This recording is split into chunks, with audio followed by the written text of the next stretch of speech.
Chapter 1. The overwhelming sense of security of the German Shepherd versus the brooding young master. The narrative that follows is purely a fabrication of the author's imagination. Please refrain from drawing parallels to reality, for I have never lived as an animal. Dear foster father, don't forget to take your brain with you when you leave.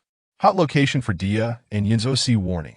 Please, host, embrace the female lead with a maniacal grin and declare, Wanbei, by what right do you claim the love of Ruifanru?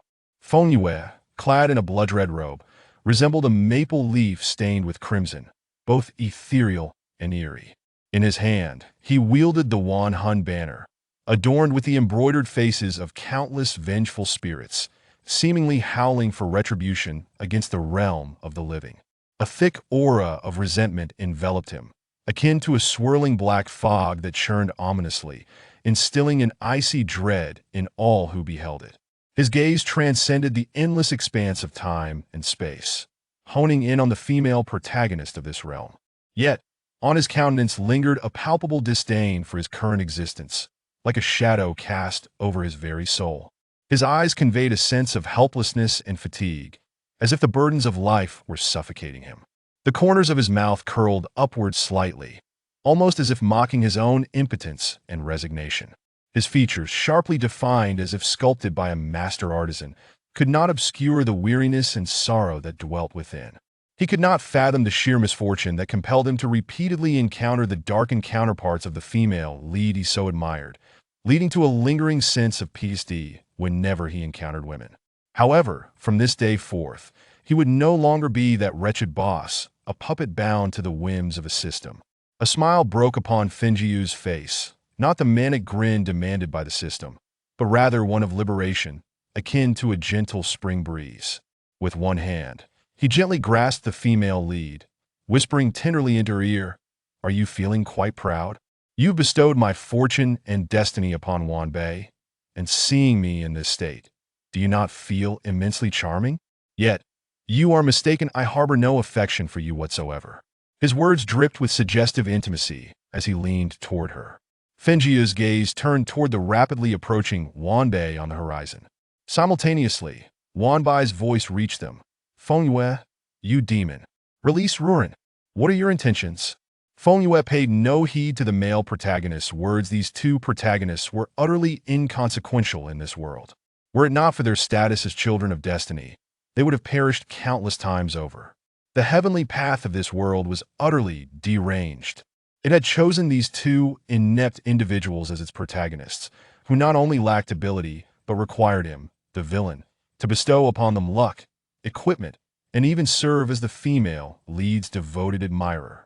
He was more aggrieved than Dou-yi.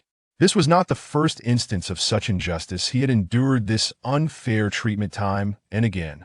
Since the day he was thrust into the heart of villainy, he had traversed through over 50 worlds, each a tempest of trials. These worlds were birthed from novels or fantasies, and during his missions, Fonyue could peruse the entirety of these tales. Perhaps it was a matter of perspective, for the scenarios depicted in the novels bore little resemblance to his own experiences. In the narratives, the female lead was portrayed as clever, kind, and upright, while the male lead was charismatic and omnipotent. Yet here, in Finjiu's reality, he existed merely as a foil to the pair. Without him, they were naught but shadows of their supposed greatness, dark and selfish. Had he not intervened, the plot would have surely unraveled into chaos. But this would be the end of it. As the male lead descended before him, intent on rescuing the female lead who was silenced beneath his oppression, Fonyue found the time to offer the male lead a gesture of international goodwill. The male lead paused at Finjiu's gesture. Having traversed from the modern era, he understood its meaning. "You too." Fonyue laughed heartily, the surrounding resentment receding like a tide, gradually evaporating into nothingness. His expression transformed from enigmatic and alluring to serene, akin to a blooming flower radiating vibrant colors under the sun. Despite the relentless warnings echoing within his mind from the villain system, as he counted down to impending shock, Fonyue remained calm, softly instructing in his thoughts, "Xiaobiu, it's your turn. Override the villain system.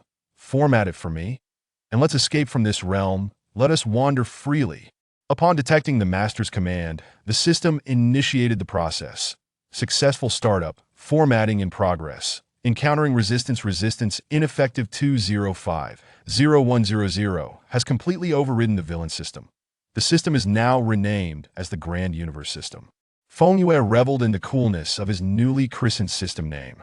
With the warning silenced and the world around him tranquil, it felt as though time itself had come to a standstill for him.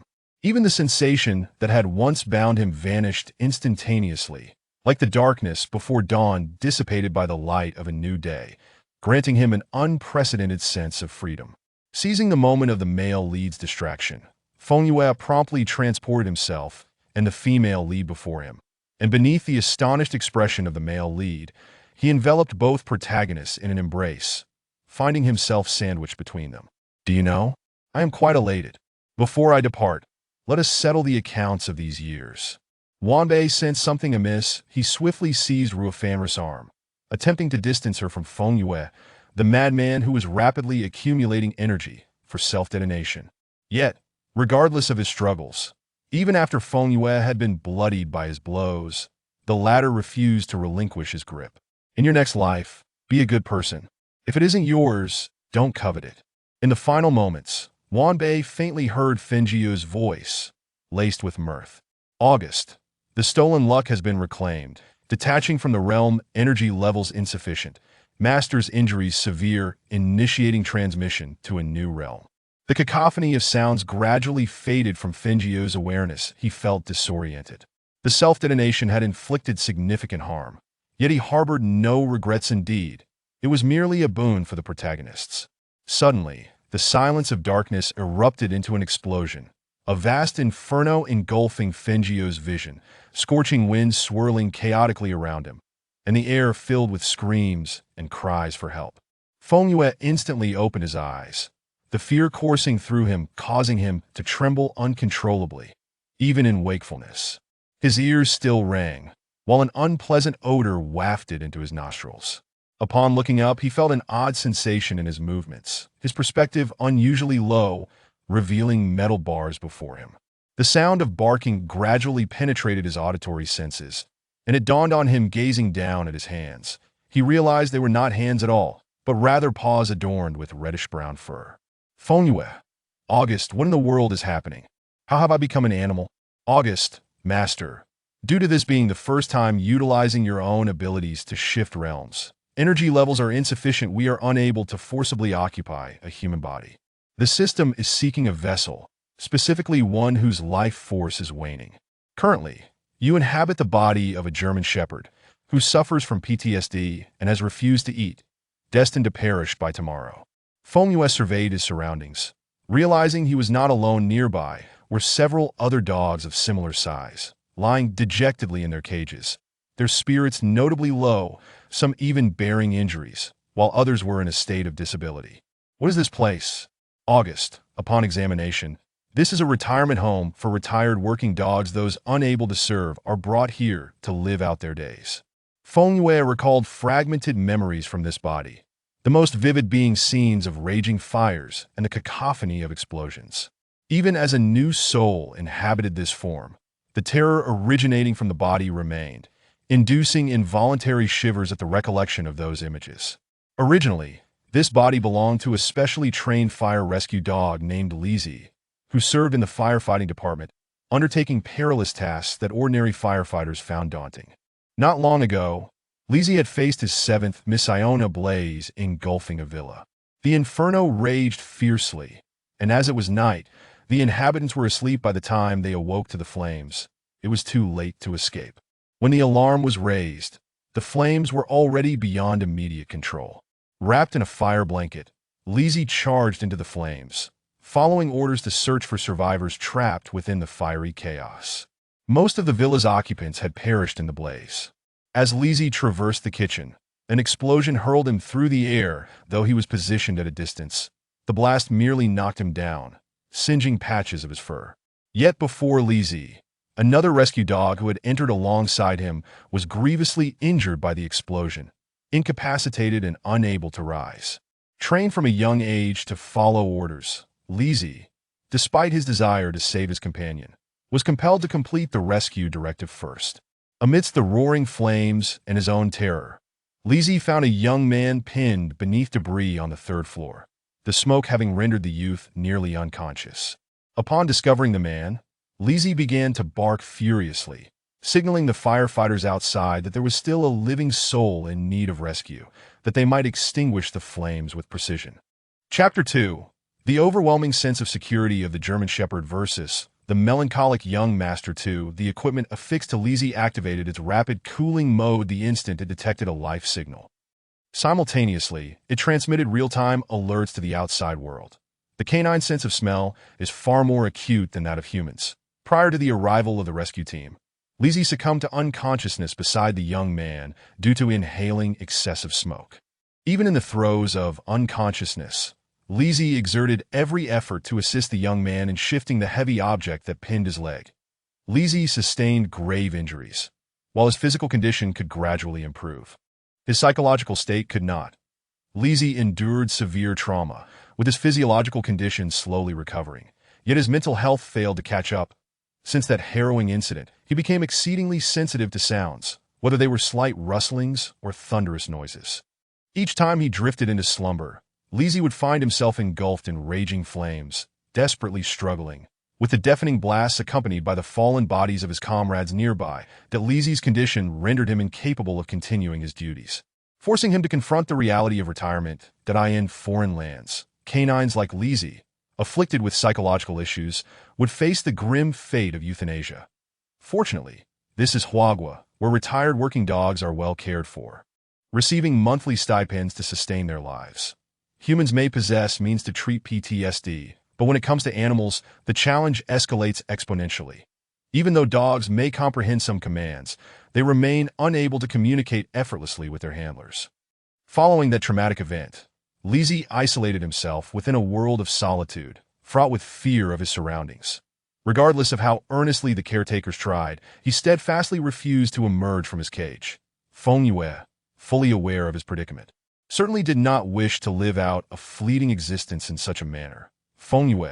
August, is there a way for me to revert to being human? August. Indeed, Master.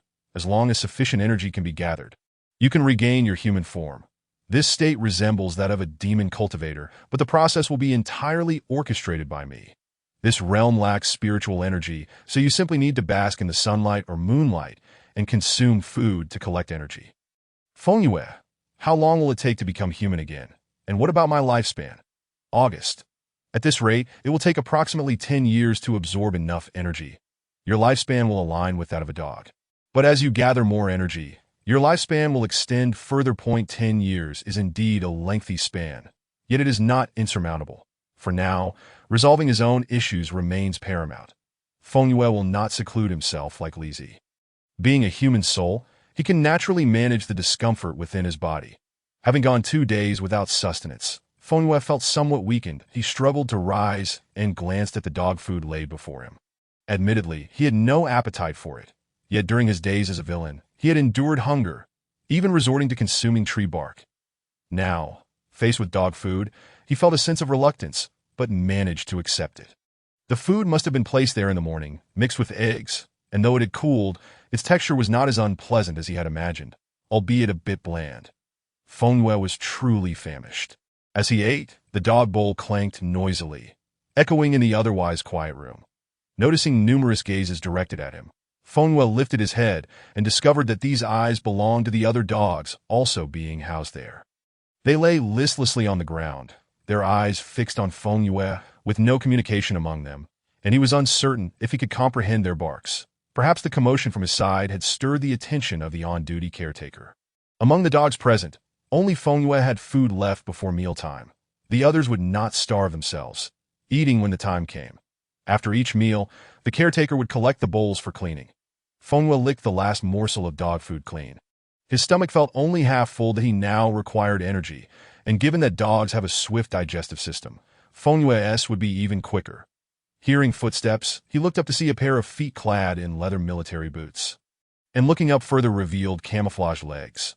The man appeared somewhat aged, his hair interspersed with strands of white, a square face with skin tanned by the sun, showing the indelible marks of time upon his resolute visage. His appearance was rather ordinary, but the prominent burn scars that marred half of his face were striking, one side fierce, the other gentle. The man crouched down, refraining from reaching out to touch Feng Yue hastily. Instead, he spoke in a soft tone, seemingly cautious not to startle him. "Lizzie, are you hungry? How do you feel today?" Feng Yue was currently unable to speak, thus offered no response. He merely stared intently at the man and nudged the food bowl with his foot. The meaning was clear. Hungry, more food. The man appeared somewhat agitated. After days of Lizzie refusing to eat or drink, the once robust figure had become skeletal, the skeletal structure of his face evident beneath his fur, which clung tightly to his body. Having gone so long without a bath, an unpleasant odor emanated from him. Feng Yue mused that had it not been for the periodic deworming treatments provided here, he would surely be infested with parasites by now. All right, Lizzie, wait a moment. I'll get you something to eat." The man carefully opened the cage, moving with utmost caution to avoid making excessive noise. Fearful that Lizzie might retreat back into his shell after finally receiving food, the cage door swung open. The man picked up the food bowl, intending to close the door, only to see Lizzie slowly emerging from within. Lizzie walked unsteadily, yet this sight brought the man immense joy. Was Lizzie seeking to explore? Feng Yue had no intention of nodding in agreement. He simply gazed at the man and followed closely behind him. Many of the other dogs also rose, their eyes fixed on Feng Yue. The man felt a twinge of anxiety. He softly instructed the surrounding dogs to remain silent, genuinely fearful of any noise, observing the man's flurry of actions. Feng Yue felt a warmth in his heart. These individuals truly cared for the dogs, remembering each one's symptoms and tending to them with great care. Currently, Feng Yue was weak. Hastening his pace was impossible, so he could only follow the man slowly. The man, mindful of Feng Yue, adjusted his pace accordingly, turning back every few steps to ensure Feng Yue was keeping up and assessing his condition. Upon exiting that area, perhaps the ruckus had alerted the dogs in another room, prompting them to bark. The man immediately glanced at Feng Yue, relieved to see he had not turned to flee back, and sighed in relief. He could not help but quicken his steps, opening the door to another dog kennel, urging the dogs inside to remain quiet before anxiously returning to Feng Yue's side. Feng Yue had not gone anywhere. He sat on the ground, patiently awaiting the man's preparations for his meal. Noticing Feng Yue appeared stable, the man hesitated momentarily, softly reassuring him as he tentatively reached out to stroke Feng Yue's head. "Lizzie, don't be afraid." Feng Yue initially considered retreating, but ultimately restrained himself. To ensure a smoother future, he needed to alleviate the caretaker's concerns, portraying a semblance of recovery. Chapter 3: The Overwhelming Sense of Security of the German Shepherd versus the Melancholic Young Master 3. When touched on the head, Feng Yue did not experience the anticipated discomfort.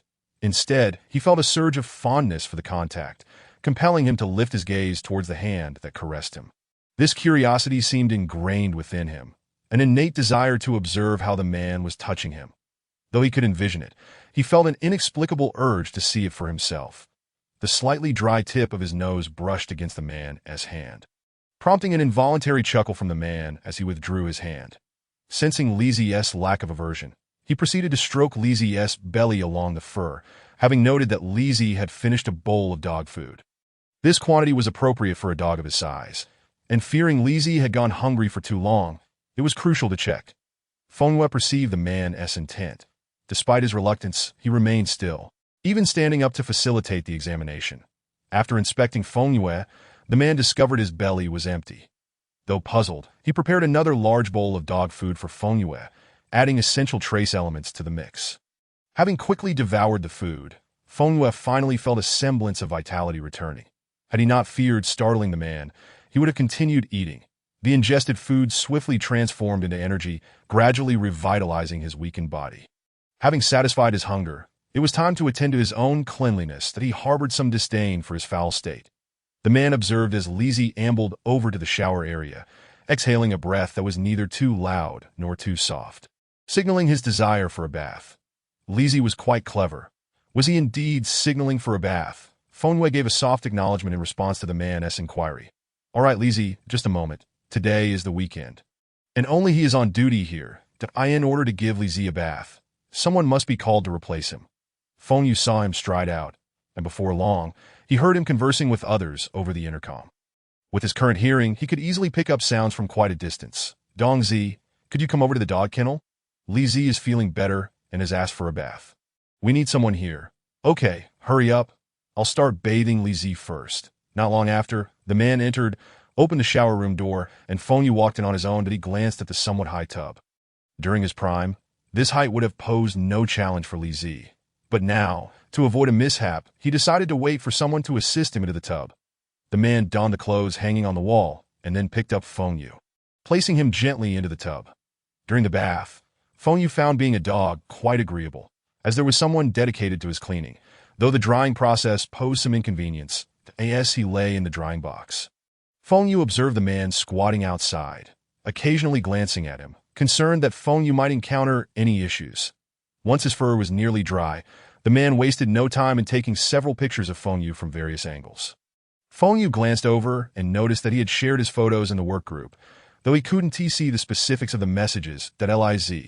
Would you like to go for a stroll? This was precisely what Feng Yu desired, and he found himself uncontrollably wagging his tail. That in truth, the former Feng Yu was not of such a disposition. He was somewhat easygoing before entering the villainous center. He was merely an ordinary comic artist, reveling in the solitude of his creative endeavors. His reserved nature made him gentle towards others, and little did he expect the misfortune that befell him, encountering the wrong people and meeting an untimely demise, thus becoming a member of the villainous center. That it was then that he realized he was living within the narrative of a novel, a mere cannon fodder, an obstacle in the romantic journey of the protagonist. That in his final moments, Feng Yu pondered, was it truly a fault to be good-looking? With each subsequent task, Feng Yu found himself compelled to alter his personality. Had he not escaped the villain system, he believed his madness would have intensified. Now, as a dog, Feng Yu felt no aversion. On the contrary, he found it quite intriguing. Observing Li Zi's reaction, the man was exceedingly pleased, as it was the first time he had seen Li Zi wag his tail since arriving, signifying a genuine improvement in Li Zi's spirits. Yet he couldn't help but wonder what they had done in recent days to facilitate this positive change. Many of the dogs brought in had psychological issues, and understanding how to ameliorate their conditions would be invaluable in helping them recover. This retirement base spanned a considerable area, with the dog kennels occupying a significant portion, while a larger space was dedicated to the dogs' recreational activities, featuring a spacious plaza. The facilities were comprehensive, encompassing various training programs for working dogs. Ordinary individuals were not suited to adopt retired working dogs, as they possessed formidable aggression and a strict obedience mindset. Only trained professionals or specialized workers were fit to interact with them. After retirement, these working dogs were typically sent to the retirement base, where they would spend the remainder of their lives. Retired working dogs were not allowed to frolic freely. Having been trained from a young age, daily specialized training had become second nature. That if training were to suddenly cease, working dogs could experience depression, feeling obsolete and without value. Furthermore, these dogs were accustomed to following commands, which played a vital role in their lives. They needed someone to issue commands to feel that their existence held significance. Feng Yu was led to the plaza, and the sight of the training equipment stirred excitement within him. However, unbeknownst to him, as he faced these facilities, his entire being became remarkably focused, his paws trembling slightly as he instinctively began to shuffle his feet. He glanced toward the caretaker, his expression intent. That Liz. Do you wish to train? Woof. After barking, Feng Yu was momentarily taken aback. Realizing he had been driven by instinct, he stiffened for a moment, but soon felt little resistance. Perhaps becoming a dog had altered his mindset. Previously, he was bound by the system's directives, but now, even as a dog, he lived according to his own whims, and no longer did he hear the incessant warnings in his ear.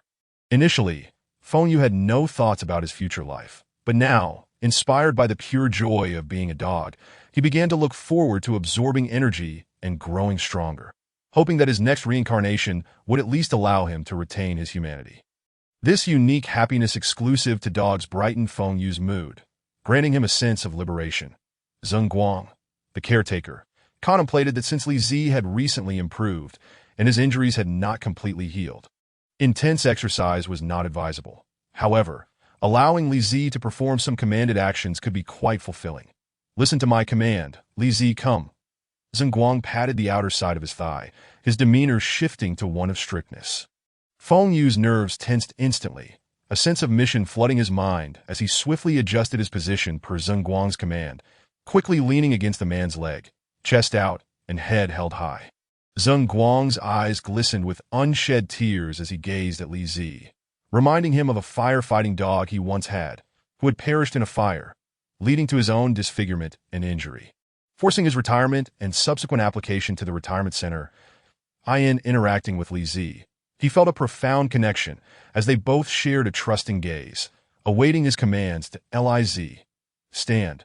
Feng Yu immediately engaged his hind legs, stabilizing his body before rising upright, placing his front paws neatly on his chest, shifting his gaze from Zeng Guang to the front, ears perked up, listening attentively for the next command. Down. Feng Yu promptly lowered himself, lying quietly on the ground. Zeng Guang knelt to stroke Feng Yu's head. The freshly washed fur was fluffy, lacking the coarse texture typical of large breeds, particularly the soft fluff behind his ears, which felt delightful to the touch. A tear fell before Feng Yu. He looked up to see Zeng Guang weeping openly. I'm sorry, Li Zi. I was just reminded of my dog. He was your age. A handsome young lad of 3. But he wasn't as fortunate as you did, Liz. You must stay strong and recover well. But he struggled to continue. Perhaps feeling embarrassed, Zeng Guang lowered his head to wipe away his tears on his knee, his darker complexion concealing any traces of his earlier crying. Why am I telling you all this? Li Zi, just live happily. Feng Yu was at a loss as to how to comfort this man with a story to tell. However, the command had not yet been lifted, and a good working dog would remain still until the command was rescinded, regardless of what transpired around them. Once Zeng Guang had collected himself, he played with Feng Yu for a while longer, noticing when Feng Yu's stamina began to wane before finally stopping. Feng Yu found this sensation quite novel. He followed Zeng Guang's commands, eager to continue serving, relishing the thought of it being immensely enjoyable. To be a good person was once a luxury he had desired while playing the villain. Now, even if he could not be human, being a good dog was still commendable. When Zeng Guang took Feng Yu back, it coincided with the time for the dog's dinner, and Feng Yu was fortunate enough to partake in another meal. What delighted him even more was that there was beef for dinner that night. Although working dogs received a salary, it hardly sufficed for daily meat consumption, and most still had to eat dog food, as their post-retirement diet was not on par with their service days. During the evening feeding, Zeng Guang was not alone. Several other caretakers arrived. As Feng Yu buried his head in his food, the new caretakers gathered around him, watching him eat. This was unavoidable, as Feng Yu had always felt somewhat out of place since his arrival. Had Li Zi continued to refuse food, they would have had no choice but to concede. Thankfully, after a month of stalemate, Li Zi had finally emerged from his shell. While listening to the whispers of those nearby, Feng Yu paid them no mind. He was now a dog and did not need to grasp human social intricacies. He simply needed to be content. Have you heard? The mansion that caught fire last month has reached a conclusion. I hadn't paid attention. I wasn't part of the fire department. What happened? Did they find a cause? Yes, the fire was no accident. It was arson. The perpetrator was the house's maid after setting the blaze. She overdosed on sleeping pills, which was confirmed by the coroner's report. To be why the time the body was discovered, it was charred beyond recognition, that if not for Captain Chen's insistence on an autopsy, we would never have known it was an inside job. What kind of grudge could lead to this? Another person chimed in. I know a bit about it. It wasn't revenge. There is no motive for arson. The suspicion now points to internal family issues, with the second wife being the prime suspect. However, there is currently no evidence, so no conclusions can be drawn. Anyone with eyes can see the turmoil, but they lack the proof. The wealthy are truly chaotic. I heard that only one of that family has survived, and their leg was crushed in the incident, suffering a comminuted fracture. With today's medical advancements, they should recover, but it will take a long time. Who knows when they will be able to stand again? Please refrain from making wild guesses here. It would be unseemly if outsiders overheard. We are merely conversing in this space, and the dogs will not divulge our words. Suddenly, Zeng Guang's phone rang. As the local supervisor, he often receives notifications from above, but he glanced at the message, frowning deeply. Noticing his expression, a nearby individual casually inquired, What is the matter, Captain Zeng? Zeng Guang raised his gaze to the now finished meal of the dog. Li Zi, did I just receive news that the survivor you mentioned earlier has contacted the higher-ups, expressing a desire to adopt Li Zi? Feng Yu perked up, focusing intently on Zeng Guang. What does that mean, a survivor? Is it the young man trapped under heavy debris? What's the situation? Aren't rescue dogs not allowed to be adopted? You may not be aware, he replied, but as long as one can afford the cost. It is merely a dog. Adoption can indeed be arranged. Furthermore, this family, despite having only this one remaining heir, possesses the means to provide for it. Lizzie being adopted is a positive outcome, at the very least. Life will be better than here. Thankfully, Lizzie's condition is beginning to improve. Otherwise, I would genuinely worry about its adoption. Feng Yu could hardly recall the young man's appearance. From the dog's perspective, his face had been shrouded in black smoke, making it impossible to discern his features. Yet, why would that young man wish to adopt him? Fu Yuan was once again jolted awake by the excruciating pain in his leg. His throat was parched, and his lungs felt uncomfortable that he opened his eyes, and a nearby caregiver promptly presented a cup of water with a straw. Enduring the pain, he managed to sip a few gulps, which provided him some relief. His chest was connected to numerous medical devices, and the fore in his arm continued to drip slowly. His condition was gradually improving. He had been transferred from the ICU, now awaiting his body's natural recovery. The pain obscured his control over his lower body. A heaviness enveloped him, and his vision remained clouded with distorted shades of black and red, alongside the last image of a figure engulfed in flames.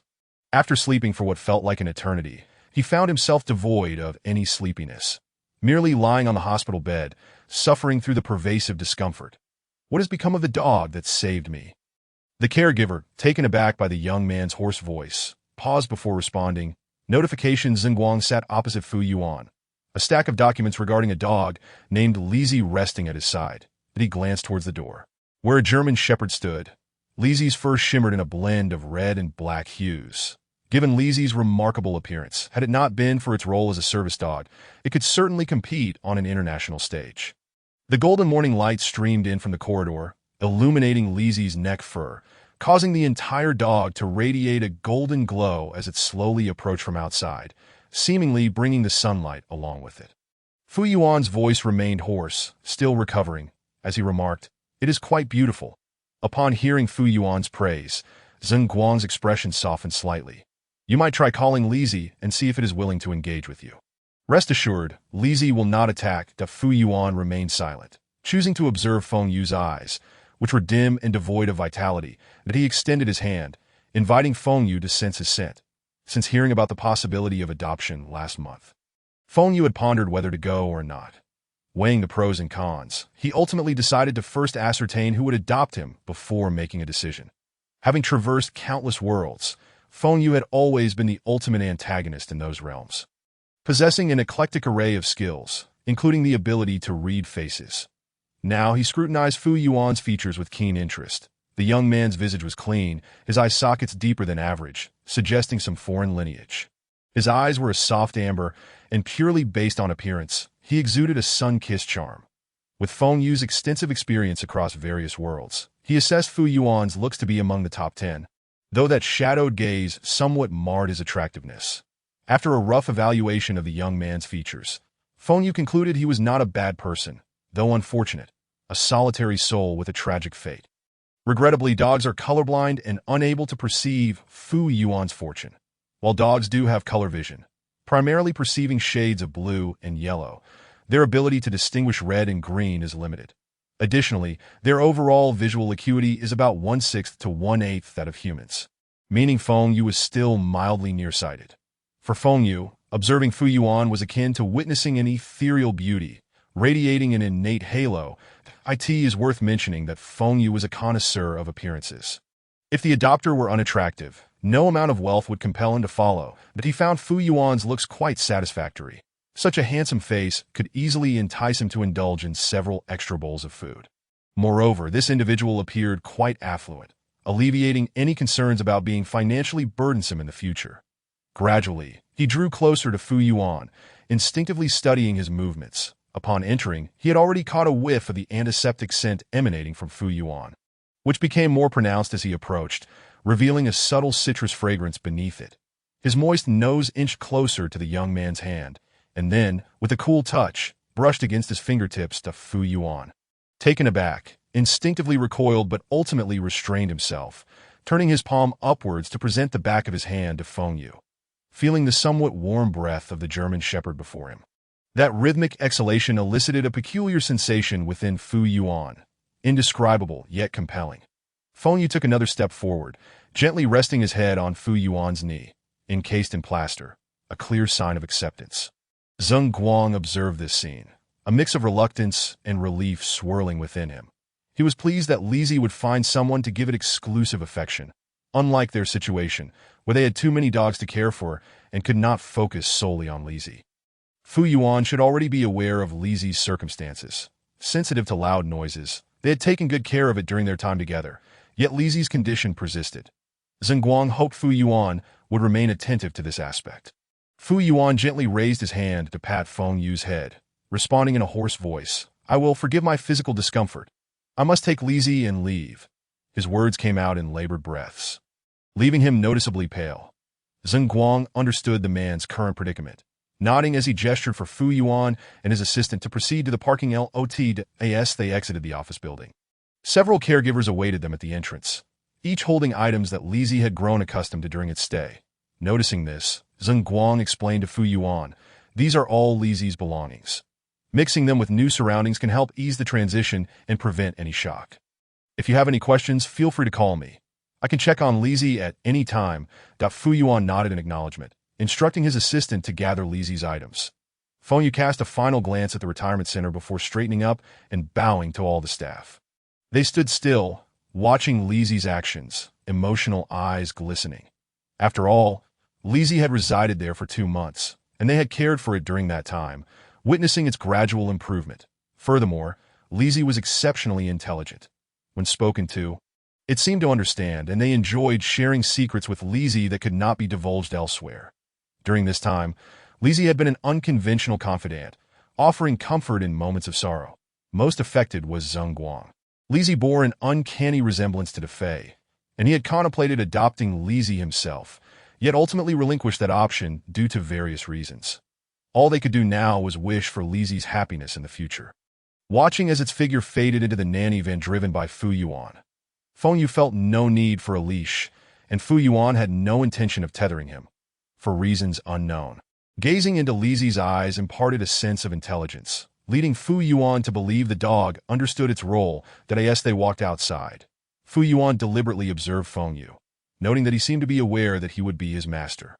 Requiring no command to follow him, stepping into the sunlight, Fu Yuan suddenly felt a sense of responsibility.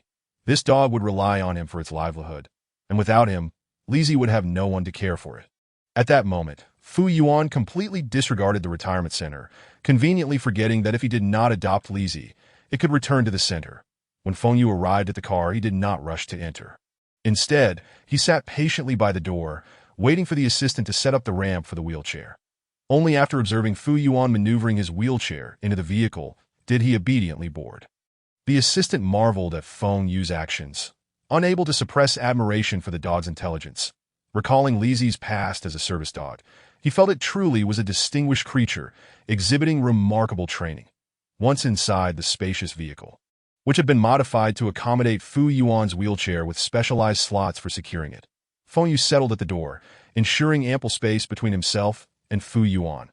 After Fu Yuan boarded, he closed his eyes to rest. He still felt quite weak, having expended considerable energy coming to retrieve the dog early that day, all while enduring physical discomfort, leaving him with little desire to engage in anything else. As the vehicle set in motion, silence enveloped the interior. After a while, when the stillness was only broken by the faint sound of Lizzie's breathing, Fu Yuan opened his eyes, puzzled, glancing at the quietly seated dog.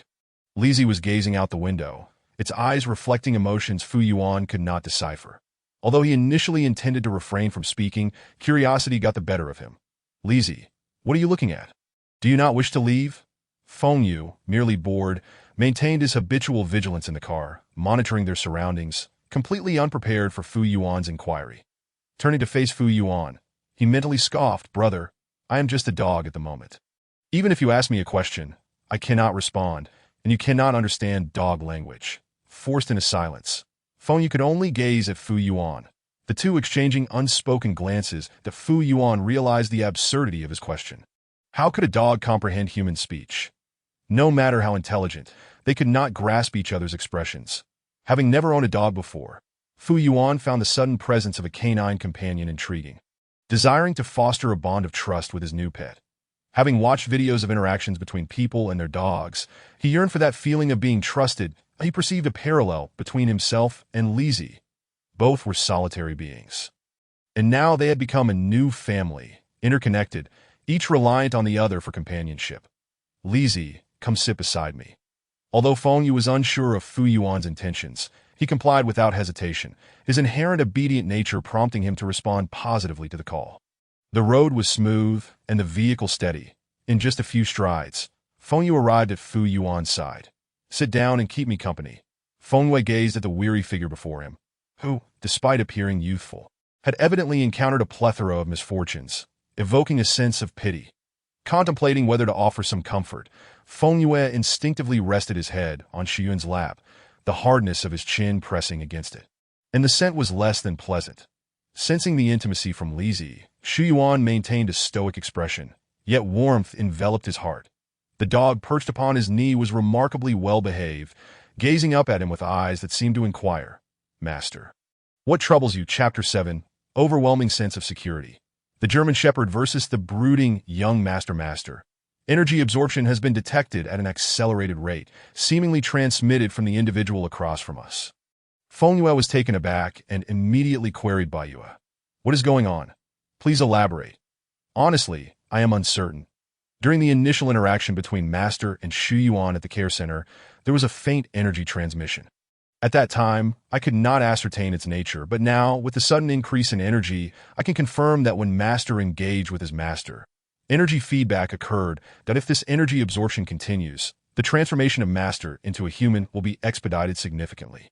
Feng Yu disregarded the other details and promptly corrected Bai Yue's description. What do you mean by his master? I should be the master. Shu Yuan is merely the caretaker or the feeder. Let us clarify the hierarchy. With the hierarchy properly defined, Feng Yu finally felt inclined to discuss the matter of energy with Bai Yue. According to your assertion, I draw energy from my caretaker during our interactions. Yet he appears to be an ordinary person. Bai Yue replied, based on the energy collected, it does not seem to be absorbed directly from the caretaker's body. This energy resembles an emotional feedback mechanism. If he maintains a positive emotional connection with you, the energy feedback will amplify. This does not alter the caretaker in any detrimental way, nor does it relate to fate. Feng Yu regarded Shu Yuan with curiosity, pondering the enigma of why this individual would provide him with energy. Having spent 2 months here, he had not received energy from anyone else, especially in this world devoid of spirits. Can you ascertain what the caretaker situation is? Bai Yue responded. Detection complete. No anomalies have been found. Shu Yuan is simply an ordinary individual without any peculiarities. Feng Yu found himself further intrigued, yet deemed it inconsequential. After all, he currently benefited from the arrangement, and Shu Yuan had become his caretaker. They had ample time to unravel the mystery. Shu Yuan observed Lizzie's lively eyes, which revealed no signs of psychological distress, appearing much like any other well-behaved dog. Tentatively, he raised a hand to stroke Lizzie's head, feeling the comforting warmth and softness of its fur. He then caressed Lizzie's back, noting the stiffer texture compared to the plushness atop its head. The dog's alert ears perked up as Shu Yuan touched them, the sensation delightfully soft when Lizzie flinched at the touch. It did not lift its head, remaining nestled on his knee, allowing Shu Yuan to continue his gentle ministrations. Meanwhile, the assistant glanced at the rearview mirror, spotting the young master, whose expression was devoid of emotion. Cradling Lizzie's head and playfully ruffling its fur, Kanoa would be best to bite and kill. Feng Yu felt somewhat strange. Despite the apparent joy radiating from the person before him, there lingered an unsettling sensation of being on the precipice between life and death. He even sensed that Fu Yuan had more to say. With the dampener of awkwardness gone, they finally returned home. Fu Yuan did not need to elaborate. His assistant would manage Fu Yuan's affairs adeptly. After enduring such fatigue for so long, Fu Yuan could no longer persist. He needed to return to bed for some rest, as the family doctor was also waiting to examine him. Now, not only Fu Yuan had a family doctor on standby, But even Fenyue's exclusive veterinarian had been arranged, and as soon as Fenyue entered, he was promptly attended to. By the time his examination was complete, Fenyue had already drifted into slumber. The villa soon fell into a tranquil silence. Fenyue inhaled the scents in the air, precisely locating Fenyue's bedroom, but he did not venture into the dog room prepared for him by Fenyue. Instead, he approached Fenyue's door, propped himself up, unlocked it, and stepped inside. He ensured to close the door behind him. The Fenyue's room was quite simple, decorated by others, and since he had not spent much time there before, it lacked a sense of warmth. Fenyue glanced at the sleeping Fenyue. Then, quite at ease, leaped onto the bed, finding a comfortable spot beside him to sleep. Energy flowed between them, seeping into Fenyue's body from the points of contact. Fenyue awoke from the heat, feeling something warm pressed against him. He attempted to stretch his hand out, but discovered he was immobilized. After a struggle to awaken from his dreams, he felt a peculiar heaviness that was unusual. Looking down at the blanket, it appeared as it always did, but the next moment he noticed an additional presence beside him. Dark, furry, and emitting the distinctive breathing of an animal. Turning his head slightly, Fenyue finally discerned what was pressing against him. Next to his face was the large head of Lizzie. He wondered when this creature had entered his room. That he glanced at the door, which was closed. Was it possible his assistant had let Lizzie in? But he knew his assistant would never bring Lizzie in while he was asleep. Could it be that Lizzie had entered on his own? He wished to move, but the little furnace beside him was far too warm.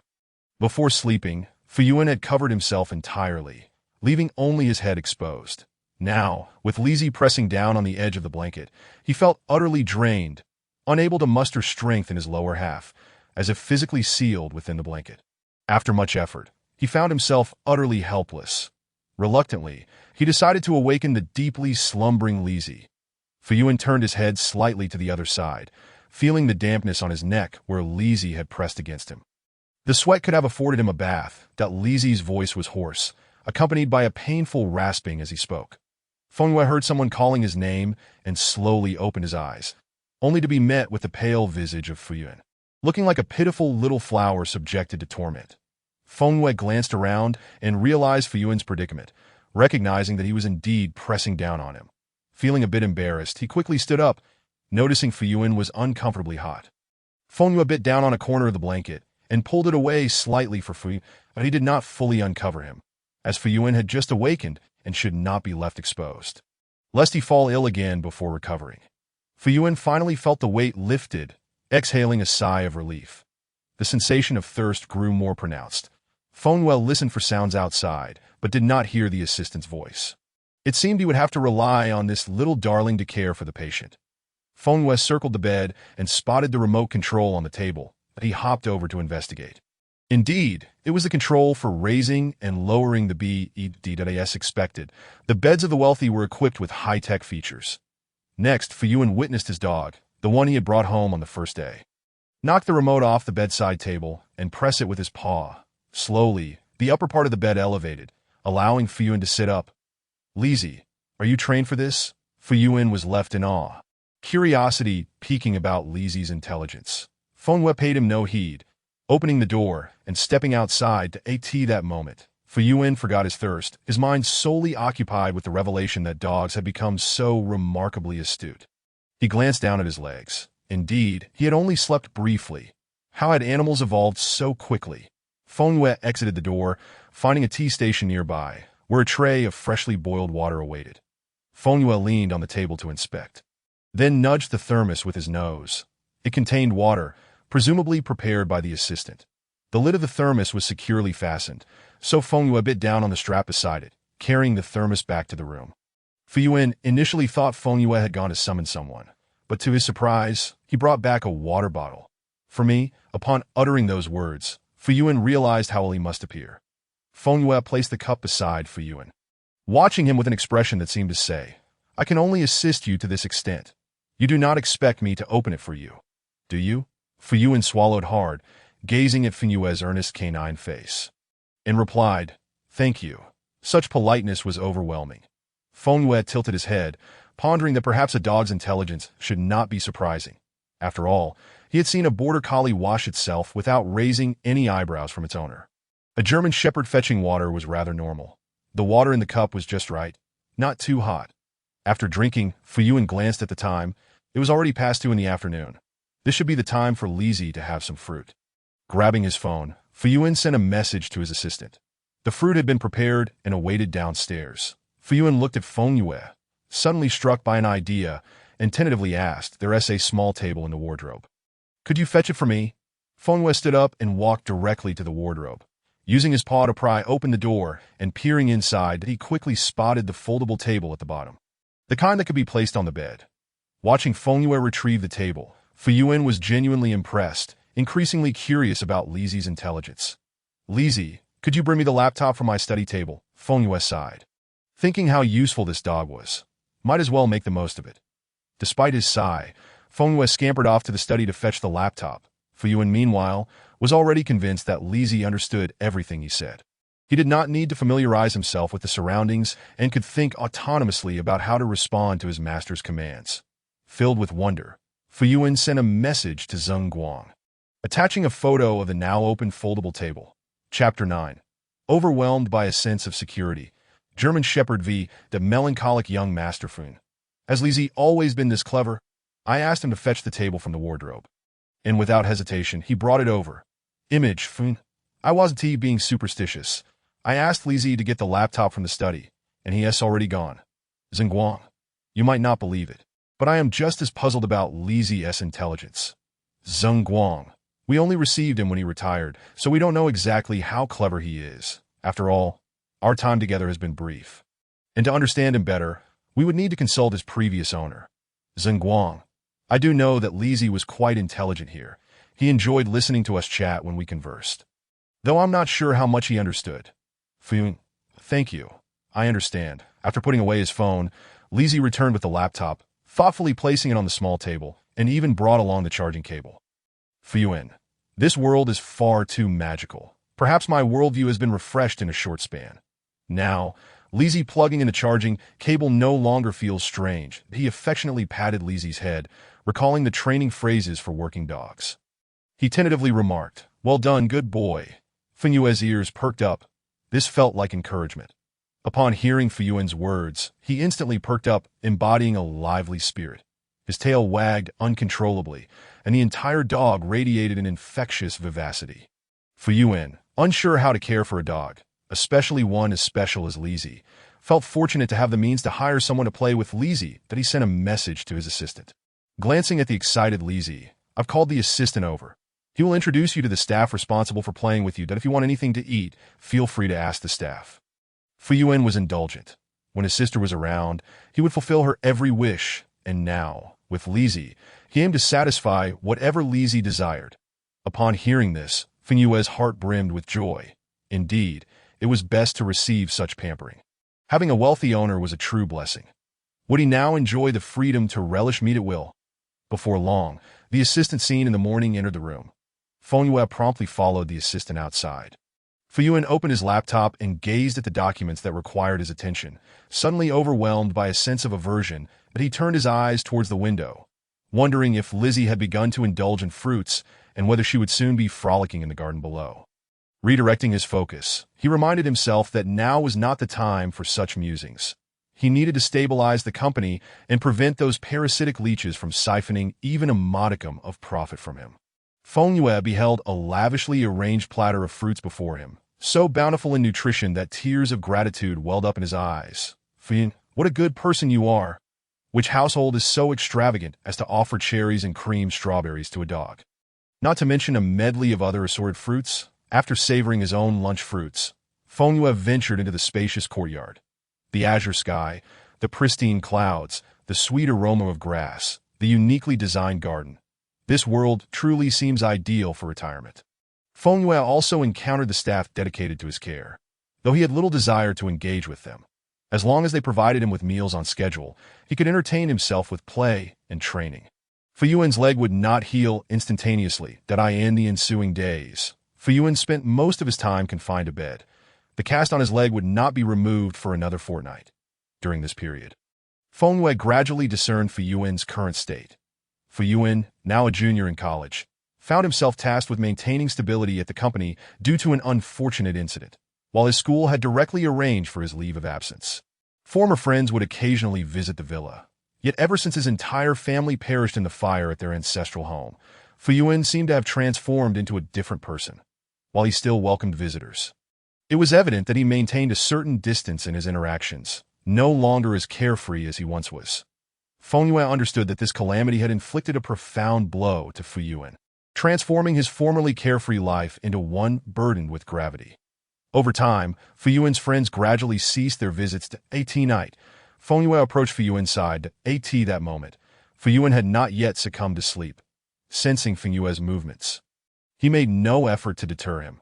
Initially, Fuyuan would suggest that Fengyue sleep in his designated dog room. But as time passed and his cleanliness concerns waned, he acquiesced to Fengyue's desire to sleep beside him. Bathed in the warm glow of the bedside lamp, Fuyuan's profile was softened, diminishing the sternness he exhibited when addressing company affairs during the day. As he gently patted Lizzie's head, Fuyuan felt that this moment was the most tranquil of his day. His mind was devoid of thoughts, free from the incessant demands of work, and he was spared from engaging in a battle of wits with his second uncle and his family. Lizzie, have you ever met your family? Perhaps you have, but you may not remember that I, however, still recall my family vividly. They were all wonderful people. My father, though somewhat stern, was mostly a very amusing individual. Whenever my mother was upset, my father would set aside his work to prepare small surprises to cheer her up. Our cook often slacked off, yet my father would personally cook for us. That I also have a younger sister. She has been somewhat frail since childhood, with hair softer than most, and lighter in color as well. The little girl often tells me she dislikes her soft hair and wishes to swap it with mine. She longs for long, straight black hair tied in double ponytails like in anime, claiming it looks quite cool. Unlike my parents and me, she shows little interest in studying, but we do not expect much from her academic achievements. We merely wish for her to grow up happily. Fuyuan stared at the ceiling, engulfed in sorrow, tears cascading down his cheeks, his voice trembling, yet his expression remained unchanged. He did not expect Lizzie to respond. He continued speaking to himself. Lizzie, do you know? I do not fear death, for my family awaits me there. I have yet to avenge myself, to ensure those responsible receive their just deserts. I must endure, no matter the circumstances, that I must survive, and you, Lizzie, must thrive as well. Rest assured, consider it my repayment. I shall ensure you live a joyful life. Fengyue gazed at Fuyuan, pondering the truth that humans are not mere plants, devoid of feelings. Fuyuan was inherently a personable individual, treating others with warmth. Throughout these days, Fengyue had tested his limits, yet Fuyuan remained unfazed, never reprimanding him, but he was consistently gentle, enduring his pain alone, preferring to suffer through nightmares rather than allow others to bear any burden. Even his methods of revenge seemed overly mild to Fengyue. For Fuyuan to share such thoughts today was no small feat. He often woke in the middle of the night, his sleep quality deteriorating, at times remaining awake until dawn.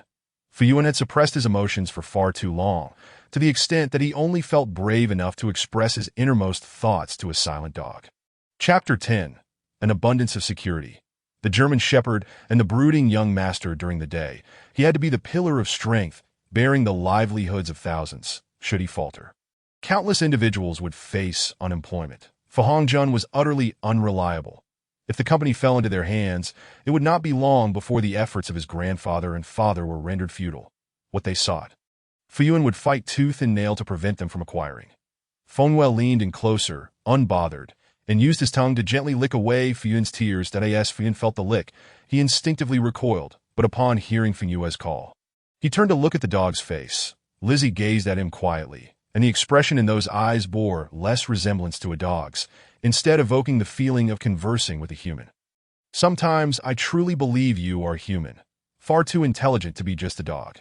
Fengyue offered no response, instead resting his head on Fuyuan's chest in a docile manner. He was unable to transform back into a human. And even if he wished to act, he lacked the means to do so. The rhythmic sound of Fuyuan's breathing resonated from his chest, serving as a subtle signal. Despite the fact that he should not have been able to sleep, Fuyuan succumbed to slumber beneath that soothing cadence. Once he was asleep, Fengyue regarded him. Earlier, Fengyue had employed some hypnotic techniques, which still proved effective even in his current canine form. For today, let Fuyuan rest adequately. Damn it! How did that little brat survive the fire? Had he perished, the company would have been ours. That I wonder what that little brat is thinking, where he found that dog, that we must devise a plan to eliminate that dog. If we cannot get rid of the brat, we should at least dispose of his dog to vent our frustration. In a lavish club filled with decadence, Fu Hongjun sat amongst a group of his dubious companions, each cradling a girl in their arms, their eyes glazed with inebriation. Without exception, these individuals were involved in the arson incident, and their identities were well known among the elite, all being second-generation heirs who were neglected at home and only indulged in revelry. Initially, no one took them seriously, but who would have thought they could collaborate on such a grand scheme, proving the adage that 3 cobblers could outsmart Zhuge Liang. They were incapable of doing anything good. Yet they were quite adept at wrongdoing. Aware that the Fuyuan family was formidable, they began covering their tracks before taking action, resulting in a lack of substantial evidence linking them to the fire. Some individuals had been summoned for questioning, yet due to the abundance of those providing alibis, progress had stalled. Nevertheless, their time of revelry was limited. There is no such thing as a perfect crime. Merely a matter of time. Your nephew can hardly stand. What an opportune moment. While he is incapacitated, do you have no means to seize his shares? How have the discussions with the shareholders progressed? A bastard child of the Li family, seated not far from Fu Hongjun, took a sip of his drink, his eyes betraying an insatiable greed. Fu Hongjun felt his pride wounded. He had been engaging with the company's shareholders recently, only to discover that they looked down upon him. The company was a means to generate profit, and they believed he lacked the capability to lead it to success, even though he had promised to offer a portion of the shares he acquired as benefits. Those old-timers remained obstinate. With a gloomy gaze, Fu Hongjun lit a cigarette with a lighter on the table, feigning nonchalance as he exhaled a puff of smoke. Why the rush? My family's enterprise is vast. How could we possibly see swift progress? Moreover, the little brat is the primary heir. Who could have anticipated that those 2 deceased individuals would have their inheritance notarized so early? Otherwise, would I be in such a predicament? Some could hardly contain their impatience. They had spent months planning, and this was their only successful attempt. Once they acquired the Fuyuan family's assets, they would have the opportunity to collaborate and establish their own enterprises. What is the next step? Did you not mention that you had made contact with a shareholder a few days ago? Fu Hongjun's hands were restless as he placed them on the thigh of the woman beside him, as if to vent his frustration, causing her to emit a soft whimper. That we have already scheduled a meeting, but I have conditions. What conditions? Fu Hongjun ground his teeth, a sinister smile spreading across his face. First, we must ensure that the little young master is well again. That individual has taken a fancy to him and desires to enjoy his company. Once I secure him, he will assist us in acquiring the shares. Once the young master is sufficiently recuperated, we will find a way to deliver him to that person. With the young master in trouble, who would worry about the shares? As long as the little brat is out of the picture. You all understand what that means. Then I shall be the rightful heir. How treacherous. But we relish it that a few individuals shared a knowing laugh, as if they had already secured the wealth of the Fu family. Fu Hongjun felt a surge of anger as he gazed at the spot on his arm where he had received the vaccine. That damn mutt. He would not let the creature that dared to bite him escape unscathed. It was imperative that the little beast regained its health first, and thus he decided to take action against that dog. The animal had been in the care of Fu Yuan for a while now, and he was curious to see the expression on Fu Yuan's face upon discovering that his dog had been poisoned. He had begun to anticipate it eagerly. His childhood friend noticed the expression on Fu Hongjun's face. Having already learned of the young master's fate, he pondered how Fu Hongjun could still wear such a countenance. And then it dawned on him that he intends to deal with that dog. Fu Hongjun turned to his friend. They had grown up together, engaging in mischief, fighting, smoking, drinking. Everything was shared, even their conquests with women. Their bond was unbreakable, and he was not surprised that his thoughts were guessed. Indeed, I contacted the person who specializes in breeding yesterday. He has already accepted payment, and that dog won't last much longer. His friend chuckled lightly. I did a bit of digging as well. The dog adopted by Fu Yuan is no ordinary creature. It was that very dog that saved Fu Yuan's life, which led to its adoption. That makes it even better, a life-saving dog. His friend was thoroughly amused. Haha, how intriguing. This rescue dog is quite remarkable. If Fu Yuan were to let it die, he would certainly find himself embroiled in trouble. That a brilliant plan. 2 birds with 1 stone. Let us stir up some trouble for Fu Yuan so we can act. When Feng Yu awoke, Fu Yuan was still asleep, that he refrained from disturbing him and quietly slipped out to relieve himself. Ever since transforming into a dog, he had taken to wandering outdoors while answering nature's call. Enjoying the scenery and relaxation. What a delightful experience it was. Lately, the assistant had not left, opting to reside in the villa to tend to his employer's needs at any hour. Rising early, he opened the door only to find Feng Yu standing at the entrance, seemingly eager to go outside. "Good morning, Li Zi," he greeted softly. Feng Yu responded with a slight sound and exchanged pleasantries with the assistant. They had grown familiar over time, and no matter how many times this occurred. The assistant could not help but marvel at Li Zi's intelligence. He had never encountered such a clever dog. Acknowledging that Li Zi could open doors, the assistant assisted by opening the door for him. "Come back soon. I'll check if your food is ready." Feng Yu did not turn back but wagged his tail in acknowledgement. Chapter 11. The overly secure German Shepherd and the brooding young master. When the assistant entered the kitchen, the cook was already busy preparing meals. Although this was not the original residence, the kitchen was quite spacious, with the caretaker and cook diligently working on either side, the aroma of food wafting through the air. Naturally, when one is hungry, the kitchen becomes a magnet, and the assistant was no exception. He was still young and not yet at an age of composure. The kitchen door was ajar, allowing him to easily observe the two inside. The cook was quite skilled, currently tending to a pot simmering on the stove, and on the other side, the caretaker had already finished preparing the ingredients, with the cooked beef resting on the cutting board, seemingly ready to be chopped and placed in the dog's bowl. The assistant found it odd. Previously, the caretaker had not cut the meat in such a manner, typically serving it whole with bones for Li Zi to gnaw on. Today, however, the meal appeared quite refined. "Looks like Li Zi is in for a treat," the young assistant remarked playfully. The caretaker stiffened momentarily and glanced towards the assistant, a hint of discomfort crossing his face.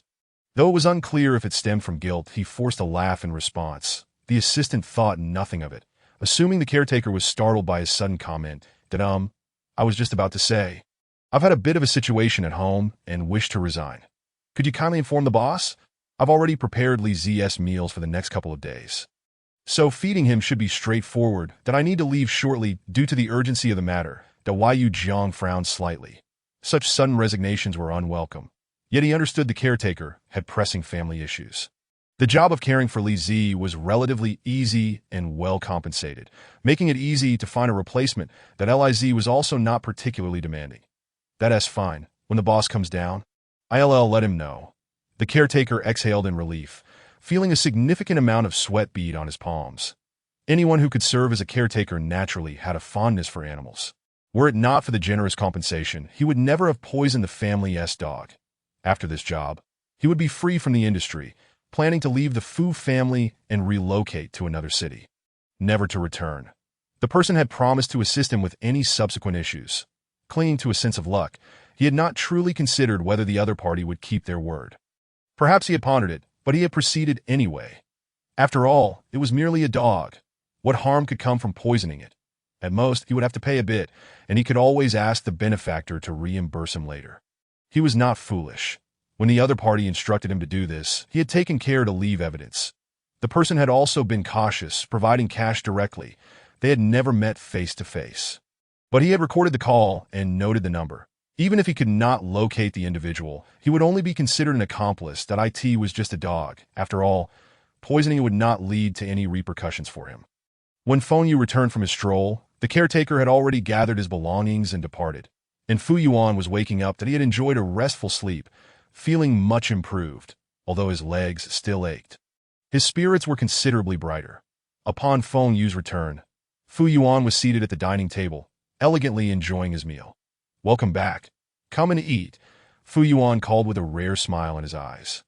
Gazing at the warm and cozy German Shepherd beside him, feeling as though a ray of sunshine had illuminated his heart, Feng Yu, ever considerate, responded with an affirmative sound and trotted over to Fu Yuan's side.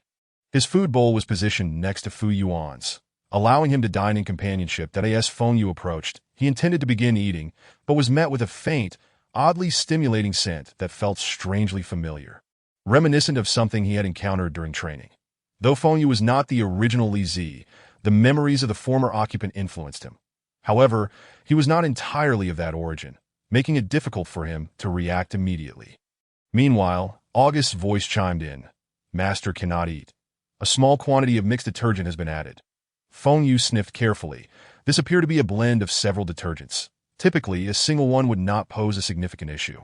But combined, they could be quite harmful. Such substances were detrimental not only to dogs but to humans as well. That in a household of only a few individuals, it was astounding that someone would resort to poisoning. If one could poison him, they undoubtedly had the opportunity to poison Fu Yuan as well, and Feng Yu immediately adopted a serious demeanor.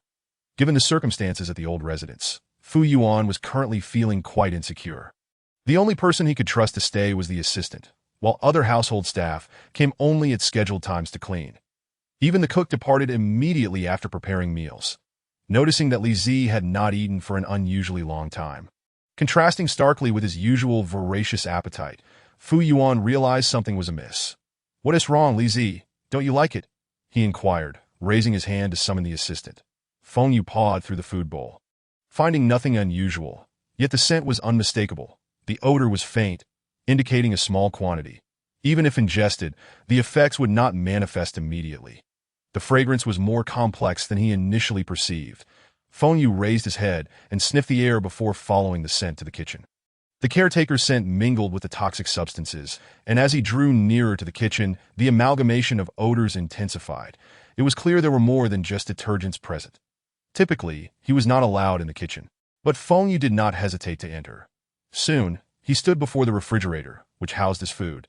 The ingredients for both him and Fu Yuan were kept separate. With a paw, he pried the refrigerator door open and leaned in to inspect the contents. The assistant, now attuned to the situation, recalled the caretaker's words and furrowed his brow as he removed the meals prepared for Li Zi, placing them on the floor. Somehow, he felt a thrill reminiscent of a police dog searching for contraband, an exhilarating sensation. With the items removed, it was now easier for Feng Yu to investigate. After inspecting them all, he was astonished. The amount of poison present could easily kill 3 of him. The meager portion set for breakfast was inconsequential.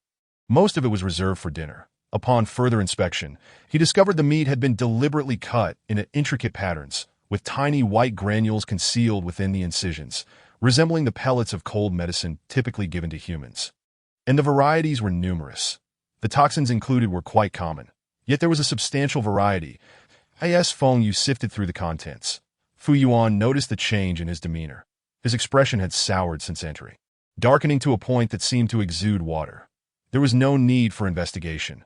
Fu Hongjun was undoubtedly behind this.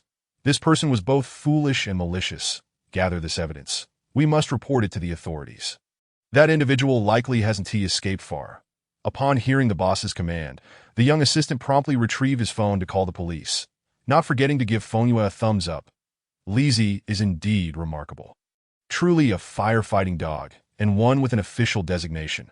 Feng Yu had initially been questioning his own likability, but upon witnessing the assistant's demeanor, he couldn't help but grin like a dog, feeling quite impressive himself. After all, he had detected the situation before August's reminder. How commendable of me! With this sense of pride, Feng Yu no longer felt perturbed by the poison incident, that he had already grasped the entirety of the situation regarding Fu Yuan. If it weren't for the fact that he was just a step away from transforming into a human, he could effortlessly eliminate those who preyed upon Fu Yuan without requiring Fu Yuan's assistance. Such a dashing young lad, still a student, yet his family had been shattered, forced to endure injuries while maintaining the company's operations amidst a pack of wolves. Truly a pitiable little creature. Chapter 12. A German Shepherd overflowing with security versus. A melancholic young master, the caretaker, was exposed far too quickly. Before he could even board the train, he was apprehended at the station, utterly bewildered at the moment of his capture. Although he had cared for numerous breeds, he had never dealt with working dogs, and his knowledge of dogs like Li Zi was merely hearsay. He had no idea that the minuscule dosage of poison he administered would be discovered. He had specifically concealed the substance within meat, thinking it a mere animal that would wolf down its food without suspicion. Upon learning of the caretaker's arrest, Fu Yuan did not feel the need to personally investigate. He could easily surmise the convolutions of the situation, leaving the interrogations to the authorities. The questioning proceeded swiftly, with the caretaker confessing immediately upon capture, lacking any intention to shield his employer. After all, it wasn't murder. Even if he feared the repercussions, he was not overly concerned about imprisonment. At most, he anticipated a fine or detention. The police, following the clues he provided, found the situation far from promising. The other party exhibited a high level of caution, never meeting with the caretaker, and all communications were conducted via mobile phone, which was untraceable. Even the voices exchanged were disguised, even if the other party had not disguised their identity. There was no guarantee that they were indeed the instigator behind it all. The police were well acquainted with such scenarios and understood the underlying intricacies involved. Given the current circumstances, even if the perpetrator were identified, they would likely be as unyielding as the caretaker, posing no significant threat. Fuyuan remained indifferent. This was merely a gradual retaliation on his part that I end the ensuing days. Fuyuan became increasingly occupied. The villa was filled with comings and goings, and Feng Yue could only observe. Each evening, he noted Fuyuan's complexion deteriorating. Despite having a family doctor on constant watch, the toll of such exertion would impede his recovery, potentially leaving lasting effects. After Fuyuan fell asleep, Feng Yue inquired of August, "How is my energy collection progressing? Given that I am in close proximity to Fuyuan daily, I must have accumulated quite a bit by now." August replied, "At the current rate of energy accumulation, Master will be able to freely change forms within a month." Feng Yue gazed at the gentle moonlight filtering through the window, astonished that he would achieve what was originally expected to take 10 years in such a brief time. All thanks to Fuyuan's support. This person treated him well. Though their conversations were few, Fuyuan's care was genuine. Losing such a generous and considerate caretaker would be a great pity. Moreover, throughout this time, he could only sense energy feedback from Fuyuan. He had felt nothing from anyone else and naturally wished for Fuyuan to remain unharmed. Unbeknownst to him, his sudden feelings of reluctance were unnoticed. Determined, Feng Yue resolved that energy could be absorbed at any moment. Even if the current amount was lacking, as long as Fuyuan remained his caretaker, reabsorbing energy would not pose a challenge. August, use the energy I've collected to gradually heal Fuyuan's injuries, Feng Yue commanded. August, of course, would not refuse his master's request, facilitating a connection between Feng Yue and Fuyuan. Initiating a slow transfer of energy, Fuyuan's treatment was indeed optimal. It was merely a matter of him gradually recuperating, with the activation of energy within his cells.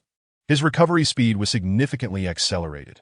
Unbeknownst to the slumbering Fuyuan, his sleep became restless, plagued by an incessant itch in his legs and bones. Feng Yue, cautious not to allow Fuyuan's condition to improve drastically overnight, halted the energy transfer when he felt it was sufficient.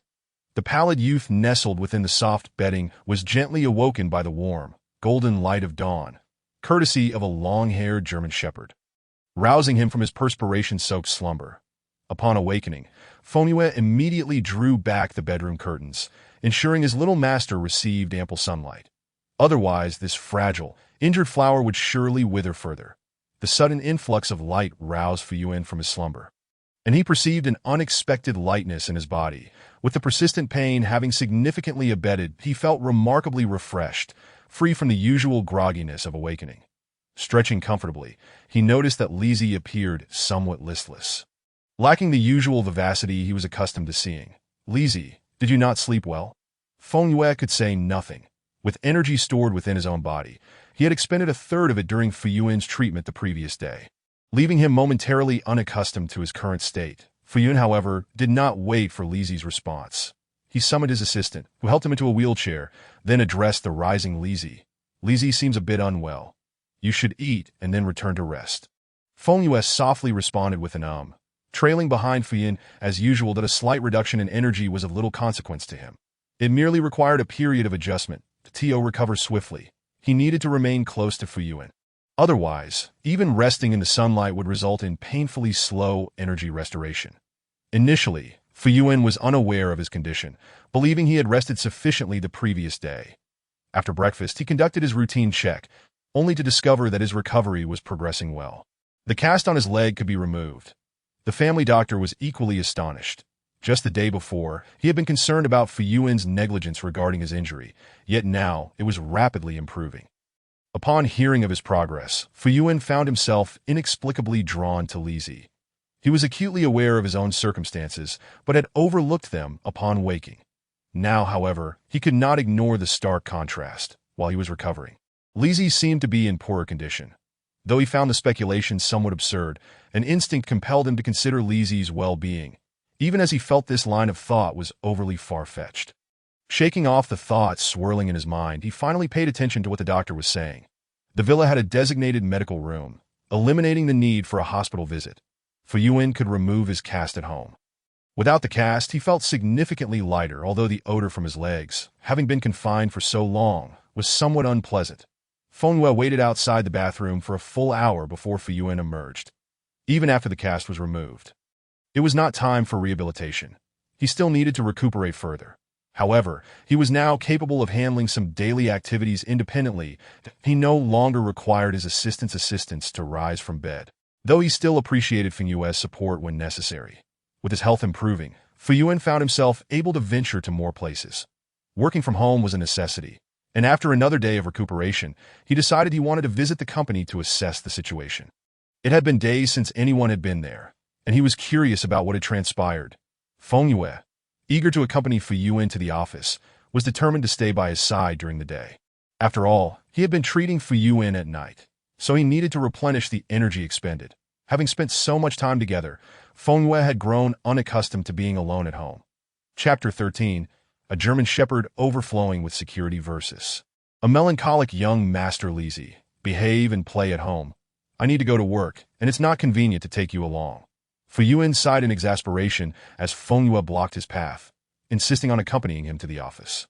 After spending considerable time raising a dog, emotions inevitably developed. Moreover, Lizi was clever and well-behaved, often assisting him with tasks, seemingly understanding commands without creating any chaos. Fu Yuan was naturally fond of nurturing. Previously, he had doted on his sister, and now his affections had shifted to Lizi, never speaking harshly to him. Glancing at the time, Fu Yuan eventually relented, entirely succumbing to Lizi's imploring expression that I haven't done anything. Who looks pitiful? I merely possess a negotiating demeanor. Don't place such labels on me. Fine, then you can come along, but you must behave. Hearing Fu Yuan concede, Feng Yue's joy was palpable as his tail wagged uncontrollably, clearly overjoyed. The assistant promptly retrieved a leash from the cabinet.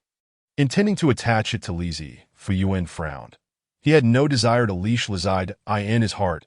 Lizi was already family, and recalling Lizi's previous weakness only reinforced his belief that such treatment was unwarranted. There's no need for a leash that on the surface. Fu Yuan exhibited little expression, yet his tone carried an unmistakable note of disapproval. Yu Jiang found himself in a predicament. The city's regulations were already stringent, requiring not only that large dogs be leashed, but also that small dogs be restrained and wear identification tags in the most stringent areas. Even large dogs were mandated to wear muzzles. The location they were heading to was still within the company premises. Although Lizi did not need to disembark, it was prudent to take precautions, especially given that dogs, unlike humans, could act unpredictably and chase after anything that caught their eye. The current instability within the company, exacerbated by lurking opportunists waiting for Fu Yuan to falter, necessitated that he ensure no incriminating evidence was left for them to exploit. However, observing the expression of the young assistant, Fu Yuan was no fool. Initially, he had not contemplated the matter further, but now it dawned on him why Yu Jiang was behaving this way. After a moment of silence, Fu Yuan beckoned to Lizi as if understanding the unspoken exchange between the two. Feng Yu, though reluctant to be leashed, recognized his status as a dog. Wanting to venture out meant he had to be restrained. Feeling the constraint around his neck, Feng Yu was at a loss. Wanting to weep without tears that he, the grand antagonist of millennia, had always been portrayed as superior to the protagonists, more intelligent, more accomplished, wealthier, and more powerful. Yet now, he found himself tethered, relegated to the status of a pet dog. With a stoic expression, Feng Yu could only console himself internally, telling himself that it was no great matter. After all, it was just a leash. He refused to believe that if he transformed into a human, Fu Yuan would still keep him leashed, and if it came to that, walking down the street, it would not be he who would be embarrassed, but Fu Yuan. The very thought of someone reporting this as mistreatment was amusing to him.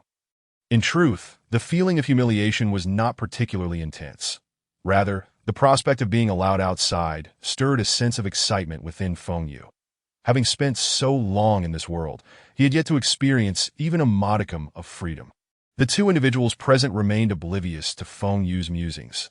only acknowledging that Lizzie was indeed well-behaved, a testament to his specialized training, complying with whatever was asked of him. Just moments ago, Fu Yuan had personally attached the leash to Feng Yu. And although Yu Jiang intended to take over, Fu Yuan deftly evaded him. "I can handle it," he asserted to Yu Jiang, somewhat apprehensive, worried that Lizzie might become overexcited and inadvertently topple Fu Yuan from his wheelchair. Fu Yuan himself felt no concern.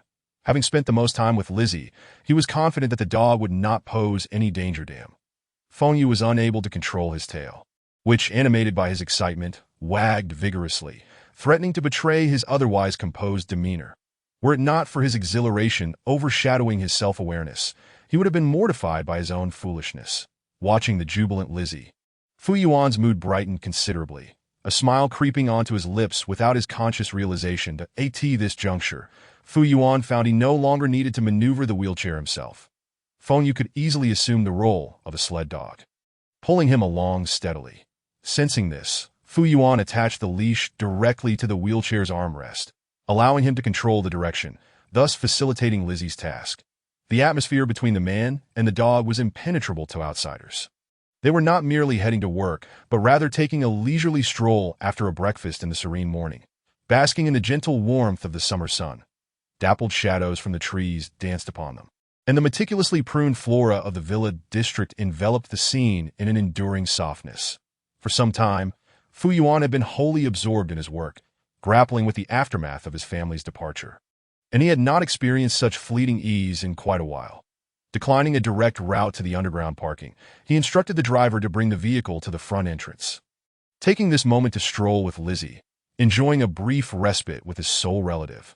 Lizzie's tail did not arch high like those of other dogs. Instead, it resembled that of a wolf, gently swaying and naturally resting between his hind legs. His coat bore a reddish hue. In dim light, he appeared entirely black. Yet under the sun, his formerly dark fur shimmered with a warm red reminiscent of a sunset's glow. Gazing at the dog ahead, Fu Yuan felt as though his heart were enveloped in soft, warm fleece. Through careful nurturing, Lizzie had fully recovered from his ailments.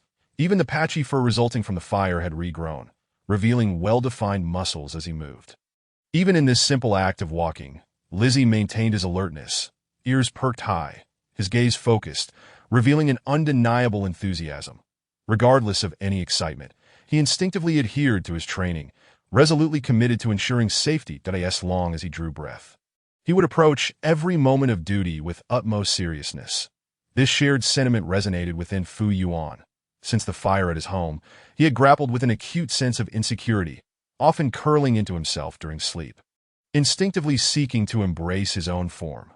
Gradually, the tension began to dissipate, tranquility seeping into his heart. As his mind settled, the sounds of Lizzie's breath, the cheerful chirping of birds, the gentle rustle of leaves in the breeze, the muted footsteps of the assistant in polished shoes, and even the soft rolling of the wheelchair coalesced into a soothing white noise that a sensation of redemption coursed through him, reflected in the sight of Lizzie's sturdy back. Fu Yuan was convinced that should any unforeseen circumstances arise, Lizzie would be the first to leap forward in his defense, just as he had during their initial return home, perhaps unbeknownst to himself. That very first moment when Lizzie had stood up for him had sown a seed of emotion deep within his heart. As they ventured in and out together, this budding hope for redemption began to cultivate a verdant awakening within his barren soul. Chapter 14. An Abundance of Security. The German Shepherd versus the brooding young master upon entering the company. Despite Fu Yuan's desire to avoid excessive interaction with employees, he could not escape passing through certain office areas. The sight of this peculiar duo was indeed eye-catching. The company's esteemed leader in a wheelchair, accompanied by a formidable-looking black German Shepherd. Feng Yu observed the employees who stood to greet them, suddenly feeling a pang of nostalgia for his previous life. The oppressive atmosphere of the company made him physically uncomfortable. Sensing Lizzie's discontent, Fu Yuan's spirits sank in an instant, yet he lacked the luxury of indulging in petulance. So he spoke softly to Lizzie. "You don't have to follow me here. At home, you can do as you please. There is nothing entertaining at the company, and you'll just have to be leashed. Look, now you can only follow me." Feng Yu's canine visage remained impassive. Even displaying displeasure was a challenge, leaving him only to cast a mournful glance at Fu Yuan. Who was he doing this for? Was it not merely to absorb a bit more energy and, incidentally, to spend more time with Fu Yuan? He pondered whether, if he were to become human, Fu Yuan would accept him. If the latter found it unacceptable, he would have to abandon his current life. Was he not now compelled to remain by Fu Yuan's side, seizing every fleeting moment? The thoughts of the man and the dog were utterly misaligned. Having spent considerable time with Feng Yu, Fu Yuan had grown accustomed to his own soliloquies. Once in the office, Fu Yuan did not linger. A mountain of contracts awaited his attention, and the pressure from the board loomed large. Were it not for his inability to stand, he would scarcely have time to sit in his boss's chair. Meetings commenced promptly. Feng Yu could not accompany Fu Yuan into the meeting room and was left to wait obediently in the chairman's office.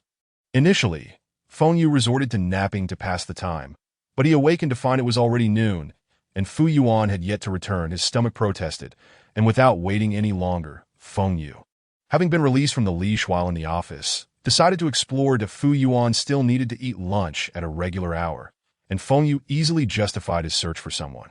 Upon reaching the office door, he discovered it was locked, presumably to prevent anyone from interrupting Lizzie. Such a situation posed no challenge for Feng Yu. Those familiar with him knew that even a password lock would not deter him. As long as he had observed someone unlock it, he could replicate the action. The lock was not there to thwart Lizzie. After a bit of effort, Feng Yu managed to open the door and peeked outside. The hallway was tranquil, with a few employees moving about, though most were enjoying their lunch break in quietude. This floor predominantly housed meeting rooms and offices for assistants and secretaries, catching a whiff of Fu Yuan's lingering medicinal scent. Feng Yu noted that his master had rarely visited the company, and his scent was distinctly identifiable.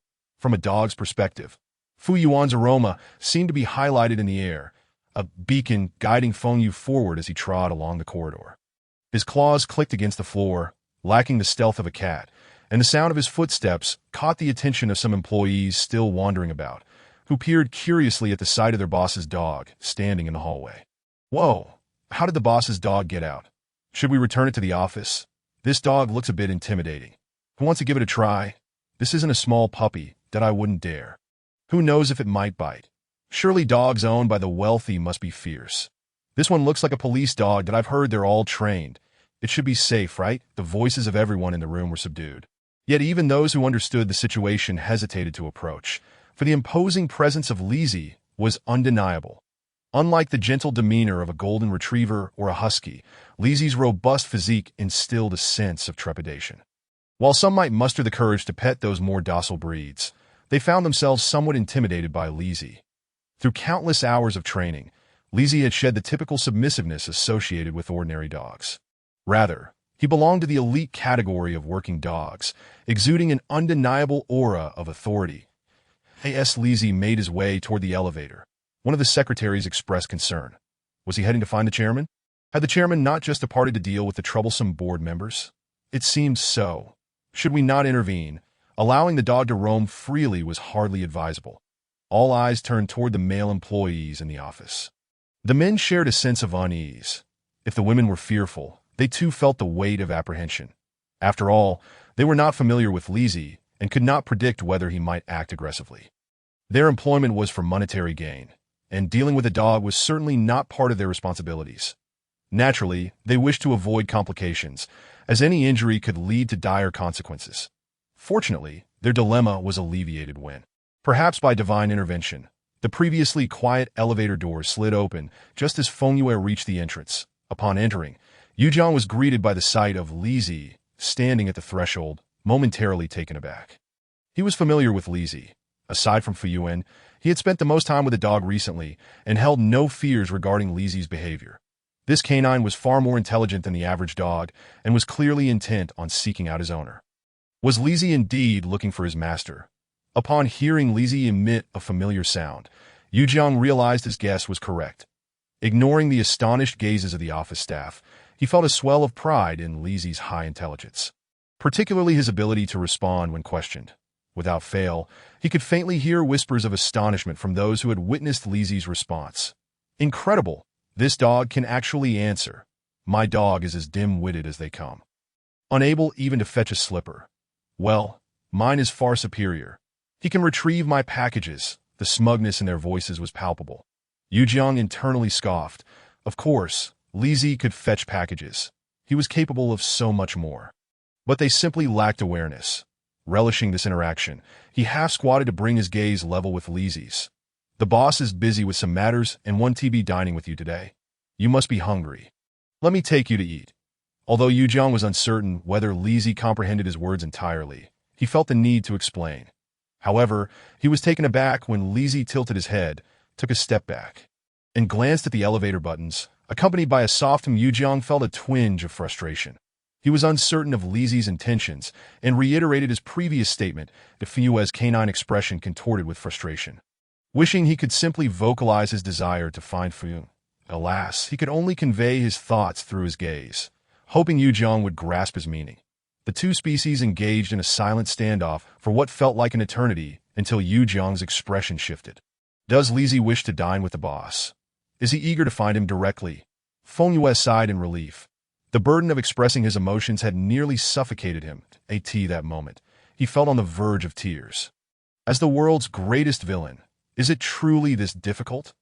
Oh, the trials of being a dog. He barked in excitement. Realizing he had surmised correctly, Yu Jiang also felt a sense of relief.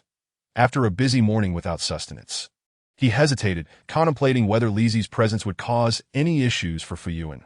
Chapter 15. An abundance of security. The German Shepherd versus the brooding young master Yu Jiang did not linger in his indecision. It was indeed preferable for Li Zi to approach directly. He had grown weary of the people around him. However, he wondered whether the boss would reprimand anyone. With a resolute thought, Yu Jiang beckoned to Li Zi. Upon seeing the dog enter the elevator, he swiftly pressed the close button and selected the floor where Fuyue was situated. Perhaps it was due to his unease stemming from the lack of obedience that he felt a vague anxiety. Over the course of time, the pressure exerted by Fuyue had been palpable. While he knew that Fuyue rarely lost his temper, when he did, the atmosphere grew so oppressive it was suffocating. Sometimes, a reprimand could feel more bearable than this invisible pressure. As Yu Jiang found himself at a loss for words, he turned to Li Zi, the only creature capable of conversing with him. Li Zi, you must assess the situation when we arrive. The boss could have had a timely meal. But it seems that one of the board members is causing a fuss. This individual was once a close friend of the late chairman, but with the chairman's departure, his true colors have emerged. He is attempting to leverage his seniority to interfere with company matters. The meeting has dragged on for nearly 2 hours, with both sides locked in a stalemate, that if the boss were not concerned with the fact that this man is a long-standing associate of the company, it would seem he wishes to physically confront the old fool. Fuyue listened intently, gleaning insights from the unguarded words of the assistant. The situation within the company appeared to be quite intricate. Having served as a CEO multiple times, he understood that people were complex, that if someone held grievances against you, it indicated a desire for something. Based on the assistant's remarks, Fuyue could only speculate about the deeper motivations at play. Nevertheless, it seemed that this individual sought to gain some advantage, whether it be acquiring more shares, seeking control, or something else entirely. Reflecting on Fuyue's recent work, Fuyue had observed enough to ascertain that Fuyue did not conceal important documents from a mere dog, allowing him to glean a considerable amount of information. From Fuyue's perspective, while Fuyue's decision-making appeared somewhat naive, it was mostly commendable, albeit lacking in experience. However, for a company with an established framework, Fuyue's decisions were unlikely to pose significant issues. Provided that Fuyue did not succumb to foolishness, safeguarding the family business should not present insurmountable challenges. Thus, if the heir was competent, the board had no reason to complicate matters for someone they had watched grow up. Even if they were discontented, it was hardly the time to impose difficulties upon Fuyue, especially since he had already taken over the company for some time. Observing the current state of affairs, Fuyue noted that, despite not having witnessed the intricacies of their work, the employees exhibited a healthy morale. Their spirits seemed high, indicating that everything was running smoothly, that if there were intentions to create trouble, now would not be the optimal moment, that if one harbored ulterior motives, why not act when Fuyue first engaged with the company, when he was still grappling with the demands? To start complicating matters now seemed rather late. Thus, what was this board member's true objective? As Yu Jiang's complaints echoed in his ears, man and dog swiftly descended to the conference room below. This particular conference room was the largest in the company, hosting the most attendees, that a glance revealed that many individuals had crossed the threshold of 50 years. The former chairman of the Su family was a capable man, always leaving room for maneuverability, which eased Fu Yuan's transition into the company. After years of hard work, most of the board members present were amicable. Each had their own company and were longtime friends of the late chairman. They had watched Fu Yuan grow up and were well aware of his capabilities. With Fu Yuan at the helm, they bore no objections and sometimes even lent their support. Of course, there were those who supported Fu Yuan and others who harbored their own agendas. As Feng Yue entered the conference room, he immediately overheard one member speaking in a condescending tone, making remarks that were less than palatable. "Little Su, I have no objections to your becoming chairman. After all, you are the largest shareholder. However, the collaboration with the Bai family must continue. The late Su merely reached a verbal agreement with them, and now that he is gone, it falls upon me to maintain this facade. Here is the deal. I want to make things difficult for you, little Su, but you must attend tonight's dinner with the Bai family. That is the largest shareholder. Your presence is essential." Fu Yuan furrowed his brow. The ongoing tug-of-war had left him exasperated. What should be minor issues were dragged out for far too long. He had never been informed of any collaboration with the Bai family by his father. And now he found himself caught in a web of conversation spun by Lu Qingde. He had not seen any project proposals or contracts related to the Bai family. Yet, he was being bombarded with discussions centered around his father. Even if he attempted to analyze the situation, asserting that the collaboration was still in its infancy and required a cautious approach, they continued to insist that it was imperative for Su family interests to align with the Bai family's business. Fu Yuan's youth and inexperience were evident as he struggled to maintain his composure amidst the barrage of pressures.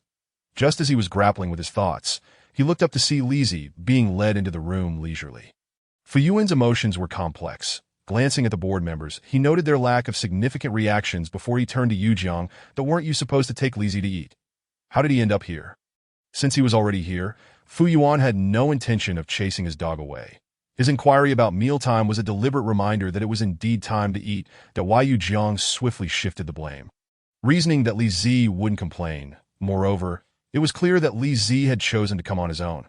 Such a large dog could hardly be restrained by mere will that Liz had wanted to dine with the boss. And since he couldn't be dissuaded, he brought the dog along. Before Fu Yuan could utter another word, Lu Qingde interjected. His corpulent form slumped in his seat, exuding an off-putting aura of grease. "Little Fu is still just a child," he remarked, bringing his puppy to work. "It falls upon us elders to provide some guidance. Otherwise, he'd spend the entire day playing." Feng Yu felt a wave of irritation wash over him upon hearing that voice. Having listened to Lu Qingde's earlier words, he found the man exceedingly peculiar. Though his intentions seemed to disguise a desire to meddle in Fu Yuan's affairs, his gaze toward Fu Yuan was laden with an unsettling greed, as if he wished to seize everything that belonged to him. Feng Yu quickened his pace, and as he passed behind Lu Qingde, he subtly channeled some energy to loosen the screws of the chair. If Lu Qingde remained still, all would be well. However, should he fidget restlessly, then he would have to face the consequences. Feng Yu maintained a neutral expression, leaving no trace of his actions.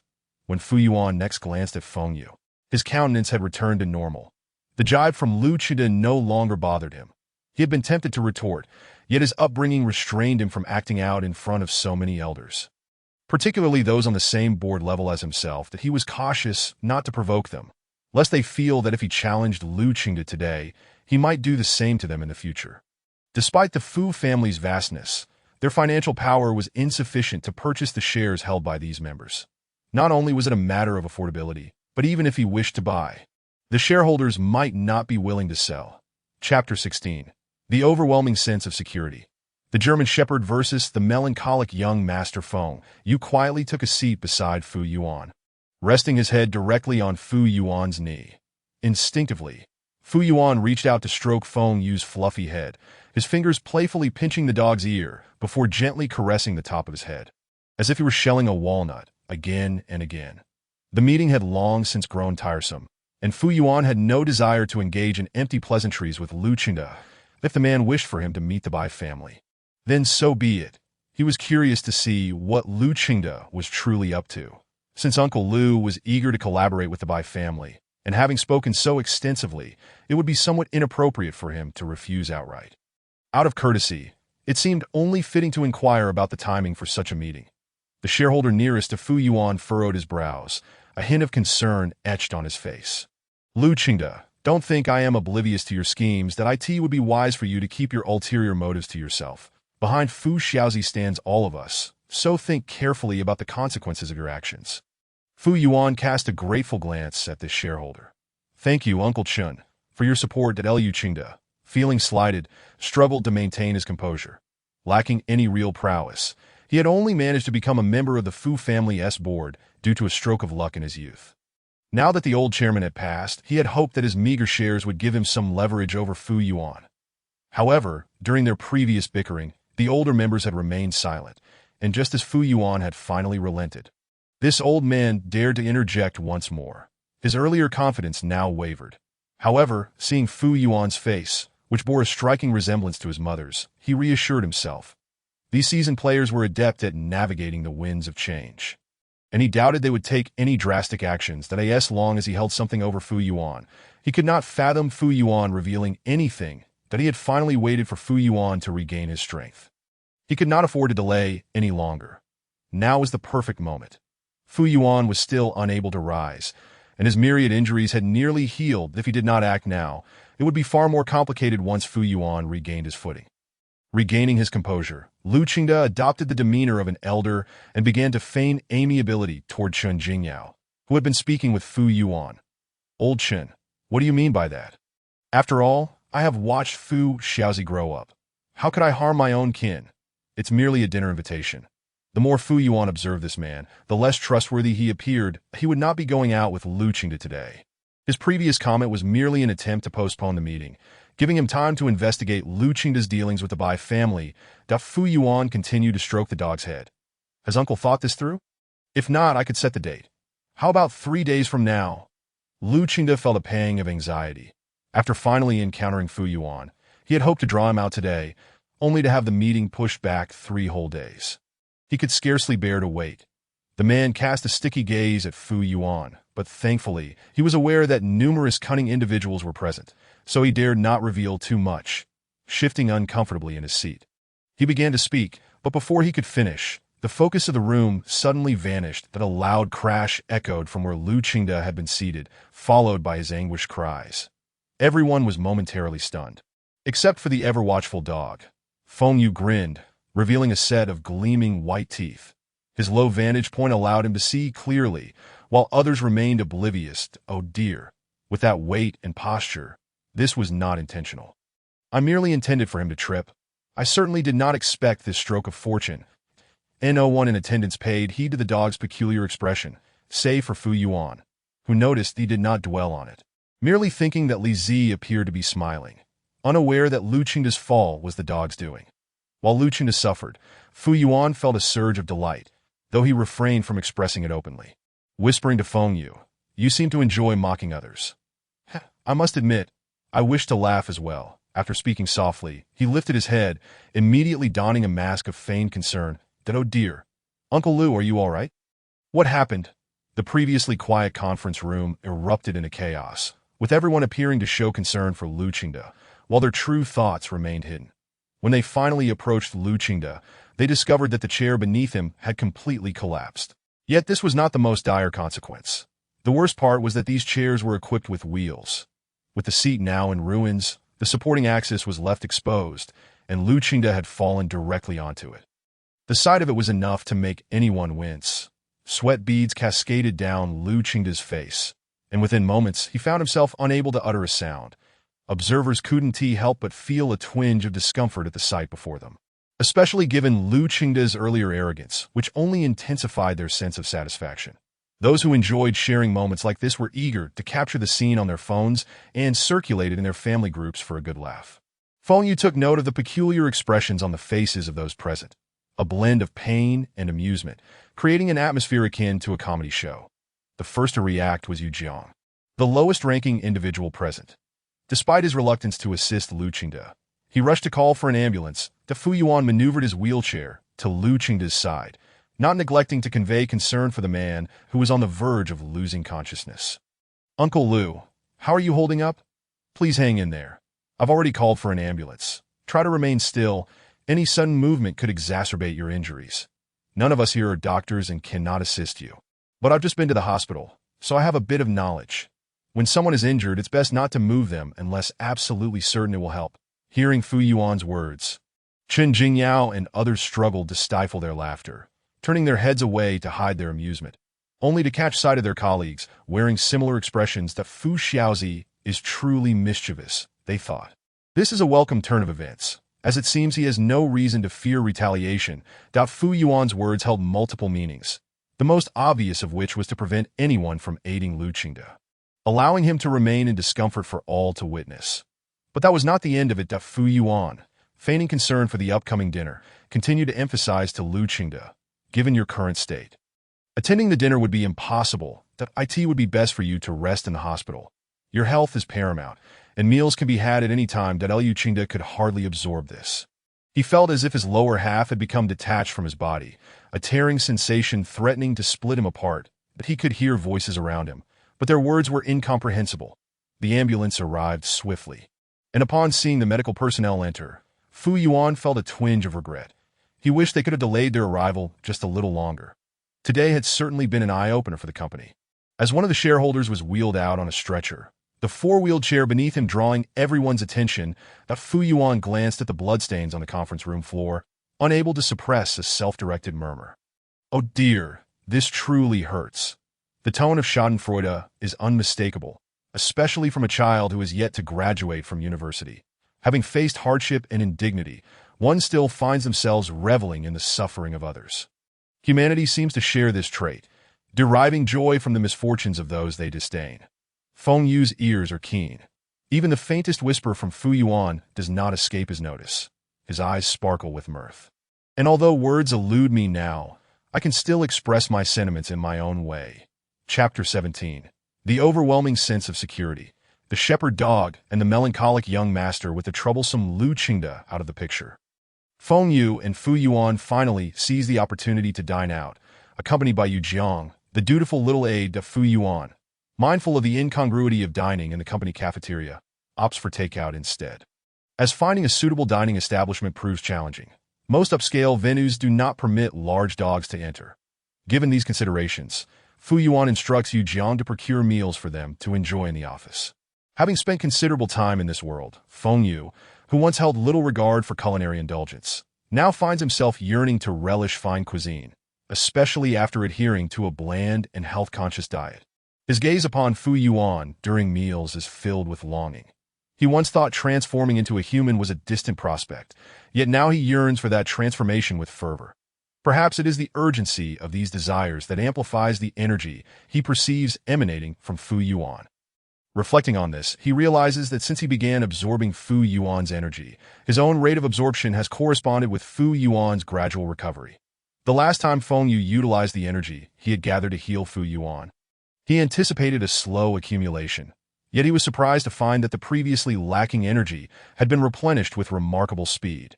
With a sufficient reserve of energy, Feng Yu is unreserved in its application.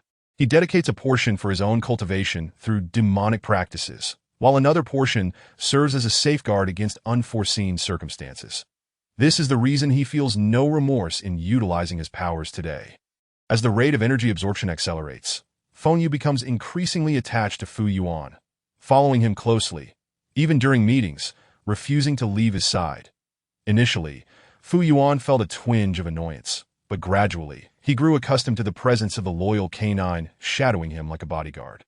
With Lu Qingde's absence, the pace of business operations surged exponentially. During this period, Fu Yuan successfully implemented 2 projects with significant profit potential, guided by his youthful vision of the future, understanding that technology would be the true source of wealth. The Fu family, a venerable enterprise, primarily engages in real estate and various mineral extractions, alongside some import-export trade. Under Fu Yuan's leadership, he recognizes the need to pivot the company's focus towards technology to ensure sustainable growth. Having studied game development in university and being an avid gamer himself, Fu Yuan had once feared he would never be able to pursue his passions after the family crisis. However, taking over the company rekindled his ambitions. Having streamlined operations, Fu Yuan finds himself with unexpected leisure time. With numerous employees each fulfilling their roles, he realizes he need only maintain relationships with partners, as formal gatherings are infrequent. This newfound freedom ignites his desire to design games. He balances his responsibilities at both the company and school, understanding the importance of continual learning to enhance his knowledge base, that he envisions establishing his own game development company, leveraging his position as chairman of the Fu family to finance this venture. Once the games are operational, it would effectively function as an extension of the family business, further diversifying their operational channels. Moreover, he contemplates recruiting researchers to develop an array of gaming equipment, for who among game developers would not wish to experience holographic gaming in their lifetime? With his plans in motion, Fu Yuan begins shuttling between the company and school with Feng Yu in tow. Over time, the initial surprise of seeing Fu Yuan bring a dog to class fades, and students become accustomed to spotting the quiet canine seated at the back, awaiting his master. Some who were initially apprehensive of Feng Yu gradually warm up to him, often bringing small treats to share.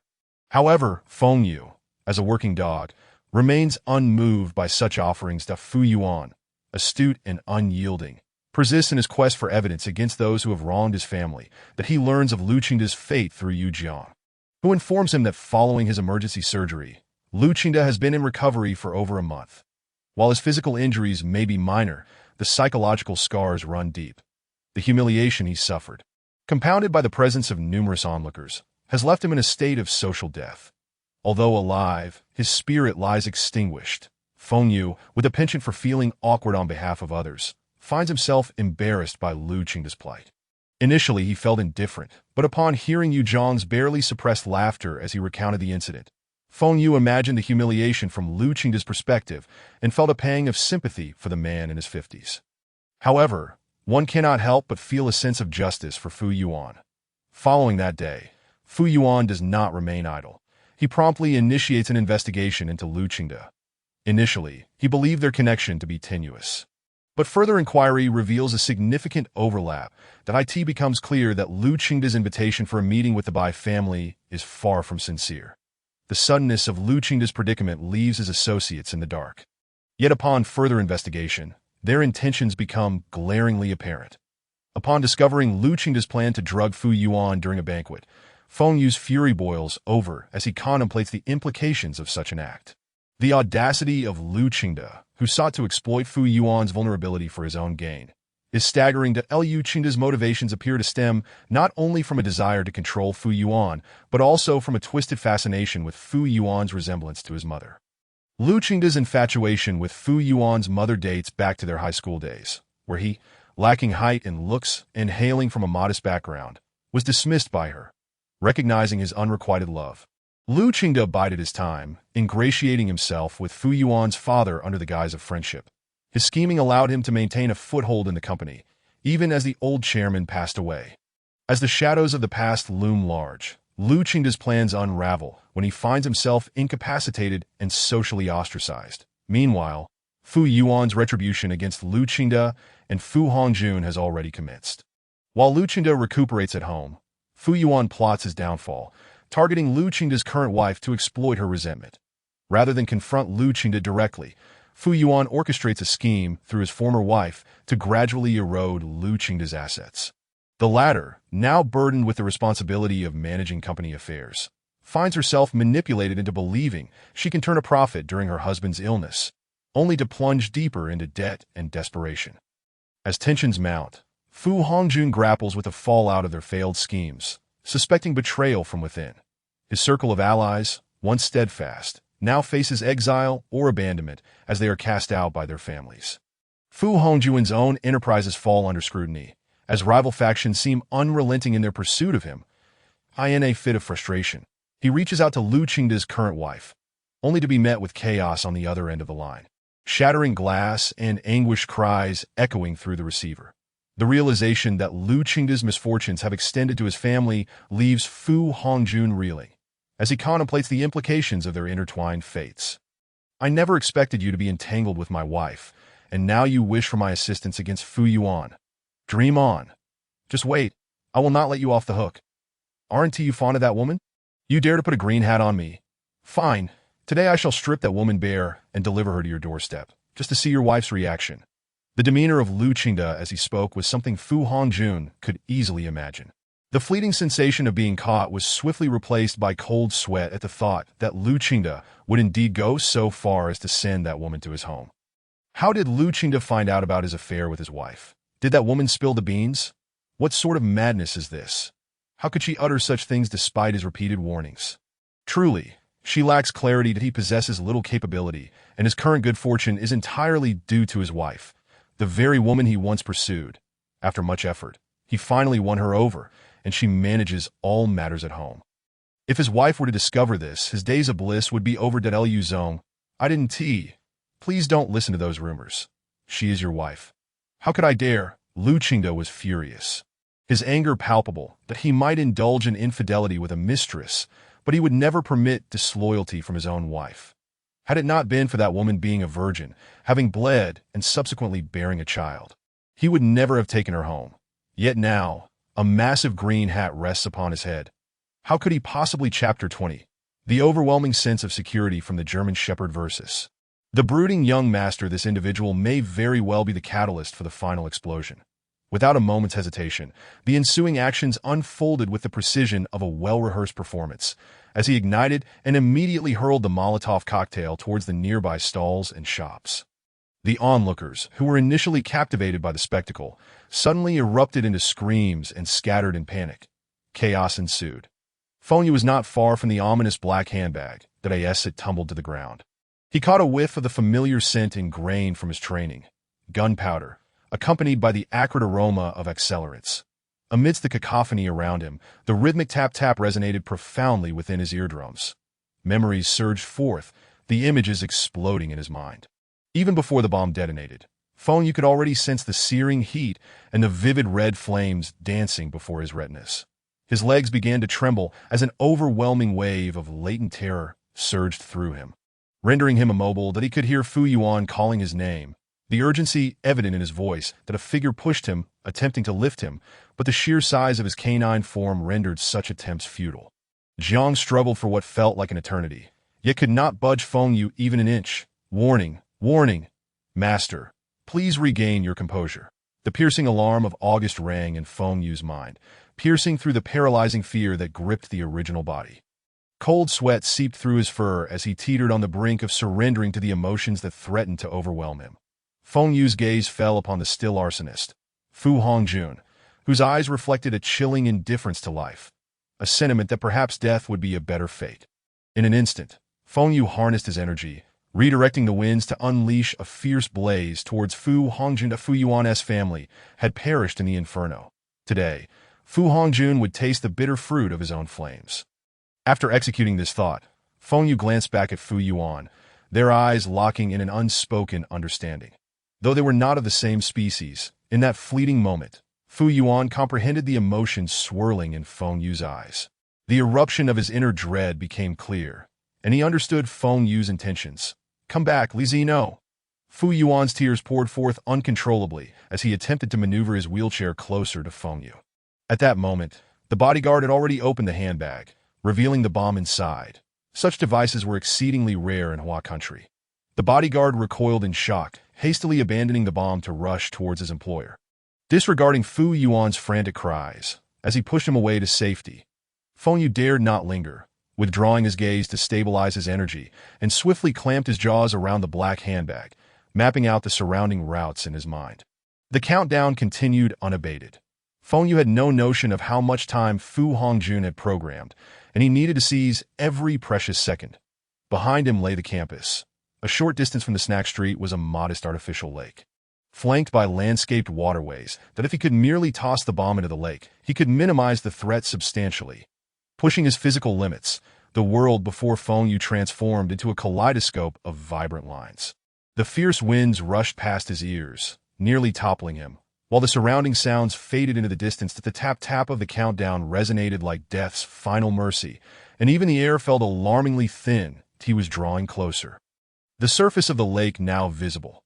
The crowd ahead had thinned considerably, and Feng Yu could discern the white jade railing with clarity. With a powerful thrust of his hind legs, he leapt gracefully over the more than a meter-high fence. In his optimal state, it posed no challenge. Beneath the sun, the tranquil lake shimmered, dotted with wild ducks leisurely gliding across the water's surface, while picnickers lounged beneath the verdant trees, savoring the weekend. Liz. With a resounding splash, the water enveloped Feng Yu, and all he could hear were the frantic bubbles rising around him, accompanied by a voice that might have been a figment of his imagination. It sounded like Fu Yuan's. In that split second of immersion, Feng Yu felt a surge of relief. As long as the bomb sank into the water, he need not worry about it harming anyone, and Fu Yuan would be safe. Perhaps the bomb would malfunction upon contact with water, preventing an explosion. For a brief moment, Feng Yu was bewildered. The impact of hitting the water was no trifling matter. The height from which he had jumped was considerable, and had he not instinctively adjusted his body mid-fall, he would have surely sustained grave injuries. Even so, he felt as though his internal organs had been jostled, and with the inability to breathe properly. He briefly thought his end had come. Fortunately, his spirit was resilient, and he merely felt disoriented for a moment before recovering. Disregarding the bomb, Feng Yu immediately began to paddle towards the distant shore. Breaking the surface, he coughed several times, feeling somewhat better, although the sounds around him remained somewhat muffled. Likely due to water in his ears, however, the sounds he could discern were clearer than when submerged, and he confirmed that the voice calling out to him was indeed Fu Yuan. Feng Yu found himself pondering how remarkably swift Fu Yuan was acting. Liz. Hurry, swim faster. Fu Yuan's voice had grown hoarse. His eyes were red from tears, and all he could see was his companion, who had stood by him through the darkest chapters of his life, struggling in the water. Yet, dogs were not natural swimmers. Despite their speed, they appeared helpless in the eyes of humans.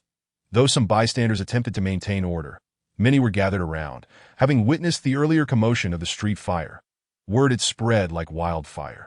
And while some might not grasp the full extent of the situation, they were spurred into action by the sight of the dog in distress, chanting words of encouragement. Go, dog. Hurry. You can do it. I can't bear to watch. The blaring of police sirens, the urgency of emergency responders, and the collective shouts of the crowd transformed the usually serene area into a cacophony of chaos. Suddenly, with a deafening roar, the water erupted in a colossal splash, flames of crimson and blue intertwining within the surging waves. The fuel from the bomb leaked into the lake, igniting a fiery conflagration upon its surface.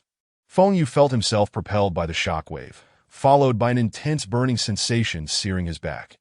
The fire brigade and armed police had arrived at the scene, promptly springing into action to extinguish the flames. The force of the blast left Feng Yu momentarily dazed, his body growing heavy in the water, on the verge of sinking. With a resounding splash, he felt himself fall, and as he struggled to open his eyes, he realized his energy had been nearly depleted from running and swimming, and the energy he had expended in dealing with Fu Hongjun had left him utterly drained, unable to replenish himself in time. Suddenly, he felt a grip on the nape of his neck, pulling him forward through the water, while a voice called out to him from nearby, Liz. Don't be afraid. It will be all right soon. Liz, stay still and rest. That voice. Why did it sound so familiar? It wasn't Fu Yuan. Who was it? Liz. As the darkness receded, light once again flooded his senses that it was Fu Yuan's voice. Feng Yu slowly opened his eyes. And the first sight that met him was Fu Yuan kneeling beside him, that he moved slightly, realizing he felt merely fatigued, with a slight sting on his back, though it was not severe. Likely nothing to be overly concerned about. Looking around, Feng Yu sought to identify who had been speaking to him moments ago, that he was still by the lakeside, having made it ashore, surrounded by a throng of people, including police, firefighters, and medical personnel. All cordoned off by a protective perimeter, it seemed that his unconsciousness had not lasted long. This allowed him to spot a familiar face beside Fu Yuan, Liz's previous caretaker, that it was he who had saved him. Feng Yu felt a sense of estrangement towards this individual. After all, he was no longer Liz, and the caretaker existed solely in the recesses of his memory. Retracting his gaze, Feng Yu licked Fu Yuan's hand gently. A gesture of reassurance, that I'm fine. Don't be afraid, don't worry. I'm still here. Chapter 21. The overwhelming sense of security from the German shepherd versus the brooding young master upon seeing Liz awaken and lick him. Fu Yuan felt a wave of relief wash over him. Feng Yu noticed that Fu Yuan had knelt on the ground, a sight that stirred concern within him. Fu Yuan's legs were still healing, and he had yet to commence rehabilitation. Was this position sustainable for him? At this juncture, Feng Yu lacked the strength to do much more than lift his head weakly to survey his surroundings. Quickly spotting Jiang, who appeared flustered and at a loss, with a soft bark directed at Jiang to attract his attention, Feng Yu then glanced between Fu Yuan and the wheelchair, the implication of his gaze unmistakable. Jiang, being quite perceptive, now seemed to grasp the dog's expression, moving to Fu Yuan's side to assist him, as if he had found his anchor. "Boss, please take a seat in the wheelchair. Liz is worried." "Don't fret, boss. A professional veterinarian is en route. This gentleman has already examined Liz and confirmed that he is unharmed, just a bit fatigued." The former caretaker rose to assist Fu Yuan, who lacked the strength to resist, and was gently guided back into his wheelchair by the two men. Earlier, when Liz had been unresponsive, Fu Yuan was consumed with worry. Now that Liz had awakened, he could finally breathe a sigh of relief. His intellect returned, and he realized that remaining on his knees was merely a hindrance, so he refrained from insisting on staying at this moment. He found the opportunity to inquire about the fate of Yu Jiang and Fu Hongjun. With Feng Yu no longer a concern, and surrounded by so many people, he felt that a mere dog could not manage much. The most troublesome bomb had already been dealt with, and the flames on the lake were soon to be extinguished. All he needed now was to rest, to lie down and regain his strength. After all, he could not expect anyone to carry him home. Feeling the gentle caress of a hand on his fur, Feng Yu turned to see it was the former caretaker. The man said nothing, but his eyes were slightly red, and his trembling hand betrayed his emotions. Such feelings were complex, and Feng Yu was reluctant to shoulder them or seek to understand them. For they were now on diverging paths. Liz had retired, while this man would continue his work with the fire brigade. The Liz of the past was gone, even if he had not come. Liz would not return. Feng Yu now had a new master in Fu Yuan, and their relationship was harmonious. He did not wish to sever this connection in that moment of peril. Feng Yu had thought of nothing. Perhaps driven by an instinctual sense of duty, or perhaps by a deep-seated desire to protect Fu Yuan from harm. The bomb had been brought by Fu Hongjun, and if anyone were to suffer injury, public opinion would inevitably point fingers at Fu Yuan. Some might even argue that it was Fu Yuan's negligence that led to their misfortune, and Feng Yu sought to avert such a scenario. At that moment, he truly felt indifferent to his own fate, even contemplating that death would not matter. He could simply begin anew in another world, albeit without Fu Yuan by his side. Yet, the pang of reluctance gripped his heart, tightening it in fear that he did not understand why this was so. Perhaps it was because Fu Yuan was involved that he would risk his own life without hesitation while carrying the bomb away. When the bomb detonated, Feng Yu finally confronted his true feelings. He was afraid of leaving, afraid of a future without Fu Yuan in his sight, longing to witness Fu Yuan's joy, captivated by the smile that danced at the corners of his mouth. Enchanted by his beauty, that he reveled in Fu Yuan's boundless affection. For this man had never scolded him, always prepared delectable treats, took him out to bask in the sun, and trained alongside him. At night, he would rest his head in Feng Yu's fur. This sentiment transcended mere fondness between individuals. It embodied a pure, almost sacred affection. For years, Feng Yu had lived under the specter of deceit. His actions dictated by the system, existing as a mere shadow of himself. Yet in Fu Yuan's presence, he felt as though he had returned to a time before he became embroiled in villainy. Feng Yu was not one to engage with others frequently. He preferred to stay home, drawing the comics he adored. Though his earnings were modest, they sufficed for a life he cherished. The profession of a cartoonist garnered admiration from many, and he relished that existence. Had it not been for that woman, had he not been so unfortunate, he would not have been captured by the villainous center, powerless to resist, relegated to a life of labor. When the shockwave hurled him away, Feng Yu felt an overwhelming sense of loss. He cherished this life, this companionship. Perhaps it was not entirely free, but for someone who was innately reclusive, it felt like a celestial existence. Even if he were offered a luxurious car and a grand mansion in the future, he would gladly accept. His gaze fell on Fu Yuan, who was listening to Yu Zhang's report, and he could not help but ponder the depth of his dependency on Fu Yuan. Could it be that he genuinely harbored feelings for this man, to the extent of sacrificing himself for his safety? Reluctantly, he tore his gaze away from Fu Yuan, contemplating whether his current form as a dog influenced his emotions. The loyalty ingrained in a dog's very essence. But so what? In this lifetime, he was a dog. Why should he suppress his feelings? Liking someone was simply liking them. Wasn't it merely an acknowledgement of embarking on a different kind of life? Why wrestle with such thoughts? Liking was liking. What was wrong with a dog cherishing its master? His limits and sense of shame had long been exhausted through countless encounters as a villain. Otherwise, he would not have uttered so many shameless, melodramatic lines. Having come to terms with this, Feng Yu ceased to be conflicted about being a dog, unabashedly drawn to his master's charms. The former caretaker observed Feng Yu's reactions. And though he forced a smile, his overall demeanor resembled that of a morning-souled. It seemed that Li Zi had found a good master, and that was a relief. Henceforth, Li Zi would no longer be exposed to such perilous tasks. You performed admirably this time. I truly did not expect you to complete the mission once more. Although there were no orders this time, you did remarkably well, saving many lives, and we are all proud of you. Feng Yu had regained some strength, perhaps owing to the lives he had saved. Now, he could not only sense the energy emanating from Fu Yuan, but also noticed golden orbs of all sizes floating towards him. These were the forces of merit. His weary body was rejuvenated by this power, enabling him to slowly rise. As he looked at the man before him, it felt like a final farewell. He nuzzled his damp head against the man's firm chest. It was certainly not an envy of his well-defined muscles. After all, he had trained diligently, but it was a pity that Fu Yuan's muscles had become slack during his recovery. Henceforth, he must encourage Fu Yuan to exercise. Unbeknownst to him, Feng Yu's orientation had shifted entirely. Perhaps it was innate, or perhaps it was a consequence of encountering Fu Yuan at this moment. Fu Yuan had finished conversing with Yu Jiang and maneuvered his wheelchair to Feng Yu's side. Seeing that Feng Yu was no longer in critical condition, Fu Yuan felt a twinge of concern, worried that Li Zi might have sustained some injuries, that a thorough examination at a specialized pet hospital would be prudent. Thank you, my friend. I am immensely grateful that you saved Li Zi today. Fu Yuan raised his head, expressing his gratitude to the tall man beside Li Zi. Chapter 22, An overwhelming sense of security. The German shepherd and the brooding young master, he could see that the man knew Li Zi. Judging by his demeanor, this man was likely Li Zi's former master. This realization stirred discomfort within Fu Yuan, an inexplicable fear that Li Zi might be taken from him, particularly when he had just witnessed Li Zi nuzzle the man. This only heightened his displeasure, evoking a sense of having his possessions stolen.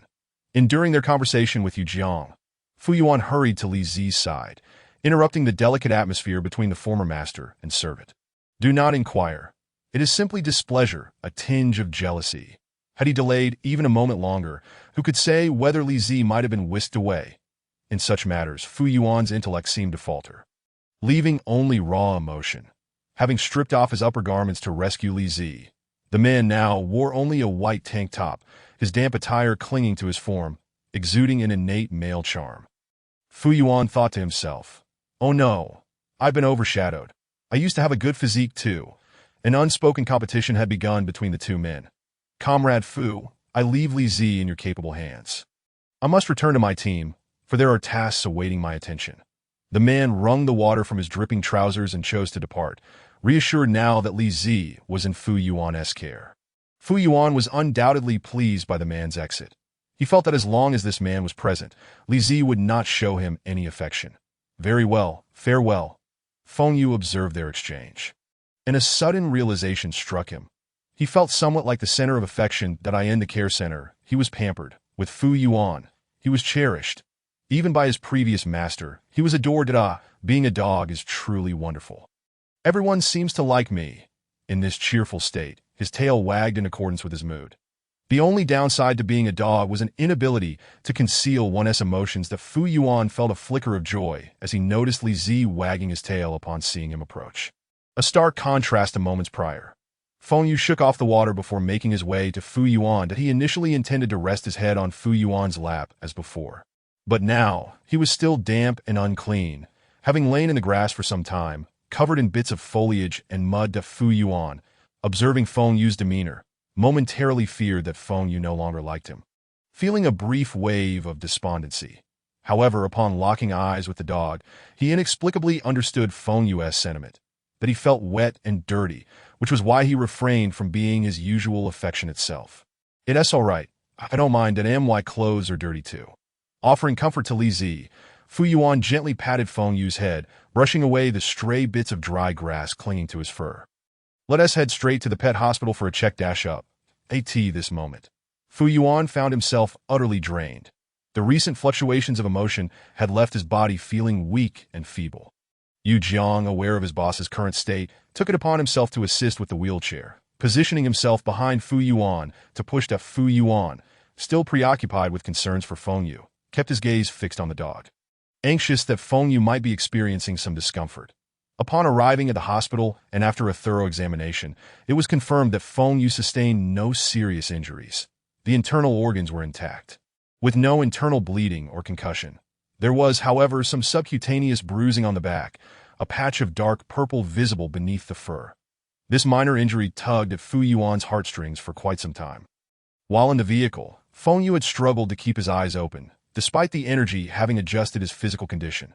Fatigue persisted, rendering him unable to keep his eyes from drooping. They barely made it home before Feng Yu hurried straight to Fu Yuan's bedroom, collapsing onto the bed and falling into a deep slumber. Fortunately, he had been cleaned at the hospital beforehand, sparing them the time needed for a bath. That Fu Yuan followed Feng Yu into the room, and upon seeing him asleep, understood that the little one had been quite exhausted that day, that he decided not to disturb him and turned instead to the study. How is the investigation regarding Su Hongjun progressing? Yu Jiang swiped on the tablet in his hand. It revealed that Su Hongjun had arrived by car, which was parked outside the snack street. The vehicle was not his own, and further investigation indicated it was a cloned license plate. Through examination of the model and year, they were able to pinpoint a suspect, though this individual was found dead at an abandoned processing plant by the river after having been deceased for approximately 2 days. As he spoke, Yu Jiang pulled up photographs from the file, showing Fu Yu on the scene. The first image was a frontal shot of a middle-aged man, his visage marked by hardship and a deep scar running across his face. The man's demeanor exuded an aura of gloom and severity, a visage commonly associated with unsavory characters. Upon tracing this individual further, it was determined that he had constructed the bomb himself. Previously employed at a chemical factory, he had been imprisoned for years prior for illicitly selling factory materials. Yu Jiang paused, and Fu Yuan lo, as Yu Jiang watched Fu Yuan depart from the study. A deep sigh escaped his lips. Yu Jiang had been raised with the support of the Fu family, and though he was merely a few years older than Fu Yuan, he could indeed be considered as someone who had witnessed Fu Yuan's growth. In those days, the old chairman treated him exceptionally well, almost as if he were a surrogate son. Yet now, Fu Yuan was the only one left. Initially, Fu Hongjun had discreetly approached Yu Jiang, seeking his assistance, believing that if he could win Yu Jiang's favor, it would be effortless to undermine Fu Yuan. Yu Jiang pondered the notion that if he himself did not assist Fu Yuan, how difficult it must be for him. The old chairman was a benefactor to Yu Jiang. Thus, his moral compass would not permit him to act dishonorably, which was why he had remained by Fu Yuan's side. Chapter 23. An overwhelming sense of security. The German Shepherd versus the melancholic young master. Fu Yuan maneuvered his wheelchair to the entrance of his room. Exhausted beyond measure, both physically and mentally, he yearned to sleep soundly like Feng Yu. Believing that any matters could be addressed after a restful slumber, he never anticipated the scene that would greet him upon opening the door. As the bedroom door swung open, the large bed in the center of the room came into view. Fu Yuan was all too familiar with that bed, yet now he halted at the threshold. And if one were to scrutinize his eyes, they would clearly see the constriction of his pupils. The bed remained unchanged, but the occupant upon it had transformed into something utterly unexpected. Fu Yuan remained silent, devoid of any noise. His instinctive reaction was not to summon Yu Jiang to verify whether an intruder had entered the room, but rather to close the door and lock it securely.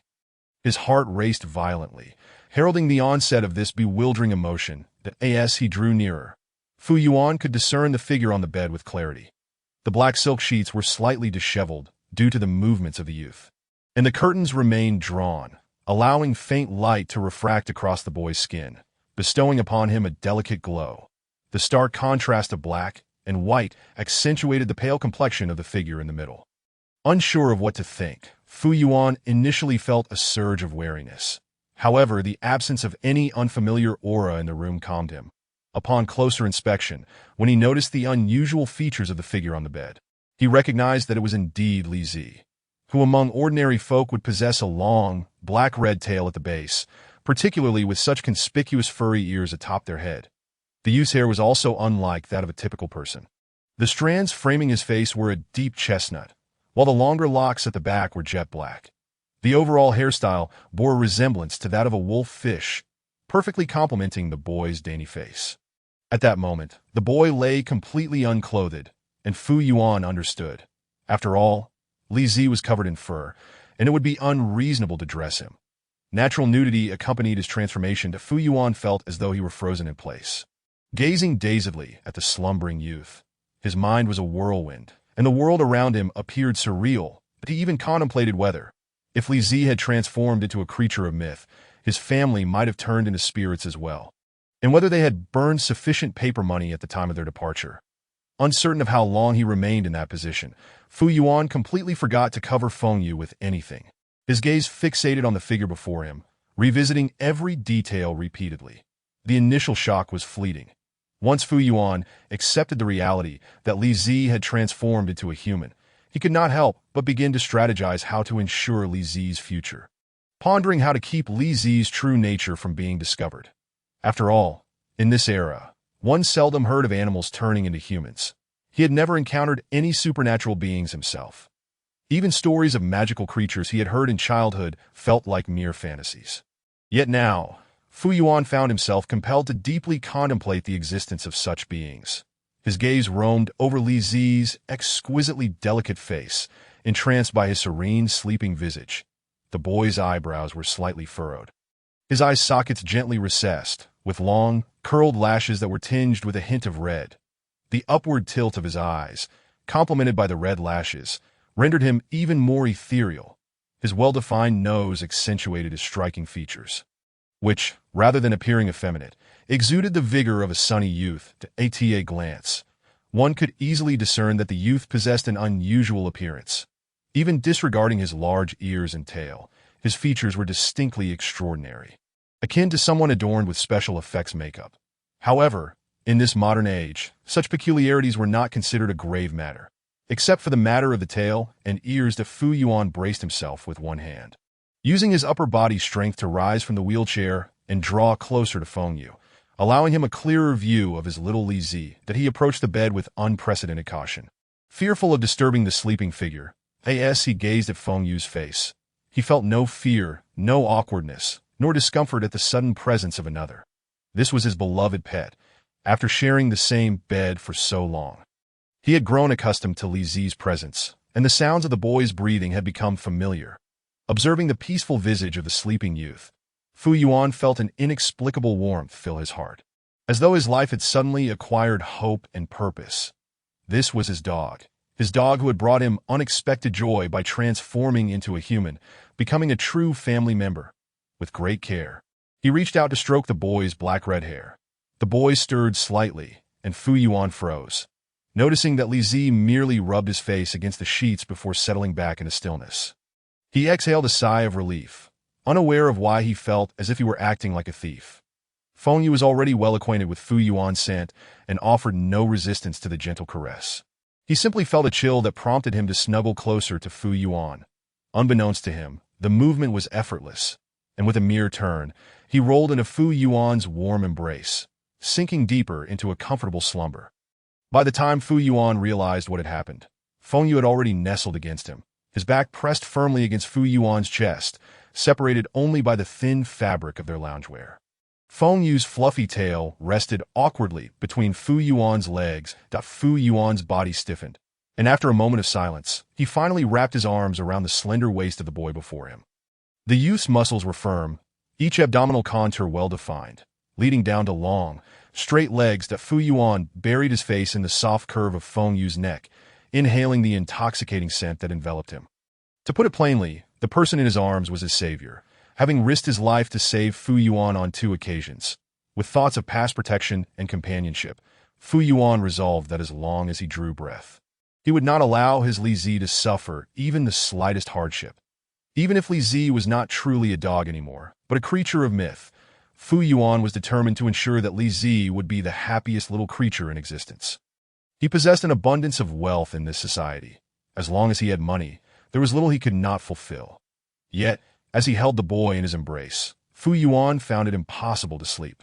His excitement kept him wide awake. Reluctant to release the boy, Fearing that if he let go, Li Zi might revert back to being a dog, he cherished the current version of Li Zi. Soft and beautiful. Now that Li Zi had become human, and with his intelligence, they could converse and engage with one another, the Fu Yuan even envisioned mischievous moments where he would guide Li Zi on how to navigate the world, teaching him about modern knowledge and how to be a person. Chapter 24. An overwhelming sense of security. The German Shepherd versus the melancholic young master Feng Yu remained blissfully unaware of the thoughts swirling in his current power source's mind. In the future, when Fu Yuan realized that Feng Yu would not require his guidance, he would likely feel a tinge of sorrow. Feng Yu slept soundly, his dreams filled with bizarre and vivid imagery. He felt a stretching ache coursing through his body, causing his brow to furrow involuntarily. The Fu Yuan, holding the youth close, was acutely aware of every movement Feng Yu made. Glancing down, he noticed the boy's furrowed brow and discomfort expression. Considering their current position, he wondered if Feng Yu might be cold. He contemplated lifting the boy into the blankets, but was thwarted by the lack of strength in his lower body, and he had no desire to summon Yu Jiang for assistance. Feng Yu belonged to him. He did not wish for anyone else to see the current state of his beloved pet, not just the tail and ears, but the secret that he wished to keep hidden. This sensation was akin to an outsider encroaching upon his territory, especially with Feng Yu's nudity. These thoughts crossed his mind. He could not help but let his gaze wander downward, having never truly considered whether Li Zi was male or female. He had briefly glanced at Li Zi's profile in the past, but had never given it much thought. Liz was typically well-behaved, even in designated areas for relieving himself, and his living space was equipped with everything he needed, including a specific area for his necessities. Fu Yuan had never paid attention to the physiological aspects of his pet. Yu Jiang had once suggested neutering Li Zi, but Fu Yuan had deemed it inhumane and declined the idea. Now, he was grateful he had not proceeded with it. Otherwise, Li Zi would surely harbor resentment towards him. From Fu Yuan's vantage point, he could not see much beyond Feng Yu's shoulder, as the boy's hips effectively concealed any secrets. Perhaps it was the very act of concealment that sparked curiosity. Fu Yuan questioned his own orientation, yet he found himself captivated by the prospect of discovering what his little Li Zi truly was. His current state of mind was dominated by curiosity, a desire to explore the unknown, that he found himself pondering how Li Zi's tail had come to be. Without hesitation, Fu Yuan's hand, which had been resting at Feng Yu's waist, gently slid downward, seeking the base of the tail. The moment he made contact, Feng Yu instinctively let out a soft hum. That area was highly sensitive, and even in their usual playful interactions, Fu Yuan had never deliberately touched it. Fu Yuan retreated slightly, lowering his gaze to observe the boy's creamy soft skin, where the furry tail protruded. Quite conspy, what a peculiar situation this is. Have I truly transformed into a human? Surely, such a transition cannot occur so swiftly. I am reminded of the divine power I felt yesterday. Could be linked to that. Feng Yu swiftly glanced around, noting the daylight outside the window. It must be the following day. Oh no! It suddenly dawned on him. What about Xu Yuan? He looked to his side and, fortunately, found no one present. But that is not the crux of the matter. Feng Yu realized that he was no longer beneath the covers. He was completely bare, the blanket having slipped down to his waist as he rose, revealing the youthful contours of his flawless, fair physique. His well-defined muscles imparted strength without rendering him bulky. Rather, they were perfectly proportioned. As he sat there, Feng Yu sensed an oddity at his back, and he reached behind him only to discover that his transformation had not fully succeeded. His tail remained, and his head felt peculiar, as if something was swaying atop it. Though he harbored suspicions, he dared to touch his ears, confirmed. Their presence was undeniable. Feng Yu had encountered grand spectacles before, yet this transformation was utterly abrupt, leaving his mind somewhat incapacitated, but he must confront a stark reality. First and foremost, he had not seen Xu Yuan upon awakening. The first thought that struck him was that Xu Yuan hadn't come to the room to sleep last night, which seemed implausible. Secondly, if Xu Yuan had returned, he would have witnessed Feng Yu in his current state and presumably covered him with the blanket. What could Xu Yuan possibly be thinking? Feng Yu felt a wave of panic wash over him as he clasped his head in his hands. Reluctant to face the reality, that he was a creature of meticulous plans, having devised a strategy to confess to Xu Yuan. Yet who could have anticipated such an unexpected revelation? His plans lay in shambles. What if Xu Yuan no longer wanted him? The thought was unbearable. How could a caretaker abandon their beloved pet? In this moment, Feng Yue completely disregarded his usual calm demeanor, succumbing to the instincts of a dog. He wished to hide beneath the covers and escape reality. Let it all be obliterated. Let it explode. August, he lamented. What on earth is happening? How did I become human without your prior warning? August, equally exasperated, replied, Master, you absorbed divine merit yesterday, and your energy surged to a critical point. I had no time to warn you before your transformation commenced. Even if I had called out to you, you would not have awakened. With a sigh of despair, Feng Yue buried his face in the pillow, trying to smother himself in fabric laden with Shiyuan's scent. Can I revert to being a chestnut? He inquired of August. Not at this moment. Master, your transformation is still unstable. Once your ears and tail disappear, you may change at will. Feng Yue felt a sense of dread. He could no longer feign ignorance. Who can tell me what to do now? I am in dire need of guidance. That he was utterly engulfed in self-imposed isolation, oblivious to the sound of the door opening, mistakenly attributing the noise to his own commotion. When Shiyuan entered, he was greeted by the sight of Feng Yue, buried beneath the pillow, restless, thrashing about like a mischievous pup, tail wagging beneath the blanket. The lower half of the cover barely concealed the delicate, pale curve of his backside. Clearing his throat, Shiyuan attempted to announce his presence. Not wishing to remain unnoticed, hearing the noise behind him, Feng Yue stiffened, his chaotic thoughts racing that he could not bear to confront the embarrassing situation, especially with someone he held dear in the room, without turning around. He whimpered softly and completely enveloped himself in the blanket, resembling a snail playing dead. Despite his previous status as a formidable antagonist, he now found himself at a loss, unable to devise a plan to navigate the awkwardness of his sudden transformation. Feeling utterly exposed, Shiyuan maneuvered his wheelchair to the bedside, observing the immobile bundle that reminded him of the way Feng Yue would act when he had misbehaved, like an ostrich burying its head in the sand. With a bemused smile, Shiyuan reached out and gently patted the bundled form, saying, What is the matter? Are you shy? No need to hide. I can see you. Feng Yue's face flushed crimson beneath the covers upon hearing Shiyuan's words. He wished for nothing more than to remain invisible, hoping Shiyuan would take his leave and allow him a moment of solitude. If I play dead, perhaps the embarrassment will pass me by, he thought. Shiyuan was not one to wait patiently. For him, action was paramount.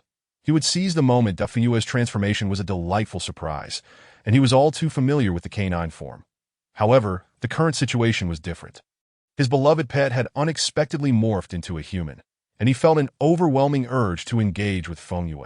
His mind raced with thoughts of teaching Feng Yue how to navigate his new human existence, starting with the fundamental lesson that humans wear clothing and cannot remain indecent in front of others, except, of course, for Shiyuan. Noting Feng Yue's silence, Shiyuan gently tugged at the blanket, employing a bit of effort to unveil the boy from his cocoon. Their eyes met, and Shiyuan couldn't help but laugh at Feng Yue's flushed cheeks, remarking, Look at you, all flustered. Feng Yue felt an unprecedented wave of embarrassment wash over him, in an attempt to salvage his dignity. He recognized that evasion would yield no benefit. It was better to confront the situation directly. Taking a deep breath, he straightened his posture, maintaining a calm facade while scrutinizing Shiyuan's expressions, determined not to miss any subtle changes. Now that he was human, his perspective had shifted, allowing him to discern even the slightest nuances on Shiyuan's face, but he pondered how to initiate the conversation. Would it suffice to say, I suppose you've seen me and recognized who I am? I am Chestnut. Your dog. The thought felt unbearably awkward, and he hesitated, especially given his current state of undress, seated there with his bare chest exposed, the autumn air sending shivers through him as Shiyuan observed the boy before him. He noticed Feng Yue's lips moving as if attempting to articulate something, yet no sound emerged. Assuming Feng Yue was simply at a loss for words, Shiyuan remained patient, accustomed to communicating with his silent companion. Surely you must be hungry after sleeping for so long, Shiyuan finally said, eliciting a moment of surprise from Feng Yue. Though he had felt no hunger before, Shiyuan's words struck a chord, and his stomach audibly protested, revealing his need for nourishment. Given the energy expenditure required for his transformation, compounded by a day of fasting, how could he not be famished? Will you be able to walk? Shiyuan inquired, a playful smile gracing his features as he assessed Feng Yue's bare form. He quickly averted his gaze and extended the clothing he had been holding, offering it to Feng. "Hey, you know how to put this on? If not, I can assist you." Feng Yu felt somewhat at a loss for words. Given that he was still in a wheelchair, it would be best to refrain from exerting himself by assisting me with dressing. Though he himself yearned to entice and gauge Fu Yuan's reaction, he ultimately decided against it, feeling it would be overly unfair. Thus, he simply took the clothes and began to dress himself. Upon noticing that Feng Yu had started putting on his clothes, Fu Yuan turned his back. Unsure of why, he felt a twinge of regret for not being able to assist Feng Yu. When Feng Yu sat at the dining table, he was taken aback by how seamlessly everything had unfolded. With no sense of awkwardness whatsoever, he hadn't even had the chance to utter a word. Yet Fu Yuan seemed to perceive his thoughts with remarkable clarity. "Hey, wait a minute, I haven't even begun to test the waters yet." And suddenly we're at the dining stage. Chapter 26, Abundant Sense of Security. The German Shepherd versus the brooding young Master Feng Yu had not eaten with his hands in quite some time and felt a touch out of practice. After all, for the past 6 months, he had been accustomed to simply bowing his head to eat. The sudden shift to using utensils felt somewhat unfamiliar to Fu Yuan. Being considerate, had not prepared chopsticks but had instead thoughtfully placed a fork and spoon before him. Fu Yuan resembled a paternal figure teaching a child, as he picked up a fork, intending to instruct Feng Yu on its use. Feng Yu regarded Fu Yuan as though he were a fool. But under Fu Yuan's watchful gaze, he adeptly picked up the fork, speared a small bun before him, dipped it in the sauce dish with a touch of chili vinegar, and as he placed it in his mouth, he added, "I can eat." Fu Yuan was taken aback. He had assumed Li Zi would be mute and that he would need to teach him how to eat. However, seeing Li Zi's demeanor, he realized he was far from resembling a newly transformed canine creature. He suddenly felt quite foolish for his earlier assumptions that, indeed, did it make sense? After all, Li Zi is a creature of the supernatural. Who knows if he had ever been human before? I had taken it for granted. As Fu Yuan observed Li Zi eating with apparent enjoyment, he felt a sense of circumstances exceeding his expectations to that moment. Feng Yu was no longer embarrassed. From the outset, he had not experienced any fear and was unconcerned with the possibility of Fu Yuan discovering that his transformation into a human might lead him into the clutches of some research organization. Even though he currently had little energy at his disposal, given his extensive life experience and the knowledge he had acquired, escaping would not pose much difficulty. Unfazed and devoid of any awkwardness, Feng Yu dined as he typically would, perhaps even more so than Fu Yuan, the supposed master. After savoring the mildly spiced bun, he expressed curiosity. "By the way, where is Yu Jiang? I haven't seen him today. What about the others in the household?" Fu Yuan, still dwelling in self-pity, lifted his gaze at Feng Yu's inquiry, his eyes glimmering with intensity. "Did I sent Yu Jiang home early? The others only come to clean when we are not in the house." He gestured subtly towards Feng Yu's still visible ears, conveying that, given his current appearance, it would be inappropriate for outsiders to see him. Even though Yu Jiang was his most trusted confidant, he would not expose Li Zi to him. Watching Feng Yu's ears bounce with every movement, Fu Yuan felt a sudden urge to touch them. Having enjoyed stroking soft dog ears when Li Zi was still a canine, the desire to do so was now even more pronounced.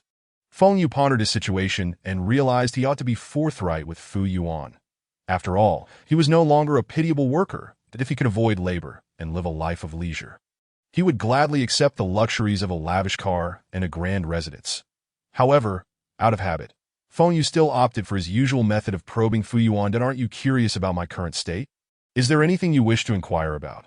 Fu Yuan paused in his meal, his mind distracted. As a young man still in university, the sudden transformation of a pet into a human was a significant shock, and he had managed to hold back his excitement due to the harsh realities of life. It was impressive that he had remained composed thus far. With Feng Yu's question, however, he could no longer restrain himself. "Li Zi, are you a dog spirit? Or some sort of supernatural creature?" Feng Yu's grip on the fork tightened, the metal bending slightly under the pressure. Fu Yuan's question struck him as somewhat derogatory. He had never felt anything amiss while he was a dog, nor did he feel any discomfort during that time. Yet being asked if he were a dog spirit somehow felt like an insult. But what could he say? At this moment, he was indeed a dog spirit, and he had no choice but to acknowledge it. Feng Yu scowled, nodding slightly, his words somewhat ambiguous. "You could say that I am that instant." Fu Yuan sensed Feng Yu's mood change. It seemed that after spending so much time together, he could quickly pick up on any shift in Feng Yu's emotions. Evidently, Feng Yu did not take kindly to being referred to as a dog spirit. Naturally, given his intelligence, it was understandable that he would dislike such a label, which Fu Yuan himself found rather unappealing. Then Li Zi, is that truly your name? Fu Yuan inquired cautiously, observing Feng Yu's expression to be why his reasoning. Given Li Zi's evident intelligence, he wondered if he might have any objections to such a simplistic name. Considering Feng Yu's current state, having transformed from a dog into a human, it was only a matter of time before he could conceal his ears and tail. If he were to live among people, it would be imperative that he not be called Li Zi in public. Otherwise, anyone familiar with him would see through his disguise. Upon hearing Fu Yuan's question, Feng Yu immediately grasped its implications that he had no intention of allowing Fu Yuan to call him Li Zi indefinitely. Did I have a name? Feng Yu's response left Fu Yuan somewhat disheartened. He had entertained the thought of naming Li Zi with his own surname if he had none. Yet his disappointment was short-lived, quickly replaced by curiosity about Li Zi's original name. Feng Yu did not keep Fu Yuan waiting long. My name is Feng Yu, with Feng meaning seal and Ying moon, that Fu Yuan repeated the two characters several times. Lifting his face to smile at Feng Yu, what a beautiful name. May I call you Yu from now on?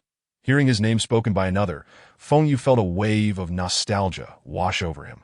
It had been years since he had heard it, and he had almost forgotten it entirely. During his missions, he had never been called Feng Yu. With each new assignment, he had to adopt a new name. Each time he began anew, he would have to consciously remember his original name, fearing that if he did not make an effort, he would eventually forget it altogether. Now, as this name escaped another's lips, Feng Yu felt a gritty sensation in his eyes, as if sand had found its way in, threatening to bring him to tears. His heart ached with a bittersweet pang. Wishing to conceal his emotions from Fu Yuan, he feigned disdain. Yu, that sounds rather feminine. I am a tough guy. Feng Yu was concerned that Fu Yuan might not believe him, so he rolled up his sleeve to display his physique, which was quite impressive. He had observed his own form while dressing. Aside from some uncertainty regarding his height, his proportions were excellent, broad shoulders and a narrow waist, a youthful body brimming with vitality. In private, you may still call me Li Zi.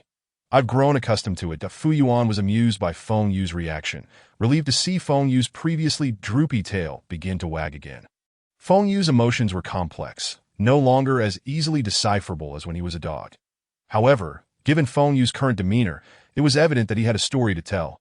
Did Yu used to work as a service dog? Wasn't that exhausting? Listening to Fu Yuan's casual inquiry, Feng Yu understood the curiosity behind it. After all, his behavior exhibited traits that should not belong to a mere 3-year-old dog, and no matter how fantastical the legends. There was no such thing as an animal becoming sentient after just 3 years. This was no tale of invincible upgrades. Feng Yu had no desire to divulge too much. He hoped Fu Yuan would not pry further.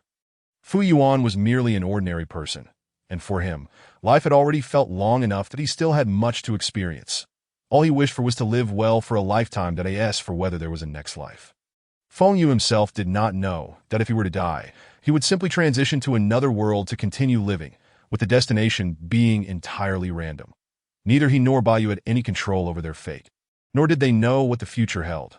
For now, all he desired was to live a life of ease, preferring to lie down rather than sit.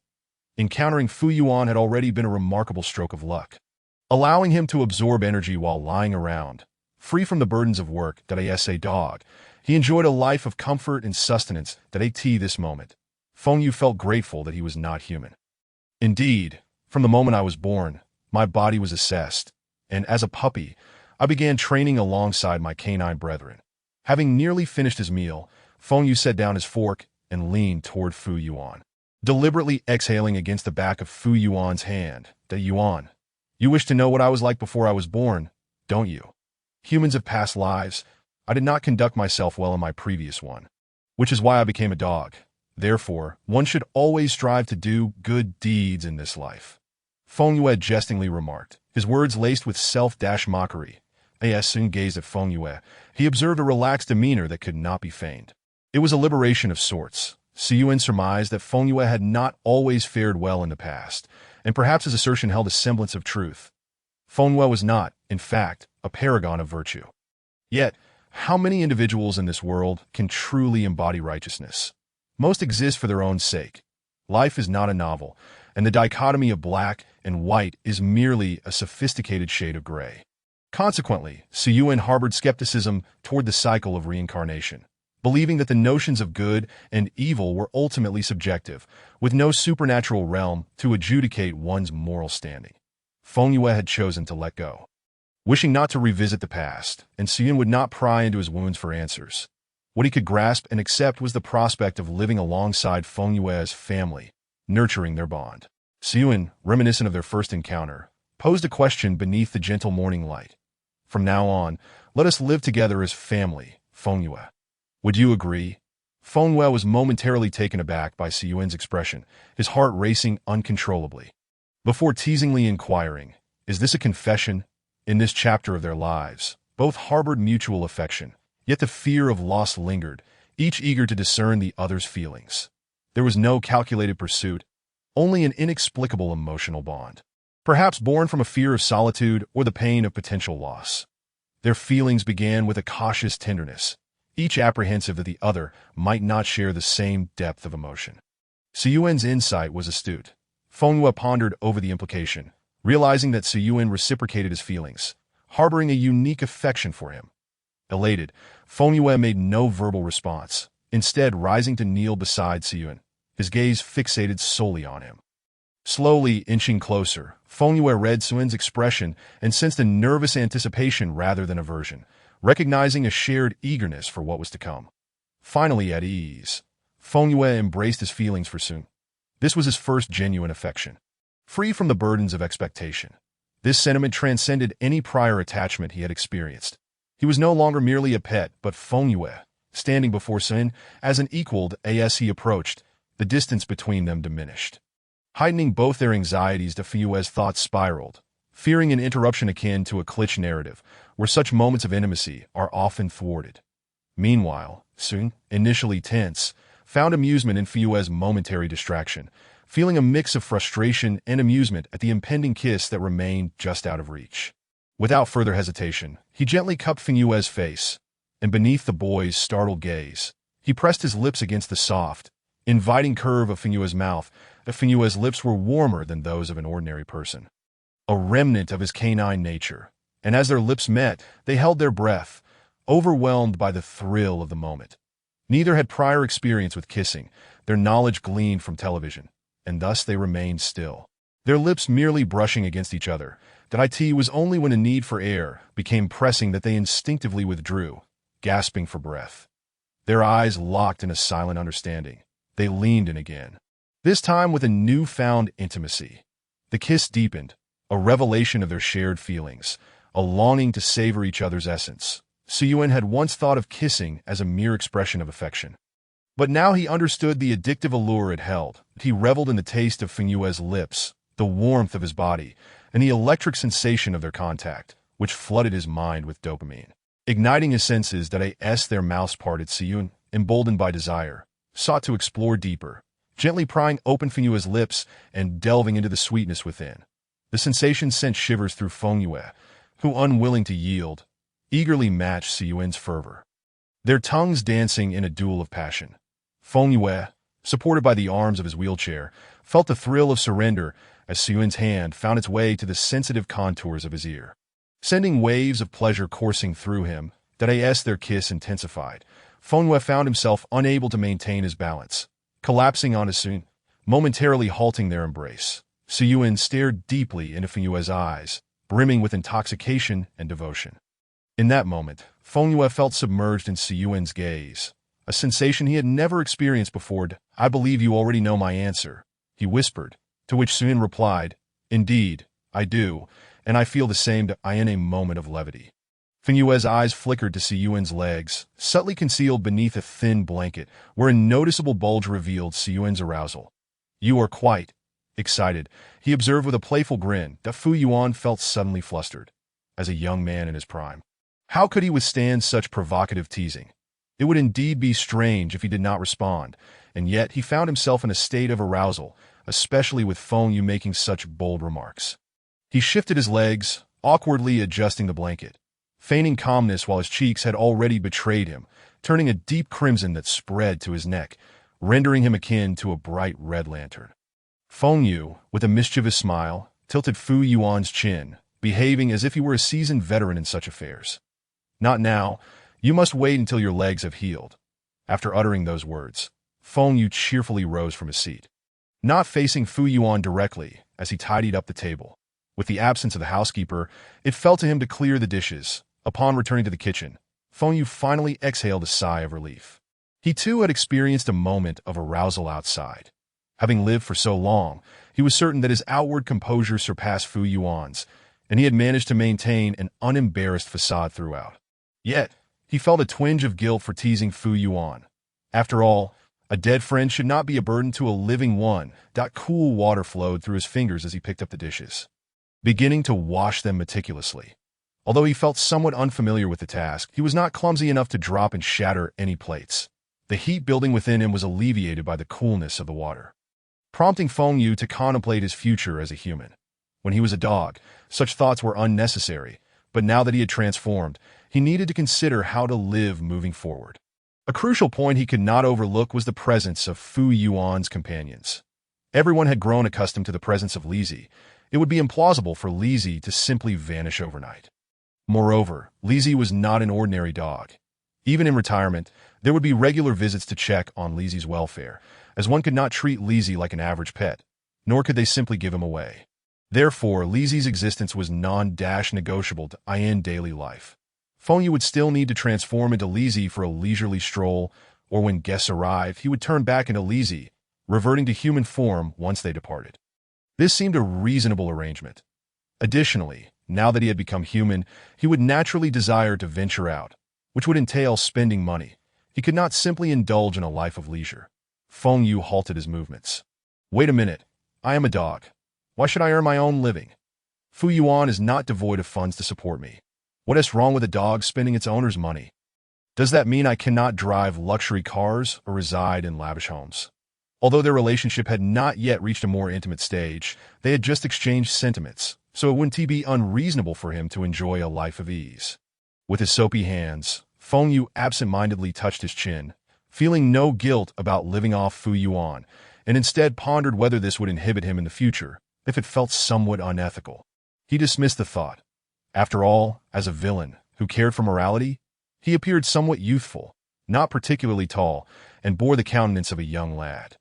Yet, there was wisdom in the saying that cuteness could be a form of allure. He was well aware of how men could be together. To be an impressive antagonist, one must be well informed. Otherwise, how could he navigate the traps laid before him? He had also taken the initiative to educate himself about women, believing himself to be more experienced than Fu Yuan. Once Fu Yuan recovered, he would naturally take the lead in their relationship. Having finished washing the dishes without arriving at any conclusions, Feng Yu stepped out of the kitchen only to find that Fu Yuan was no longer in the living room. He inhaled the air, pinpointing Fu Yuan's location. The man was likely in the study, where his scent was strongest. Quietly approaching the door, which was ajar, he peered inside and saw Fu Yuan seated in a wheelchair, engaged in a video call with Yu Jiang. Observing Fu Yuan, Feng Yu realized he had been overthinking. Fu Yuan could not stand, and it would hardly be fair for him to take advantage of the situation. It seemed he needed to encourage Fu Yuan to undergo rehabilitation and perhaps even provide him with some energy to hasten his recovery. Feng Yu clenched his fists, thinking that once Fu Yuan was well, they could engage in a playful debate over who would take the lead in their relationship. Boss, there's a charity gala next week that requires your attendance. This event is quite significant, as the project partners from Yuntai will also be present. Will you be bringing a date? Yu Jiang's voice came through the tablet, prompting Feng Yu to perk up.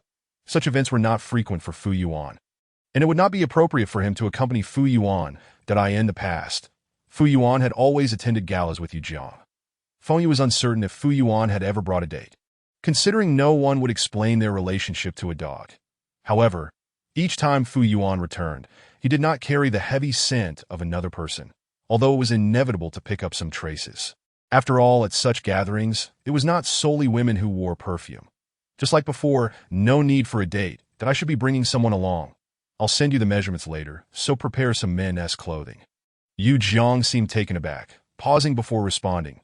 All right, I'll start selecting brands now. Fu Yuan ended the call, having seen Feng Yu lurking at the door, but he greeted the eavesdropper with a smile.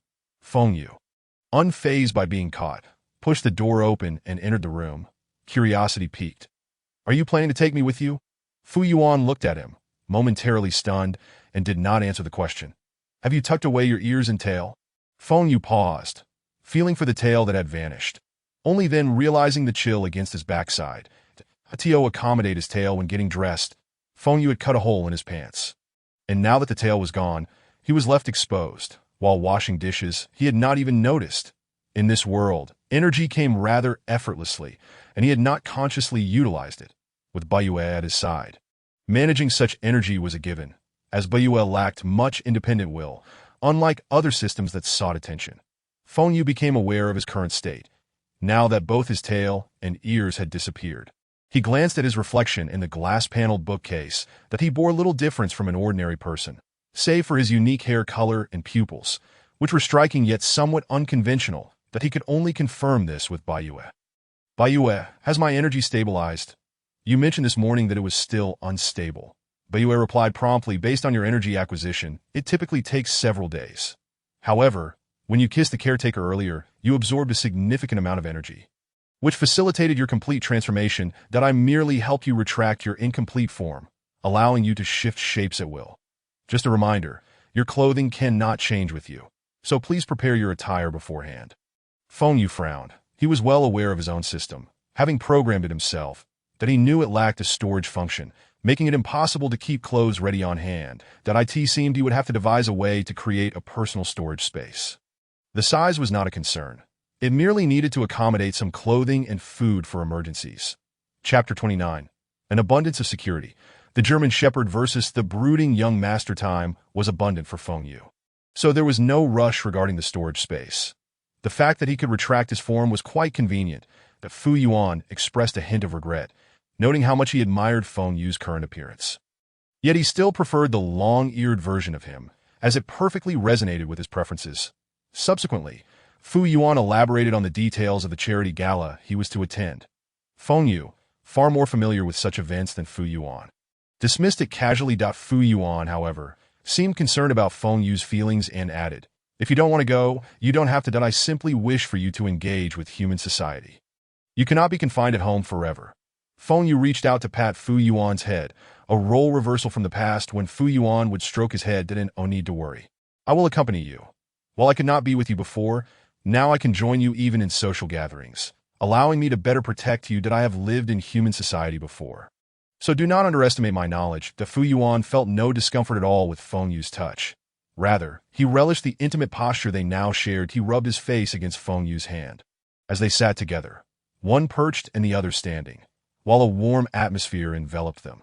Perhaps fueled by newfound expectations for their future, Fu Yuan dedicated himself more fervently to his rehabilitation. Previously, he would only exercise in the mornings. But now, whenever time permitted, he would work out in the garden, eager to regain his ability to stand swiftly. On the evening of the banquet, Feng Yu was awakened early, unaware of Fu Yuan's intentions. After finishing breakfast, Fu Yuan began to dress Feng Yu, not just in the attire for that day, but in various outfits for the future as well. After becoming human, Feng Yu had also ventured out to purchase some clothing.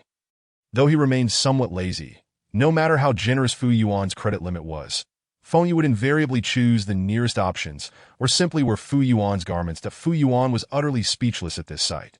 He remembered how Feng Yu had once been compelled to accompany him everywhere and could not roam freely. One would think that after becoming human, he would yearn to explore, yet here he was, less inclined than before. At least a dog had no need for clothing. Eventually, Fu Yuan could no longer restrain himself. He had long wished to adorn his beloved Yu properly, and now an opportunity presented itself. Feng Yu, somewhat exasperated, had already tried on over 10 outfits. In Fu Yuan's eyes, he looked splendid in anything, as all the garments had been tailored to his measurements by professionals beforehand. Thus, no matter what Feng Yu wore, he appeared enchanting. This scenario allowed Fu Yuan to indulge in his domineering CEO fantasies, with Feng Yu resembling a pampered little wife. Feng Yu protested, enough, if you like them so much, just keep them all. Trying on each one is exhausting. To prevent Fu Yuan from insisting on further trials, Feng Yu plopped down onto his lap, unbothered by any potential issues with Fu Yuan's legs. Now, there was no escaping. During this period, Feng Yu had utilized most of the energy Fu Yuan had given him to heal his legs, which was why Fu Yuan could stand so quickly. Feng Yu wrapped his arms around Fu Yuan's neck, his entire being languidly resting against Fu Yuan's shoulder. Refusing to rise, he was oblivious to the staff observing them, and Wei Jiang watched this suddenly emerged youth, unsure if he could speak. His astonishment was palpable. And if not for his professional demeanor, he would not have been able to conceal his shock that in this scenario, Yu Jiang felt as though he were witnessing something fantastical. Was this truly the boss he knew? Unable to stare at the affectionate duo any longer, Yu Jiang diverted his gaze that it was peculiar. He had hardly seen Li Zi recently as usual. He arrived early, and upon entering, it was Li Zi who opened the door. Only for Yu Jiang to see him dart around the room before disappearing entirely. Once Li Zi vanished, he spotted the youth emerging from Fu Yuan's room, that if he recalled correctly, Li Zi had just entered there. The odd sensation intensified as Yu Jiang observed Feng Yu's playful antics, his expression gradually becoming more peculiar, but he had not seen the boss for several days. Yet today, there was an additional person, compelling Yu Jiang to ponder. However, he was not inclined to entertain the absurd notion that Li Zi had transformed into a human. After all, such thoughts were far-fetched for someone unacquainted with fantastical occurrences. Feng Yu exuded a strange familiarity, an uncanny mix of recognition and strangeness that left Yu Jiang feeling he had overlooked something significant. Yet he could not comprehend why he felt this way. With his striking appearance, Feng Yu was undeniably the type one would notice instantly in a crowd, captivating enough that one would hesitate to look away to why Yu Jiang could not recall having met this youth before. If he had, it would be impossible to forget. Yet, how could he feel such a sense of familiarity? The two, engrossed in their own world, paid no mind to Yu Jiang's swirling thoughts. Feng Yu, in a display of stubbornness, abruptly concluded the dressing session. Fu Yuan waved his hand, declaring that he would keep all the outfits he had chosen for the day. The banquet drew to a close, and the night deepened. They exited the venue, the street still bustling with a few lingering souls. Passing by a renowned snack street, Fu Yuan noticed Feng Yu's interest and leaned closer to whisper in his ear. "Would you like to explore a bit?" Feng Yu turned back, their faces nearly touching, their breaths mingling in the air. Initially, he felt a bit tired and desired to return home for a proper rest, merely captivated by the neon lights outside. Upon hearing Fu Yuan's suggestion, it struck him that they had yet to enjoy a date like other couples since being together, but Fu Yuan seldom had free time and preferred to stay home, leaving them to occupy themselves separately, without any memorable romantic experiences. That a soft chuckle escaped Feng Yu's lips, his eyes reflecting the shimmering lights outside, making his golden irises resemble a sky filled with scattered stars. Enchanting yet unaware of his allure. "All right, I'll push you." The driver, perceptive to their needs, parked the car by the roadside, allowing the two to disembark. Yu Jiang exited the front seat, retrieving a wheelchair from the trunk. Fu Yuan transferred himself into the wheelchair, glancing at the time before addressing the waiting duo. "You two needn't linger here. Head home, that we can return on our own after exploring a bit." Yu Jiang remained somewhat apprehensive. The bomb incident had only recently concluded, and he still harbored lingering fears. Given that they had ventured out without bodyguards, and Feng Yu's rebellious appearance suggested he might not be reliable, Yu Jiang felt uneasy. He had only interacted with Feng Yu for a brief time, witnessing little more than the latter's affectionate demeanor towards Fu Yuan, which only reinforced his concerns about Feng Yu's dependability. "That it's all right. I can follow behind," Yu Jiang replied, though he too felt fatigued. Yet as Fu Yuan's assistant, he could not rest while his boss was awake. Fu Yuan waved dismissively, assuring him, "It's fine. My legs are much better now.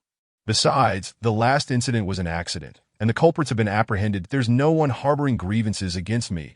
We'll stay in crowded places and return once we've finished. It's getting late. You both should head home to rest." Seeing his boss's determination, Yu Jiang realized that further protest would be imprudent and decided to accompany the driver back. With the third wheel gone, Fu Yuan and Feng Yu exchanged a glance, both bursting into laughter.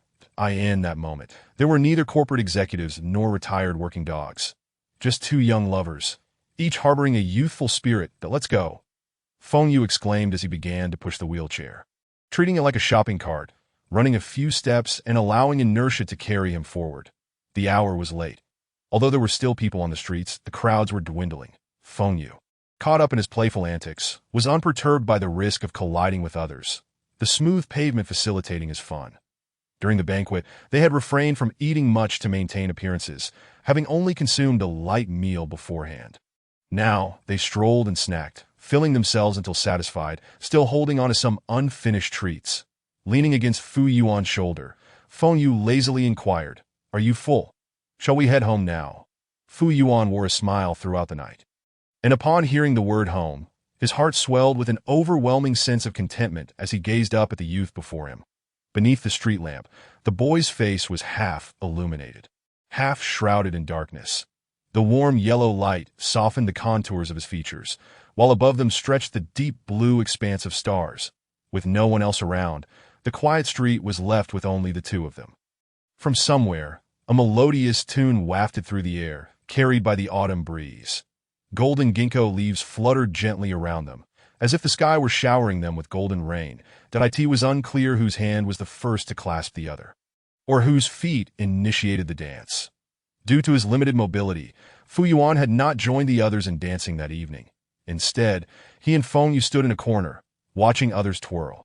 Now, with no one else around and the atmosphere ripe for it, they began to dance their own dance, and no one cared whether their steps were perfect. One moved forward, and the other followed suit. Feng Yu held Fu Yuan's hand, guiding his wheelchair with his own body, as they danced to a melody unknown to them. Their laughter mingled with the rustling leaves, their feet crunching on the dry foliage, creating a crisp rhythm that seemed to accompany them 2 weeks later. Fu Yuan emerged from the hospital, and from that day forth, he would no longer require a wheelchair. His remarkable recovery astonished the doctors. After bidding farewell to his attending physician, he turned to the courtyard, where the red-haired youth sat in the shade of a tree. The examination had taken quite a while, and the boy had unknowingly fallen asleep, that he lay on the bench, dappled sunlight casting patterns on his pale face. The gentle autumn light, so tender that even the wind hesitated to wake the slumbering figure to Fu Yuan, however, felt no such hesitance as he approached Feng Yu and pinched the boy's nose. "Wake up. You'll catch a cold sleeping here. Were you sneaking in some phone time again yesterday?" Feng Yu stirred awake, swatting Fu Yuan's hand away without a hint of courtesy, rubbing his eyes. He looked at Fu Yuan, who no longer needed a wheelchair and walked steadily, albeit slowly, most of the time. "So, is it true that you won't need the wheelchair anymore? What did the doctor say?" Fu Yuan took Feng Yu's hand, leading him outside, his heart warming as his steps quickened. "That I'm fine. I'm recovering well. Even running is no issue." Feng Yu feigned disdain. "Don't get too cocky. If you fall, I want to help you up, that I'll just stand by and laugh. That go ahead. Laugh at me. We're heading home." Fu Yuan refrained from bantering back, instead displaying a calm demeanor, akin to a brother doting on his younger sibling. Feng Yu cast a peculiar glance at Fu Yuan, wondering what had come over him today. The weather was splendid, and he was reluctant to return home.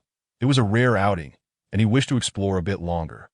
"Are we going home now? What's the rush?" In an instant, Fu Yuan bent down, slipped one arm beneath Feng Yu's knees, and hoisted him up effortlessly. Startled by the sudden shift, Feng Yu had no time to react. Letting out a yelp as he instinctively clung to Fu Yuan's neck, his eyes wide with surprise. "What are you doing? Why did you suddenly pick me up? Are you testing your limits?" Fu Yuan leaned down and planted a gentle kiss on Feng Yu's cheek.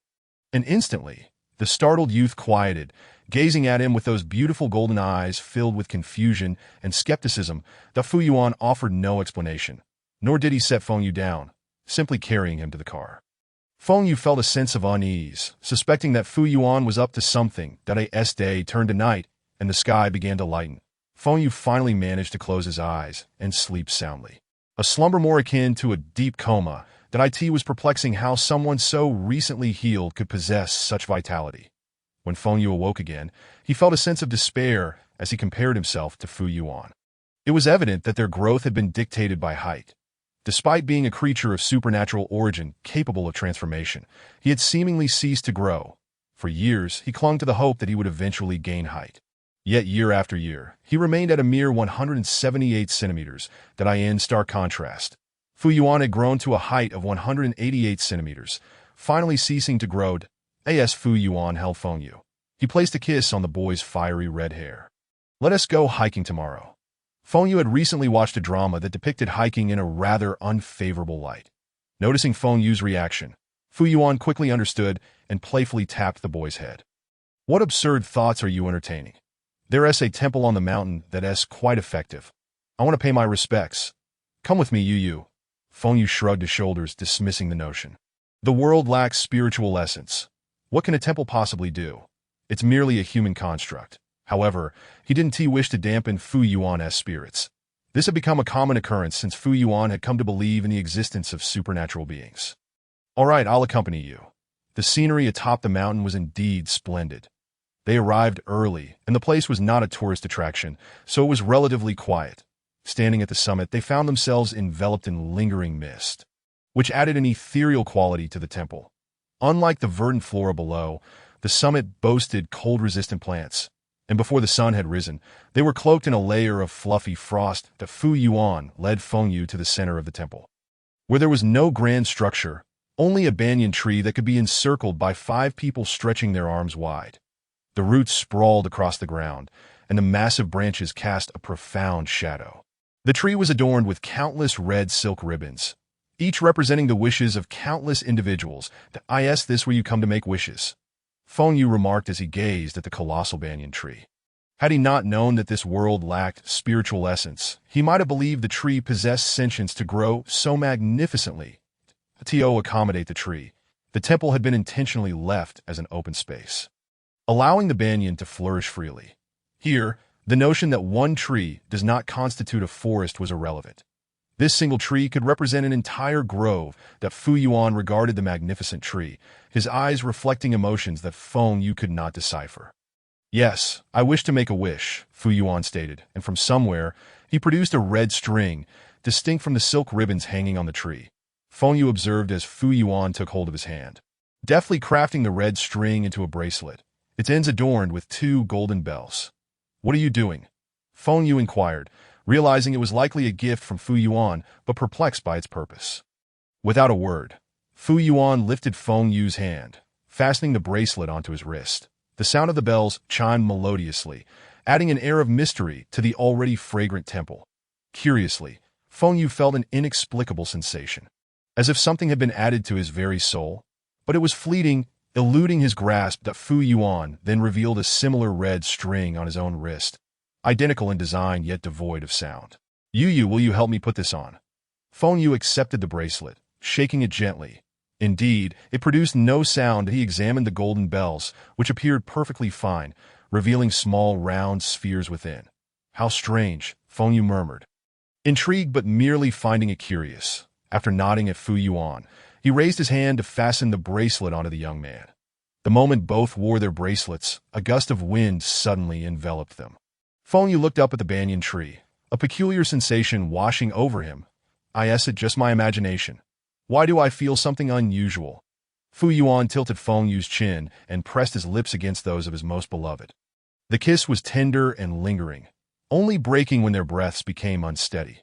The ritual is complete, Fu Yuan stated unexpectedly. Feng Yu was left puzzled, wondering what he meant. Sensing his curiosity, Fu Yuan did not conceal the truth. There is a legend that this banyan tree was formed centuries ago by a pair of lovers. Do you see how it resembles 2 embracing figures? Feng Yu followed Fu Yuan's, observing the drooping branches of the banyan. Indeed, the intertwining roots bore a striking resemblance to 2 people locked in an embrace. The Fu Yuan retrieved a wish ribbon from his pocket, already tied with a copper coin for weight, while the specifics of the story had faded from common knowledge. It was said that as long as lovers bound their fates with red strings crafted from the banyan's branches, they would remain together across lifetimes, recognizing each other in their next lives despite the absence of memories. Even if they did not recall their past, they would still possess an innate understanding that the other was their beloved from a previous existence. The rational Feng Yu harbors no belief in the fantastical. He perceives himself as an entity not of this world. Even in death, he feels he would merely transition to another plane of existence. Should there be a next life, Suyuan would only reincarnate in this realm. And by that time, he would have long departed. Emotionally, Suyuan is the first person he has ever loved so deeply, the inaugural individual to whom he has opened his heart as he embarks on a new chapter of his life. Having lived for a millennium and witnessed countless experiences, both good and bad, he has reached a point where, despite his affections, He can relinquish them without hesitation. Perhaps there would be a tinge of reluctance. But nothing seems irreplaceable to him. He has endured far too much, rendering all matters trivial in his eyes that he struggles to fathom Siyuan's yearning for an eternal bond, yet he does not harbor disdain. In fact, he cherishes the thought of having someone who cares for and loves him so profoundly that he is willing to accompany Siyuan for a lifetime, committed to walking alongside him, even if he doubts the veracity of such legends. Fengyue believes that gazing into Siyuan's eyes, no matter the promises made, the essence of their happiness is what he desires most, and I hope this legend is true. In the next life, if you see me, you must recognize me, no matter how I may change. Fengyue gazes up at him, an unusual seriousness gracing his features. Siyuan clasps Fengyue's hand, assuring him, I will, regardless of how you transform, I will recognize you. What is the lifespan of loving someone? For Siyuan, it transcends lifetimes that as he nears the end of his life. Siyuan observes the unchanged Fengyue by his side, reluctant to leave him alone in this world. In his final moments, he harbors regret for having delayed Fengyue's happiness, realizing he could have lived on for eons, but now must subject Fengyue to the sorrow of witnessing his demise. He wishes to shield Fengyue from all harm, including his own impending departure. That I'm sorry. Initially, Fengyue does not comprehend the meaning behind Siyuan's apology, but in an instant, their unspoken understanding reveals the reason behind Siyuan's words. You have nothing to apologize for. Lying beside Siyuan, Fengyue gazes at his lifelong love with unwavering devotion. It's time for you to embark on your journey. I will accompany you. I am stronger. I will wait for you on the road to the underworld. And together, we shall traverse into the next life. The Siyuan's eyes glisten with unshed tears, his blurred vision leaving him feeling hollow. Though his sight may fail him, the sensation of his own youth remains palpably real, that he watches as his once vibrant skin wilts into wrinkles, and his lustrous hair gradually loses its sheen. Ultimately, Siyuan hears Fengyue's final confession. I love you, my little master. That in his later years, Yujiang finds his employer cradling the German shepherd that should have long been laid to rest. The dog has lost its former vigor, aged beyond recognition. Its dark red coat now interspersed with patches of white, its ribs starkly visible. Yujiang struggles to maintain his balance, the younger generation hastily supporting the elderly man. That I knew it, Yujiang mutters softly to himself. Lost in quiet contemplation. Chapter 1. The wishful butterfly, Koi versus the fallen rascals. As Fengyue's soul detaches, an unknown connection is detected amidst the chaos. Upon regaining consciousness, he finds the situation peculiar, that he wishes to open his eyes. But to his dismay, he discovers he has no eyelids. The perspective before him is oddly distorted. What is this? Am I submerged in water? He commands himself to enhance his vision.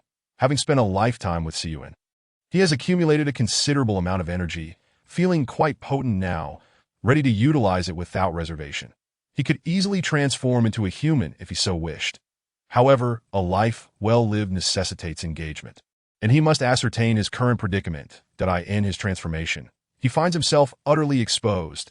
It would be imprudent to reveal himself in a public setting.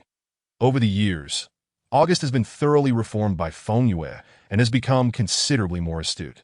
Upon hearing his master's command, he promptly enhances Fengyue's sight. At last, Fengyue can discern his surroundings. Just as he grasps the peculiar scene before him, a steel rod hurtles toward him. What the hell? I just got here, and I don't want to die. Before he could ascertain his form, Fengyue swiftly maneuvers his body, swimming downward. The steel rod strikes the fish tank with a resounding thud, and before the glass can react, a spiderweb of cracks emerges, culminating in a cascade of shards. Fengyue feels an overwhelming force pulling him outward. With no time to spare, he buries himself at the bottom of the bathtub, evading the impending rush. He now realizes the location, a fish tank. Excellent. He has only one conclusion. He has transformed into a fish. From the sensation he felt earlier, he surmises he is not a shrimp. As the tank shatters, the sounds from outside grow increasingly clearer, far more so than before the destruction. What the hell? If you're going to fight, then fight. Why are these little rascals so idle? Did the fish tank eat your family's rice? The violent demolition of the tank sends shockwaves through the house, instilling terror in its male occupant, whose body trembles in fear. When his gaze lands on the several butterfly, Koi, writhing in agony on the floor, His eyes brim with immeasurable sorrow and helplessness. Yet, faced with the ruthless forces demanding repayment, he finds himself powerless to safeguard his possessions and beloved pets. Brother Liu, please, just give me 2 more days. I promise, in just 2 days, my company will have funds coming in. Truly, if that doesn't work, I'll find a way to raise the money, I beg you. The man's clothes, drenched in water from the fish tank, cling to his skin, his blue shirt unwashed for a night, while his glasses have vanished, leaving only the swelling on his cheekbones as evidence of his recent ordeal. In the modest living room stand 7 or 8 individuals, an assembly of the bizarre. Their hair could easily form a rainbow, clad in leather or jackets, all sporting beanpole shoes, a sight utterly jarring. Their faces, already unremarkable, are contorted into menacing expressions, emanating an aura of intimidation. As Finue's gaze sweeps across the crowd, he pauses momentarily. There's one who's rather handsome. This individual stands not far from the one who smashed the fish tank. Sensing the scrutiny, the youth glances over. But upon realizing he is merely a fish, his expression remains unchanged, and he turns away, standing quietly as a mere observer, while the ruffians threaten the man. Finue's attention is drawn to this youth, the only one among them without dyed hair. Though his attire matches the others, his natural appearance renders him the most strikingly handsome that a good-looking person can make even burlap look appealing. Are you all waiting for a moment longer? Do you think I'm easy to deal with? If you don't produce the money today, you can forget about your hands.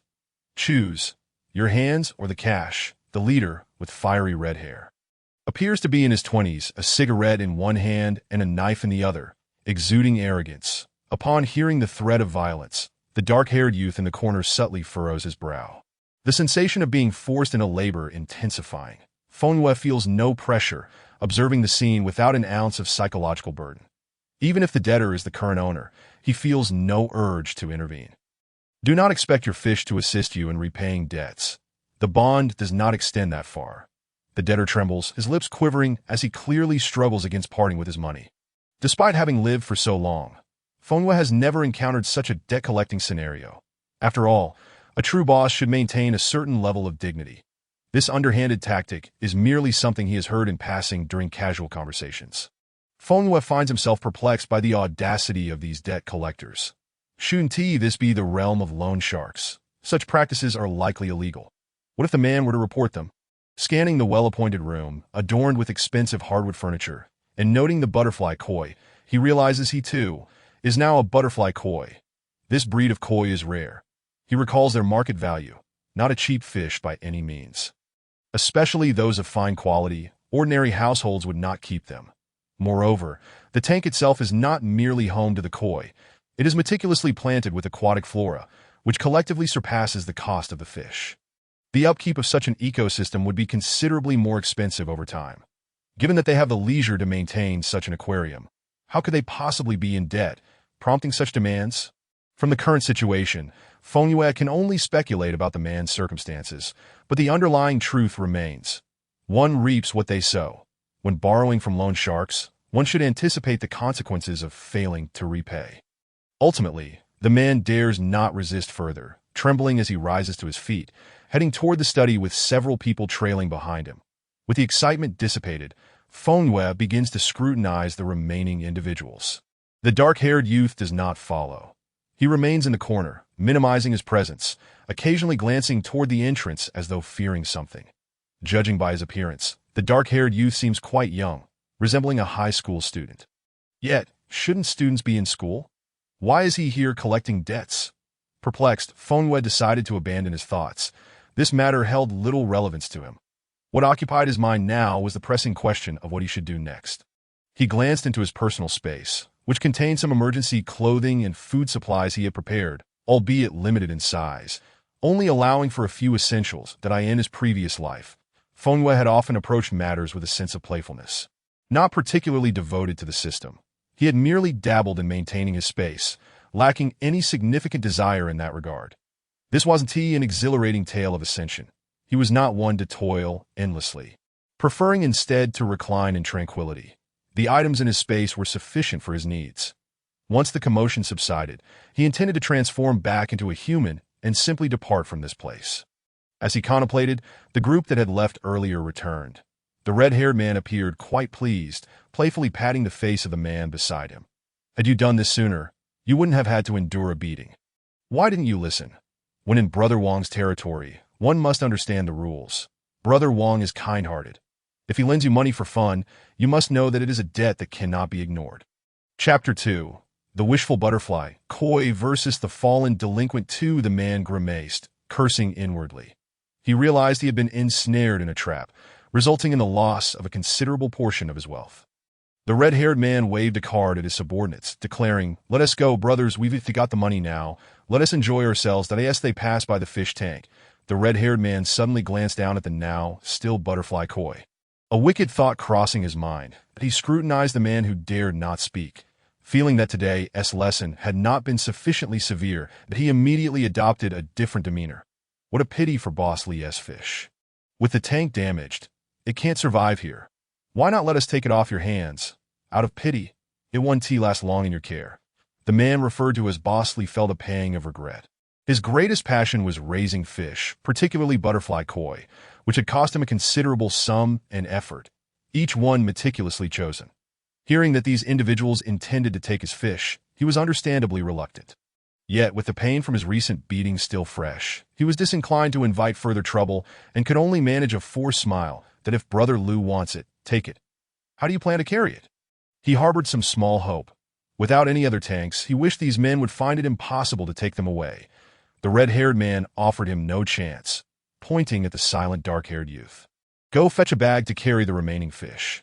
The youth said nothing, nodded, and began rummaging around the house. Before long, he emerged from the kitchen with a roll of garbage bags. The red-haired man, feeling he had tormented the man enough, had no interest in watching the dark-haired youth catch the fish. He simply left with a parting remark.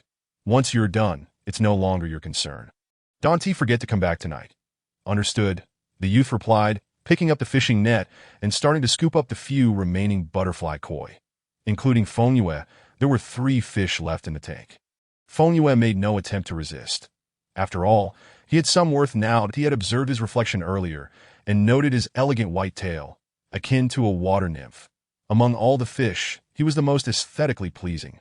Measuring roughly the size of an adult male's palm, not counting the tail to take him away, he would need to be placed in a separate bag. When the fishing net approached, Feng Yue refrained from struggling. It would be unwise to injure himself in the process. By the time the dark-haired youth exited, the area was deserted. Not a single delinquent remained to await him, but he glanced at the 2 bags in his hands. Feeling somewhat lost, he pondered whether to return the fish. After all, he could scarcely sustain himself, let alone these 3 that appeared particularly difficult to care for. Upon turning around, he found that Boss Lee had already closed the door behind him. With no other choice, he resigned himself to taking the fish with him.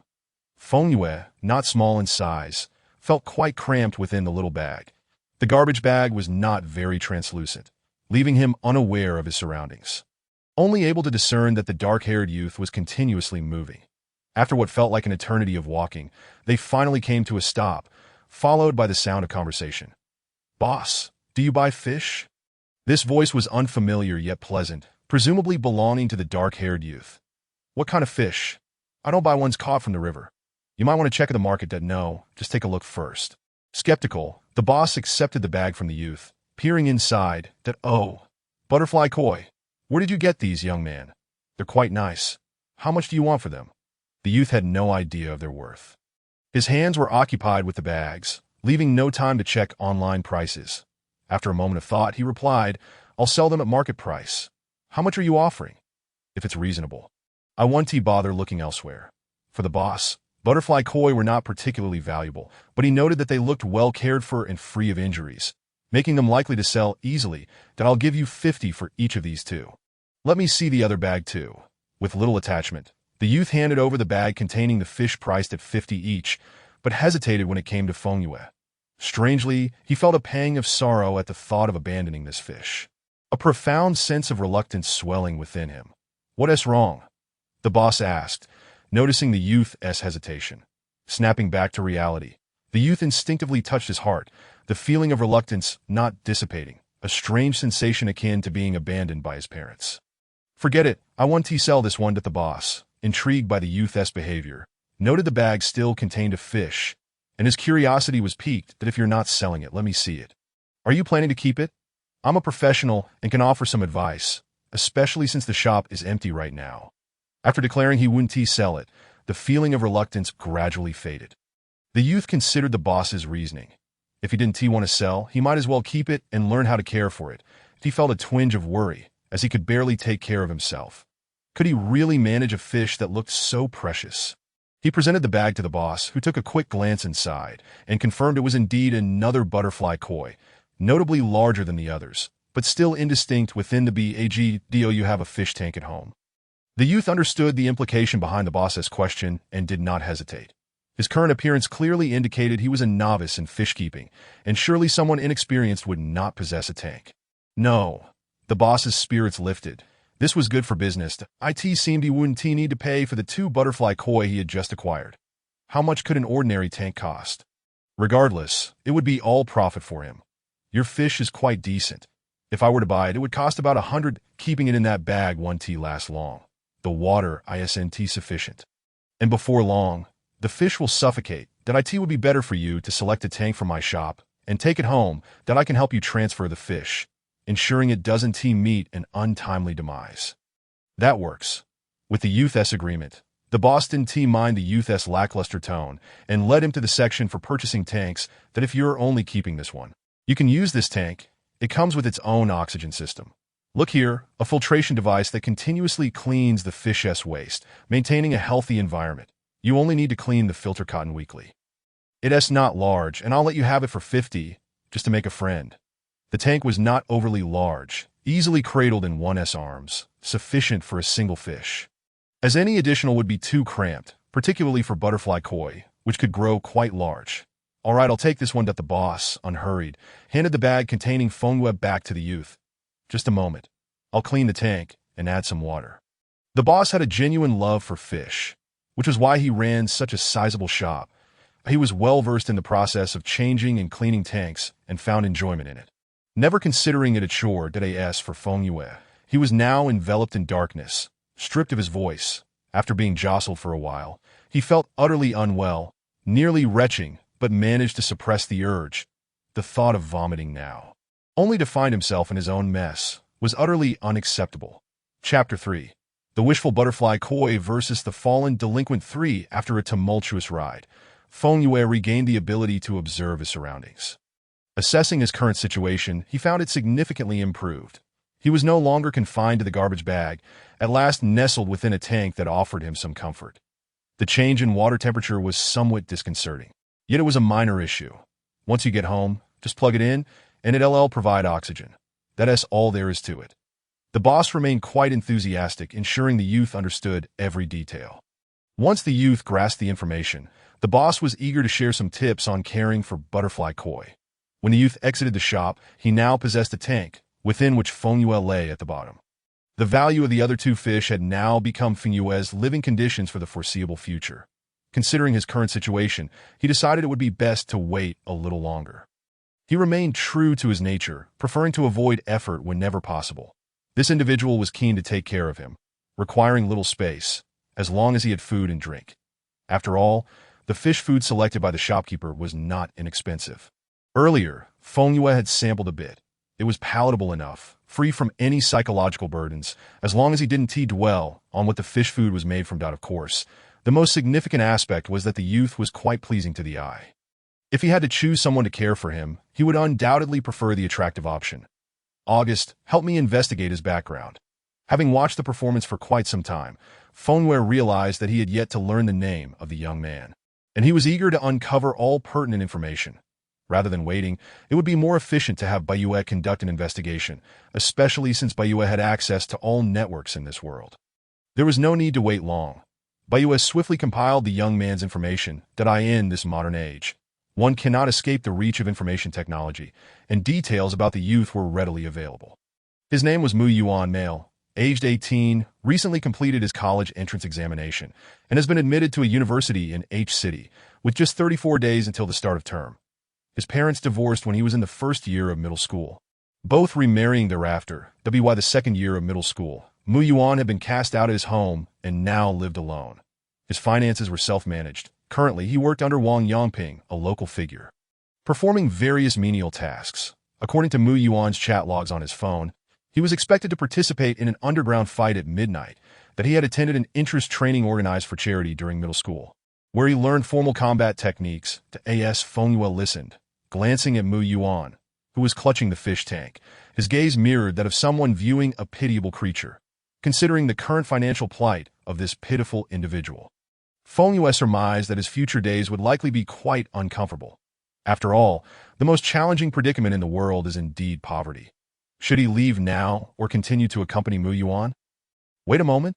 Fengyue felt momentarily confused and asked Baiyue, "What did you just say? What is this person's name?" Baiyue found his master's inquiry puzzling, having clearly stated the name just moments ago. Mu Yuan. Mastered, is there a problem? Fengyue was taken aback. He had felt a flicker of familiarity upon hearing the name, but his thoughts had not fully processed it. Perhaps it was due to his transformation into a fish, as his thoughts were somewhat muddled, often drifting aimlessly. While listening to Baiyue's report, he had been distracted and only now recognized the discrepancy. Fengyue finally had the time to reflect on the alarm he had heard upon arriving in this realm, which had mentioned something about an unknown pull that he attempted to glance at his wrist. But regrettably, he had no neck and could not see his fish fins. For reasons unknown, Fengyue sensed the connection between the bracelet that Fu Yuan had given him in his past life and his current circumstances. Perhaps it was indeed this bracelet that had drawn him here. Even at the time of his death, he had not removed the bracelet, which, despite years of wear, remained as fresh as ever. Baiyue, are we certain we have switched to a different realm? We are truly no longer in the original one. Baiyue replied with certainty, "Yes, master. When we departed, that world had already entered a holographic society, while here, we are still in the early 21st century." Fengyue was unsure whether to feel sorrowful or relieved. He could only see Mu Yuan's chest, obscured by the tank's lid, rendering him unable to see anything else. Were they the same person? Initially, Mu Yuan had intended to sell him, so why did he now wish to care for him? The memory of Fu Yuan's promise beneath the banyan tree echoed in his ears. Could he absorb energy from Mu Yuan? Regarding their identity, Fengyue could only begin to seek differences, for they were of different ages and appearances, sharing only a character in their names. Since the moment the master entered this world, energy had consistently been feedbacking, which could not serve as a standard for judgment. It seemed that this could only be determined when separated from Mu Yuan. Especially since he had just arrived and had Mu Yuan by his side, it was possible that the energy was transmitted from Mu Yuan. Fengyue blew a bubble in the water. Since he was here, he might as well make the best of it. After all, he could see nothing, and asking Baiyue would yield no results. This was not one of those so-called systems from the main deity, and Baiyue was, at most, a watered-down version. "Baiyue, you shouldn't call me master anymore. It sounds rather awkward. From now on, refer to me as Lord Koi." Baiyue paused for a moment, sensing an ominous premonition, but he did not understand the source of this feeling. Now that his master had requested a change in address, he complied. "Understood, Lord Koi." Fengyue was not without reason for this change. His gaze had fallen upon the lottery shop at the roadside. Is it not rather normal for Koi to be associated with good fortune? After all, this person bore a resemblance to Fu Yuan, and he could not simply watch as his presumed beloved fell into destitution. Mu Yuan was indeed poor, lacking funds. Purchasing a lottery ticket could potentially yield a windfall. However, preparation was necessary. He needed to transform into a human to calculate the numbers with some ancient currency, whereas scratch-off tickets were different. He could directly discern the numbers through the golden aura of financial luck. It seemed fate had brought them together. As Mu Yuan approached the lottery shop, Fengyue hurriedly swam around in the tank, causing the water to ripple violently. That he observed that the tank, though small, was not insignificant. This commotion was certainly noticeable. Even Mu Yuan's hands, which held the tank, were shaken by the turbulence. Mu Yuan paused, glancing down to see only the black lid of the fish tank, that he wondered what was wrong with the fish. Puzzlingly furrowing his brow, thinking that perhaps the fish had been startled, he dismissed it and attempted to walk away. But as soon as he lifted his foot, the now quiet fish tank began to churn once more. Reluctantly, Mu Yuan set the fish tank down on the ground to inspect the silver-white butterfly koi. Was it perhaps choking on water or nearing death? Was this its final struggle? However, upon crouching closer, he found the water to be crystal clear, with the fish remaining as it was. Yet as soon as the fish caught sight of him, it turned to face the lottery shop. Initially, Mu Yuan was perplexed by the fish's intentions. He had picked up the tank to leave, but he was once again halted by the same issue. After 2 attempts, he finally discerned the problem. Chapter 4. The wishful butterfly koi v. the destitute young delinquent. Mu Yuan felt that something was amiss today. Why, he pondered, would a perfectly fine fish be so fixated on the lottery shop? Could it be that koi were indeed symbols of fortune, wishing to serve as a talisman for luck? The two, a human and a fish, stared at each other in bewilderment. Then Mu Yuan thought to himself that he had already purchased the tank. He could hardly just give the fish away. That would be far too much of a loss. He certainly could not let the shop owner buy it outright. That if that were the case, he might as well sell it to the fish shop owner instead. Frustration began to brew within him. Night was approaching, and he still had to venture out for the underground fight, leaving him no time to waste. Yet the fish remained stubborn that he could forcibly carry the tank away, but the thought of hearing the bang-bang-bang of the tank colliding with his body pained him. He tentatively lifted the fish tank, making his way toward the lottery shop. Confirming that the fish indeed wished to go to the lottery shop, Mu Yuan felt a pang of bitterness and sadness. He had bought the tank and even provided fish food, yet this fish wanted to leave with someone else. Holding back his frustration, Mu Yuan opened the lid of the fish tank, clearly observing the troublesome fish's reactions. This time he had learned. He would follow the direction the fish faced. And so, he approached the lottery table placed at the entrance. When Feng Yue reached the table, he felt a sense of hardship. After all, he was merely a pet, yet he had to elevate the living conditions of his future caretaker. How could that be easy? As Mu Yuan did not accompany him, Feng Yue had the urge to transform into a human and give this young man a few taps on the head. Mu Yuan observed the fish. He had no money to buy scratch-off tickets, only 30 yuan in his pocket, meant for meals over the next couple of days that he had no idea whether he would get injured that night, and certainly did not want to spend recklessly. Originally, he had intended to merely take the fish for a stroll, yet he watched as the butterfly koi began to swim back and forth over one row of scratch-off tickets, alternating between them. "I feel as if you were mocking me," he muttered under his breath, frowning. Out of curiosity, Mu Yuan picked up a scratch-off ticket and glanced at Feng Yue for a reaction. Seeing that the ticket was not a winning one, Feng Yue began to swim anxiously in the tank. Whether Mu Yuan understood this or not, he set the ticket down, and Feng Yue took it as a sign of comprehension that it was truly exhausting to attempt to communicate in human language. Shortly thereafter, Mu Yuan picked up a few more tickets, and after 2 attempts, Feng Yue finally changed his approach, opting to swim up and down. Mu Yuan paused, gradually grasping the situation. The fish wanted him to buy scratch-off tickets. A twitch appeared at the corner of Mu Yuan's mouth. He had merely been testing the waters, yet he realized, was he really that obviously impoverished? Even a fish could discern his financial struggles and wish for him to buy a scratch-off ticket in hopes of striking it rich. Mu Yuan was unsure of his own thoughts, but upon understanding the fish's emotions, he found the situation neither absurd nor questioned his interpretation. He merely felt that this fish had his best interests at heart. Feng Yue thought, damn, what a loss. Isn't it just a scratch-off ticket worth 500,000? And I still need to use energy to guide him. This is truly a loss. Mu Yuan looked up and down at the Dragon Year scratch-off ticket in his hand, hesitantly asking, "Boss, how much is this scratch-off ticket?" The shop owner had long noticed the sprightly young man before him. Had it not been for the lad's good looks, the owner might have worried he was there to demand protection money. One could not help but think so, as this area, near the border, was one of the most chaotic regions in the country. Being a county town, it was backward and disorderly. Those running such small shops were often encountered by local delinquents, and those who managed to stay in business typically had some backing.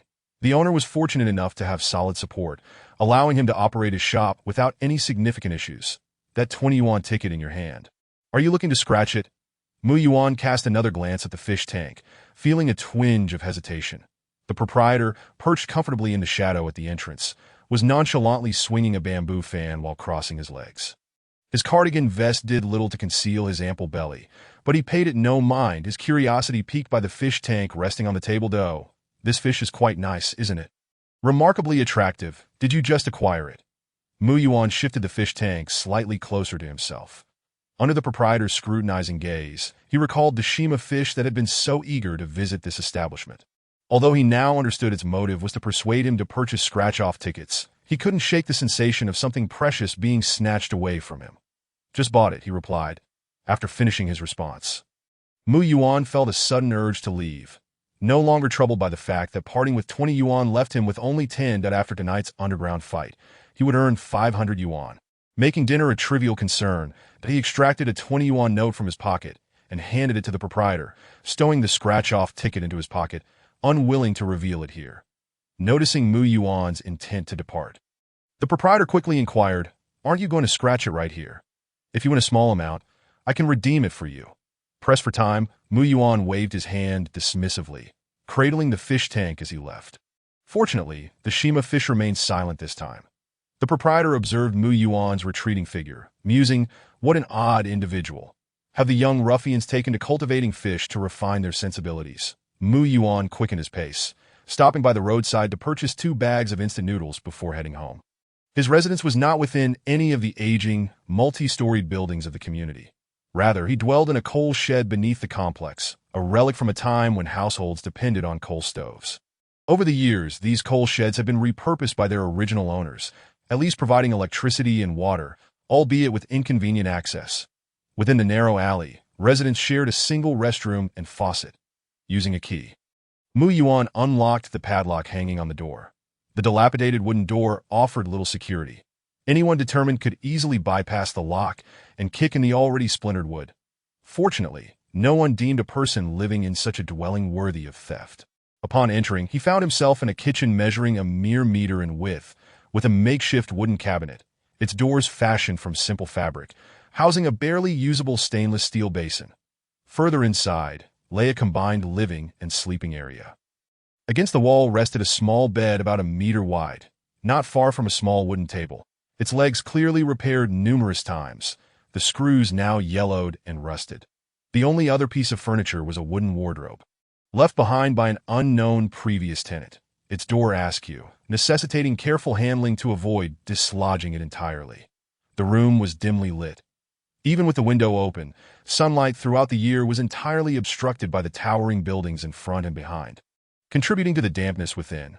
Looking up at the ceiling, one could see mold spots glaringly exposed in the corners that in the dead of night, chunks of falling plaster would occasionally land on his face. Feng Yu was taken aback. He could fathom that Mu Yuan's living conditions were poor, but he had not anticipated them to be this dire. Could one truly reside in such a place without falling ill? Inside, the space was surprisingly tidy, not that it could easily become disordered given Mu Yuan's limited possessions, that he had grown accustomed to this environment, expertly placing the fish tank on the floor in front of a power strip.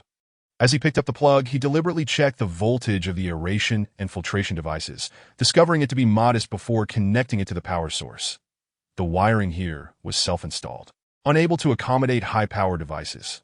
Any overload would necessitate replacing the fuse for the entire area. Once the fish tank was set up, Mu Yuan retrieved a stainless steel basin he typically used for meals. Soon, the fragrant aroma of instant noodles wafted through the small space. Perhaps weary of this monotonous scent, he approached the window, exerting effort to crack it open, then settled by the window to enjoy his meal. Halfway through, his phone buzzed. He was still using an old-fashioned model, the best he could afford. "Lugo, come early today. A big boss is coming to watch the fight. That we start at 11. Mu Yuan set his phone down and hastily finished his dinner, preparing to leave. With August privy to Mu Yuan's messages, Feng Yu understood his intent. Unfortunately, he was no longer a dog and could not accompany him. No normal person would venture out cradling a fish tank. After Mu Yuan departed, Feng Yu glanced at the lid above the fish tank, lost in thought. Now that Mu Yuan was gone, he could transform into a human, at least to venture out and earn some money. To be safe, he had brought some gold bars with him. A trip to a pawn shop could yield some cash, or he could utilize his hacking skills in an emergency. Yet he hesitated. Realizing the tank was rather small, in his current form, he could not extricate himself from it. And even opening the lid posed a challenge, that if he disregarded everything and transformed directly, he might as well abandon the tank altogether. His metamorphosis involved a complete transformation, not allowing for gradual changes like extending an arm first. Furthermore, this was his inaugural transformation in this world, inherently unstable, necessitating a more favorable environment for assurance. With a sigh, Feng Yu observed a beautiful butterfly koi exhale a bubble that slowly ascended to the water's surface before bursting. Each time he transformed into a different creature, he inherited certain traits of that animal. This time, as a butterfly koi, he felt a lethargy that slowed his thoughts, an inexplicable urge to swim around. He couldn't quite pinpoint what he was swimming for. He simply felt the desire to do so. While swimming, his mind emptied, relishing the bliss of thoughtlessness. Lord Koi, he affirmed, the energy I absorb undoubtedly emanates from Mu Yuan. Abruptly, August's voice jolted him from his reverie, causing Feng Yu to startle. August, I'm going to set something up for you. In the future, if you need to remind me of something, just give a little ding first. This way, you won't scare me. Who knows what animal I might become next? If it's something timid like a rabbit, I might just get frightened to death. That my courage isn't great right now. So let us minimize the shocks. Secondly, although our system isn't exactly legal, we should at least strive for some semblance of legitimacy. Official systems usually issue a ding prior to notifications. We should adopt that as well. August replied, Lord Koi makes a valid point. The notification sound was duly changed. From now on, a sound would precede any alerts. After Mu Yuan's departure, the room remained dim, and Feng Yu, seemingly influenced, felt drowsiness wash over him that he gradually sank to the bottom of the fish tank, eyes open, drifting in a slumber, when he sensed light returning. He jolted awake, startled, and began to swim rapidly in the tank, as if that might quell his anxious emotions. Once composed, he realized it was merely Mu Yuan returning. Even transformed into a fish, Feng Yu found the prolonged confinement in the tank rather tedious. Mu Yuan's return promised a hint of amusement. However, upon lifting his gaze through the slightly distorted view, he was met not by the youthful face he admired, but rather a bruised and battered visage. A testament to recent conflict, Feng Yu's expression darkened. Though his white scales rendered his displeasure invisible, he felt it nonetheless. Mu Yuan, in pain, collapsed onto his bed without even washing his face. This was his first foray into underground fighting. Had he not trained a bit, he might not have returned at all. The silver lining was that his opponent was merely a street fighter, lacking formal training. After facing 3 opponents, if not for Mu Yuan's own skills, he would likely have found himself in the hospital. Yet 500 yuan was hardly sufficient to cover medical expenses. After lying down for a short while, his phone rang and Mu Yuan struggled to prop himself up.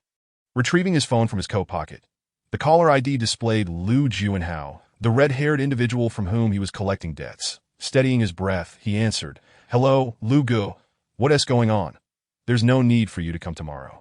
Just stay home and rest. That I told you not to engage in underground fighting. It's far too perilous. Those who come are often desperate, having gambled everything away. Lu Juanhao finished speaking and abruptly hung up. Mu Yuan fell into a silence, his hand weakly striking the bed, causing his phone to tumble from his grasp. The faint echoes of Lu Juanhao's somewhat electronic voice lingered in his ears. They all understood his predicament. Having navigated through the same tumultuous waters for years, he felt lost. With no one to guide him on what to do next, he aspired to attend university, but his financial situation was dire. In this small county town, finding employment suitable for students was a formidable challenge. The opportunity at Wang Yangping's establishment was hard-won, and it was through this very job that he had managed to save for his tuition. Yet, university fees were exorbitant compared to those of high school, far beyond his means. That he had once managed to save some money, but it was all taken by his mother's current husband, a scoundrel who flunked out of school and roamed with a gang of delinquents. Mu Yuan had fought to reclaim what was rightfully his, but when he confronted his mother, he wasn't even allowed through the door. Contemplating reporting the matter to the authorities, he found himself categorized as merely a household issue. Now that he was of age, he could hardly invoke the obligation of parental support for education that he had made efforts in the past, but despair had enveloped him. Having spent some years in this world, he could find a few who might assist him in gaining a foothold, but life was rarely that simple to gain their favor. One must be prepared with cigarettes and alcohol and possess funds to pay for their assistance. Otherwise, he risked being embroiled in violent conflicts that if he wished to pursue his education, such actions were not an option. The sound of bang bang bang against the fish tank startled Mu Yuan from his reverie as he glanced toward the aquarium. The butterfly koi, once captivating his attention, now swam joyfully in the water. Indifferent to his gaze, that it was only upon seeing the fish that he recalled the scratch-off lottery ticket he had been coerced into purchasing by the butterfly koi earlier that day. In his rush to return home, he hadn't taken the time to examine the ticket, but now he could finally take a look. He wondered if the koi truly brought good fortune. Why else would it insist he buy it? He felt around in his pocket and confirmed that the scratch-off ticket was still there, albeit with slightly worn edges. Chapter 6. The Wish-Granting Butterfly, Koi versus. The struggling delinquent. The room was dim, obscuring the rules printed on the scratch-off ticket. Mu Yuan propped himself up and approached the switch to illuminate the space. The room was bathed in a soft orange glow from an old-fashioned bulb, sufficient for Mu Yuan to discern the words on the card. The ticket was predominantly red, adorned with various zodiac illustrations, with a prominent message at the bottom declaring, Grand Prize, up to 500,000 yuan. Following that were the game instructions. The scratch-off area was divided into 2 rows. The upper row contained his numbers, while the lower row featured the winning numbers that if any of his numbers matched the winning ones, he stood to win a prize. Having never played such a game before, a flicker of hope ignited within him. Though good fortune had rarely graced him, he hadn't even won a free drink in the past. Rationally, Mu Yuan dared not harbor expectations. Nevertheless, having purchased it, he felt compelled to scratch it off. After glancing at his surroundings, he finally retrieved a spoon from the kitchen, rather than first revealing his own numbers. He decided to check the winning numbers. The first number that caught his eye was 01, with a corresponding prize of 10 yuan. Next was 05, yielding 100 yuan. 06, 1000 yuan. The final number, 04, promised a staggering 500,000 yuan. Mu Yuan's gaze lingered on the 04, then shifted to the other amounts. Even winning 1,000 yuan would be beneficial, alleviating some of his pressing needs that he began to scratch off his own numbers. The first was 02, no match. The second yielded the same result. The third, again, no match. Disappointment washed over him, and he resigned himself to the notion that this scratch-off was merely a loss. As he scratched the fourth number, he hesitated midway. His heart began to race, and the hand holding the spoon trembled uncontrollably. The upper portion had been revealed, and that number was none other than the upper half of 04. Swallowing hard, Mu Yuan hastened his movements. When he finally glimpsed the complete number, he found himself in a daze. Could this be real? Had he really won 500,000 yuan from a ticket he had purchased for 20? The reality before him forced Mu Yuan to confront the truth. He had indeed won 500,000 yuan. Without taking the time to verify the ticket further, he turned to the butterfly koi, still swimming contentedly in the tank. Ignoring the pain coursing through his body, he hurried to the fish's side, staring at it in awe. The koi was startled by his reaction and ceased its swimming, gazing back at him with wide eyes. A mere 50,000 yuan shouldn't cause such a reaction, especially when, with him around, there was the potential for much more in the future. It seemed he needed to toughen up this young one. The koi, oblivious to Mu Yuan's thoughts, simply stared back at him, prompting him to refocus on the scratch-off ticket in his hand. Then Mu Yuan's expression oscillated between tears and laughter, caught in a whirlpool of emotions he couldn't quite identify. Was he happy? Certainly. Was he sad? Perhaps it felt as though the world had shut every door in his face, sealing off all windows. And yet, this little fish, akin to a water sprite, had burst into his confinement, bringing with it a vibrant scratch-off ticket. Tears brimmed in his eyes, teetering on the brink of overflowing. Mu Yuan wished not to cry. He understood that he was unwelcome at home, and no matter how well he performed academically or how hard he tried, he remained the superfluous one. That he had come to terms with the fact that life was meant to be lived for oneself, that he had grown accustomed to his current existence, no longer expecting help from others or hoping for someone to lend him a hand. In the moments following his ejection from home, confusion had engulfed him, but more than sorrow, he felt a sense of relief that he had grown weary of yielding, of enduring their judgmental gazes, that he had envisioned a bleak future, unable to pay tuition, grades slipping, drifting alongside delinquents, collecting debts, engaging in underground fights. His life would be a perpetual cycle of despair. Perhaps one day, he would find himself lifeless in a back alley, staring up at the overcast sky. Indeed, his life had never known the brightness of a sunny day, having only witnessed the world's darkness. How could he remain innocent? But now, what did this mean? A scratch-off ticket that could alter the course of his destiny. 500,000 yuan was no trivial sum. If he spent it wisely, it could fund his education and allow him to rent a decent apartment, even entertain the notion of pursuing a master's degree. Thank you. Mu Yuan crouched on the ground, wrapping his arms around himself in a bid for solace. His voice trembled, the clash of overwhelming joy and sorrow threatening to shatter him. evoking a deep desire within Feng Yue to transform into a human and embrace this troubled boy. Alas, that was not possible. They had only known each other for a day. Even though Mu Yuan was someone from Feng Yue's past, he could not guarantee that the boy would harbor no reservations. Trust was a fragile thing. While he had faith in Fu Yuan, something that had taken years to establish, Mu Yuan was still an uncertain stranger, his character not yet solidified. Now was not the opportune moment to reveal his ability to transform. The best course of action was to nurture their bond, allowing feelings to develop before addressing anything else. Feng Yue was well versed in this area. Even ordinary butterfly koi could foster interaction, and his possessing human-like intellect would be even easier to connect with. Feng Yue wondered if Mu Yuan had shed any tears. He likely had, given that he was shielding himself that in his current form, he could do little to comfort him. Though scolding was a talent he possessed. After releasing a torrent of emotions, Mu Yuan gradually regained his composure, but he lifted his face, his pale skin and reddened eyes giving him a fragile and beautiful appearance. How he wished he did not look so delicate. Feng Yue vowed to help Mu Yuan present himself more attractively in the future. For both their sakes, Mu Yuan remained seated, resting his face on his knees as he gazed at Feng Yue. "Are you a spirit? Why did you insist I buy the scratch-off ticket? If you possess such abilities, why not assist your former owner? Do you have an ulterior motive?" Feng Yue replied, "Do you truly believe I can answer your questions?" Chapter 7. The wish-granting butterfly koi versus the struggling, delinquent Mu Yuan recognized that he had been presumptuous. This butterfly koi may be extraordinary, but it likely did not possess the magical qualities he imagined. If it were indeed a spirit of such caliber, it would not have been so easily brought home.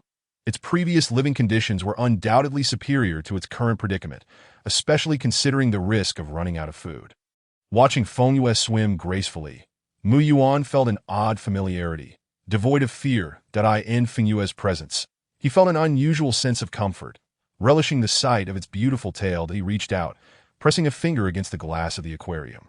Noticing the white figure shift to match his movements. Unconsciously, a smile crept onto his face. He relished this moment, confined within a space that now belonged solely to him and the fish. "Are you hungry?" Feng Yue remained silent, and to be honest, he felt no sense of satiety, but he finally understood why fish could die from overeating. It was simply because they did not comprehend the extent to which they should eat to feel full. Unlike mammals in the wild, fish would eat incessantly whenever food was available, for resources were not abundant. This led to their ignorance of fullness. As long as there was something to consume, they would continue to eat. Although Mu Yuan posed this question, he had no intention of feeding the fish.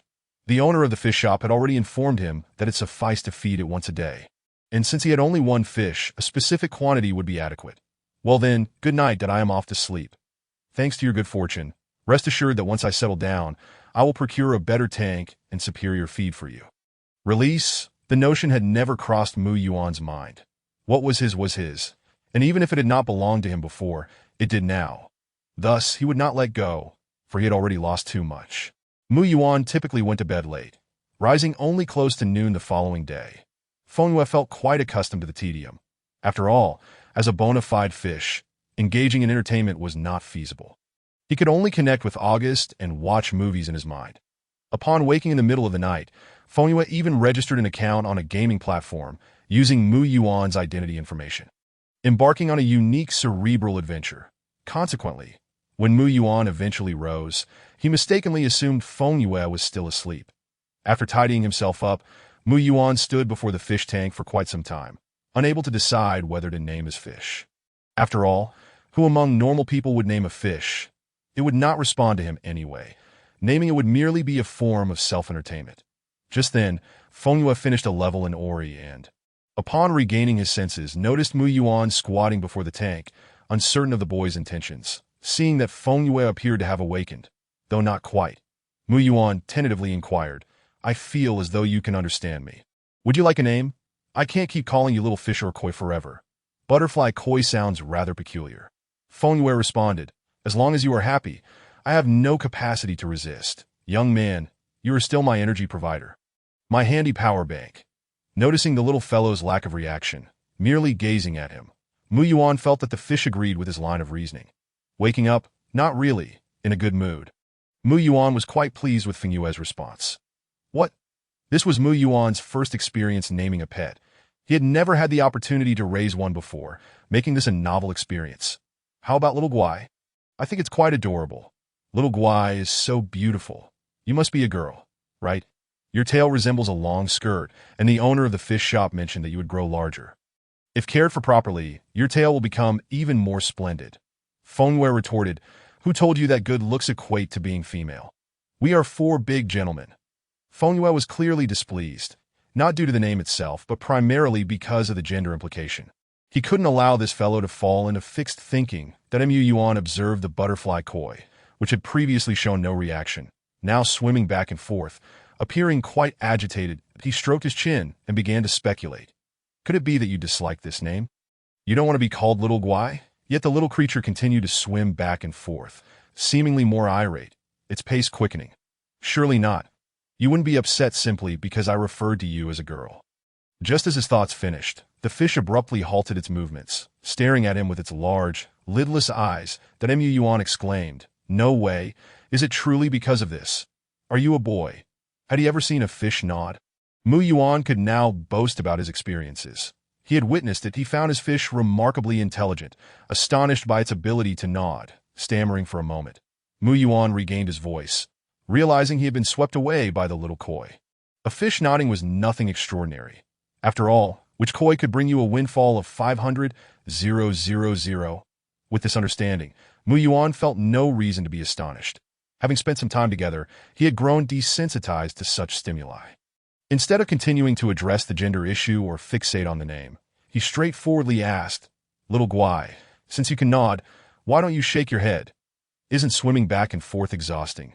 Fengyue, with a look of exasperation, initially refrained from showcasing his intelligence, fearing that revealing it might provoke Mu Yuan.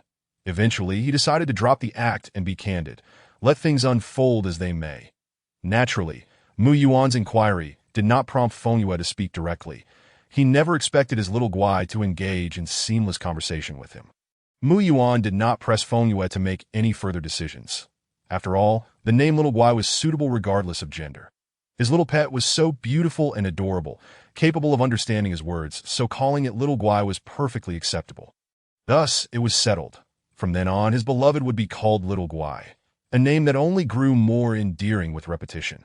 Feeling delighted, Mu Yuan was quite pleased that he had resolved that since he had struck it lucky, there was no reason to linger here any longer. It would be better to start anew in the place where he would attend university. This county held few joyful memories for him. It was a place where, even in dreams, he could only recall nightmarish experiences. That Mu Yuan retrieved his backpack and began to gather his meager belongings that he had no intention of bringing along his high school books. As he prepared to leave, he would need to carry the fish tank, leaving little room for more possessions. His bedding and such would be purchased once he settled down. Most of the items here had been used for many years. With the cotton in the comforter already turning dark, that he packed only some toiletries for the journey and 2 changes of clothes, as he intended to buy new garments. Had he not been playing the role of a little brother, he would not have chosen such eccentric attire.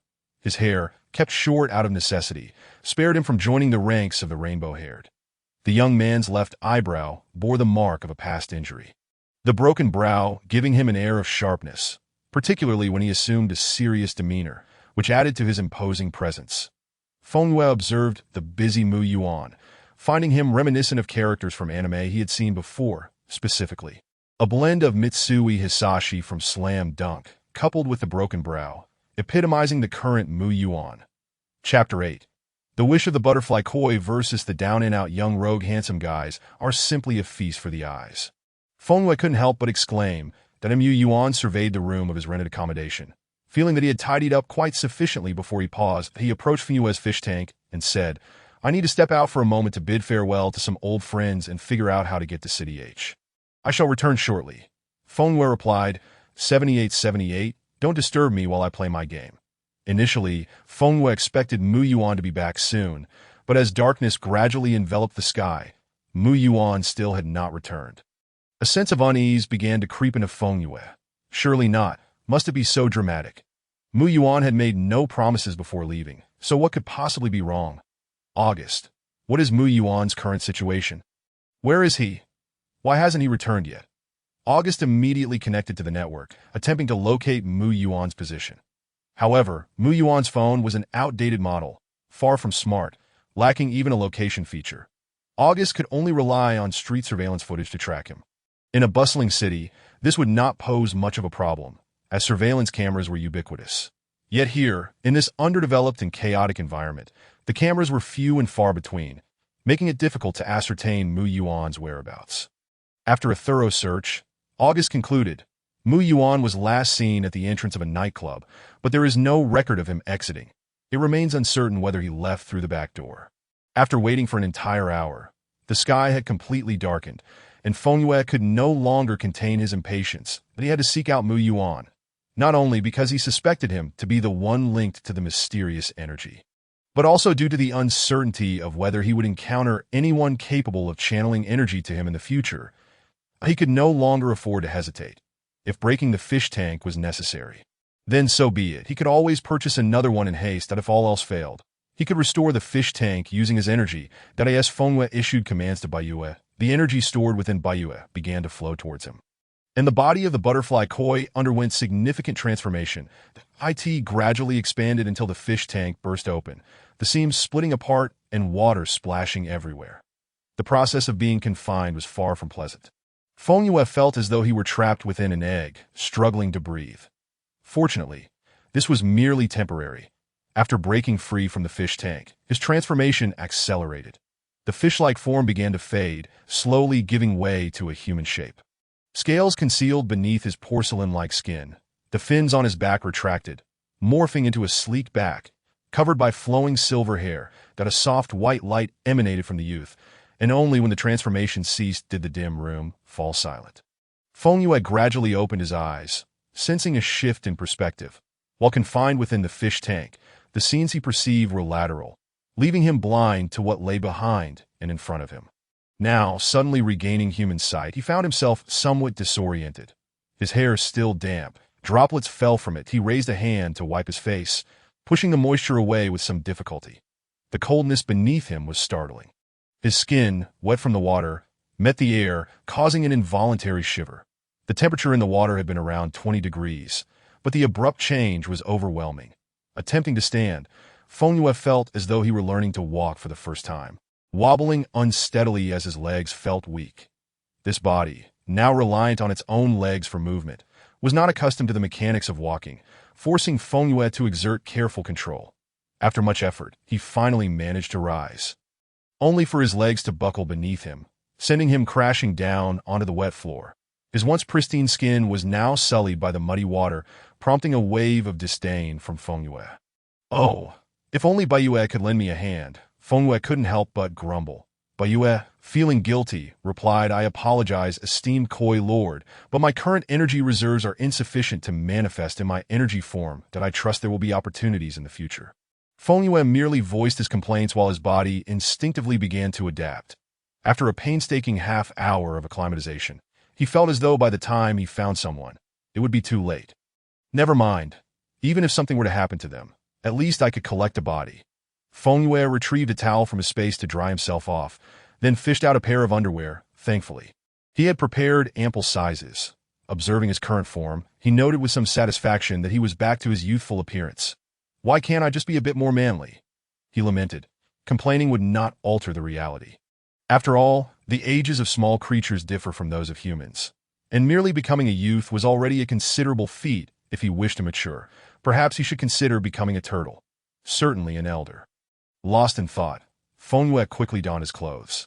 Just as he was about to step out, he paused. Baiyue, curious, couldn't help but inquire, Koi Lord, is there something amiss? With furrowed brows, Fengyue pondered, wait, what was I supposed to do? Baiyue was taken aback. Aren't you going to find Mu Yuan? Fengyue glanced around, recalling, right, Mu Yuan. How strange. Why is my memory so poor?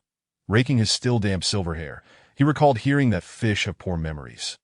It seemed that was indeed the case, that he had been so focused on dressing that he had forgotten his purpose upon stepping outside. Yet it mattered little. With his memory failing him, he had Baiyue, who could record anything he saw, that if he forgot something, he could simply ask Baiyue. Fengyue dressed simply, donning a plain white shirt without any embellishments, paired with unadorned black trousers and practical white sneakers. Aiming for a low-profile appearance, he refrained from overly ostentatious attire, but he overlooked the fact that his appearance was anything but ordinary. His striking silver hair alone stood out like a beacon in the night. It was only thanks to Bayue's reminder that he found a black cap and a space to wear, which helped considerably. The cap obscured the crown of his head, yet his delicate chin and exceptional features remained a rarity in this small town. As he walked through the streets, many were inevitably drawn to him. The youthful figure was pale and unblemished, exuding a clear and ethereal aura, akin to a pristine white lotus floating in untainted waters, radiating an otherworldly charm. When he gazed at others, they would notice his striking blue eyes, which sparkled like starlight, compelling them to linger in his gaze. His expression remained indifferent, as if dismissing everyone around him, his pure white lashes casting shadows over those captivating eyes. Navigating the streets with such a presence, it was nearly impossible to avoid drawing attention, especially as he headed toward the county's most chaotic nightlife venue. Feng could sense the stares around him, but his heart felt somewhat numb, instinctively shutting out the external stimuli, as if veiled by a thin layer of gauze. He understood, yet felt no particular emotion. As long as no one approached too closely, he would automatically disregard such distractions. Before him fluttered a golden butterfly, visible only to him, lazily gliding forward and leaving a shimmering golden trail that captivated all of Feng attention. He repeatedly reminded himself to follow the butterfly and find Mu Yuan. There was no other choice. While in the fish tank, the environment had been straightforward, allowing him to ignore many unnecessary distractions. However, upon stepping outside, his true nature was revealed. Any slight commotion startled him, shifting his focus and causing him to forget his original intent, that he had to force himself to disregard everything around him, concentrating solely on his purpose. Chapter 9. The wishful butterfly koi versus the down-and-out delinquent. As the flamboyant venue came into view, a hand suddenly reached out from the side, blocking Feng path. Bayue quickly alerted him, and Feng snapped back to attention. What audacity, to attempt to rob a man in broad daylight. The individual obstructing him was taken aback, muttering, "What the hell? A man." Having followed Feng for a distance, the person had initially perceived him from behind as a woman due to his height and shoulder-length hair, thinking him quite fair and delicately handsome, albeit flat-chested. However, upon hearing him speak, the realization struck. He was indeed a man. Feng, who had been relatively unperturbed, now felt anger rising within him at the man's words.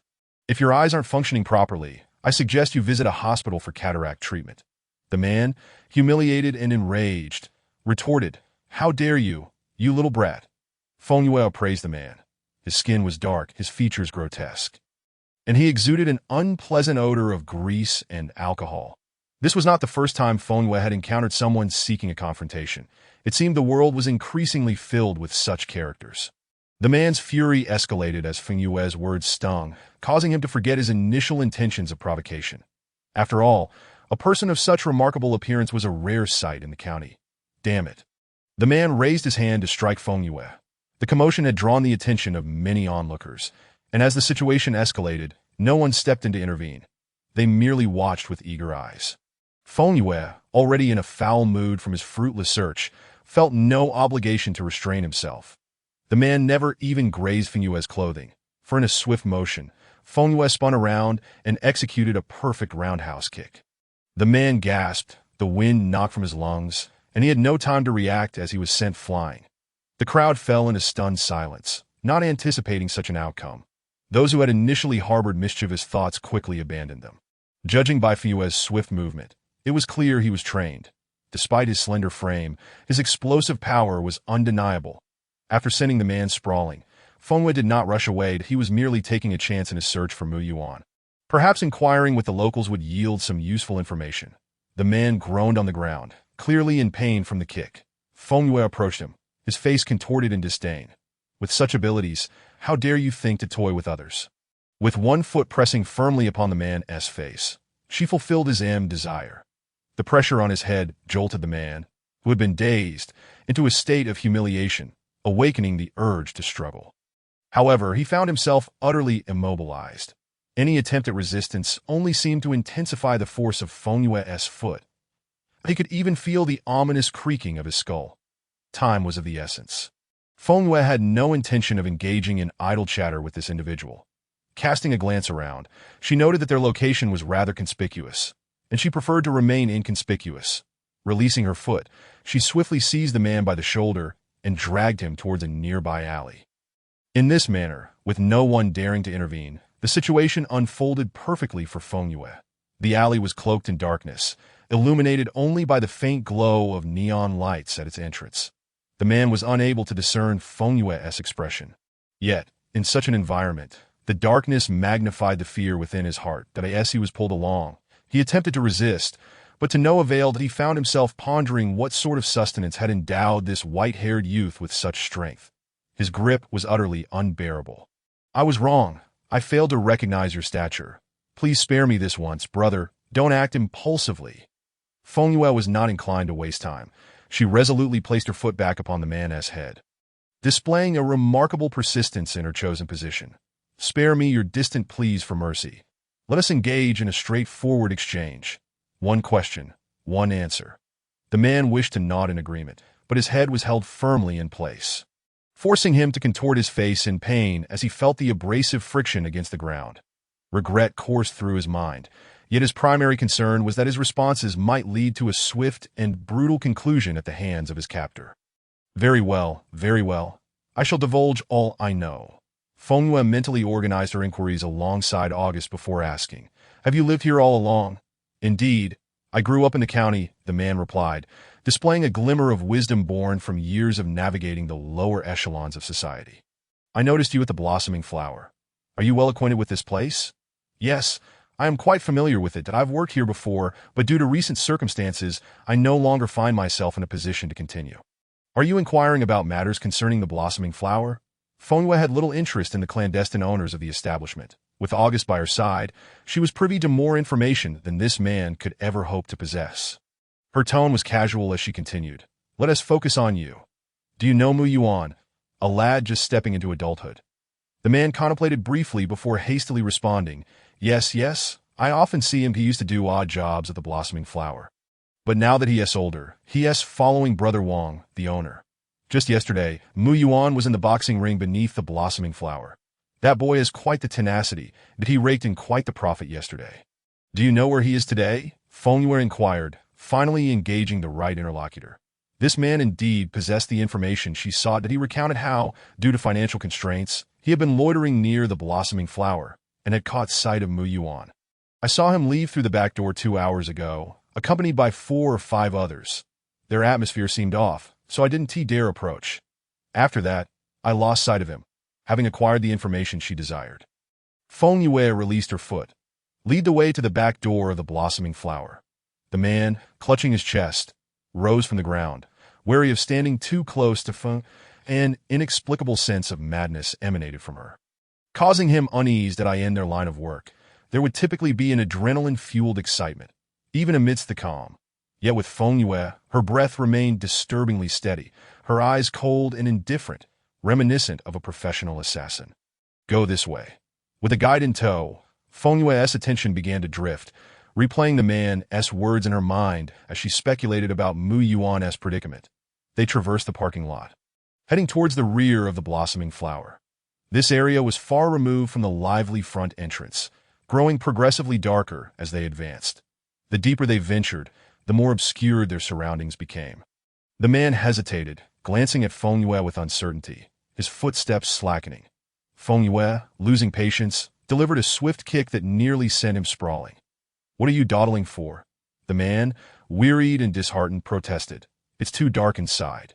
May I use a flashlight?" "The back door is just a little further," to Feng Yue. The darkness posed no obstacle. She could see perfectly well in the alley and had already spotted the so-called back entrance of the Blossoming Flower. "That's enough. I don't require your assistance any longer. You may leave." The man, feeling as though he had received a reprieve, said not a word and sprinted towards the alley's exit, fearful that Feng Yue might change her mind. Ignoring him, Feng Yue proceeded towards the back door. They were not alone. Amidst the shadows, flickering red embers revealed 2 figures smoking at the entrance. Chapter 10. The Wishful Butterfly, Koi versus the destitute young thug. They had not turned on any lights. The brightest illumination came from the faint glimmer beneath the door. As Feng Yue approached silently, the two men did not notice her presence until she was upon them. One of them, startled, cursed under his breath and irritably questioned, "What do you want?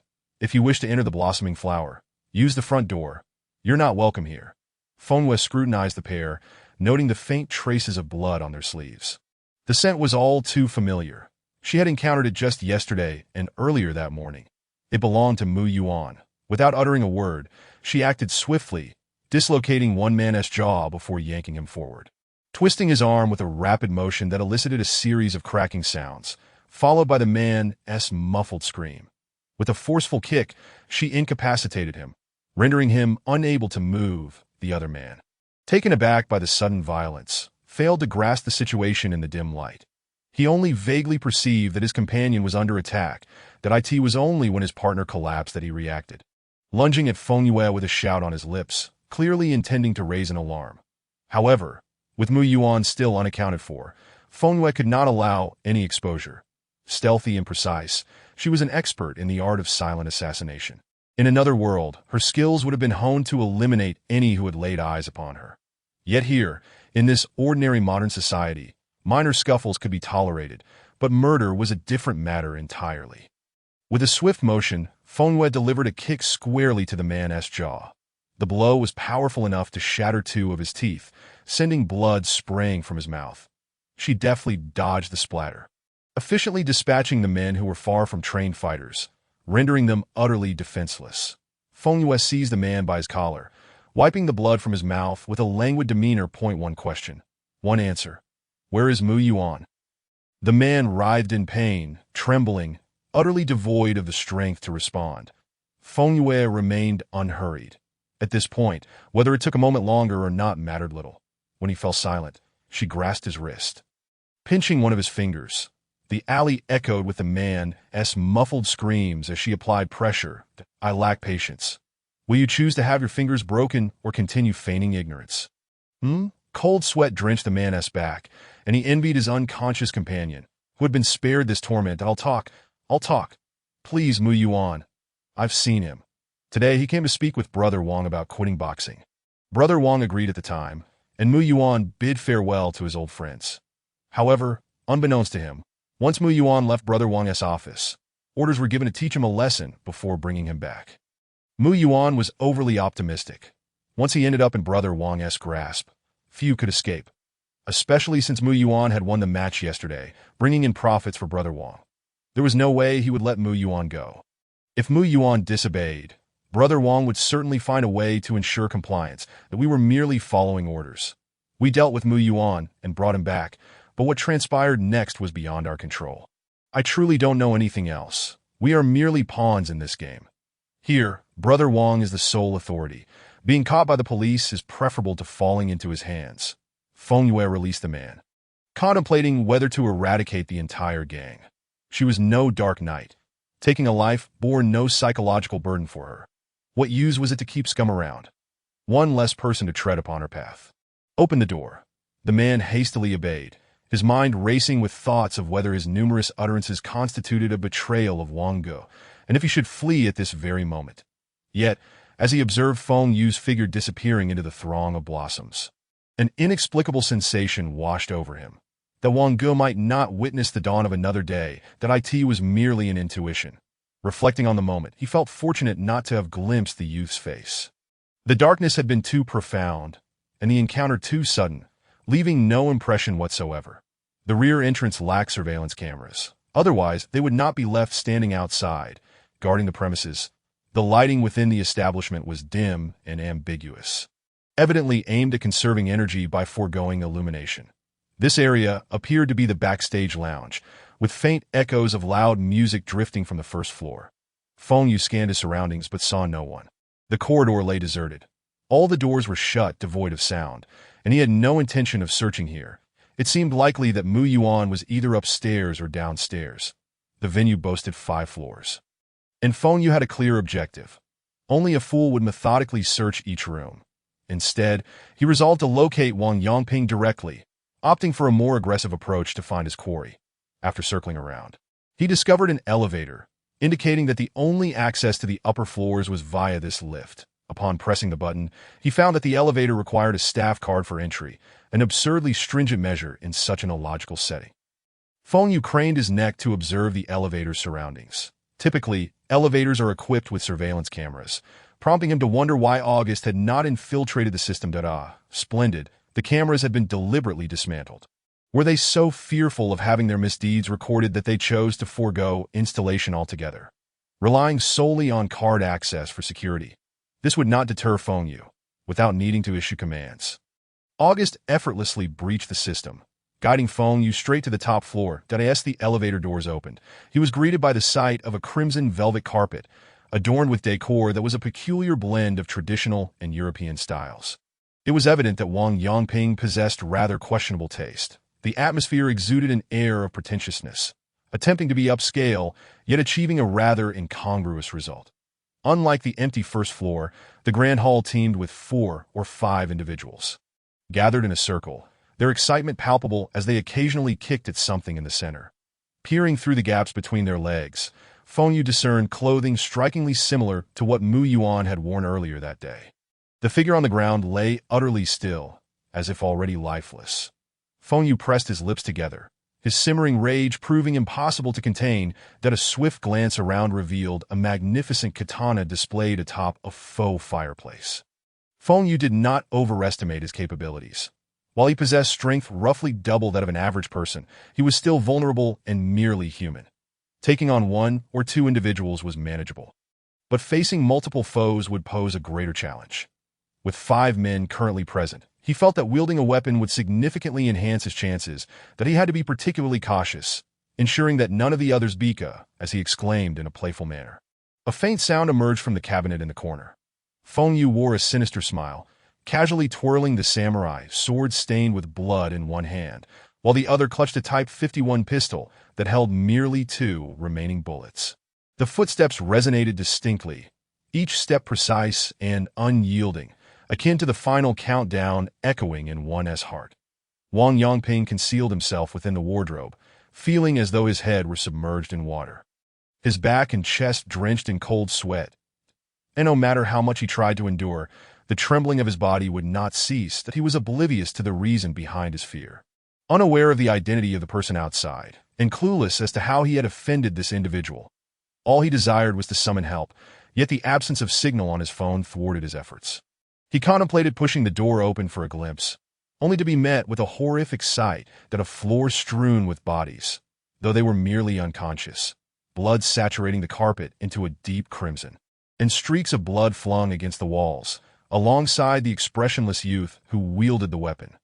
Wang Yangping, who fancied himself seasoned by tumultuous experiences, felt fear grip him.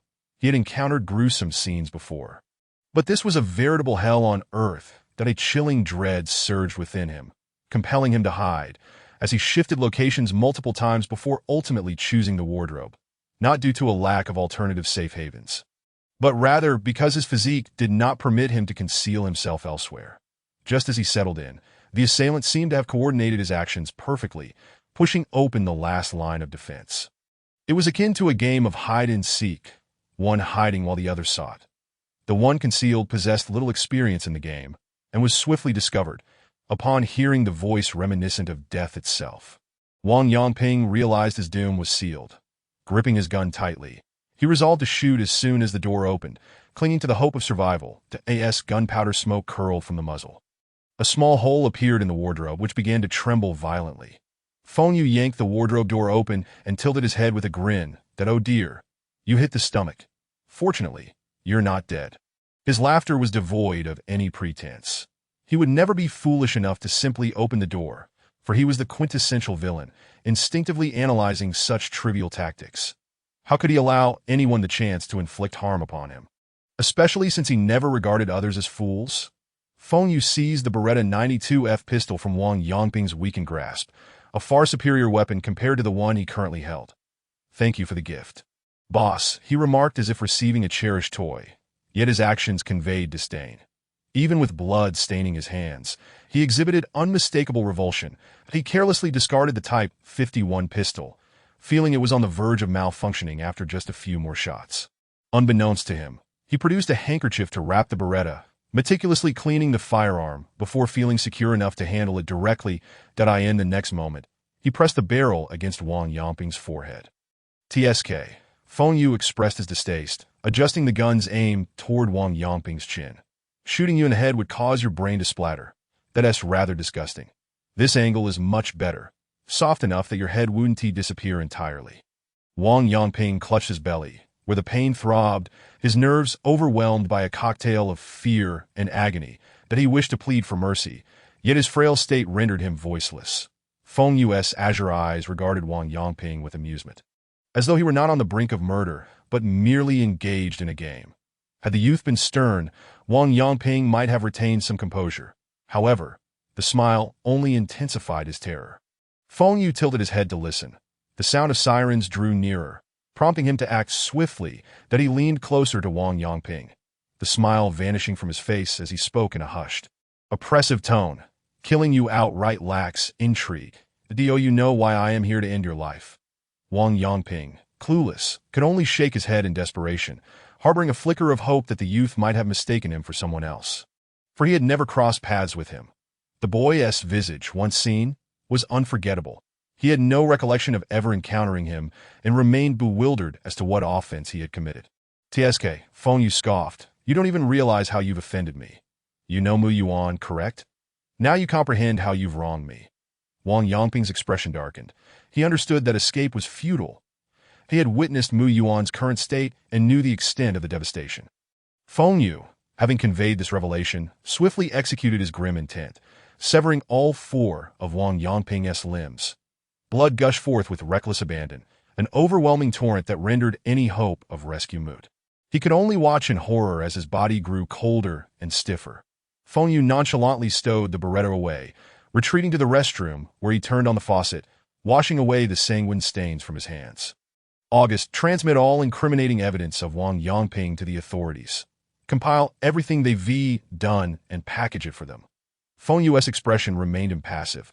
It had been ages since he had taken a life. In his previous life, he had lived blissfully, cherished by Fu Yuan, free from burdens. Watching the blood swirl away with the water, he transformed back into the pristine butterfly koi he once was. Suddenly, he felt a tingling sensation on his wrist, where crimson markings began to emerge gradually on his fair skin. The markings spread, a red, tree-like tattoo materialized on his forearm. August, what is this? Conduct a scan. The response indicated energy accumulation, the source linked to the dimensional entity, Fu Yuan. At this moment, the energy had merged with the essence of the koi, showing no signs of harm, instead enhancing the soul's strength. Feng Yu scrutinized the phenomenon, unable to discern anything amiss, with a thought. He clenched his fist, the muscles in his arm tensing as he harnessed the energy. The tattoo that had adorned his forearm slowly faded away until it vanished entirely. Feng Yu deliberately controlled the flow of energy, and in the next instant, the red markings reappeared. Understanding the principle, he decided to cease the experimentation. They needed to depart. Before leaving, Feng Yu rummaged through Wang Yangping's desk, discovering a stack of cash within the drawer. It would serve as Mu Yuan's medical expenses. Additionally, he found 2 boxes of bullets, precisely suited for the Beretta. Without a hint of guilt, he stored them away, recognizing their potential utility in the future. Dusting off his hands, he prepared to leave. August, erase all traces of my presence. Understood. Lord K. In an instant, all evidence of Feng Yu's presence vanished. Even the bloodstains left on the floor disappeared without a trace. Feng Yu mused that no one had witnessed his face. Those who had dealt with us, he felt assured. With August's control, the elevator would not ascend. If he attempted to climb the fire escape, he would soon be caught. After wiping his hands dry with a piece of paper from the desk, he swiftly exited the premises. He lifted Mu Yuan from the couch with ease and without hindrance. Made his way to the elevator. The doors opened. The chaotic scene on the first floor unfolded before him. To avoid detection, Feng Yu emanated energy to diminish both his and Mu Yuan's presence before making a hasty exit.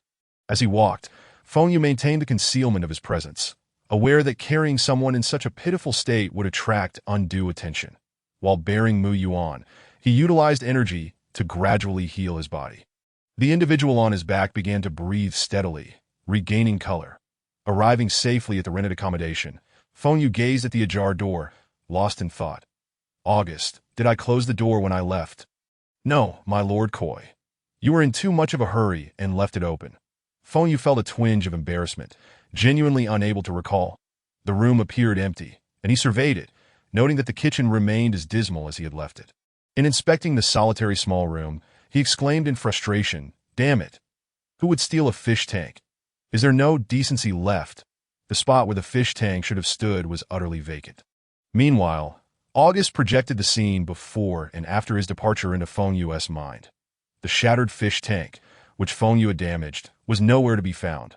Looking at the remaining items, he noted that everything else was intact, merely a collection of worthless trinkets. Suggesting that the thief had overlooked them, that a wave of irritation washed over him. Astonishingly, the most valuable item in the room had been the broken fish tank. What now? Chapter 13. The Wishful Butterfly, Koi V. The fallen delinquent Feng Yu gently placed the individual on the bed and reached into Mu Yuan's pocket. To his satisfaction, the 500,000 worth of scratch-off lottery tickets remained intact. The young man displayed a commendable level of caution by concealing them within the tattered lining of his clothing. It appeared that others had indeed rummaged through Mu Yuan's pockets. As his mobile phone was nowhere to be found at this juncture, one could only hope that Mu Yuan's foresight had served him well. He had left his identification at home, or else these items might have been seized by those individuals that if that had happened, acquiring a train ticket would have been a daunting task. The unfortunate reality was that Mu Yuan had likely possessed some cash when he left. But now, the 500 yuan he had earned just yesterday was mysteriously missing. Feng Yu mused, "Fortunately, I had the foresight. The money I possessed should suffice for Mu Yuan's departure. So what now?" The fish tank was gone. Checking the time, he noted it was just past midnight. There would be no shops open at this hour. Should he resort to breaking down the door? It was an option, albeit a perilous one. This dangerous thought lingered in his mind. Feng Yu glanced at Mu Yuan, whose brow was furrowed. The swelling on his face had diminished thanks to Feng Yu's treatment, leaving only some bruising, allowing for a clearer view of his original features. Following the treatment, Mu Yuan's consciousness was gradually returning, and by the looks of it, he was on the verge of waking. Feng Yu sprang to his feet and began pacing the room, that if only the fish tank were still there, he could revert to his original form. However, this was hardly an opportune moment for introductions.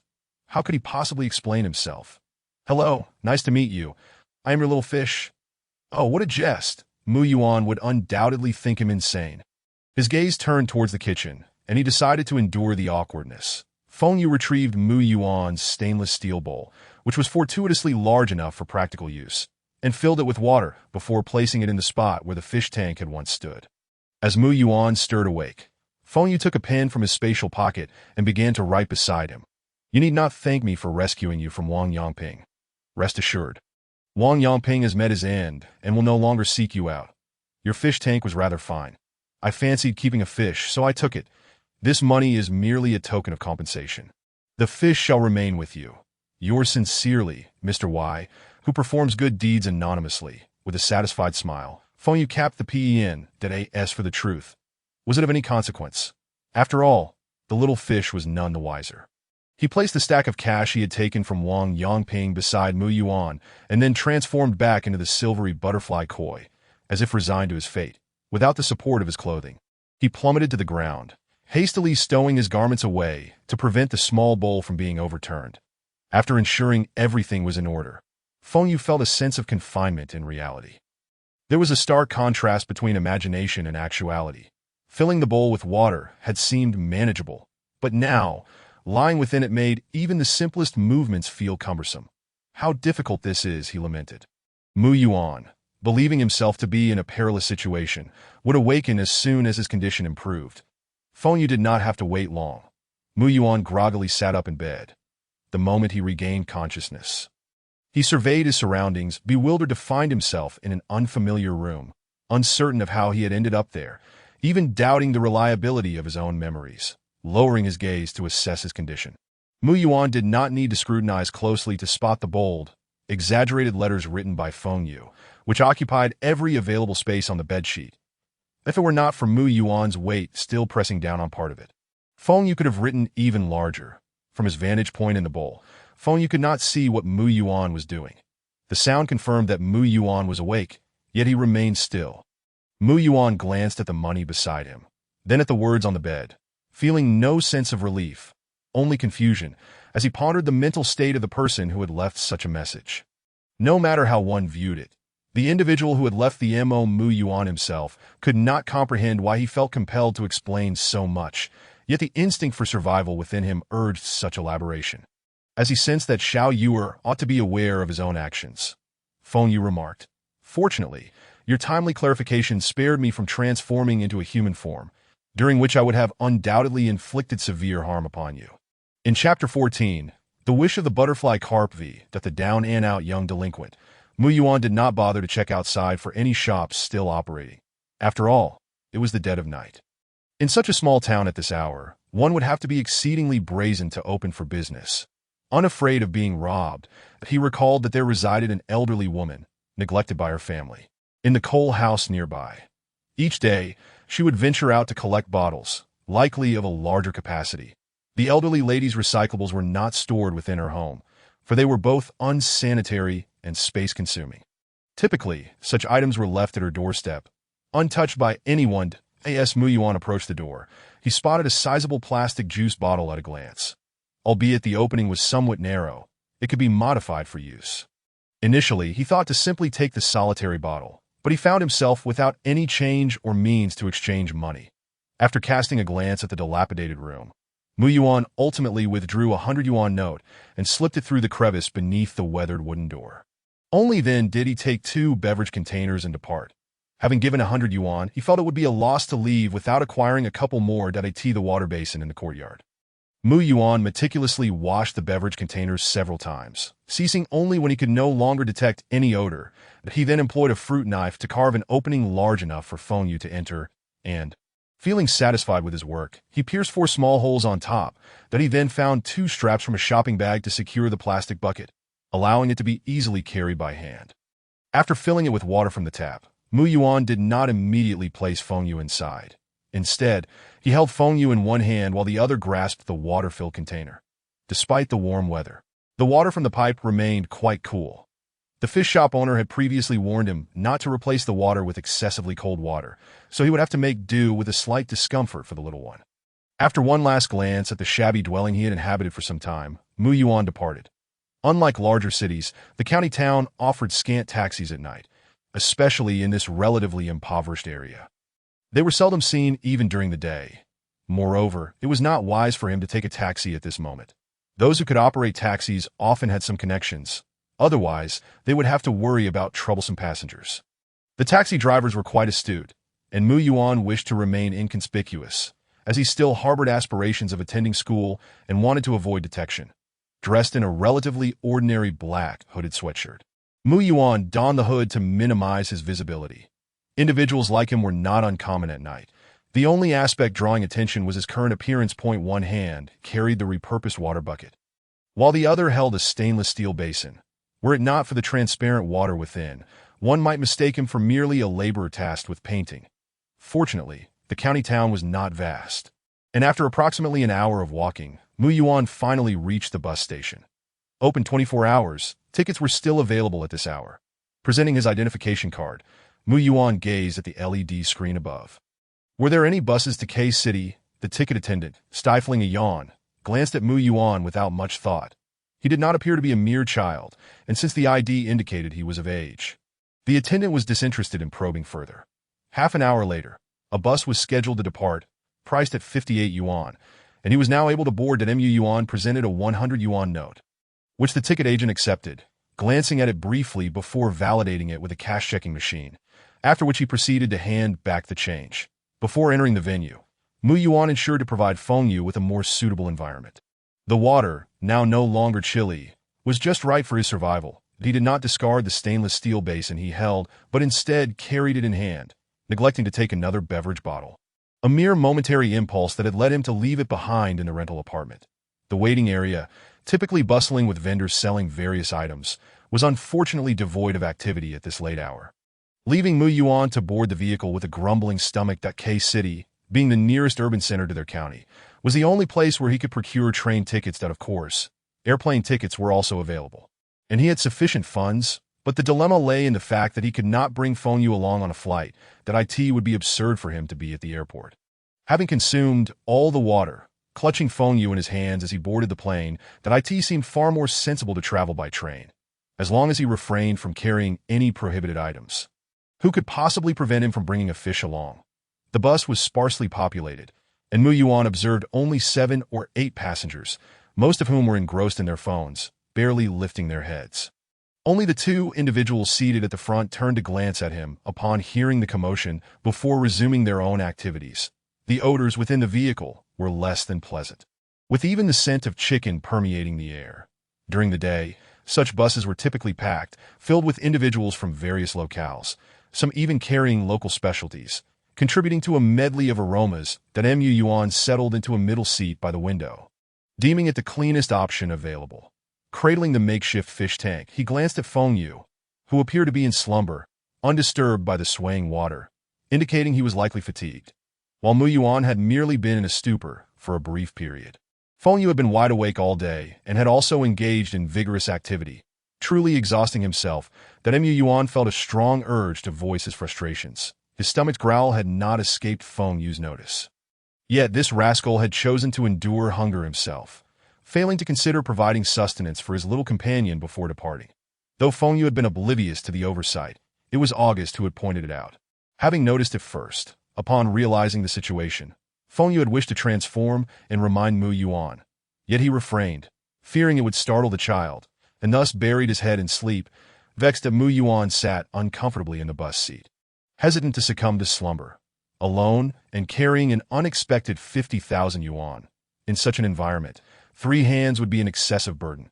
He needed to remain alert. That as time ticked away, the driver finally boarded the bus, prompting a sigh of relief from Mu Yuan that he had been particularly anxious about the possibility of a sudden influx of people, reminiscent of the scene he had witnessed when he was apprehended.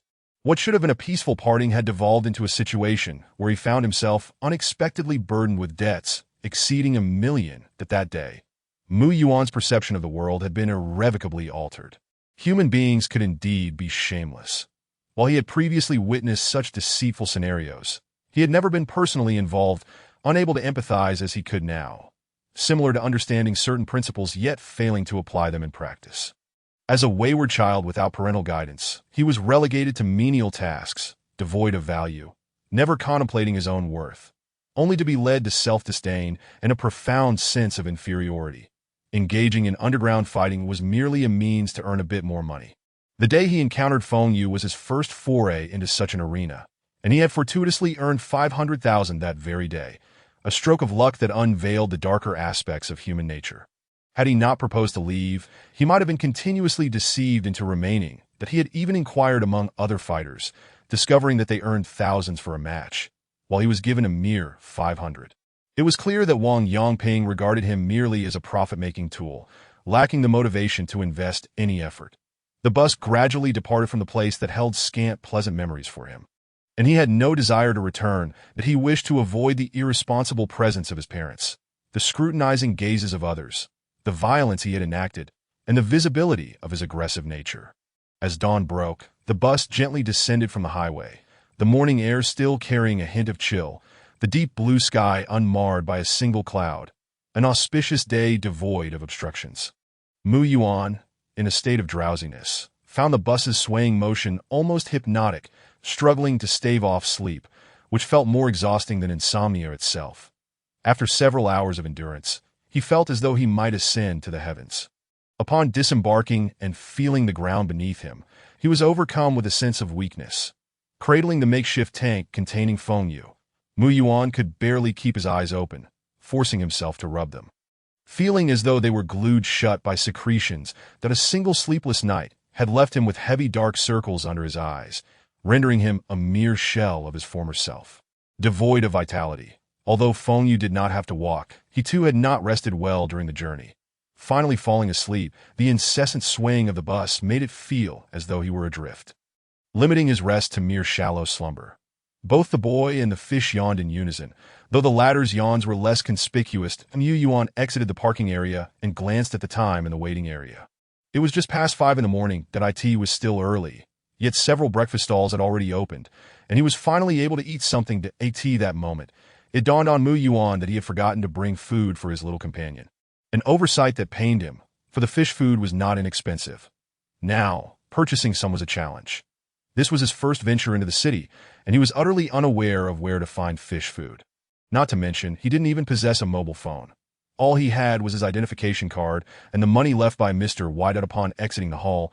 He noticed that despite the early hour, several snack stalls were already bustling.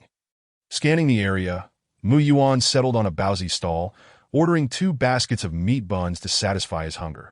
Gone were the days of relying on instant noodles. With a bit of money now, he relished the simple joy of consuming meat-filled buns that he also purchased 2 steamed buns, one to feed Feng Yu and the other to keep for himself. Lacking fish food, he could only substitute with the buns. He recalled having seen individuals at a small park feeding fish with such fare, and he hoped that his little companion would enjoy it as well. When Feng Yu finally got to taste the bun, he was nearly moved to tears, grateful that Mu Yuan had finally provided him with sustenance. Watching Mu Yuan eat the baozi had made Feng Yu's mouth water in anticipation that he couldn't help but lament why he hadn't transformed into a human. At least he could have approached Mu Yuan differently, ensuring he had access to proper food instead of enduring the bumpy ride. Observing his current living conditions, Feng Yu felt embarrassed to take human form, as it would be rather humiliating to admit how shabby it was. Mu Yuan, cautious not to overfeed Feng Yu, stopped once he noticed the fish's belly swelling, worried that he had perhaps given too much. Only when he saw no adverse reactions did he breathe a sigh of relief. After finishing breakfast, the immediate priority was to acquire a mobile phone. In this day and age, navigating life without one was exceedingly inconvenient. He still had cash on hand, yet in such a crowded area, he was apprehensive about losing it. Fortunately, he found himself in the city's central district, carrying the fish tank. He strolled along the street until he stumbled upon a commercial area.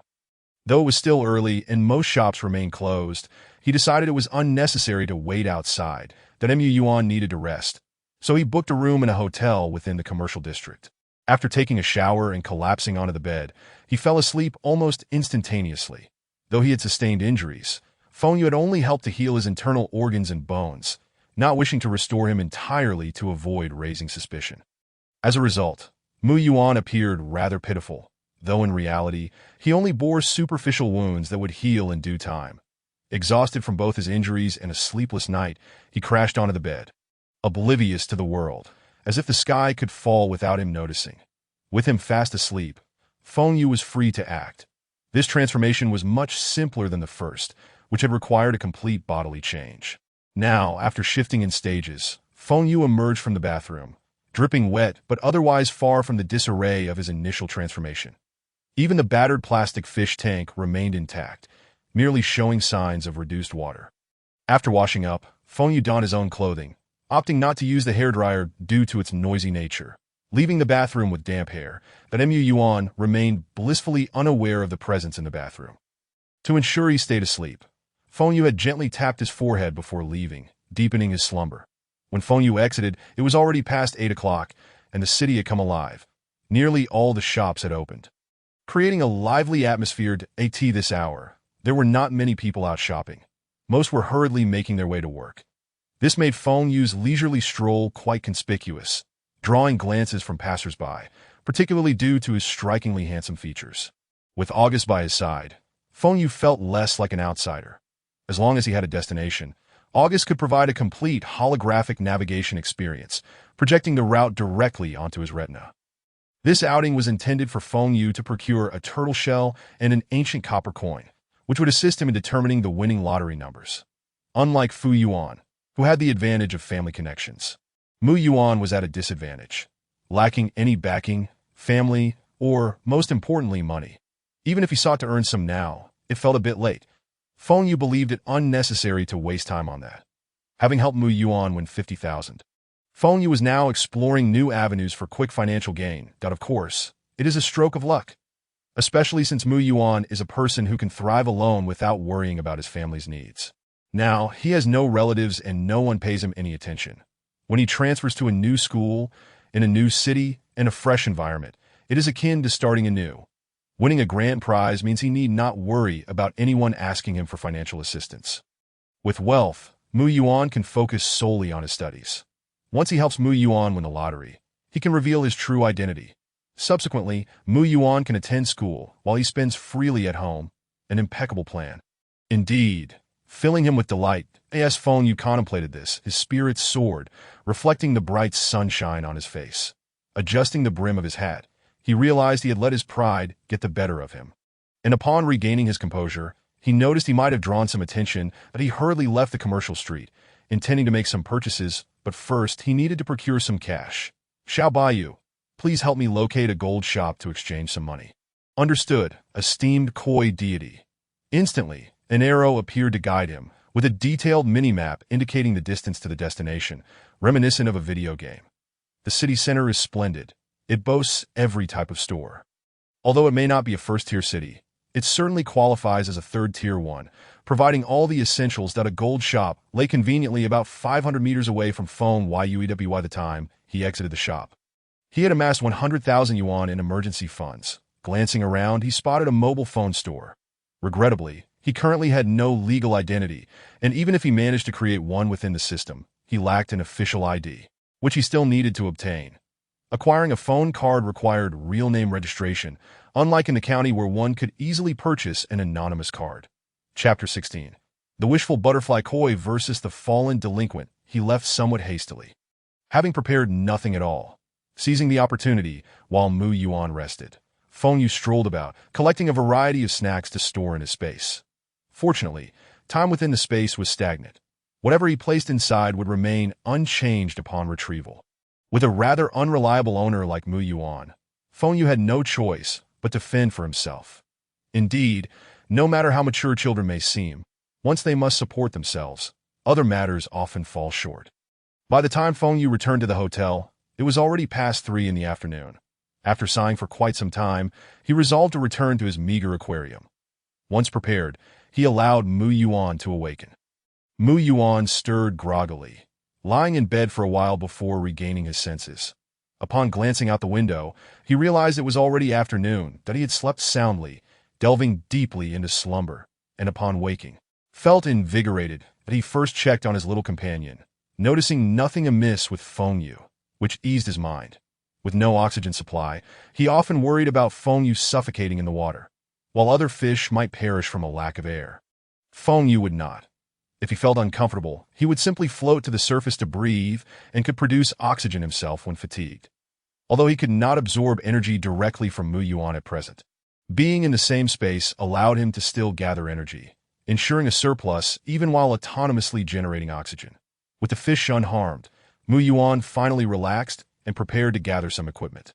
He had no intention of lingering outside. He planned to return promptly after his purchases and opted not to bring Feng Yu along, as it would be inconvenient.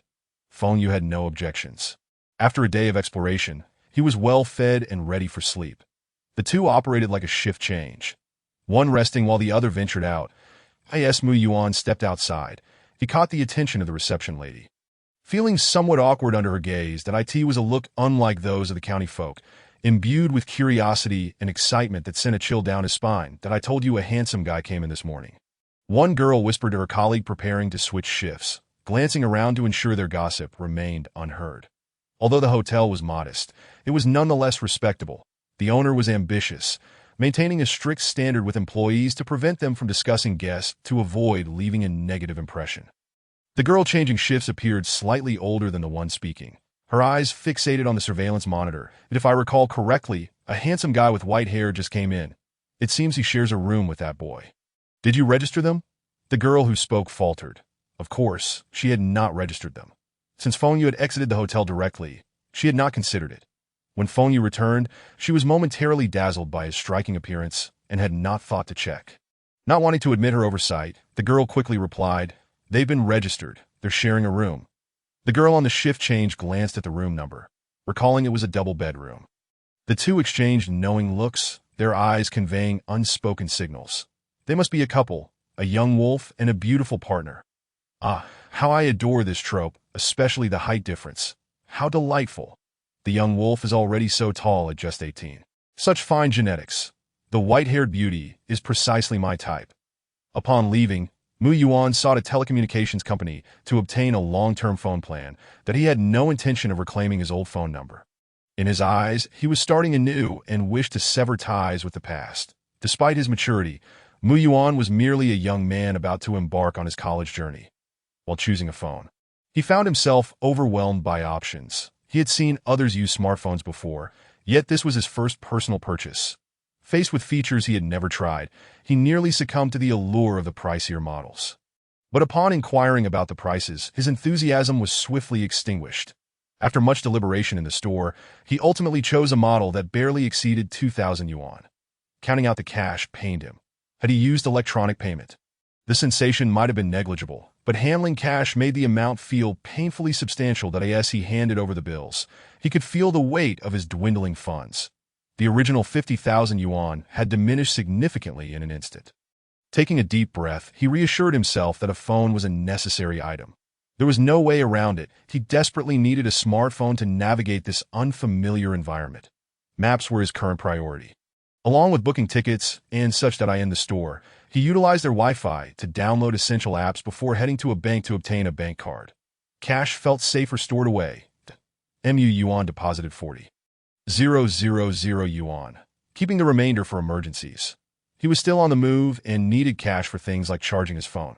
Ever since receiving his acceptance letter, he had mentally rehearsed how to approach school and what items he would need. Now, he finally put his mental strategy to use. The big city widened Mu Yuan's horizons and allowed him to gather everything he could conceive of by the time he returned to the hotel. His lips were chapped from constant discussion of prices. Had it not been for that refreshing nap earlier, he would have nearly exhausted himself. This outing had taught Mu Yuan a valuable lesson.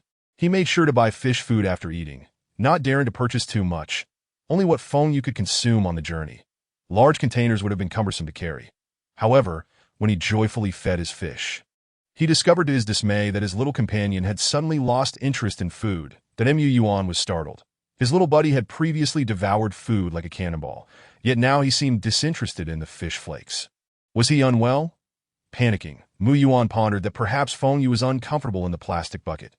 Not only had he purchased life essentials today, but he also bought a portable fish tank while acquiring fish food, which would provide Feng Yu with a significantly better living environment than the current makeshift water bucket. After much effort, Mu Yuan finally set up the new tank for Feng Yu that he intended to add some fish food. But when he opened the container, he noticed Feng Yu shaking his head. Pausing, Mu Yuan cautiously asked, "Not hungry?" Feng Yu quickly nodded. He felt Mu Yuan was rather slow-witted, even less perceptive than himself. At least he had Xiao Ba's version of a reminder. While Mu Yuan seemed to rely solely on his somewhat dull intellect, that if he did not express himself more clearly, Mu Yuan would remain oblivious to what was happening. Mu Yuan felt troubled. How could his little fish refuse to eat? He had purchased a highly nutritious fish food, which was supposed to promote the little creature's health. Yet here was Feng Yu rejecting it. Could it be that his little buddy simply did not enjoy the flavor of this fish food? In the event that the little one desires nothing but steamed buns, what then? For where lies the nourishment in such a choice? Very well, the burden of concern now falls upon Mu Yuan. Feng Yu interjects, "What does it have to do with me?" A pet owner must possess the awareness befitting their role. Bau muses, it becomes quite difficult to assess the situation with Lord Koi. One cannot ascertain whether it is Lord Koi who incurs a loss or if it is Mu Yuan, the unwitting pet owner. Their relationship can only be described as mutually beneficial, having procured the necessary items. Mu Yuan does not intend to linger, for each day entails a cost, and he cannot afford to squander his resources so frivolously. Even if there remains a reward of 500,000, it is yet to be claimed. And these items are bound by a time constraint. They must be redeemed within a month, lest they become mere scraps of paper.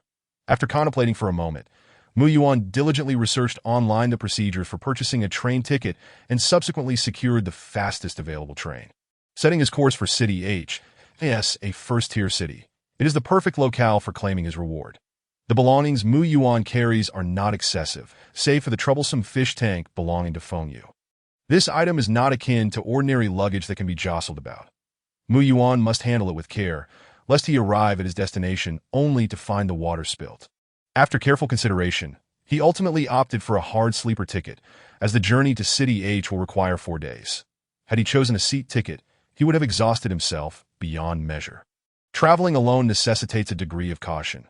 The majority of those in the seating area are short-distance travelers, frequently entering and exiting, and Mu Yuan cannot afford to go without rest for 4 days. If he wishes to avoid misplacing any belongings, a sleeper is the wiser choice.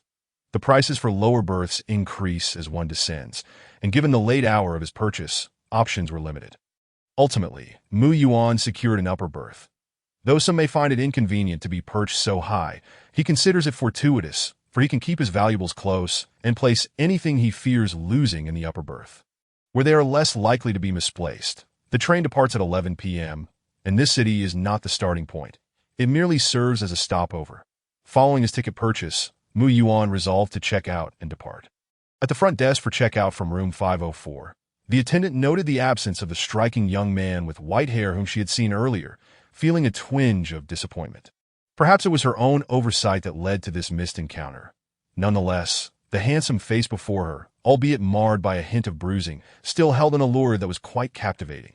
"Please hold on a moment," she called, picking up the intercom. Room 504 is checking out, but Mu Yuan sensed a peculiar gaze from the attendant, her look tinged with something strange. His inherent wariness of others prompted him to avoid idle chatter and deliberately shift his attention to the fish tank in the lobby. The tank was undeniably opulent, teeming with lush aquatic plants and vibrant tropical fish darting about. Waiting always carried an air of awkwardness, and the attendant, unable to restrain herself, feigned professionalism and inquired, "How was your stay?"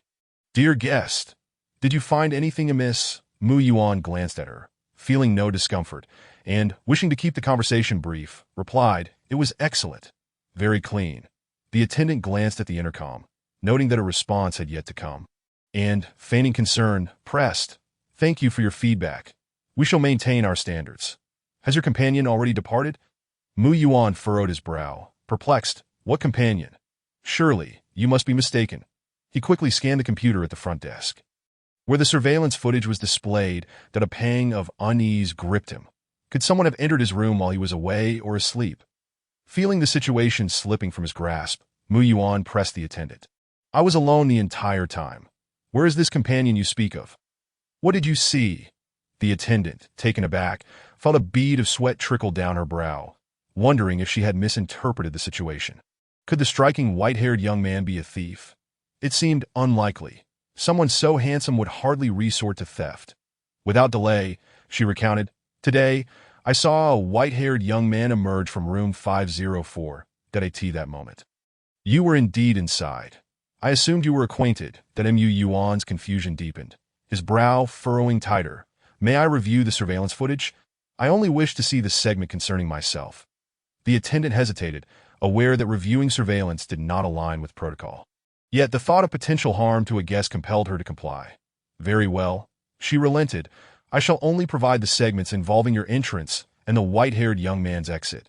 That Mu Yuan saw no objection to this. Recognizing it as the best course of action, that he placed the fish tank and his belongings in the waiting area and followed the attendant to the front desk, observing as she began to navigate the surveillance system.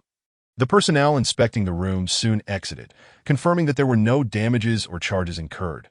The attendant was well versed in the workings of the surveillance system, having become adept through daily use. In a matter of moments, she located the relevant footage. Mu Yuan watched intently as he entered the room, recalling how impeccably tidy it had been, devoid of any signs of intrusion, that he prided himself on being meticulous. Upon entering, he had conducted a thorough check and had noted the absence of any other presence. The attendant, noticing his acknowledgement, hastened the playback. That Mu Yuan remained silent, his gaze fixated on the screen. The footage flickered rapidly, revealing that the hallway remained void of movement until, around 8 o'clock, the door to room 504 abruptly swung open. Mu Yuan's heart raced as he beheld a white-haired youth donning a cap emerge. His head bowed, obscuring his features. The hotel's surveillance boasted high resolution, allowing Mu Yuan to discern the young man clutching the room card for 504, his hair damp and dripping with water. The attendant sensed the oddity of the situation. She cast a glance at Mu Yuan, realizing that he had entered the room alone, burdened only by a broken bottle with no place to conceal another person. There were two possibilities. Either someone had been in the room all along, or an intruder had accessed the room from the window. Yet, room 504 was on the 5th floor. Who would dare climb up to a 5th-floor window? Mu Yuan disregarded the attendant's concerns and urged, "Speed it up. Let us see when he returns. The attendant's expression grew serious as she complied, her mind racing with thoughts of the supernatural. Was this a haunting? Surely not. One could hardly expect a haunting during daylight hours, especially after having seen the white-haired youth leave so brazenly, seemingly unconcerned for his own safety. Besides, the young man had not stolen anything from Mu Yuan. Perhaps it was all a jest, a prank of sorts. Eventually, around 3 in the afternoon, Mu Yuan witnessed the white-haired youth return, still clad in the same attire as before, save for the fact that his hair was now dry, cascading smoothly over his shoulders. Shortly thereafter, Mu Yuan saw himself exit the room, followed by the cleaner entering for inspection. Yet the white-haired youth was nowhere to be found. Mu Yuan was certain, when he left, there had been no one else present. The windows had remained securely shut, and the room had contained only himself and the little one that wait. Could it truly be? Perhaps the little one was not like ordinary fish. What if it had transformed into a human? Such a notion seemed fantastical. Yet the evidence was irrefutable. It had all been captured on film. How could he have been so careless? Unbeknownst to him, Mu Yuan had inadvertently shifted from a state of vigilance to one of paternal concern, worrying that his little one might venture out into the world, unaware of the need to conceal itself. What if it were discovered? Fortunately, he had been observant enough to notice. The attendant, now anxious, contemplated checking room 504 herself, finding the entire situation too bizarre.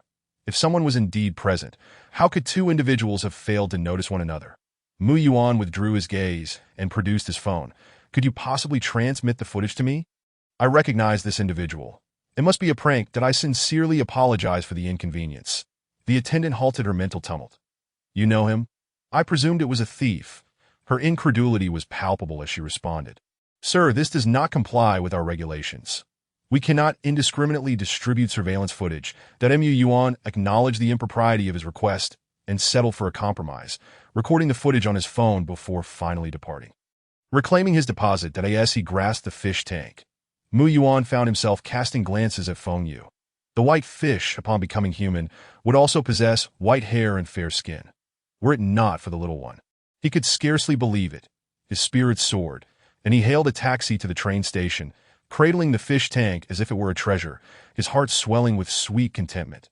The little one had transformed into a human, yet remained by his side, even knowing to return home after a playful outing.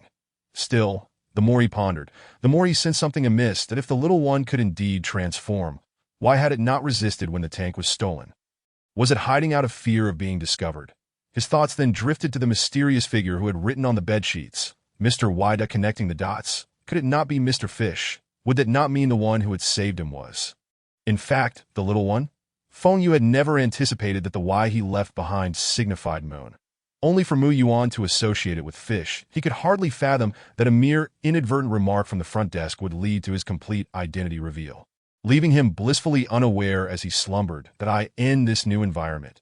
Mu Yuan was particularly cautious while handling him, causing Feng Yu to remain oblivious and undisturbed as he was taken outside, his disguise effortlessly stripped away during his sleep.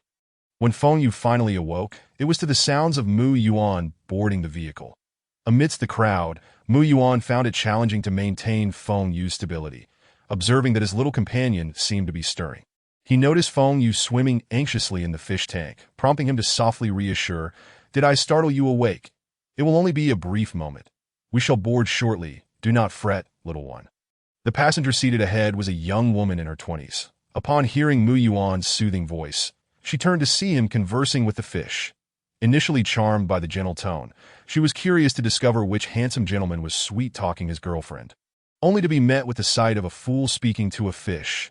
An unfortunate waste of good looks. She turned away, her expression a mix of disdain and confusion, pondering how times had changed, where men treated fish like pets. Having never encountered such peculiar behavior, she chose to reserve judgment, but Mu Yuan remained oblivious to the young woman's scrutiny. Once aboard, he settled into his bunk, prioritizing placing the fish tank on the bed before attending to his luggage. There were already 2 individuals occupying the lower bunks, and the middle ones remained unclaimed. These 2 were companions, engaged in conversation, and upon seeing Mu Yuan set the fish tank on the bed, they hastily interjected, "Hey, brother, what if the fish tank tips over? The little table in the middle is available for everyone's use. It sounds safer to place it there than if it topples and you don't notice. The fish could be lost. The Mu Yuan glanced between the fish tank and the two speakers. They appear to be in their 20s, clad in simple, form-fitting short sleeves that showcase their well-defined muscles. Their clean demeanor and gentle expressions evoking a sense of warmth. Their intentions seemed kind-hearted, devoid of malice. Thank you. Then I shall place it here for now. Mu Yuan did not intend for Feng Yu to remain on the small table indefinitely. This was merely temporary, that he had considered the risk of the tank tipping, realizing that if he were not on the bed, he would be unaware of any mishap.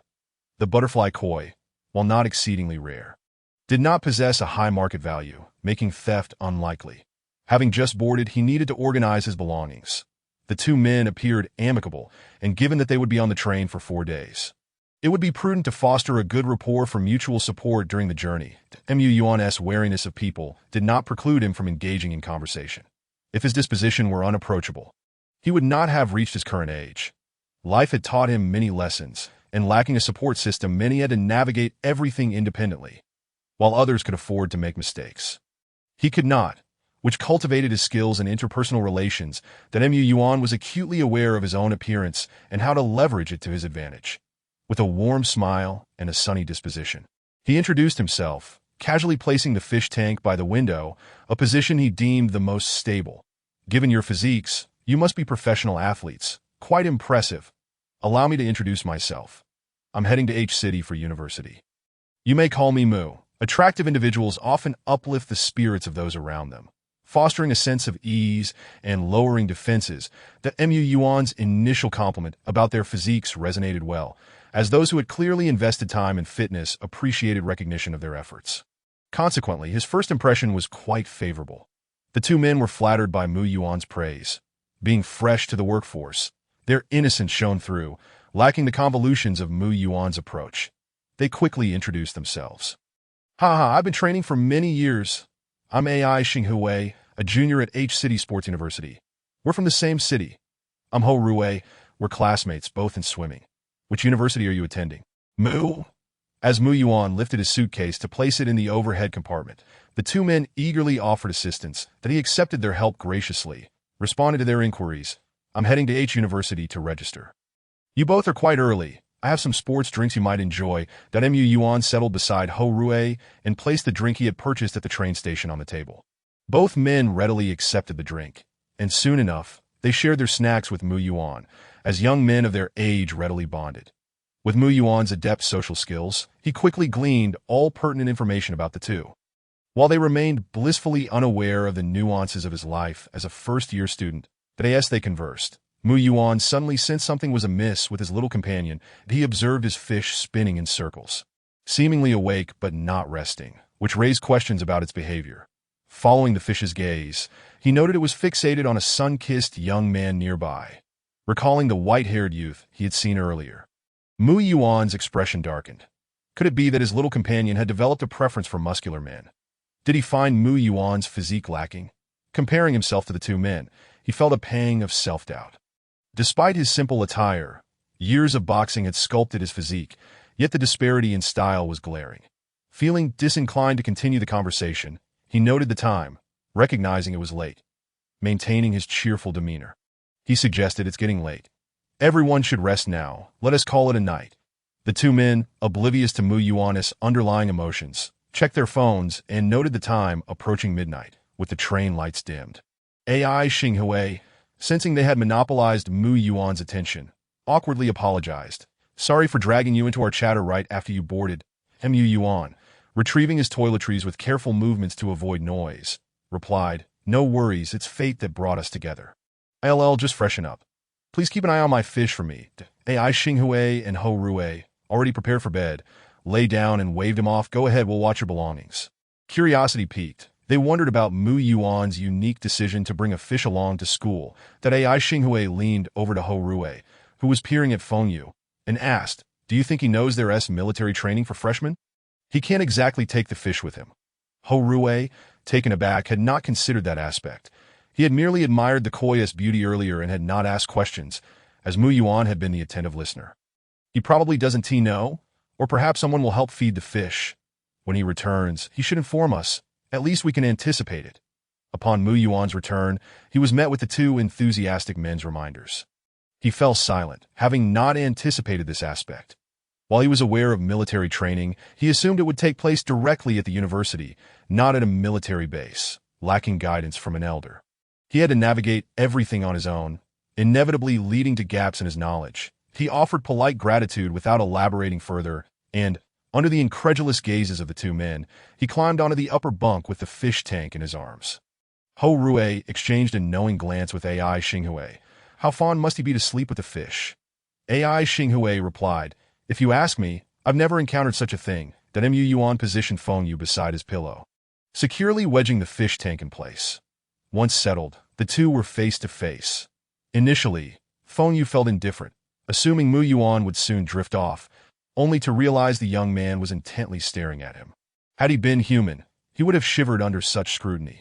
Those who are watched know that a fleeting glance may feel odd or uncomfortable, but prolonged gazes lead to self-reflection, especially for someone like Feng Yu, who harbored secrets. To Mu Yuan's gaze was laden with meaning, revealing his inner turmoil, and the intensity of his focus made Feng Yu increasingly uneasy.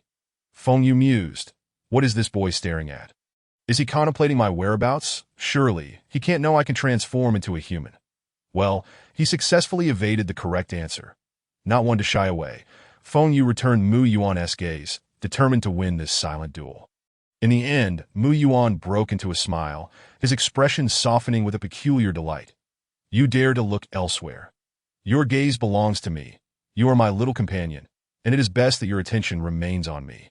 With this thought, Mu Yuan's fixation on the fish dissipated, his mind wandering to the silhouette he had observed earlier, envisioning Feng Yu peacefully asleep, that as for the military training, and what would become of his little companion afterward. Now that Feng Yu could transform, it posed no issue. Surely, a creature of his nature had methods to conceal himself. Feng Yu. And just like that, you fall asleep? Is this your idea of politeness? Was it not agreed that whoever blinks first would be the loser? Your actions are rather excessive, and it feels as if we are not even on the same playing field. Your behavior leaves me devoid of any sense of accomplishment. You must not sleep. Get up. Feng Yu is feeling stifled and is clearly displeased that this fellow sleeps so soundly. Now, with the risk of capsizing the tank, he is nursing a headache, and it would be better for him to blow bubbles instead. Suddenly, Mu Yuan hears a persistent pop pop pop near his ear. Upon glancing over, he sees Feng Yu floating serenely on the water's surface, rhythmically expelling small bubbles that burst one by one, creating a delightful pop pop pop sound. The train is already quite noisy, lacking the silent ambience of high-speed rail. Instead, it is filled with the clattering of the train. And now Feng Yu's rhythmic bubble blowing is surprisingly hypnotic. To Mu Yuan yawns, choosing to ignore Feng Yu's bubble-blowing antics. Closes his eyes and drifts back to sleep. After a while of blowing bubbles, Feng Yu notices that Mu Yuan has not reacted at all. Soon, he forgets what he was doing, blowing bubbles like a fool and feeling inexplicably perplexed. August observes, "Lord Koi, this behavior is truly difficult to evaluate. It seems rather childish, does it not?" Feng Yu slumps to the bottom of the tank, exclaiming, "I'm exhausted. Time for a nap." Mu Yuan responds, "Little one, how utterly adorable." Sleeping on the train proves to be a challenge. Mu Yuan awakens multiple times along the way, each time checking to see if Feng Yu is still there, only feeling reassured enough to continue sleeping once he confirms Feng Yu's presence. Riding the train is an exhausting endeavor. Even with a companion to chat with and pass the time, Mu Yuan feels as if he is emerging from a different world when they finally disembark. He arrived a bit early, as the school would not be sending a vehicle to welcome the new students for a few more days.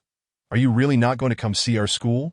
AI Xinghui asks, casually resting a hand on Mu Yuan's shoulder. Over these past few days, they have become quite familiar, and AI Xinghui feels a sense of regret for not having met Mu Yuan sooner. Mu Yuan's demeanor makes their interactions comfortable. They perceive him as a person of loyalty and good character, making him someone worthy of deeper friendship. As they prepare to part ways, there is a palpable reluctance. Mu Yuan playfully punches both AI Xinghui and Ho Rui on the shoulder, saying, "We're in the same city. We can hang out again later, and I'll message you once I have some free time. For now, I need to find someone to take care of my fish, so I mustn't linger." Ho Rui and Mu Yuan shake hands firmly, then draw closer and bump shoulders with a shared determination. "You'd better not go back on your word. Afterward, he glances towards the exit. Our coach has arrived to pick us up. We should be on our way. All right, travel safely, Mu Yuan replies. Ho Rui waves goodbye as they hastily make their way outside. Mu Yuan watches them leave, his warm expression unwavering, and strolls leisurely until they are completely out of sight. Only then does his expression cool, and his entire demeanor shifts to one of detachment. Chapter 20. The wishful butterfly Koi and the down-and-out, delinquent Mu Yuan had already researched information on the road. It was peak season, and accommodation needed to be arranged in advance, or else he would be in for a rude awakening upon arrival. He summoned a taxi directly through his phone, heading straight for the hotel that he needed a place to settle in. Fortunately, the hotel was not far from H University, and it took him quite a while to find it. As most nearby hotels were fully booked, Mu Yuan planned to get settled in the hotel first before heading to claim his award, after which he would decide whether to rent a place to live, keeping Fenyue's situation as his primary concern. After all, if military training was required, he certainly could not bring Fenyue to the military district. It was obvious that supplies would be inspected, making it impossible to care for the fish. Yet he was somewhat hesitant about this decision as it would depend on Fenyue's circumstances. The area surrounding H University was quite lively, having developed its own commercial district. He was not the only early arriving student. Passing by the school, Mu Yuan noticed many parents and children already registering with their bags. Throughout the journey, the driver was exceptionally friendly, although his speech was laced with local dialect, making it somewhat challenging for Mu Yuan to comprehend. As an attentive listener, Mu Yuan understood the importance of adapting to different people. He listened to the driver, striving to grasp his meaning through context. Drivers often possess a wealth of knowledge, and Mu Yuan would occasionally inquire about things he wished to know. The driver, pleased by Mu Yuan's curiosity, would elaborate further. Once he disembarked, Mu Yuan had already gleaned a considerable amount of information about the city from the driver, that he knew where the food streets were located, where to find the best deals, which places were suitable for student part-time jobs, and even the notable figures residing in the city. The hotel Mu Yuan booked was not particularly luxurious. Upon inspecting the room, he found it reasonably clean, albeit the furniture was somewhat outdated. He did not mind the age of the furnishings. He had endured much worse living conditions before, so this was still acceptable, especially since the price was quite reasonable, considering H City's high cost of living. A decent hotel room close to the university could easily run 700 to 800 yuan. Even with some money to spare, he could not afford such expenses that he would not squander the prize money before it even reached him, as he still needed to cover tuition fees. With thousands of yuan to be spent on necessities upon enrollment, he was uncertain how much would remain. After placing his belongings, Mu Yuan decided to head to the school to register, while it was still early. This would put his mind at ease. Originally, he had no opportunity to attend this school, and while he had presented a facade of composure throughout the journey, only he knew how excited and surreal it felt. Each day he delayed registration felt like a day spent in uncertainty, fearing that this was merely a dream, living in trepidation, and even in his dreams, he endured beatings at the hands of that group in the Flower Club. He dreaded waking up to face the brutal underground fighting scene once more. Clutching the room key, he crouched down to gaze at the tranquil Fenyue. I'm going to register. I'll return shortly. Stay here and don't wander off. Fenyue replied. Meow, meow, meow. Do you even realize what you're saying? I'm just a tiny fish, no bigger than your palm, without even legs to run off. The more Fenyue observed Mu Yuan, the more he felt something was amiss. Suddenly, a thought struck him. Could it be that this fellow knows he can transform into a human? That seems impossible. Mu Yuan has never seen his own appearance. So how could that be? It must be a jest. After Mu Yuan departed, he took the room key with him, glancing back at Fenyue as he closed the door. Now Fenyue genuinely felt a pang of anxiety. Hastily asking August, why do I feel like Mu Yuan knows about me? No way. Help me check. I didn't reveal my true form in front of him, did I? I remember he was fast asleep when I put him under. Even if the sky were to fall, he wouldn't wake up. August, equally puzzled, shared Fenyue's perspective. They had never met Mu Yuan in any human form. Even during the incident when Fenyue saved someone, Mu Yuan had been unconscious and was carried away by Fenyue.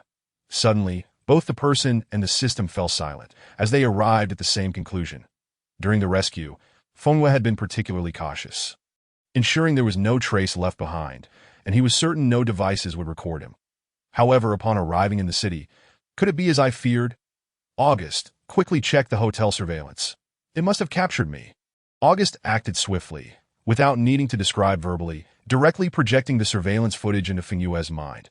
Upon viewing all of Mu Yuan's actions at the front desk, Fengyue's heart raced. Who could have anticipated that in such a short time he would be exposed? This was far too dramatic. Although the surveillance lacked audio, as a professional villain, Fengyue was adept at reading lips, and he understood precisely what had been said to the front desk. He was still somewhat unconvinced. August, check Mu Yuan's phone. Did he really capture me on camera? August, Master Koi, please, there's no need to struggle. With this thought in mind, August turned the video over for Fengyue to see. Fengyue arrived unperturbed, accepting the discovery with equanimity. Mu Yuan's demeanor suggested he was unfazed by the situation. Embracing a laid-back attitude was his forte. After all, since the cat was out of the bag. Fengyue grew disinterested in feigning innocence, lifting the lid of the fish tank and transforming back into a human, casually heading for the shower. The sole comfort he derived from this encounter was the fact that he had not transformed in his birthday suit, thereby preserving his precarious sense of dignity. This led to Mu Yuan's return, where he was greeted by the sight of a white-haired youth sprawled across the large bed, sound asleep. Initially taken aback, he soon collected himself and approached the bed, his gaze fixated on the young man. Clad in a bath towel, the youth's fair chest rose and fell softly. The room's lack of power, due to the absence of a room card, made the coastal chamber somewhat stifling. He lay beneath a thin blanket, exposing a considerable portion of his body. Too long. Fair legs were pressed together, the bend of his knees forming a sharp angle. The prominent knee joints glowed with a healthy blush, reminiscent of exquisite porcelain adorned with a delicate layer of candy-colored glaze. Mu Yuan's breath momentarily caught in his throat. Truth be told, the sight was undeniably alluring. The aligned knees concealed a forbidden territory, their subtle hint of allure proving to be even more enticing. Mu Yuan was unaware of how long he had been gazing at Fengyue when he felt the room's temperature begin to drop, a result of his reactivation of the room card. The stunning image replayed in his mind, the youth's pure white eyelashes brushing against his heart, igniting a fervent curiosity about the expression in those eyes when they met his own. In the next instant, his imagination was no longer needed as those very eyes fluttered open, revealing vibrant blue irises devoid of any drowsiness, instead sparkling with a playful mischief. The youth's soft, pink lips parted, and a languid voice drifted into Mu Yuan's ears. Am I beautiful? How much longer do you intend to stare? Mu Yuan felt as though fireworks erupted in his mind, the world around him cloaked in a dreamy filter. For reasons he could not comprehend, an overwhelming sense of possession surged within him, nearly rendering him breathless. Chapter 21. The wishful butterfly Koi V at the fallen delinquent Fengyue had intended to tease Mu Yuan further, but suddenly felt a warmth enveloping his wrist. The vine-like tattoo, resembling a banyan tree branch, reappeared, albeit fleetingly, vanishing after a mere breath. However, this time, Fengyue observed clearly that as the banyan tree manifested on his wrist, an identical tattoo emerged on Mu Yuan's wrist as well. Both men stared at their wrists before locking eyes. Fengyue mused, well, it's clear what this is now. This must be the handiwork of the red thread that Su Yuan left for me in my past life. The force that brought me to this world must have been this as well, leading me to encounter Mu Yuan, that if one were to suggest that Mu Yuan bore no connection to Su Yuan, Fengyue would vehemently refute it. What is this? Mu Yuan questioned, his gaze fixed on Fengyue. He had just witnessed the sudden emergence of the vivid red tattoo during his moment of emotional upheaval. While his own tattoo appeared relatively subdued on Fengyue's fair wrist, it stood out like a glaring brand, strikingly vivid.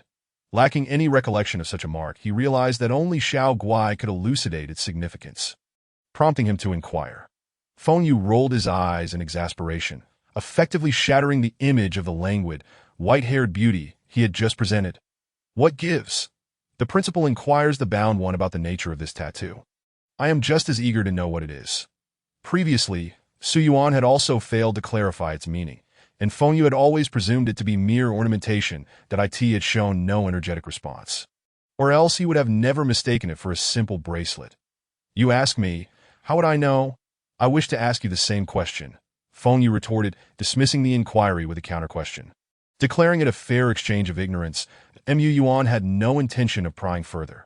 The tattoo evoked no discomfort within him, that in fact, he found solace in their shared possession, as it fostered a sense of connection between him and Feng Yu. He felt attuned to Feng Yu, as if he could sense his presence mentally. This sensation had never occurred to him until he witnessed Feng Yu awaken. Feng Yu was puzzled. Why was Mu Yuan exhibiting no signs of astonishment?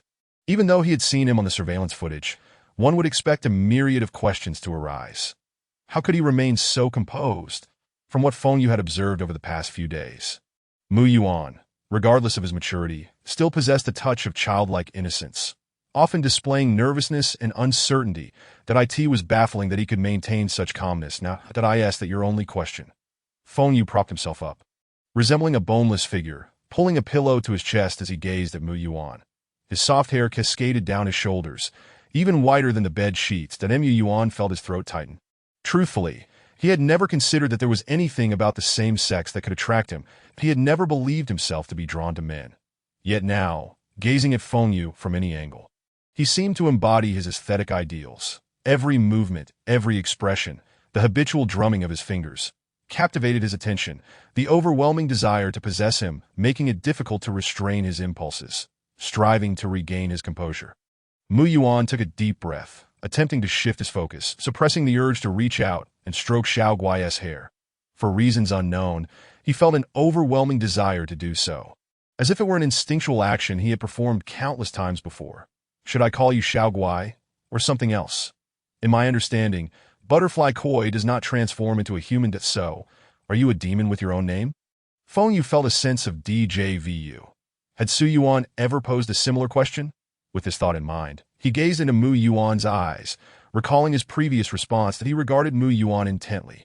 Uncertain of what he was anticipating, I am called Feng Yu, with Feng meaning seal and meaning moon, that Mu Yuan's heart swelled with warmth. Feng Yu was just as he had envisioned, and it felt right. Feng Yu, such a melodious name. May I call you Yaya from now on? A smile graced Feng Yu's face, an expression so blissful he was unaware of its own silliness. This answer was precisely what he longed to hear, filling him with delight, though his words remained teasing. That wasn't I just called Xiao Guai. Have you grown weary of that name? Do you no longer favor my original form? Mu Yuan flustered momentarily, still a child at heart. Hurriedly clarifying, no, I thought you preferred your name, that if you want me to call you Xiao Guai, I will. Whatever you like, I shall follow your preference. Feng Yu seized Mu Yuan's arm, pulling him onto the bed. Leaning over him, so their faces were mere inches apart, in a hushed tone, he whispered, I prefer you to call me Xiao Guai. It is your exclusive title for me. So, what shall I call you? Master. Mu Yuan's heart raced, the tremors of excitement suggesting that Feng Yu had already sensed it. They were so close, merely a breath away from kissing.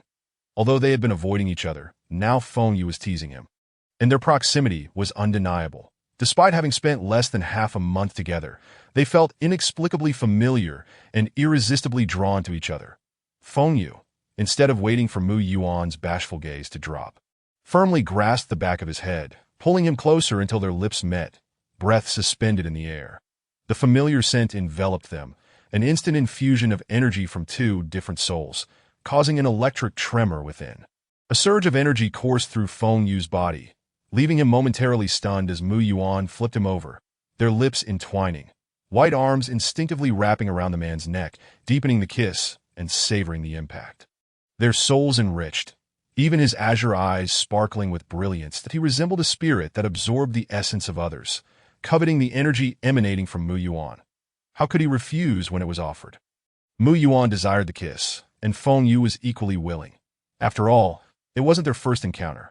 Feng Yu was far more adept than Mu Yuan. Neither understood why the situation had escalated to this point.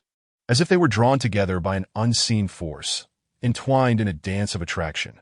Feng Yu bit Mu Yuan's upper lip, gradually deepening the kiss. Without needing to pry open the young man's mouth, it willingly opened to him. Feng Yu could sense Mu Yuan's sudden tension. That area was especially sensitive. Unwilling to be outdone, Mu Yuan did not wish to appear inexperienced, having encountered various aspects of life. He had certainly seen enough to be well-versed in theory. Feng Yu half opened his eyes, surprised at how quickly Mu Yuan had learned, his fingers gripping Mu Yuan's shirt tightly.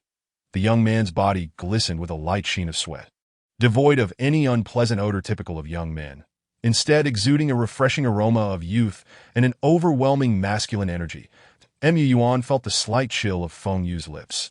His mind was solely occupied with one thought. So soft. So comfortable. This simple kiss elicited an extraordinary reaction of tenderness. In that moment, they were the closest of lovers. The details that followed were omitted for brevity, encapsulated in a pink skirt, signed and sealed. When Feng Yu awoke the next morning, the sun had already risen. Chapter 22, The Wishful Butterfly Koi versus the Down-and-Out Delinquent. Originally, both had intended to have a serious conversation, yet inexplicably, they had muddled through the entire night. Upon waking, they exchanged glances, uncertain of who had strayed from their intentions, attributing it to their mutual attraction. As Mu Yuan opened his eyes, he found himself gazing at the soft, white tuft of hair nestled in his arms. The pleasant sensation from the previous night lingered, memories flashing through his mind like a slideshow. His body began to betray him again, and Mu Yuan flushed, wishing to shift back slightly. Otherwise, he would truly appear as if filled with color. Undoubtedly raising questions in Feng Yu's mind, that as he cautiously moved, he felt a pair of small hands wrap around his waist, the grip far too firm for someone who was supposedly asleep. Oh no! Had Feng Yu discovered him? Instantly, his body stiffened, frozen in place. Unbeknownst to Feng Yu, who had awakened due to the gentle nudges against his abdomen, he was still drowsy and felt the man retreating slightly, prompting him to pull him closer. His head nestled comfortably against Mu Yuan's chest, reveling in the presence of his beloved. Exercise was inherently a shared pleasure, and Feng Yu couldn't fathom Mu Yuan's embarrassment. He caressed the man's stiff back, lifted his head, his hair tousled from rubbing against him, his sapphire eyes sparkling with innocence, his face pure and unblemished at my dear, what's wrong? His voice was soft and languid. Mu Yuan, having finally managed to calm himself, was momentarily overwhelmed by the sight before him, blood rushing from his nose uncontrollably. Excellent, he had barely maintained his composure, and now faced social annihilation. Feng Yu, equally taken aback, almost burst into laughter, but managed to suppress it through years of practiced restraint, feigning concern that my dear, what's the matter? Are you feeling unwell? Mu Yuan clutched his nose, hastily leaping from the bed and sprinting toward the bathroom. Just before closing the door, his voice, tinged with a hint of guilt, echoed back, "Little darling, please don't call me my dear, just call me Mu Yuan." Feng Yu sat up, grinning widely, reveling in the delightful mischief, having showered the night before.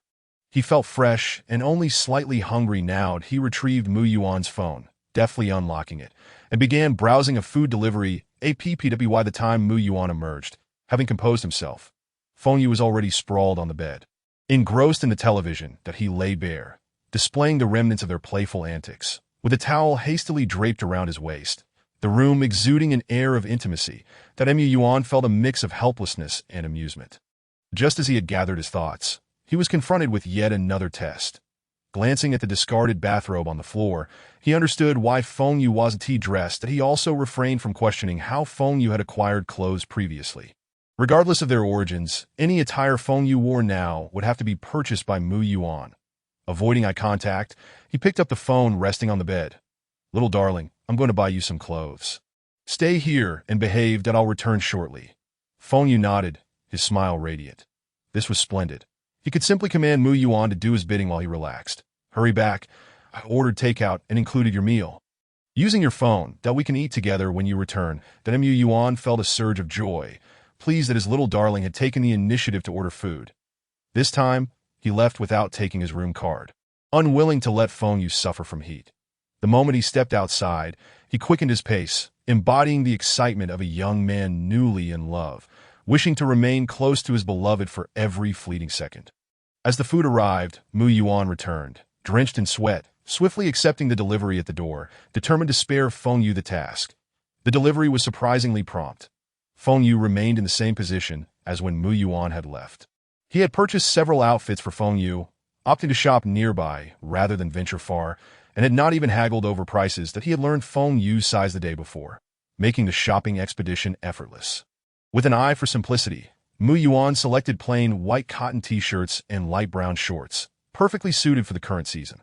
Once Feng Yu was dressed, they settled at a small table by the window to enjoy breakfast. With no need for pretense anymore, Feng Yu began discussing his plans that we should first redeem the scratch-off lottery tickets. Larger stores will exchange them directly. Mu Yuan paused, his mind troubled by Feng Yu's future. The military training was set to commence 2 weeks in advance, and he could not bring Feng Yu along if he was stationed at the military base that he hadn't inquired in detail during the registration process. As he had been in a hurry, merely completing basic formalities and collecting his dormitory key, that I only booked the room for 1 day. Should we head back to the dormitory after redeeming the tickets? Or search for housing first? Feng Yu pondered this, noting that the surroundings were rather mediocre. He preferred to revert to his fish form and accompany Mu Yuan to the school dormitory. Finding a rental property would take time. Even if they sought accommodation, Mu Yuan, as a freshman, couldn't move out, and renting would be a waste of money. Feng Yu had no desire to live in rented quarters, which were fraught with inconveniences. Having been well cared for in his previous life, he sought comfort in this one, intending to enjoy a leisurely retirement rather than complicate matters. With his presence, acquiring wealth would be simple. If Mu Yuan could win 500,000, he could ensure another stroke of luck. However, winning too frequently would attract scrutiny, so it was better to secure a significant win outright. After all, he was known as the Koi, and small wins would diminish his stature. We'll check out soon, then head to your dormitory. Mu Yuan found the meal unappetizing. If his beloved transformed into a fish, they would lose the ability to communicate. How dull that would be, he lamented, his tone reluctant. Feng Yu, despite his poor memory, was no fool. He immediately sensed the underlying meaning in Mu Yuan's words that "don't worry." Previously, I was cautious about revealing myself, as our time together was too brief. And I feared you might be apprehensive. Now that you know everything, I need not hide. You can hear me when I speak, making our communication much easier. As for military training, I can always transform back into a human. Even if I stay in the dormitory, I won't starve, and I can fetch myself water. Mu Yuan was still feeling a bit despondent, reluctant to part ways with Feng Yu, when Feng Yu did not suggest accompanying him to the military district. Mu Yuan realized that his expectations were perhaps too optimistic and accepted the situation. After dinner, Mu Yuan packed his meager belongings and returned directly to the dormitory that he had taken the key yesterday, but had not yet had the opportunity to see the dormitory. So he was unaware of its condition. When Feng Yu left, he transformed back into a fish. Since Mu Yuan lacked his own place to stay, Feng Yu had no intention of venturing out alone. Forgetting things had become a common occurrence for him. As a cautious individual prone to mishaps, Feng Yu did not wish to test whether he might be discovered by others. Chapter 23. The Wishing Butterfly Carp Versus. The down-and-out delinquent H University, renowned across the nation, boasts exceptional faculty and an enviable campus environment. Upon arriving at the dormitory, Mu Yuan found his short-sleeved shirt thoroughly drenched. The sweltering heat combined with the considerable distance from the school gate to the dormitory took a toll on him.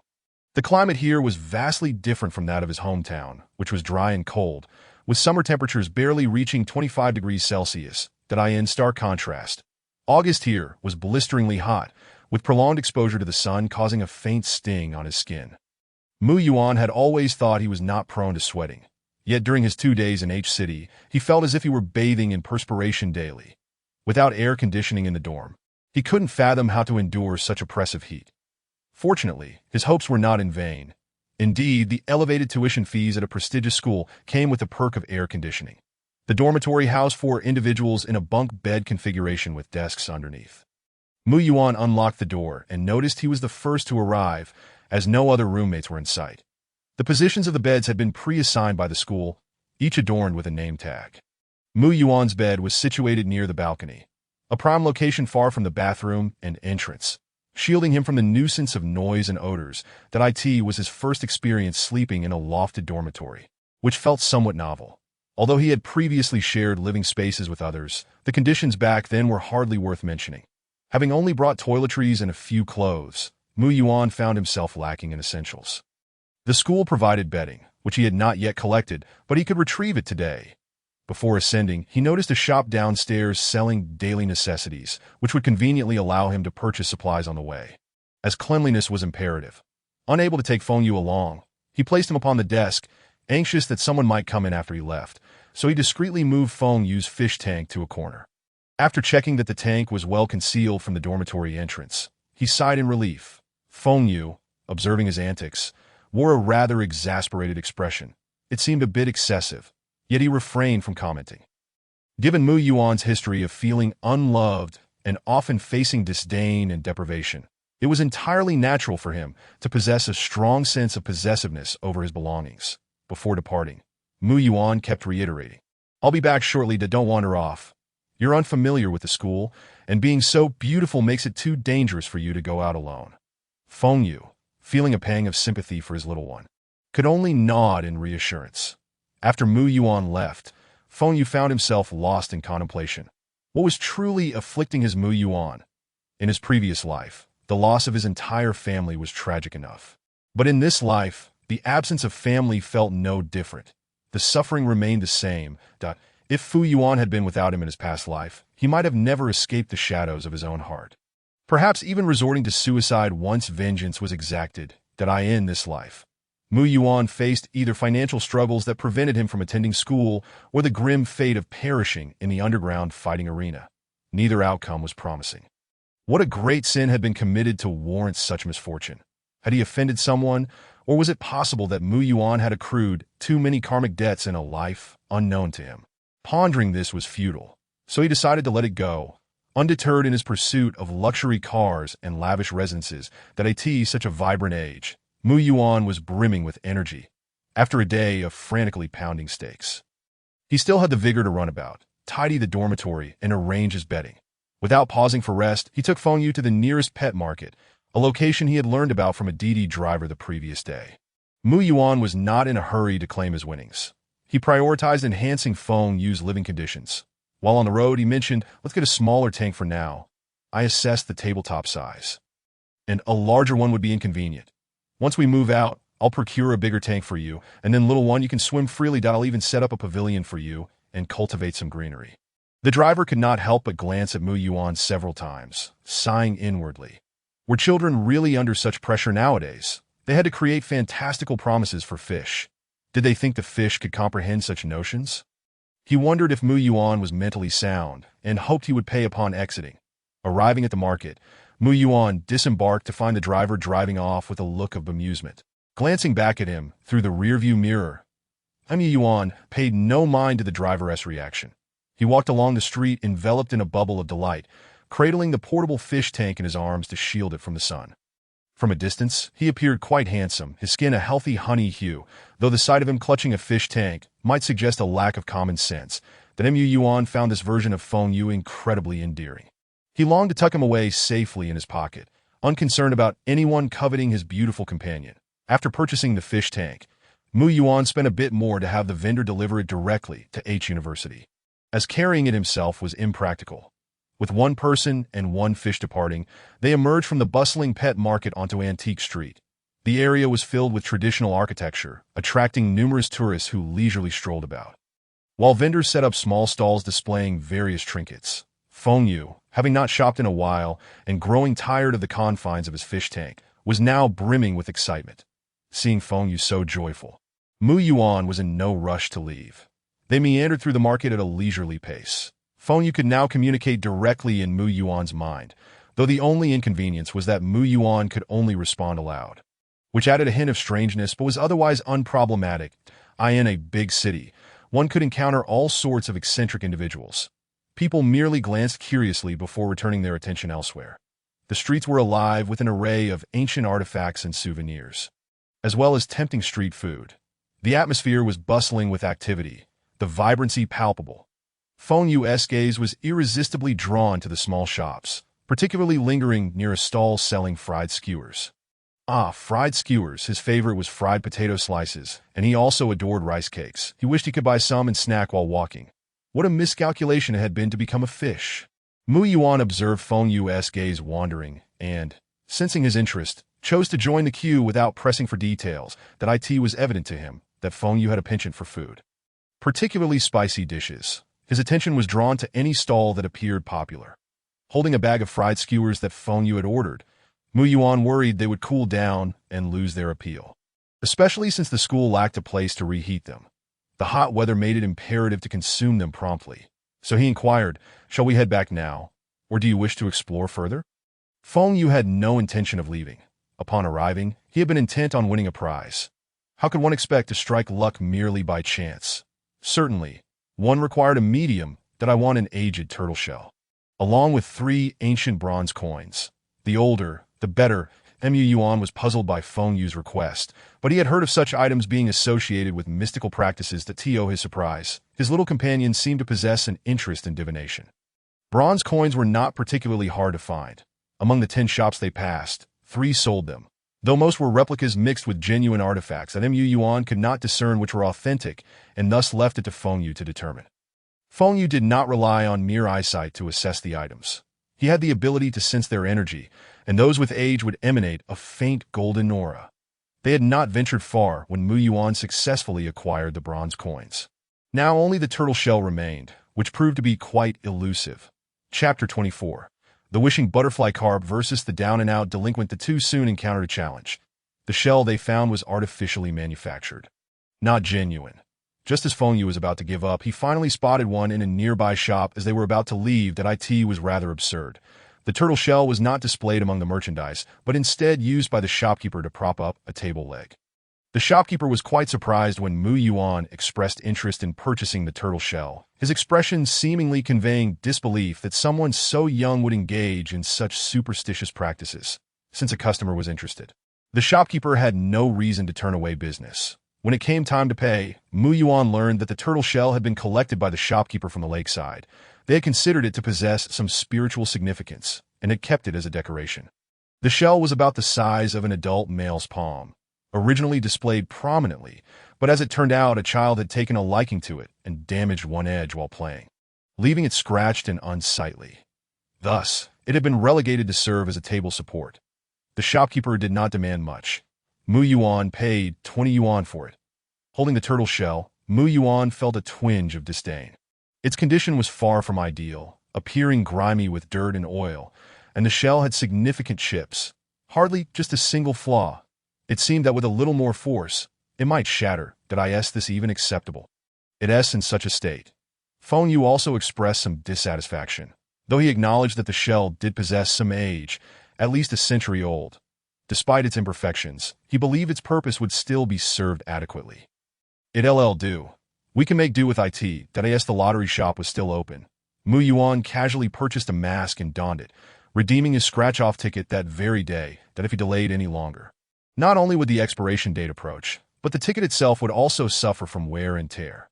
Throughout the day, the ticket had accompanied Mu Yuan through numerous experiences, and it was now frayed at the edges. The redemption staff were somewhat taken aback upon seeing this weathered ticket. However, after a thorough inspection, they confirmed its validity and proceeded to assist in redeeming the prize, noticing the individual covering their face. It was evident they wished to conceal their identity. The amount, while not insignificant, was manageable, and the staff had encountered similar situations before, promptly leading the individual to a private reception room where the matter was swiftly resolved, leaving Mu Yuan with over 400,000 remaining after taxes. Upon seeing the substantial amount reflected in his account, Mu Yuan felt a sense of relief. Having money instilled a newfound confidence in him, alleviating many of his worries. 400,000 was no small sum, enough to support his education and to ponder future endeavors that he wished for Feng Yu to enjoy a good life, having endured enough hardships himself. He didn't want the person he cherished to continue living in uncertainty alongside him, that he had no intention of returning to his hometown. After graduation, he planned to remain in H City, yet to establish a permanent residence here.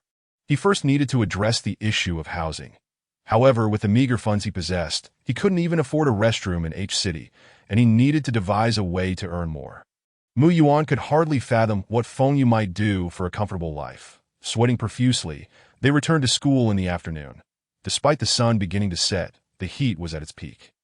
Even the water in Feng Yu's small fish tank had warmed, resembling a hot spring. Fortunately, Feng Yu was no ordinary butterfly koi. Otherwise, with such erratic movements, he would have long since flipped belly up. Upon retrieving the fish tank at the school gate, Mu Yuan promptly rented a shared bicycle and rode it back to the dormitory. Earlier in the day, he had observed that the seniors who arrived early were not walking. Most were cycling, with only a few leisurely strolling in the shade before quickening their pace under the sun. Upon returning to the dormitory, he was relieved to find he was alone, ignoring his own perspiration. Mu Yuan hurriedly took the new fish tank to the balcony to clean it, quickly filling it with water to allow it to settle, so that Feng Yu could cool off in the new tank. Feng Yu opened the lid of the portable fish tank, smoothly transforming back into human form. revealing lingering red marks on his skin. Feng Yuan nearly dropped the fish tank in shock and hurriedly fetched a large towel from his belongings to wrap around Feng Yu. Why did he transform back now? What if someone saw? Feng Yu glanced at the 5-story height of the dormitory and responded with exasperation. Are you serious? The dormitory window had no obstructions, and below was a beautifully manicured European-style garden. Adjacent to an artificial lake housing swans at such a height, it was virtually impossible for anyone outside to see inside the dormitory. Without uttering a word, Mu Yuan swiftly wrapped Feng Yu and rushed to lock the dormitory door, uncertain if a roommate might unexpectedly enter. Feng Yu was anxious. He had been waiting for the fried skewers for quite some time. After eating, he would revert to fish form and had no intention of wearing clothes, as he would only have to take them off again. In this heat, being damp was actually more refreshing. Mu Yuan understood Feng Yu's eagerness for food and began to open the takeaway boxes, finally starting to organize his belongings. Even though Feng Yu was greedy, he ate slowly, a habit developed over many years. Each bite was a feast for the eyes, while Mu Yuan could hardly tear his gaze away. And why little darling looks so good doing everything. Noticing Mu Yuan's constant attention, Feng Yu, feeling rushed and aware they hadn't had dinner yet, assumed Mu Yuan was simply hungry. You little rascal, trying to eat me out of house and home, he thought, as he casually handed a grilled sausage to Mu Yuan's mouth, leaving him pleasantly surprised that his little darling knew to feed him. With a satisfied bite, Mu Yuan did not reach out for the food, allowing Feng Yu to feed him, much like a small dog. Feng Yu did not mind. He was generous with his emotional responses. Sometimes, expressing love did not require words. A simple gesture or feedback was enough for the other to feel happiness. The two continued this back and forth of feeding and eating until the skewers were consumed. Mu Yuan felt a pang of worry. When Feng Yu was a small fish, he had only fed him fish food. Even after that, he had resorted to offering him biscuits and bread. But now, being in school, he understood Feng Yu's true situation and felt it was unthinkable to only offer him such limited sustenance. During his freshman year, he could not move out of the dormitory. How would he provide for Feng Yu in the future? Every transformation back into human form carried its risks. With these thoughts in mind, Mu Yuan posed a question. Feng Yu dismissed any concerns, explaining that transforming back into a fish required minimal energy, and his food intake was proportionate to his size. When it was time to eat, he would simply surface for food, and Mu Yuan could use tongs to feed him bit by bit. Even if Mu Yuan had to attend military training, Feng Yu was perfectly capable of taking care of himself, as long as he had money and a phone. With a heart full of concern, Mu Yuan felt like a worried father, always uneasy, but with no alternative solution, that he was particularly apprehensive about Feng Yu living alone in a rented place. Perhaps he should book a hotel for him instead. No, it's too inconvenient for you at school. I'll book you a hotel for 2 weeks. When I return, I'll pick you up, you can order meals, and I'll provide you with money. You can go out, but do be careful and contact me immediately if anything happens. Feng Yu nodded. The one providing the money had the final say. Chapter 25. The Wishful Butterfly, Koi V. The down-and-out delinquent after Mu Yuan cleared the table. Feng Yu took out the turtle shell and coins he had purchased that day, embarking on his journey to wealth. That be why the time Mu Yuan returned from disposing of the trash, he found Feng Yu scribbling a series of numbers on a piece of paper. What's this? Mu Yuan picked up the paper. Noticing the numbers seemed random, akin to scribbles, Feng Yu twirled a pen in his fingers, wearing an expression of smug satisfaction. Hey, confused? This is the wealth code. Tomorrow, you'll buy a lottery ticket using these numbers, placing 100 on each set. That Mu Yuan glanced between the paper and Feng Yu. Going for the big one this time? Feng Yu nodded. While you're still free before military training, let us get it done quickly so we can enjoy life. That Mu Yuan was unsure how to feel. Although he didn't yet know how much he might win, the idea of a 100-fold return certainly suggested a substantial amount. What should I do? It feels like I'm being swept away. Feng Yu, surveying the dormitory, asked Mu Yuan. By the way, what is your major? Mu Yuan tucked the paper away. Being a carefree slacker was quite pleasant, especially with Feng Yu being his lucky charm that he had chosen to study computer science, thinking it would lead to good earnings. Feng Yu frowned. Si Yuan was in the computer science department, and if one pushed too hard, they would soon be balding in his previous life, had Feng Yu not been around. Si Yuan would have already bid farewell to his luscious locks. Feng Yu propped his chin on his hand, gazing at Mu Yuan. Do you like computer science? It's all right. I hadn't encountered it before. I just think technology is advancing rapidly, and studying computer science makes it easier to find a job. Feng Yu removed the towel, wrapping his arms around Mu Yuan's neck and planting a passionate, wet kiss on him. After finally pulling away, he added, "If you don't like it, you can switch majors. Even if we don't work hard, we can still live happily. After all, what is the point of having so much money? If you win the lottery, complete your studies, and we can travel the world together. That if traveling isn't your thing, we can pursue other interests. Whatever you want to do, I'll support you, whether you start a company or open a shop." Mu Yuan felt touched by Feng Yu's sweet words. As a young man experiencing newfound desires, how could he resist with such a beautiful person before him? His hands instinctively slid around Feng Yu's waist. Deepening the kiss, Feng Yu pushed him away, placing a finger against his advancing form. "I'm drenched in sweat. It's unbearable. I need to shower." Mu Yuan held on to Feng Yu, unwilling to let go. "Let us shower together." They gathered their clothes and entered the washroom. As the car sped into the pink dress, this part of the story is omitted for brevity. When Mu Yuan emerged from the bathroom, Feng Yu was nowhere to be seen. Only the languid white butterfly koi resting in his hands, that if it weren't for the fish's mouth opening and closing, one might think it was lifeless. Mu Yuan still had yet to grasp the full extent of Feng Yu's strength. His thought processes remained tied to that of a genuine creature, that he feared that if Feng Yu were out of water for too long, he might suffocate. Without a moment to spare, he hurriedly placed Feng Yu into the clean, clear new fish tank. Feng Yu was reluctant to move, not out of exhaustion but simply out of laziness. He felt languid and wished to be a carefree slacker. Mu Yuan watched Feng Yu in the fish tank for a while, finding no issues as he moved leisurely. Only then did he feel reassured enough to get dressed. Don't he forget to buy the lottery tickets? Feng Yu still remembered the lottery incident. Early the next morning, Mu Yuan set out fully armed. This time, what he was about to undertake was no small matter, and it was naturally unwise to bring along the conspicuously identifiable Feng Yu. When he purchased his lottery tickets, he always wore a hat and a mask, fearing being captured by surveillance cameras that if he didn't win, it would be one thing, but if he did, he would gain notoriety, and there was no telling whether someone might reveal his identity, leading to trouble wherever he went. Having navigated through life's challenges, Mu Yuan understood well how to safeguard himself and was quite cautious in his endeavors. Arriving early at the lottery shop, he found only the owner tidying up the entrance upon seeing a customer.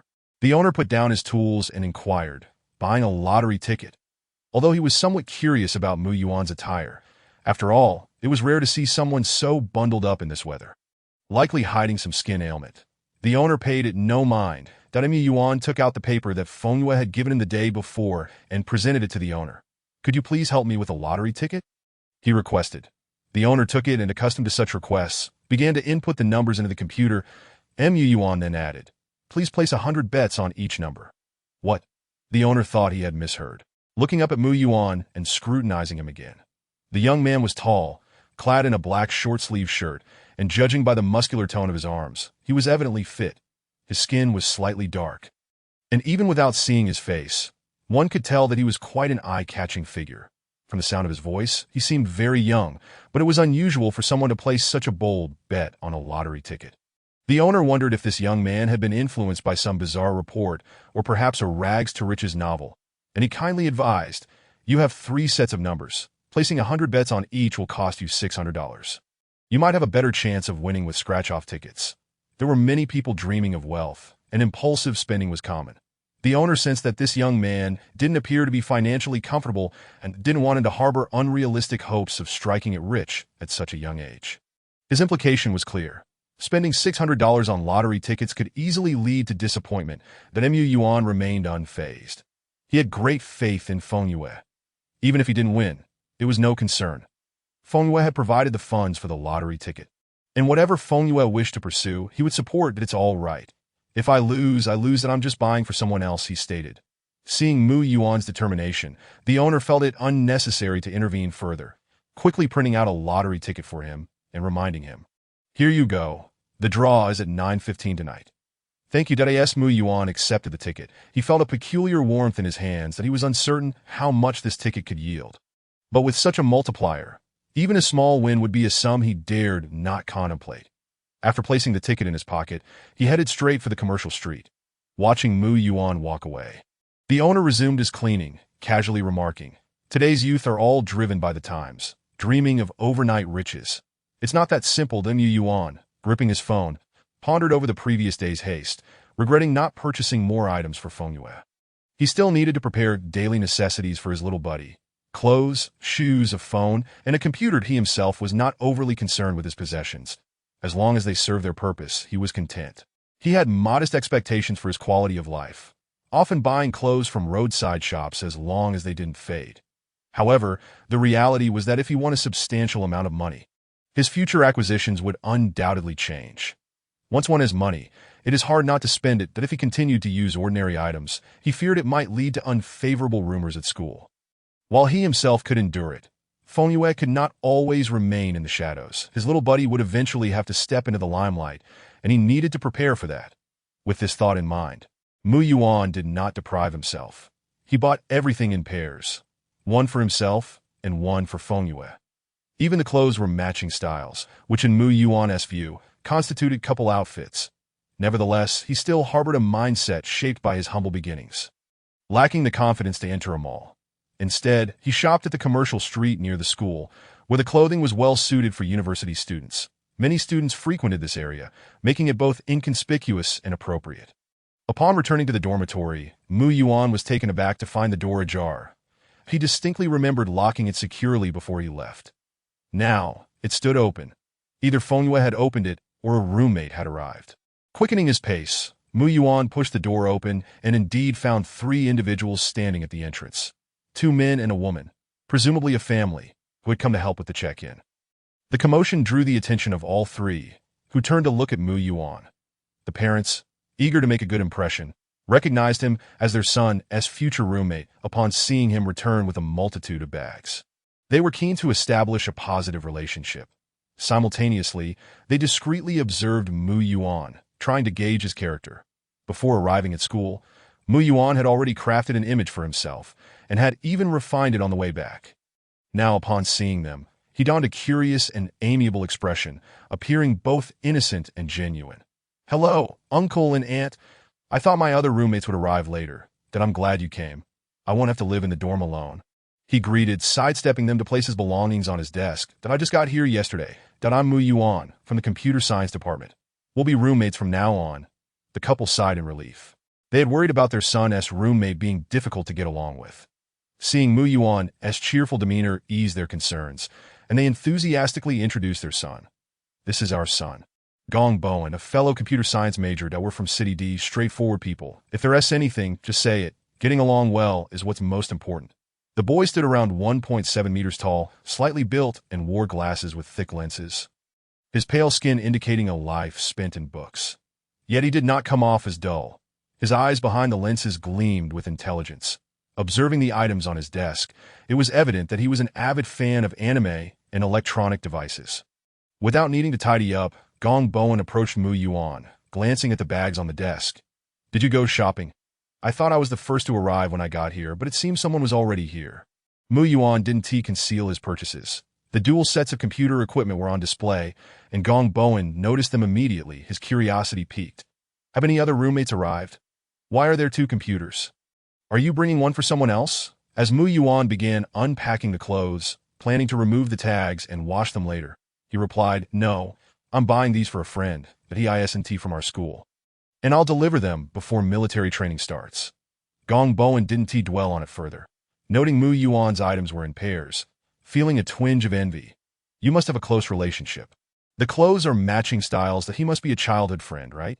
My childhood friend isn't doing so well academically that I try to help him study, but unfortunately, he didn't get into H university. Otherwise, we could have gone to school together." That Mu Yuan smiled in agreement, even taking the time to explain the campus layout and some dormitory quirks to Gong Bowen. Seeing the 2 boys getting along well, Gong Bowen's parents suggested they all go out for a meal together. Mu Yuan, having already eaten, politely declined, saying, "No, uncle and aunt, I had a meal while I was out shopping. That I still need to wash these clothes. And you probably have more things to purchase that I wouldn't want to intrude." His respectful demeanor made them feel at ease, and they did not press the matter further. After all, as Mu Yuan had pointed out, they still needed to help Gong Bowen buy some essential items. intending to purchase those that were inconvenient to bring from home. That it was their first visit to H University, and they were eager to explore the place where their son would study. Time was tight, as they all had jobs and couldn't linger long. After bidding them farewell, Mu Yuan finally opened the small cake he had bought, using tweezers to delicately feed Feng Yue, who floated on the water's surface. When did they arrive? Did they do anything? Feng Yue communicated not through words, allowing him to eat while responding. About an hour after you left. They found me quite intriguing and discussed whether the fish tank, without aeration, would cause any issues, whether I would lack oxygen. After that, they simply tidied up the bedding. So, did you buy the lottery tickets? Mu Yuan felt relieved. He had feared they might do something to Feng Yue. Yes, I bought them. The draw is at 9:15 tonight. Having never purchased a lottery ticket before, Mu Yuan curiously asked Feng Yue, can you claim the prize the day after winning? Feng Yue nodded. Yes, once you win. You can claim your prize the next day. Just bring your ID, and be sure to cover your face. Small prizes are manageable, but for big wins, it could be complicated. There will certainly be interviews. Even with a hood, they won't expose you. But I recommend you avoid interviews altogether. That if you don't wish to participate, you can simply donate the winnings. They won't hassle you. Mu Yuan, initially calm, found himself unexpectedly anxious after Feng Yu's remark. He was, in truth, a person who preferred solitude, his amiable demeanor merely a facade crafted to foster social harmony, speaking to people as one would to fellow humans and to spirits in their own tongue. Over time, this charade led him to eschew interactions, deeming them wearisome. Perhaps it was the impending registration date that prompted most students to arrive 2 days early. In the afternoon, the third roommate arrived with a significant entourage, bearing numerous bags. This time, the spectacle was grand. While Mu Yuan was on the balcony hanging laundry, he suddenly heard a commotion in the corridor, followed by a throng of people entering the dormitory.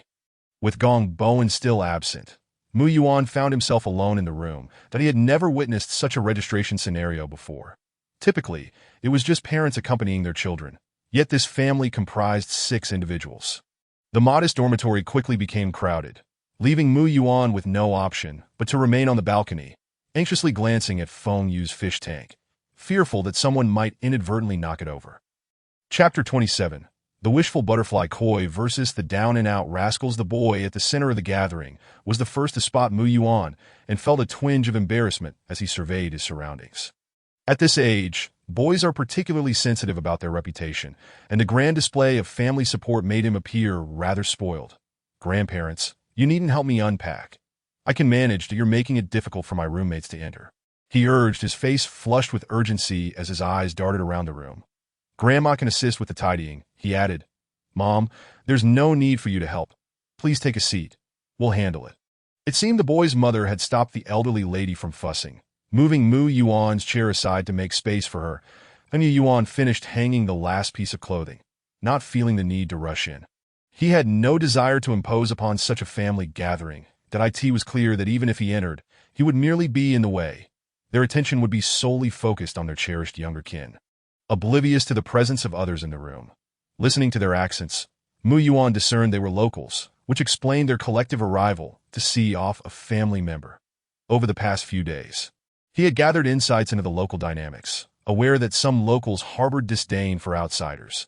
With a glance, he could surmise their situation and felt no compulsion to approach them.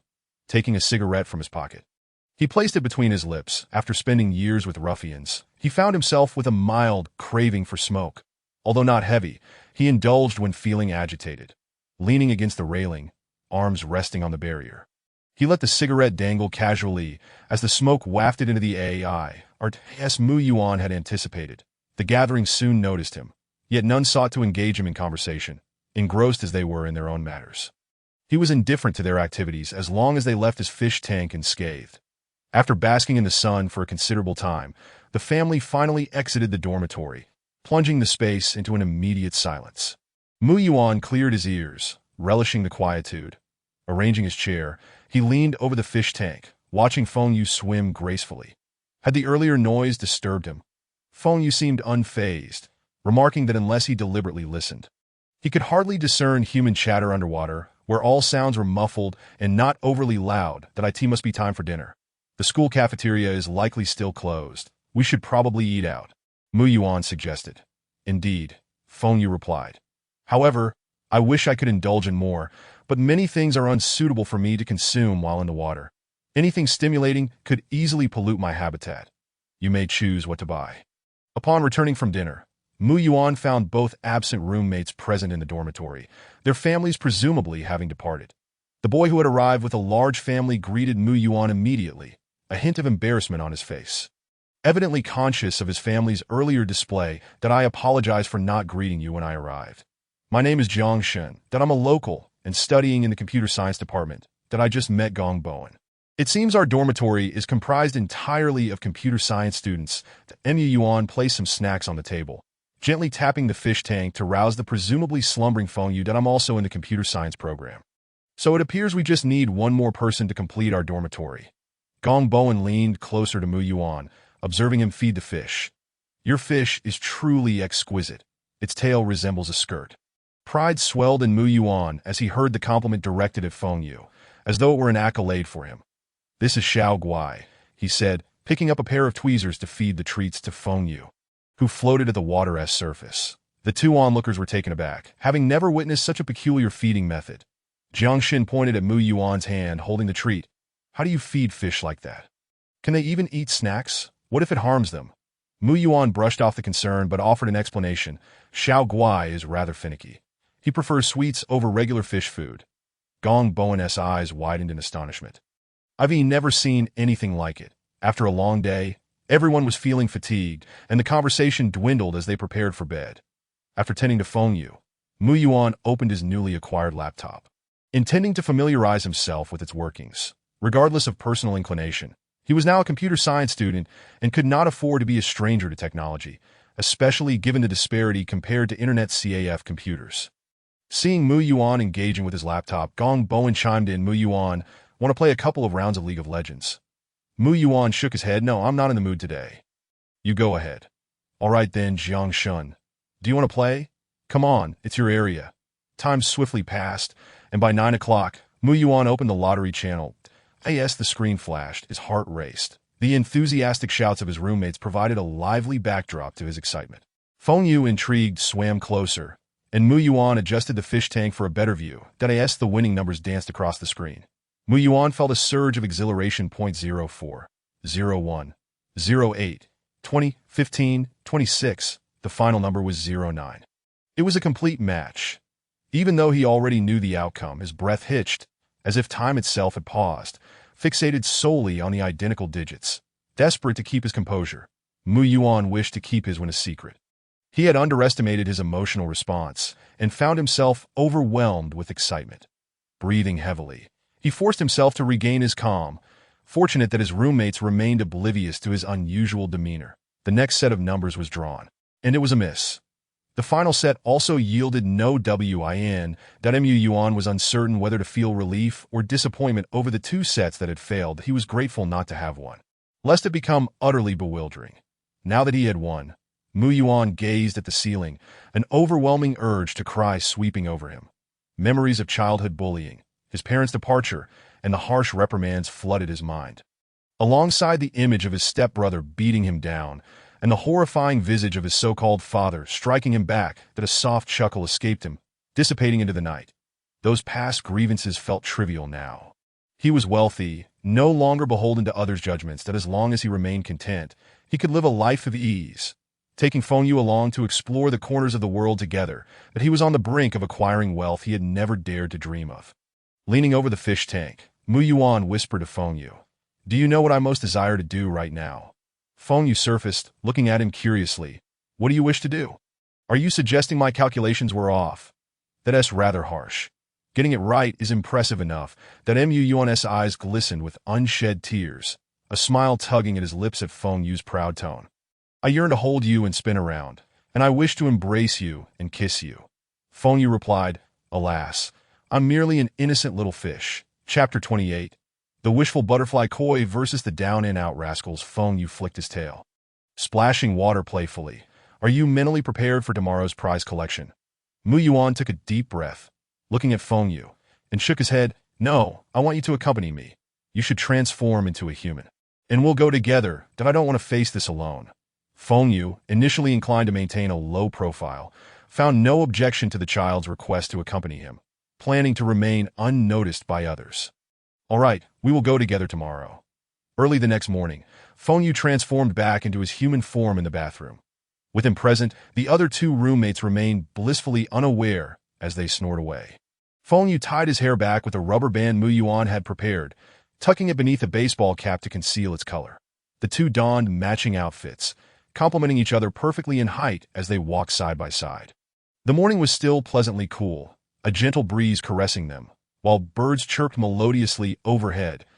Mu Yuan grasped Fengyu's hand, relishing the refreshing morning air, and with squinted eyes he said, "I'm thinking of changing my major. What do you think of photography? I could take your pictures." Fengyu smiled, questioning whether it was an overqualification for Mu Yuan to come to university to study photography and take pictures of her. This is not a case of overqualification. Rather, it is the application of talent in a meaningful way. Originally, Mu Yuan had contemplated pursuing a double degree. With his intellect, it would not have been a challenging endeavor. From a young age, he found learning to be quite effortless. Were it not for the need to make a living and the disparities in teaching resources, he would have undoubtedly led a different life. Now, as he stands on the brink of winning a substantial prize, there is no need to burden himself excessively. His studies will merely serve as experiences in his life. You do have a way with words. Let us first retrieve my identification card, which I have already taken care of. Fenyue's mood was elevated. She could hardly recall the last time she had enjoyed a leisurely stroll, feeling almost as if she were gliding through water. August was efficient. When Fengyue expressed her desire to purchase a mobile phone, August promptly initiated the process for her identification card, which was ready for collection today, alleviating any concerns for hotel bookings. Fenyue's household registration was directly in H City, and to facilitate future property purchases, August had even arranged insurance for her. After retrieving the identification card, the two disguised themselves before heading to the prize redemption center. Fortunately, H City had a redemption center, sparing them the trouble of traveling to another city. Before entering, they scrutinized one another. They were well equipped with hats, masks, and sunglasses, confident that no one would recognize them. Few individuals in this world knew of their existence, and they were merely taking precautions to avoid unnecessary complications. It was still early. The hall was eerily empty. Mu Yuan held Fenyue's hand as they walked directly towards the redemption counter. A woman with permed hair sat there, munching on a breakfast pancake, clearly just beginning her shift. Upon noticing their arrival, she hastily set down her meal and quickly grabbed a napkin to wipe her mouth. "Are you here to redeem a prize? Please provide the original lottery ticket, your identification card, and your bank card." Initially, Mu Yuan felt quite anxious, but the woman's demeanor eased his tension, and he promptly retrieved the necessary items from his pocket. The woman casually accepted the lottery ticket and began to check the numbers on her computer. When she saw the amount displayed, she froze, her eyes widening in disbelief. Initially, she had assumed it would be a modest win of several hundred or thousand yuan. Who could have anticipated it would amount to 1.3 billion? She had never encountered such a sum in her lifetime. How incredibly fortunate you must be to win such a windfall. It's as if the koi fish of fortune has graced your home. She thought at a loss for how to maintain her composure. She stammered, "Please wait a moment. I cannot handle this, this requires our manager's personal attention." After swallowing hard and regaining her bearings, she led Mu Yuan and Fengyue to a private meeting room. "Please wait here. I will summon someone immediately." She initially intended to pour them a cup of water, but completely forgot as she rushed out to fetch assistance. After approximately 5 minutes of waiting, a middle-aged man dressed in a suit entered. His shiny bald head was quite striking under the lights that he greeted them warmly, holding the documents and lottery ticket that Mu Yuan had submitted. "Good day, Mr. Mu." He glanced at Fengyue beside him, noting that Mu Yuan had no intention of introducing her, nor did he inquire further. "I am the marketing manager here. Mr. Li, please follow me to the designated redemption room." Before Mu Yuan and Fengyue could settle into their seats, they were escorted to another location. The floor appeared freshly cleaned, and the woman from earlier stood nearby with a cup of tea. As soon as they sat down, she placed the tea in front of them. There was no need for Mu Yuan and Fengyue to do anything further. Several individuals entered the room, including those responsible for security and ticket verification. While Manager Li elaborated on the redemption process and donation details, of course, the decision regarding the donation amount was entirely Mu Yuan's prerogative, and others had no authority to interfere. For over an hour, Mu Yuan remained highly focused, his palm clammy as he held Feng Yue's hand.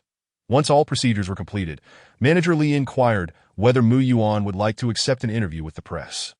This matter had already been discussed between Mu Yuan and Feng Yue.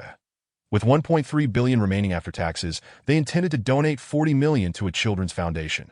Given the significance of this donation, Manager Li thought it best not to press them for an interview, as the subsequent arrangements would be handled by the lottery center's personnel. After finalizing the paperwork, they proceeded to the bank to manage the prize funds. Due to the substantial amount, the lottery center was unable to process it directly. Manager Li had already contacted the bank's president, who awaited their arrival at the entrance. With newfound wealth came a different treatment. Mu Yuan and Feng Yue simply listened to their explanations and quietly awaited the bank's processing. Manager Li busily attended to them, while the bank president accompanied them. Seated in the VIP room, the president presented Mu Yuan with a customized financial plan. Of the 1 billion after tax, 600 million would be placed in a fixed deposit, yielding an annual interest rate of 4.75 that after 5 years, this would generate 142.5 million in interest, equating to approximately 5 million a month, sufficient for Mu Yuan to live comfortably without working.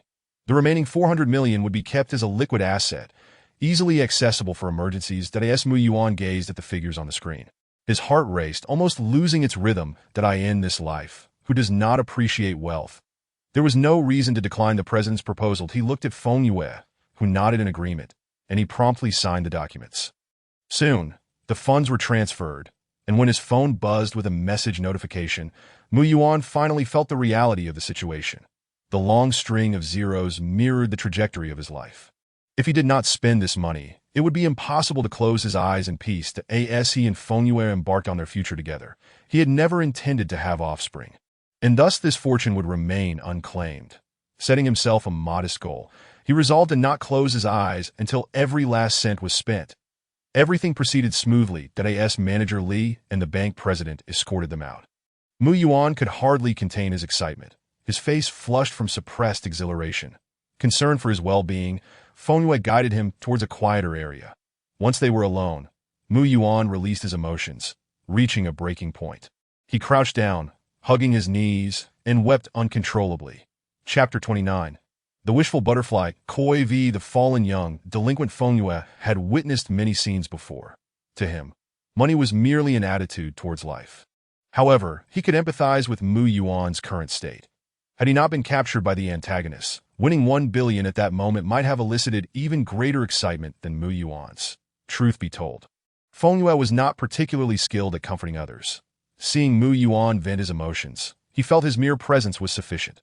Let him cry. Perhaps in the future, he could even bestow a nickname upon Mu Yuan. Indeed, he relished in the idea of being mischievous, a guilty pleasure that everyone could understand. That I end Feng Yue's world. His gentle demeanor towards Mu Yuan was already an exception. One only needed to witness how he rescued Mu Yuan from the clutches of chaos to understand that he was unconcerned with others' opinions, prioritizing his own preferences above all else. What others thought mattered little to Feng Yue. Not everyone enjoys being condescended to. Feng Yue crouched down, retrieving a cigarette from Mu Yuan's pocket, taking one for himself as he settled onto a nearby bench, patiently waiting for Mu Yuan to finish crying. Feeling embarrassed, Mu Yuan composed himself, wiping his tears with his sleeve and maintaining his dignity even as he resorted to using his sleeve to blow his nose. Searching his pockets, he realized that despite now being a billionaire, he had no paper to spare. Feng Yue chuckled softly, not wishing to further embarrass his companion, but he produced a tissue from his space and handed it to Mu Yuan. Blushing profusely, his visage somewhat disheveled, Mu Yuan was at a loss. Not wanting to undermine his already precarious image in Feng Yue's eyes, he stubbornly turned away to blow his nose. Once he had collected himself, Mu Yuan approached Feng Yue, reaching for the half-burned cigarette in his hand and placing it between his own lips. The two exchanged glances through the haze of smoke, and soon, both erupted into laughter. So what do you say? Shall we go shopping? Feng Yue was quite exhilarated. This was his first experience of winning a prize. Previously, shopping had hardly evoked any emotion in him, but the thrill of sudden wealth ignited a surge of dopamine in his brain, making it feel almost unjust not to indulge himself a little. Mu Yuan nodded, and seeing Feng Yue so joyful brought him happiness as well. This feeling of companionship was far more comforting than his own experience of winning. It was something he had longed for since childhood. Without further ado, the two made their way to the largest mall in H City. Feng Yu had initially been curious to see if the shopping experience would resemble the novels, where one might encounter condescending sales staff. However, reality proved to be quite different. The larger the brand, the more rigorous the training for its employees, ensuring that snobbish behavior was absolutely forbidden, despite their ordinary attire. Devoid of any designer labels, the staff welcomed them warmly as they entered the store, exhibiting no trace of elitism whatsoever. This was not the crux of the matter, when the sales associates recognized their striking features. Their service became even more enthusiastic. The two did not resemble mere customers. Rather, they appeared as if they were models hired by the store, being encouraged by the salespeople to try on various styles of clothing. This scenario was not an exception. After finally emerging from the first store laden with numerous shopping bags, they were immediately approached by sales personnel from other brands, each peeking to catch a glimpse of the remarkably handsome young man who had drawn the attention of the girls loitering at the entrance. One might easily mistake them for celebrities out on a shopping spree. As for Mu Yuan, he was far from pleased. He had envisioned their shopping outing resembling a scene from a movie, where they might at least walk side by side, if not hand in hand. Instead, he found himself relegated to the role of a mere bag carrier. Although he appreciated the task, he wished that the sales associates would not obstruct his view and monopolize Feng Yu's attention. Feng Yu's beauty was striking. He possessed an endearing, youthful charm that would captivate any woman. With his naturally translucent blue eyes, pure white hair, and delicate white eyelashes, he resembled an ethereal angel, unlike anything seen on Earth. In contrast, while Mu Yuan was undeniably handsome in a rugged way, most girls still favored Feng Yu's more delicate allure. Not in a romantic sense, but rather a maternal appreciation for something beautiful. Feng Yu's pale complexion was impossible to overlook. He stood out starkly against the backdrop of the bustling mall, that he was not merely human. His presence exuded an otherworldly quality that further complicated the situation.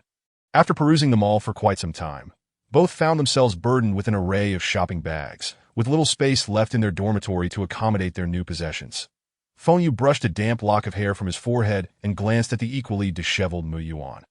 "Let us head to the hotel now. Let us book a spacious room where we can store our clothes.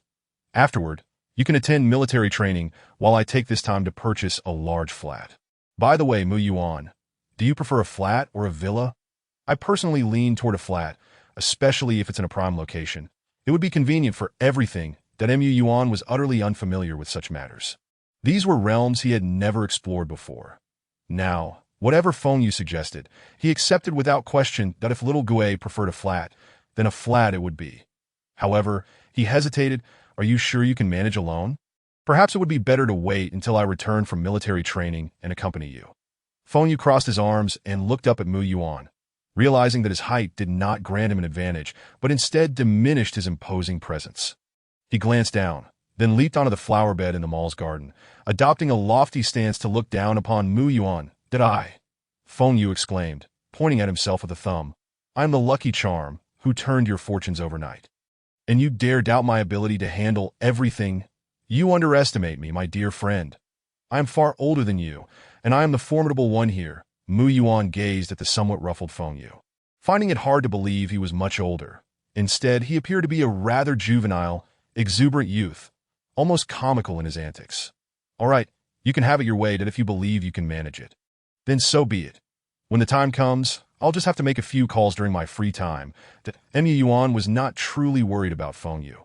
He had rescued him from a life of stagnation, indicating that Feng Yu was certainly not as harmless as he seemed. Despite his appearance, which suggested he needed protection, Mu Yuan trusted in his capabilities. When Feng Yu noticed Mu Yuan nodding in agreement, he felt a sense of pride swell within him. Finding an apartment was not a task that could be accomplished in a day. Thus, he would need to stay at the hotel for a while, especially since he was unsure whether purchasing a property would entail renovations. Feng Yu preferred to customize his space according to his own vision. He was wary of inheriting designs he might dislike, which could complicate matters later. "What style should I aim for in the renovations?" he mused. "Wait, why am I standing so high?" Feng Yu pondered, his expression shifting through a spectrum of emotions before settling on confusion. He regarded Mu Yuan before him, sensing no apprehension. Mu Yuan was someone he could trust. Chapter 30. The wishful butterfly koi v the down-and-out delinquent why am I standing so high? What were we discussing? With so many items, it seems we must stay at the hotel for now. Mu Yuan replied, all right, it seems we've come full circle again. Did I say Fish's memory really that short? What should I do? I feel even less at ease now. Let us head to the hotel. After a long day, we could certainly use a nice bath. Feng Yu stopped contemplating other matters, realizing that his CPU was not functioning optimally. His memory relied heavily on August. August was currently under immense pressure, constantly reminding Feng Yu of his actions and planning everything meticulously. When Feng Yu had posed his question while perched on the flower bed, August had quickly replayed snippets of their conversation. Otherwise, Feng Yu would have likely gone in circles once more. Now accustomed to his memory issues, Feng Yu took it all in stride and, pulling out his phone, began discussing hotel options with Mu Yuan. Their priority was finding a hotel close to the school. They inquired at 2 establishments, both fully booked, and upon reaching the third, they discovered that even the standard suites were unavailable, leaving only the presidential suite. This hotel was notably renowned, and the price for the presidential suite was a staggering 79,800 yuan per night. That it was only at such a price that a 200 square meter suite remained available. Mu Yuan, however, was not particularly concerned about the cost. He promptly booked the suite for half a month. With military training looming in 2 days, he decided that Feng Yu could stay there until he returned. They could later decide whether Feng Yu would join him in the dormitory or continue residing in the hotel. Initially, Mu Yuan found the lavish environment overwhelming. The most opulent setting he had previously encountered was a county club in Fanhua. But since arriving in H-City, his perceptions had been repeatedly challenged. The grandeur of this place was breathtaking, with gleaming tiles reflecting their images as they entered. Upon their arrival, staff members assisted with their bags, accompanying them to the front desk for check-in. Upon learning that they would be staying in a presidential suite for half a month, the staff's enthusiasm intensified as soon as the card was removed from the POS machine. A housekeeping manager was already waiting nearby. Feng Yu had experienced such treatment before and was unfazed. Once inside, he no longer held on to any of his belongings, adopting a relaxed and languid demeanor, which gradually helped Mu Yuan calm down and adjust to the surroundings. The Mu Yuan maintained a composed facade, determined not to embarrass Feng Yu, feeling somewhat fatigued and dry after a lengthy outing. Feng Yu, still retaining his aquatic nature, longed for a soothing soak. The suite was located on the top floor, and the pair followed the manager into a private elevator, which whisked them directly to their door without any stops. The decor inside was standard light luxury, neither distinctive nor particularly memorable. Yet the room was well equipped, and any missing amenities could be requested from a manager. The hotel also provided vehicles and drivers for outings. Feng Yu handed over his laundry to the manager for cleaning, requesting that it be returned once it was ready. After the manager departed, he hurried to the bathroom to fill the tub with water. Mu Yuan, filled with curiosity, began to explore the room once the manager left, examining every corner. This was an entirely new experience for him. After a quick tour, however, his excitement waned, and he rushed to find the now-absent Feng Yu. Upon opening the bathroom door, he found not Feng Yu, but instead, his little companion had transformed back into the butterfly koi. The water level in the fish tank was perilously low, barely covering the palm-sized fish. Struggling like a beach creature, Feng Yu wriggled in the water, but fortunately, the tub was filling rapidly, soon alleviating his discomfort. Mu Yuan felt a pang of concern as he leaned over the edge of the tank. Why didn't you tell me you were feeling unwell? We could have skipped the mall and just relaxed at home. As Feng Yu immersed himself in the soothing waters, he felt a considerable relief. Upon entering, his eagerness had led him to forego his human form and revert to that of a small fish, transforming the aquarium into an expansive bathing pool, a delightful indulgence that Mu Yuan, too, was feeling the heat. The air conditioning in the room providing just the right comfort. When he entered, he was slightly damp with sweat, and the cool breeze was invigorating, though a hint of stickiness lingered. Swiftly, he shed his clothing and took a quick shower. By the time he emerged, the aquarium was filled to the brim with water, and Feng Yu had nearly soaked enough, twisting his fishy form back into that of a youthful boy. Once human, he found the water to be somewhat chilly and turned on the hot water. The edge of the bathtub was adorned with various bathing essentials. Feng Yu rummaged through them and tossed a blue bath ball into the water. Then, with an air of authority, he instructed Mu Yuan. Yuan, have you finished washing? I wish to indulge in a bath, and a glass of red wine would perfectly complement the ambience. Mu Yuan smiled helplessly, acknowledging the roundabout way of asking for a favor. Very well, young master.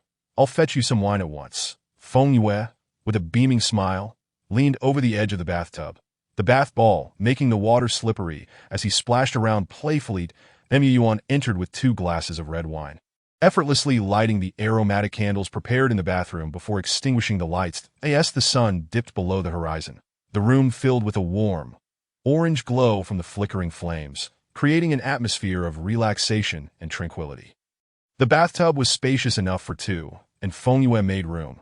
Facing the floor-to-ceiling windows and gazing at the myriad lights below, Mu Yuan placed the wine glasses on a nearby table and stepped into the pleasantly warm water. Reaching out to gather Feng Yue in his arms. He was so small, akin to a delicate fish cradled in his hands. Allow me to wash you. Mu Yuan picked up a soft towel, adopting a stance that radiated professionalism. Resembling a seasoned bath attendant, Feng Yue could not help but smile broadly, complying eagerly as he nestled against Mu Yuan's chest, allowing him to scrub his body. Under the candlelight, Feng Yue's eyes sparkled beautifully. He did not gaze at Mu Yuan, but instead stared out at the city, perhaps lost in thought for a fleeting moment. However, in that embrace, there was an unrecognized dependence reflected in his gaze. When Mu Yuan attended to Feng Yue's bath, he did so with utmost gentleness, as if fearing to harm the delicate, fair skin in his care. Perhaps truly exhausted, Feng Yue had fallen asleep even before the washing was complete. Mu Yuan, wishing not to disturb him, took his time, ensuring that Feng Yue was thoroughly cleansed. However, the final task of drying his hair posed a challenge. After a moment of hesitation, Mu Yuan placed Feng Yue on the bed, instructing him to let his head hang over the edge. With one hand supporting Feng Yue's head, he used the hairdryer with the other. Despite the dryer-esque quiet hum, Feng Yue was stirred awake, blinking sleepily as Mu Yuan, akin to a gentle caregiver, reassured him, "Go on, sleep that I shall dry your hair." Unaware of any danger, Feng Yue felt secure in his surroundings. Lulled by the soft breeze of the dryer, and soon drifted back into slumber, Mu Yuan tenderly stroked Feng Yue's head, noting no dampness, and set the dryer aside. Rather than allowing Feng Yue to sleep directly, he positioned him on his lap, fingers weaving through Feng Yue's hair. He pondered whether Feng Yue understood that one should not sleep with wet hair immediately after drying. It was prudent to wait at least half an hour to dissipate the moisture, lest he suffer a headache upon waking. This was a piece of common knowledge Mu Yuan had learned during his childhood, a time when his parents still loved one another, and his mother would dry his hair, cautioning him against sleeping too soon. Gazing at Feng Yue's peaceful visage, Mu Yuan felt a warmth in his heart. He would never let go. Feng Yue was his, and he wished to remain by his side forever. Chapter 31. The Wishful Butterfly. Koi v. The Downcast Young Rogue. Another sunny and unremarkable morning dawn. Then aren't you coming back to school with me? Xiaoguai, you wouldn't want me to return alone, would you? Mu Yuan clung to Feng Yue's waist, his demeanor uncharacteristically lacking the charm of a handsome youth, resembling a clingy pet after having seen the depths of familiarity. Feng Yue sat gracefully at the table, calmly enjoying breakfast, unfazed by Mu Yuan's antics. That if I return with you, I would merely languish in the aquarium. It would be far better to spend my time outdoors. You've been quite busy these past few days. You can't expect to carry an aquarium everywhere. Mu Yuan was well aware of this. Yet the thought of not seeing Feng Yue left him feeling hollow and lonely.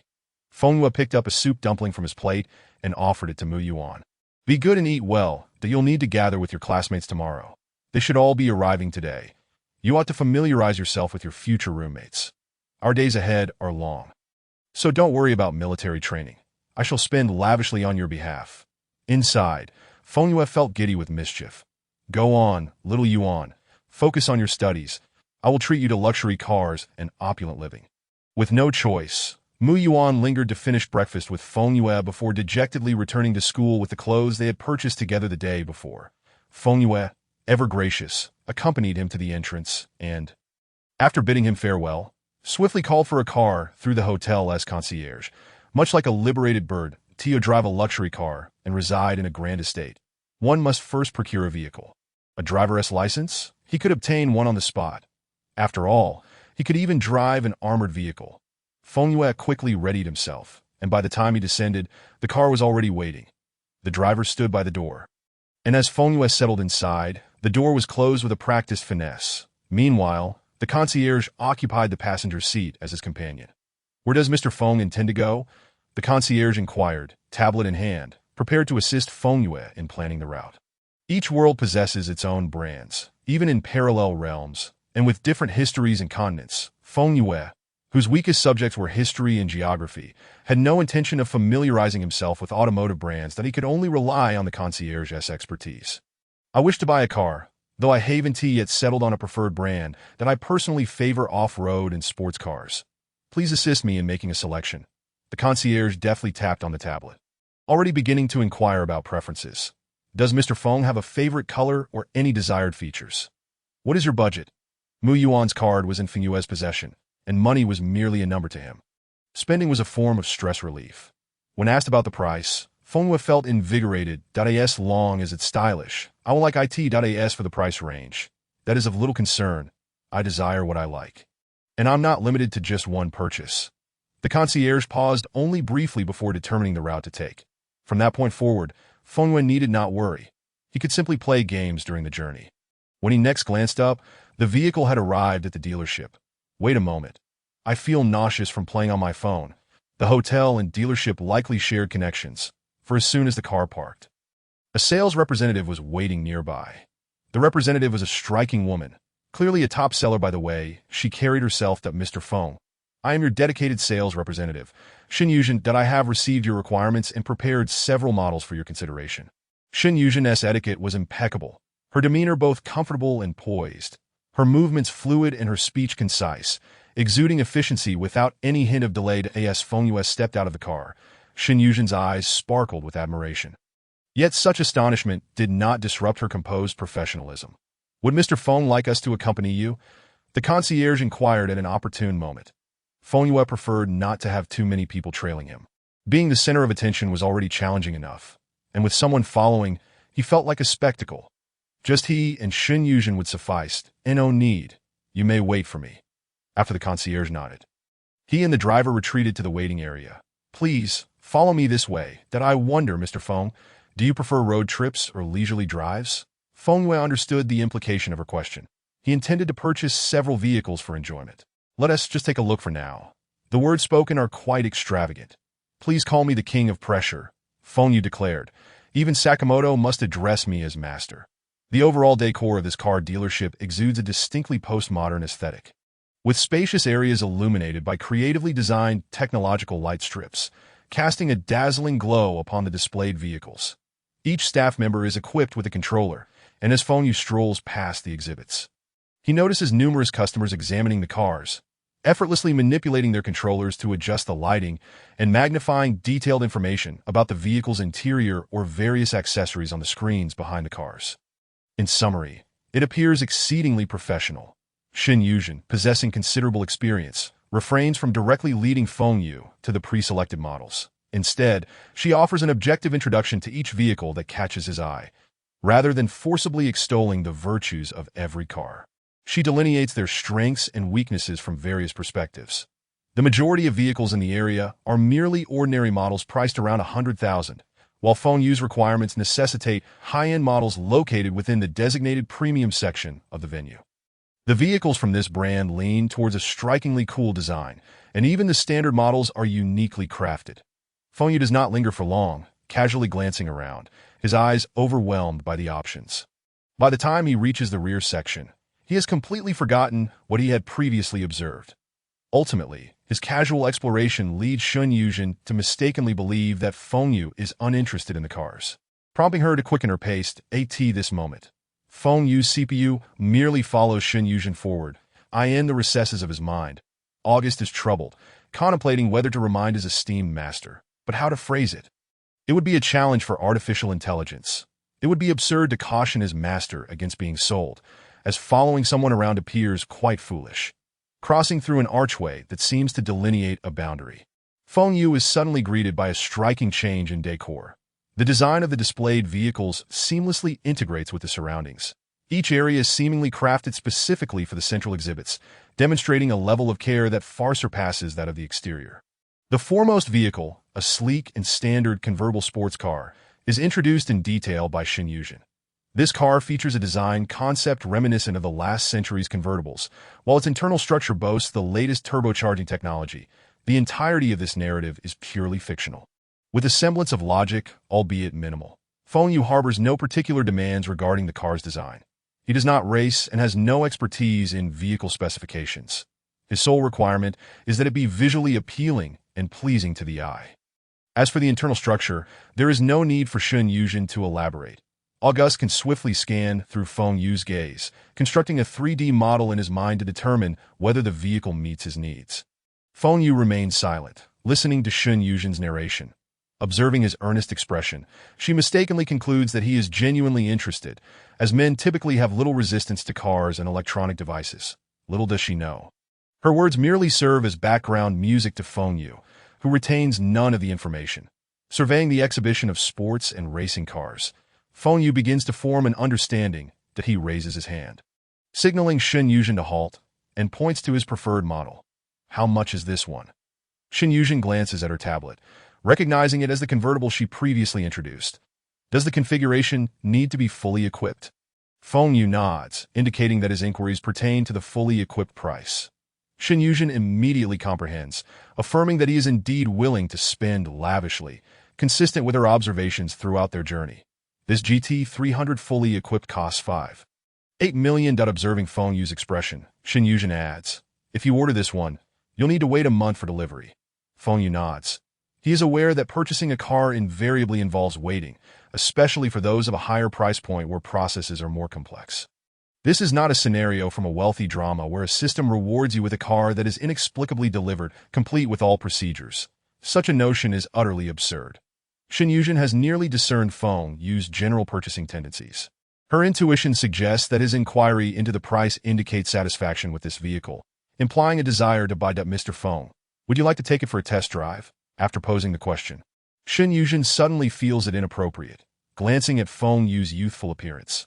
The young man, clean and refined, stands amidst the vibrant showroom as if enveloped in a soft glow, yet he undeniably possesses the aura of a child. As if confirming Shun Yuzhen's thoughts, Feng Yu puffs out his cheeks and leisurely states, I want to test it.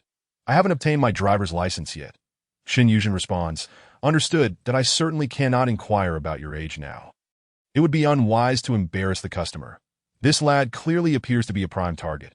I must tread carefully, and worries that if Mr. Feng wishes to experience it, I can serve as a temporary driver and introduce you along the way. Feng Yu does not intend to limit himself to just one vehicle.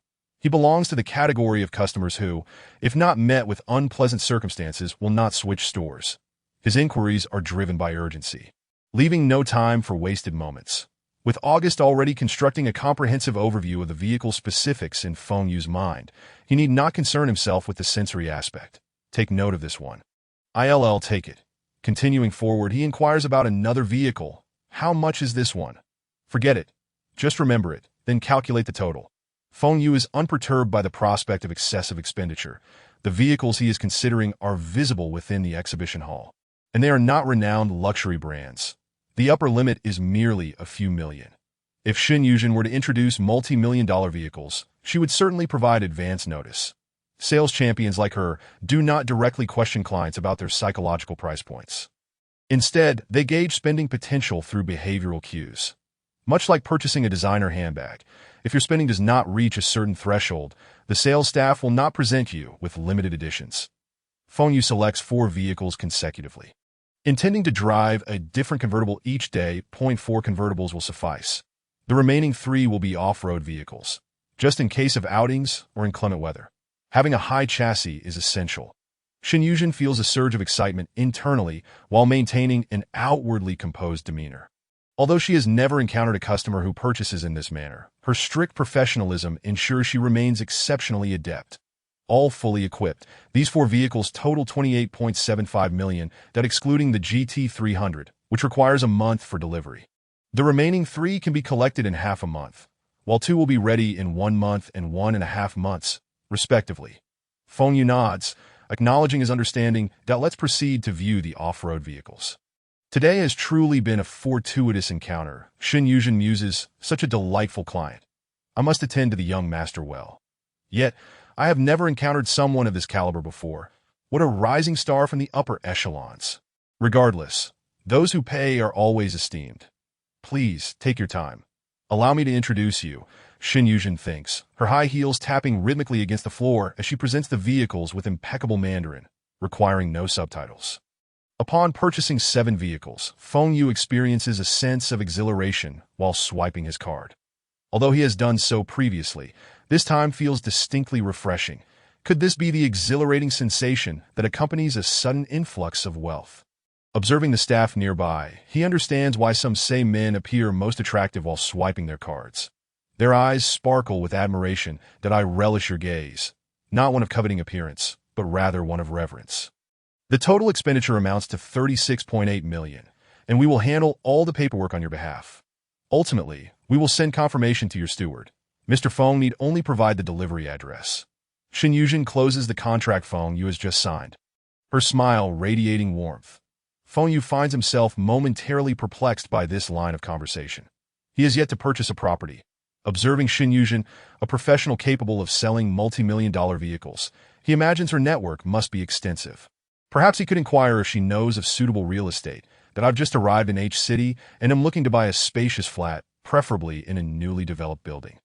I wish to decorate it myself, and the closer it is to H University, the better. Do you know of any suitable listings, Manager Shin?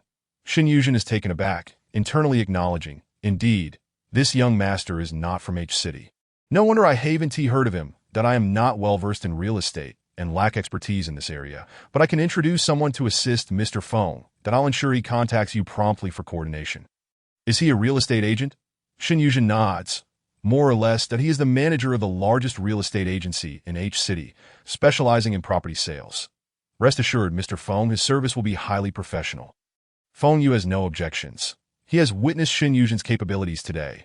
Her exceptional competence has ensured a smooth experience for the customers. All right, I would like to view properties after lunch that I hope to receive a message by 2:30. Shin Yujin perceives no reason to find this request excessive. Even with less than 2 hours' notice, it is not her concern. The other party should be grateful. Feng Yu quips, I am now the client. What's wrong with being a bit demanding? I humbly seek your reviews. I earnestly request 5-star ratings from all you dear readers, as it truly means a great deal to me. Chapter 33. The Wish-Granting Butterfly, Carp V. The fallen delinquent 33, after a delightful lunch accompanied by his butler and chauffeur, Feng Yu wiped his mouth when the butler approached at an opportune moment. Mr. Feng, the real estate agency, has made the necessary preparations and contacted us half an hour ago. Would you prefer to view the property electronically or head directly to the site? Now that they were out, Feng Yu felt it prudent to visit the site in person to assess the surrounding environment and gain a clearer understanding. As they made their way to the location, he had no need to fret. The butler and the agency would present him with the optimal options. His economic prowess had already been demonstrated during the car purchase earlier that day. So he expected the agency to be particularly attentive. The dining establishment was not far from their destination, and this time, Feng Yu refrained from lowering his gaze to his phone. Instead, he ambled through the city, though he soon felt a wave of nausea wash over him. Observing the surroundings through the window, he contemplated future travels around the world. But for now, Mu Yuan still needed to attend school, and they would reside here for several years to come. The location they were heading to was not situated in the heart of H City. The residences selected for Feng Yu were in accordance with his preferences. Conveniently close to H University, they had planned their property visits from the farthest to the nearest. Upon exiting the vehicle, they were greeted by 4 individuals waiting downstairs, their demeanor far more imposing than that of the car dealership. The leading man, an elite in a suit with glasses, had an average appearance but wore the industry-standard smile, exuding an aura of reliability. Indeed, the big city was remarkable, effortlessly filled with professionals. Behind him trailed 3 assistants, some carrying documents, others with briefcases, and one equipped with measuring and testing tools.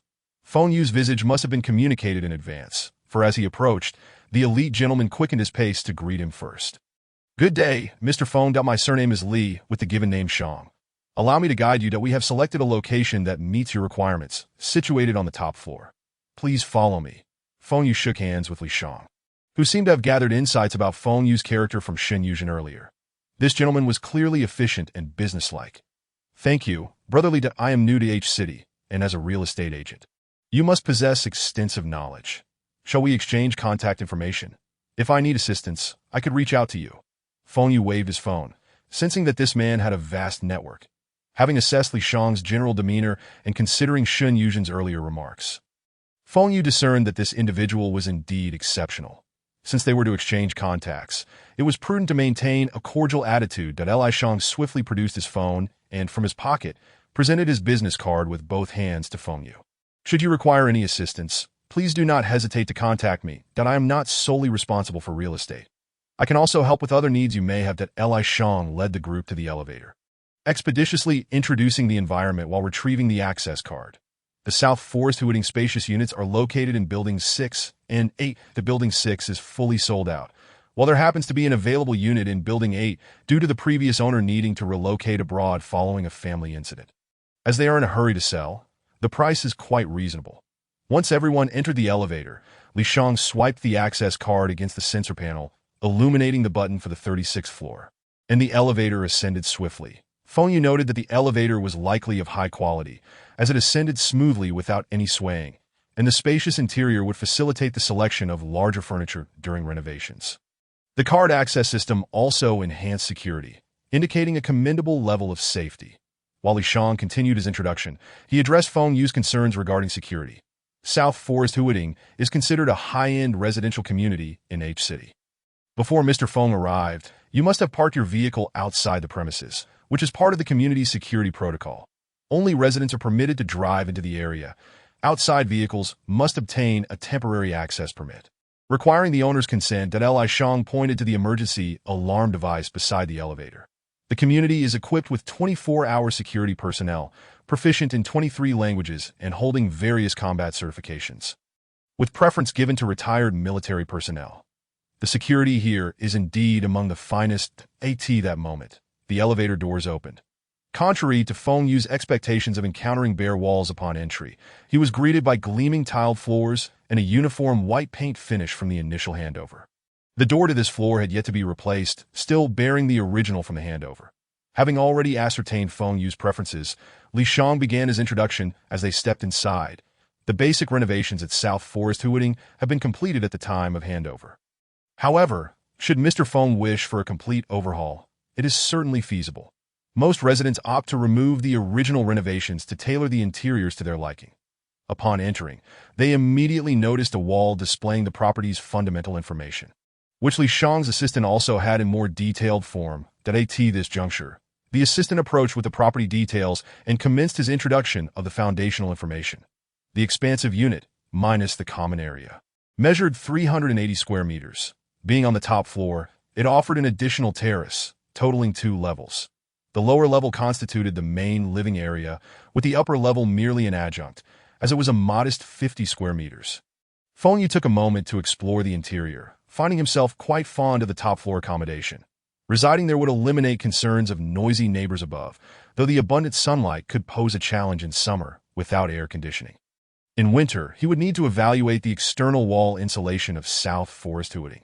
The entire residence appeared airy and spacious, with floor-to-ceiling windows on 3 sides, offering an unobstructed view of the expansive wetland park ahead, which was a vibrant green, unreservedly invading one's field of vision. Feng Yu was thoroughly satisfied with this initial property viewing and hesitated to explore further options. Li Shang, seemingly attuned to Feng Yu's thoughts, approached him while he gazed out the window and gestured toward the junction between the 2 levels. There is also a potential area for renovation here. A swimming pool could be constructed on the 2nd level, though this would require sacrificing some space below.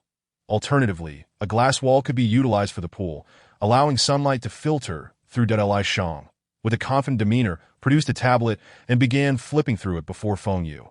I have the renovation plans for the swimming pool in Building 6, which I facilitated. We happen to have a final renovation sample available. Feng Yu was intrigued. Initially, he had not contemplated the idea of a swimming pool. Now, the prospect of having one at home was undeniably enticing. What fish could resist such a temptation? If a swimming pool could be constructed in Building 6, it stood to reason that it could also be done in his unit. Feng Yu refrained from making an immediate decision and instead turned to Li Shang. Do you have photos of the other properties we were supposed to view this afternoon? Please tell me about them. Chapter 34. The wish-granting butterfly carp v. The fallen delinquent 34. Li Shang had long been prepared. as the pinnacle of efficiency was to ensure a customer made a purchase after viewing just one property. He had meticulously selected this location. Upon hearing Feng Yu's inquiry, Li Shang recognized that he had indeed impressed him. He took the tablet from Feng Yu and swiftly scrolled through the pre-prepared photos to show him. I have also prepared two other options. The first is not yet ready for handover, but it should be available by next month. The property management team has already begun their work. We would be looking at a unit on the 17th floor. Li Shang displayed a drone-captured image showcasing the entire building, with the specific floor clearly marked. Point 1 elevator serves 2 units, totaling 220 square meters. Feng Yu examined the building's exterior and found it unappealing. Situated in a mid-range position that he immediately shook his head in disapproval, that Li Shang continued to flip through the photos, revealing another community that was the closest to H University, albeit a second-hand property that had already been renovated.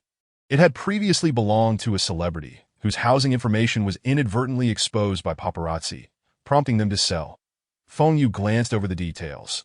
While the renovation was adequate, he was disinclined to utilize someone else's previously owned items. With his current financial standing, he saw no reason to endure discomfort. Renovating a ready-made property would entail significant hassle, as it would require extensive demolition. Despite its proximity, he would still need to take 3 bus stops to reach the university. Feng Yu contemplated whether Mu Yuan could drive. If not, it was no matter if he could sign him up for driving lessons, allowing him to practice whenever he had free time. With so many cars purchased, Mu Yuan could drive any of them. After inquiring about the distance, he learned that driving from here to H University would take approximately 15 minutes, provided there was no traffic congestion. This area was not a commercial thoroughfare. While the roads were often busy, they did not impede commuting.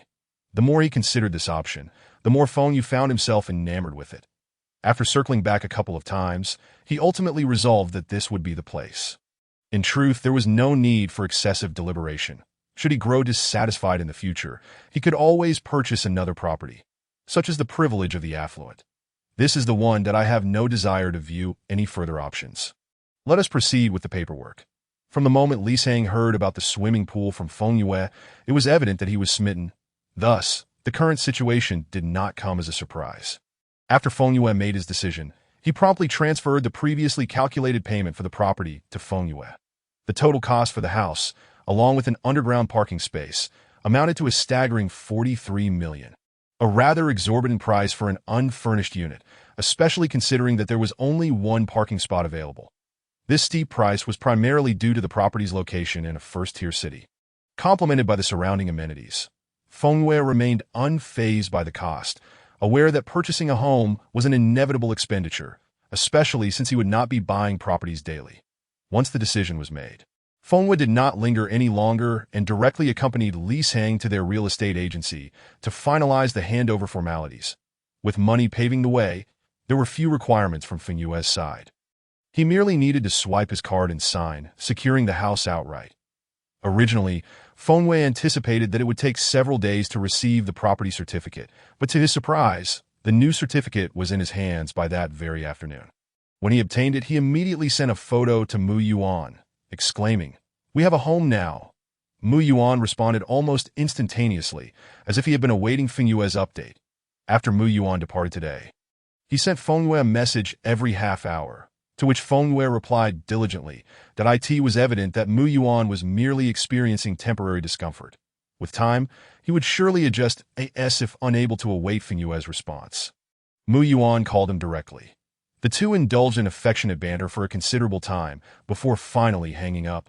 Li Sang, seated across from Feng Yue, completely overlooked the commotion from earlier, and upon witnessing Feng Yue finish the call, he immediately donned a standard smile that, "Mr. Feng, would you like us to handle the renovation as well? Our affiliated companies have an excellent reputation in the renovation market. The transformation of the 6 buildings you saw earlier was also completed by us. If you wish to view our model apartments, they are available at your convenience." Li Sang, with his opportunistic nature, was keen to seize any chance. Feng Yue's prompt payment had ignited a fervor within him, that eye in his eyes. Feng Yue had transitioned from possessing a modest fortune to being the young master of a mysterious family. After all, which family could casually provide over 40 million in liquid assets to their younger generation? Such generosity warranted a service akin to that of family. Feng Yue was indifferent to the potential for being overcharged. He was well aware of the approximate costs involved. He relished the idea of spending a bit more to have others alleviate most of his troubles. Li Heng, I trust you are acquainted with Xin Yuzhen. You must be aware that I still have some vehicles yet to be delivered. Besides the one parking space I've purchased, I require 6 additional ones. Preferably in close proximity, that feasible. Li Heng nearly forgot about this matter amidst Fenyue's swift spending, but reassured him, rest assured, I am already addressing this issue for you, that I will inform you of the pricing once it is finalized. Fenyue nodded, and the conversation shifted to renovations. You will be in charge of the renovations. I noticed you measured the dimensions during your visit today. Li Heng presented several renderings to Fenyue. These illustrations were not merely created using 3D Max, but were actual photographs of completed projects, showcasing impressive results. After perusing a few images, Fenyue ultimately chose an ultra-minimalist modern style, which offered a clean and transparent aesthetic, with all cabinets equipped with doors, ensuring that even if he were to leave things in disarray, his home would not appear cluttered. The overall renovation costs were primarily inflated by the swimming pool, as the waterproofing and glass materials required were of the highest quality. Once these arrangements were concluded, Fenyue instructed the housekeeper and driver to head to H University to pick up Mu Yuan after school. That Mu Yuan was set to begin military training tomorrow, making today the last opportunity for them to share a living space. Having not treated Mu Yuan to meet yesterday, Fenyue intended to rectify that today. Regardless of Mu Yuan's preferences, Fenyue was determined to indulge him. During the waiting period, Fenyue also enrolled himself in a driving school. The registration point was conveniently located not far from the main entrance of H University, which he noticed upon arrival. Once the vehicle stopped at the school gate, he sauntered over to register, initially intending to help Mu Yuan sign up as well, only to discover that personal presence was required. Fenyue took his time returning, sending Mu Yuan a message in the meantime. The area was bustling with students and parents arriving for registration. Observing the scene, Fenyue noted that some individuals were not affiliated with H University. Even students who had not gained admission took this opportunity to visit, given the institution's esteemed reputation, making it resemble a tourist attraction. His striking looks drew attention, and while purchasing a cup of milk tea, several individuals requested his contact information. When Mu Yuan exited the school gate, he spotted Fenyue surrounded by 2 girls, who were audaciously blocking his path as if teasing a respectable woman. Mu Yuan's expression darkened instantly. Chapter 35. The wishful butterfly, Koivi, that the downtrodden young delinquent, that Mu Yuan quickened his pace, positioning himself between Fenyue and the girls as he approached. The 2 girls were taken aback and instinctively took a couple of steps back. Mu Yuan exuded a formidable presence, particularly due to his height, which made him appear to look down upon others, and his current displeasure was evident in his expression. The girls were startled by his demeanor, their earlier boldness evaporating, leaving them feeling a bit awkward. Fenyue, with a cheerful smile, peeked out from behind Mu Yuan, his white hair illuminated by the warm golden sunlight, rendering him almost ethereal. His captivating aura drew the girl's eyes once more. Ah, he is still so handsome. Does this young man truly have no intention of entering the circle? You are simply too suited for it. Mu Yuan, feeling perturbed, pressed his lips together and, with a swift motion, swept Fenyue into his embrace. You two should take your leave now. We must be on our way. Only then did the girls realize the situation, glancing at Fenyue's back, now only showing them his head, and then at the obviously intimidating young man beside him. The boy's demeanor did not resemble that of a compliant student, and they dared not utter another word. Despite their reluctance, they could only depart with lingering glances. Once they left, Mu Yuan finally released Fenyue, though his brows remained furrowed. Fenyue playfully brushed his finger against Mu Yuan's nose, beaming like a little sun. What was that for? They were merely young girls. They only wished for me to partake in some cosplay. Nothing more. Ignoring the appropriateness of the location, Mu Yuan took hold of Fenyue's hand. And no, even if you think I am petty, I simply dislike them clinging to you. You are mine. Fenyue saw nothing wrong with Mu Yuan's possessiveness. He was accustomed to such behavior from his previous life. The fervor of love and desire for possession seemed ingrained in Mu Yuan's very being. Even with a different appearance, the stubbornness in his gaze remained evident.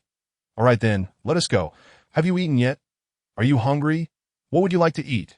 The two strolled hand in hand towards a vehicle parked by the roadside, the sounds of their conversation gradually dissipating in the breeze. The following morning, Mu Yuan found himself carrying his bedding alongside his classmates as they headed to the military district for their impending training. This time, Fengyue did not allow Mu Yuan to walk alone. He accompanied him to the school, watching as Mu Yuan boarded the bus before taking his leave. Once Mu Yuan departed, maintaining contact became a challenge. Fengyue could only await Mu Yuan's replies during his breaks. Meanwhile, Fengyue busied himself. He practiced answering questions on his phone and, feeling prepared, registered for the first driving test. The following day, he took the exam and breezed through with a perfect score. Fengyue chose not to proceed with the second test immediately, opting to attend driving school first to ascertain whether driving in this world differed in any way. After his driving lesson, news from Lisang arrived. After working overtime, the design drawings were finally completed. That afternoon, Fengyue reviewed the proposals, made a few modifications, and the designer promptly accommodated his changes. With the general plan established, construction on the house could commence. After finalizing the timeline, Fengyue did not linger. He intended to return for a groundbreaking ceremony when the time came that he had a certain faith in this tradition, having experienced various rituals in his past, and understanding that a formal commencement was preferable. Who knew what secrets this world harbored? His current system did not facilitate communication of the rules, unlike the previous antagonist system that provided a detailed worldview. Even in his last world, Fengyue remained unclear about its regulations. If one were to assert that there were no supernatural entities, what then could be said about that final banyan tree? To state the obvious, Fengyue had never encountered anything beyond the realm of ordinary rules throughout his entire life. This world, apart from resembling the early 21st century, felt no different from the previous one, that after practicing for 2 days on the second driving test, Fengyue's instructor deemed him ready, and he promptly registered for the examination. On the day of the test, the weather was uncooperative. As Fengyue arrived at the testing site, the heavens opened up and rain began to fall. However, this could not deter the examination. While other candidates complained, Fengyue remained unfazed. Having grown accustomed to the car over the past few days, it felt remarkably similar to those he had previously driven. The results were announced on the same day, and Fengyue swiftly learned of his successful passing of the parking test, which had proven to be quite manageable. The subsequent tasks were of no greater challenge. After taking a lap and listening to his coach's advice on rules and techniques, he proceeded to take the test. The day before Mu Yuan's military training concluded, Fengyue happened to receive his driving license, and on that very day, 2 of the cars he had purchased were delivered. Seizing the moment, he drove a particularly ostentatious sports car to pick Mu Yuan up from school. These past few days had been quite indulgent for Fengyue, who had spent considerable time shopping, adorning himself like a little prince, with a solid foundation. When he stepped out of the car at the school gate, he resembled a model poised for a street photos hoot. The Mu Yuan, having returned from military training, was considerably tanned, yet his handsome features remained undiminished. Even with a darker complexion, he was still a striking figure. As he disembarked from the bus, Mu Yuan spotted the conspicuous Fengyue, who was equally noticeable to their classmates. "Da, a handsome guy. Is he here to pick up his girlfriend? Who is so fortunate?" Hearing the whispers of admiration from his female classmates, Mu Yuan sprinted towards Fengyue. "Indeed, I am that girlfriend. You are all welcome to envy me." Fengyue grinned widely, relishing the possessive gleam in Mu Yuan's eyes. With his small canine teeth peeking through, he pushed his sunglasses atop his head, allowing his silvery hair to cascade backward, save for a few rebellious strands that framed his face. "Da, Yuan, you are so tanned." Mu Yuan's excitement was palpable upon seeing Fengyue. However, his joy was swiftly quelled by a remark that left his smile frozen in place, transforming it into a look of melancholy. Who wouldn't become tanned after military training? Even the darkest of individuals would succumb to the sun's rays. Not even a word about missing me, and you immediately expressed disdain. Fengyue affectionately ruffled Mu Yuan's hair. "That of course I missed you. Now that military training is over, are you going to stay in the dormitory?" Mu Yuan's mood soured at this topic. He had considered staying with Fengyue off campus. But upon consulting with the instructor, he learned that the school would not permit it to reside outside. One could only apply in their second year. Freshmen were required to stay on campus. "Well, I must stay in the dormitory tonight, as the student council will conduct room checks, and classes officially commence tomorrow." Fengyue suddenly recalled his own school days, during which the pressure of college entrance exams loomed large. Everyone was striving diligently, and when exhaustion set in, teachers would assure them, Endure a little hardship now. It will be easier once you reach university.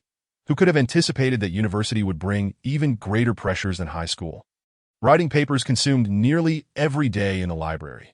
Amused by his own thoughts, Fengyue realized he had accomplished most of the tasks at hand and could now return to school, becoming a fish to accompany Mu Yuan, treating it as a well-deserved respite. The construction site was undergoing significant renovations, and it would take time to complete. Once the foundational work was finished, only some soft furnishings would remain to be installed. Fengyue had long been prepared. During his shopping excursions, he had selected nearly all the necessary appliances and decor. All that remained was to check on the progress with Mu Yuan come the weekend. Chapter 36. The Wishful Butterfly Koi. The down-and-out delinquent Fengyue playfully pinched Mu Yuan's face. The texture was pleasing, and despite being a boy, his skin was remarkably delicate. Your classmates are all watching you. Over there must be your roommates. How is your relationship with them? Mu Yuan glanced back to see three figures peering from behind a tree, along with a few other students who were momentarily halted by the sight of a handsome guy. Fengyue recognized two of them, while the third was likely a newcomer, as he had already gone to stay at a hotel and had not seen them before. It was safe to assume this was the final roommate. Mu Yuan raised a middle finger towards them, which elicited a similar gesture in return. Judging by their demeanor, it seemed they had developed a good rapport, easily exchanging playful jests. They are quite agreeable. Their personalities are pleasant. Fengyue patted the car he was leaning against, arching an eyebrow. What do you think of this vehicle? Mu Yuan had already taken note of it. The car was pure white, with subtle gray lines accentuating its edges. The weather was splendid that day, and Fengyue had left the top down, allowing a clear view of the interior. You have excellent taste. This convertible is stunning. But alas, I have no driver's license. That Mu Yuan wished to take it for a spin, but without a license, he could not legally drive. Fengyue handed Mu Yuan his sunglasses, gesturing behind him. Shall we go for a ride? Handsome, bring your roommates along. Mu Yuan flashed a bright smile, his darkened skin contrasting sharply with his dazzling white teeth. All right, wait for me. I'll drop my things off in the dormitory and be right out. Fengyue tapped the car door. Bring your roommates along. I'll drive to your dorm. The distance from the school gate to the dormitory is quite significant. Sure, but can we enter the school? Fengyue, not bothering to open the car door, nimbly climbed inside. Leave it to me. Just call your roommates over, and I'll give you all a ride. Mu Yuan removed his large backpack from his back, cradling it in his arms as he shouted to his roommates before taking a seat in the passenger's side. Initially, they hadn't anticipated Fengyue would come to pick him up. They had planned to return to the dorm together, but as they chatted, their companions waited nearby, clearly loyal friends. All of them had become quite tanned. Their complexions darkened to the point where only the whites of their eyes remained conspicuous. Upon seeing Mu Yuan beckon them, the trio dashed over, eager to approach the car, which had captured their attention. Although Jiangshin's family had some wealth, they wouldn't splurge on a multi-million-dollar sports car. Thus, the sight of Fengyue driving such a vehicle was a novelty. Men are often drawn to such things. As the group approached, Fengyue felt fortunate that he was not driving a two-seater today. Even though he recognized two of them, Mu Yuan still introduced Fengyue to his roommates, as it was their first meeting. These are my roommates, Gong Bowen, Jiang Shun, and this is Lu Qiming. We all share the same dormitory. The three were still uncertain about who Fengyue was, but greeted him politely, awaiting Mu Yuan's introduction. Upon exchanging glances with Fengyue, Mu Yuan immediately understood his partner's intention, the warmth in his eyes radiating affection. This is my boyfriend, Fengyue. Hello? Hello? The trio chimed in unison, momentarily stunned, as they believed they had misheard. After all, same-sex relationships were rare, and few openly displayed their affections. Most kept their relationships discreet. Especially considering Mu Yuan was still in university, revealing one's sexual orientation so directly was not the wisest choice. Perhaps sensing the awkwardness in their reaction, the most extroverted among them, Gong Bowen, spoke up, excuse me, did you mean boyfriend in the way we think? Mu Yuan turned to face them, scrutinizing their reactions. Yes, you interpreted it correctly. He is indeed my boyfriend. Gong Bowen, perceptive as ever, quickly grasped the strange atmosphere and, fearing Mu Yuan might misinterpret their surprise, immediately clarified, wow, what luck you have. Your boyfriend is incredibly handsome. You must have accumulated some serious good karma in your past life. His jest broke the tension, prompting the other two to chime in. Exactly. A true handsome guy. If you weren't right here, we might think you were boasting.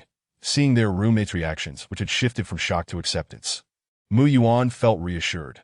Jiang Xin playfully punched Mu Yuan's shoulder.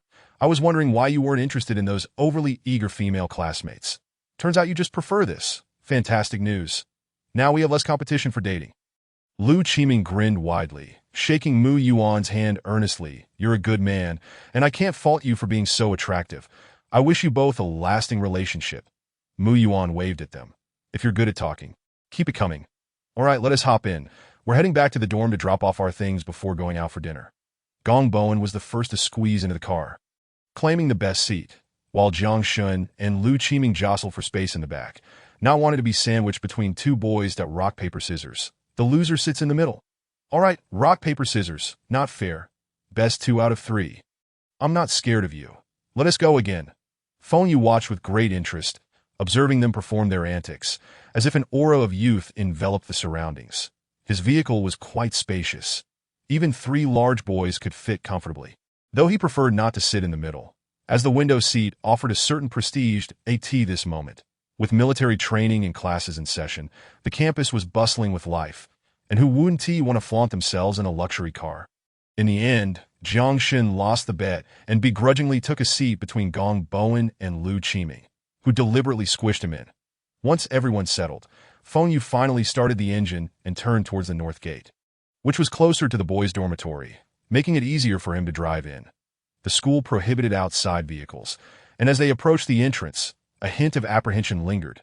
However, to their surprise, Feng Yu simply flashed his headlights, and the previously closed gate swung open. The security guard inside merely glanced at them symbolically and did not inquire further. The others in the back assumed Feng Yu was a school insider, recognized by the security. Yet Mu Yuan was well aware. He had observed for a while, but couldn't fathom how Feng Yu managed to drive into the school. Feng Yu flashed a small smile at Mu Yuan, subtly pointing at his own eyes. Then Mu Yuan noticed a brief glimmer in Feng Yu's gaze, reminiscent of an animal's reflective eyes. This is my ability. I am indeed a lucky charm, Feng Yu seemed to convey. Mu Yuan finally understood, realizing he had overreacted. If Feng Yu could make him win so often, surely he possessed some minor enchantments. Feng Yu was already quite extraordinary, and Mu Yuan found himself genuinely fond of Feng Yu's playful demeanor, as every little aspect of him was endearing. The 3 in the back couldn't help but focus their attention on Mu Yuan and Feng Yu, the first among them to embrace romance so boldly, openly coming out. Even though they understood and accepted it, they still found it quite novel. Observing Mu Yuan's seemingly carefree expression, they chorused, "You're in trouble. You've fallen in love." A lively group filled with laughter and chatter set out for a joyride. And it was no exaggeration at all. After Feng Yu ensured they had stowed their belongings, he led them to the seaside for a thrilling drive. Had most of them not sported short hairstyles, they would have emerged from the car with slicked back hair. Feng Yu and Mu Yuan were anything but frugal. For these two, who had risen from humble beginnings, extravagance was only fitting. After their exhilarating ride, they headed to the finest hotel in H City for a meal. Had they not needed to return to the dormitory later that evening, Feng Yu would have taken them to enjoy a sauna as well. Feng Yu first dropped Mu Yuan and the others back at school, and upon returning home, he parked the car and hailed a taxi back to H University. The items he had purchased recently were stored in his space backpack, leaving him feeling quite unencumbered. When Mu Yuan emerged from the shower and spotted the butterfly koi in the aquarium, he initially thought his eyes were deceiving him, seeing Feng Yu flaunt his tail in a playful manner. Mu Yuan finally smiled, having presumed that Feng Yu did not wish to return. Glancing at the others, he realized that no one had noticed the fish that had mysteriously reappeared in the once-empty tank. With so many people in the dormitory, Mu Yuan found it difficult to converse with Feng Yu, so he toweled his hair while rummaging through his cupboard for something to feed the fish. After the semester began, Mu Yuan became thoroughly busy. He had submitted his application to change majors, just as he had mentioned, opting for the photography department. Perhaps it was the luck of the true lucky charm. For Mu Yuan's application was swiftly approved, allowing him to transition to the photography program with ease. As Mu Yuan envisioned, he remained in the same dormitory with his current roommates, for not everyone relished the idea of getting to know new ones. Staying with the same roommates had its pros and cons. The benefit was a sense of security and accommodation and harmonious relations. The drawback was that in this new class, Mu Yuan lacked close friends. Nonetheless, he managed to blend in, as handsome individuals often garnered a favorable impression. As they interacted, comfort grew, and no one harbored animosity. Mu Yuan was indifferent to his social standing. For him, the present was a realm he had never dared to dream of in the past. From Monday to Friday, Feng Yu would quietly slumber in the dormitory. With a poor memory and a laid-back demeanor, he would sometimes awaken to research his own August, hoping to upgrade as the world is vast. And I am the greatest system, that I the very least. He wanted to understand the worldview of this realm before any potential future traversals. Should he find himself in a world governed by peculiar rules? Entering blindly could be disastrous. If he were to perish, he would have to seek a new vessel, which not only posed a hassle, but also raised concerns about energy consumption on weekends, without Feng Yu needing to suggest it. Mu Yuan would instinctively take him away from the dormitory. They shared a mutual understanding. Weekends were their cherished time together. Each time, they would seize the opportunity to check on the progress of their future home's renovation. They would stroll through malls to see what their new abode might still require, purchasing various daily necessities.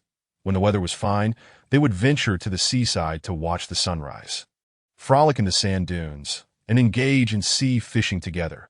They did not use their newfound wealth for grand ambitions. Mu Yuan, having risen from the bottom, considered having several hundred yuan in his pocket a sign of affluence. Although he now possessed more money, it felt abstract. He simply sensed an unexpected release from pressure. If Feng Yu had not been present, Mu Yuan might have felt lost and overwhelmed by his sudden fortune. The world was vast, and with so much money, it was still just him alone. Now, however, everything had changed. Feng Yu was a master of spending, allowing Mu Yuan to simply follow along and enjoy, with Feng Yu by his side. Mu Yuan experienced a continuous array of new discoveries. For instance, when it came to cameras, Feng Yu was like a collector of figurines. Whenever he spotted a good or rare model, his eyes sparkled as he purchased it from Mu Yuan. Accompanying him as he took photographs and posed as his model in their renovated home. One room was dedicated to Mu Yuan's camera collection, while another served as his workspace for Feng Yu. The aerial swimming pool became his ideal sanctuary. After spending over 2 months with Feng Yu's companionship, Mu Yuan obtained his driver's license. Ever since Mu Yuan passed his driving test, Feng Yu had driven less frequently, partly due to a few instances when he lost sight of Mu Yuan while driving, which had frightened him. Without the pressures of life, Mu Yuan's academic journey culminated in his 4th year. For him, graduation did not equate to unemployment. On the day he received his diploma, he and Feng Yu set off from H City, with their first destination being to travel through every corner of Huaxia. Leaving their mark in photographs, they created a social media account to share their travel photos. With Feng Yu as the model, Mu Yuan's images garnered numerous shares, rapidly increasing their popularity. They lived the life that many dreamed of.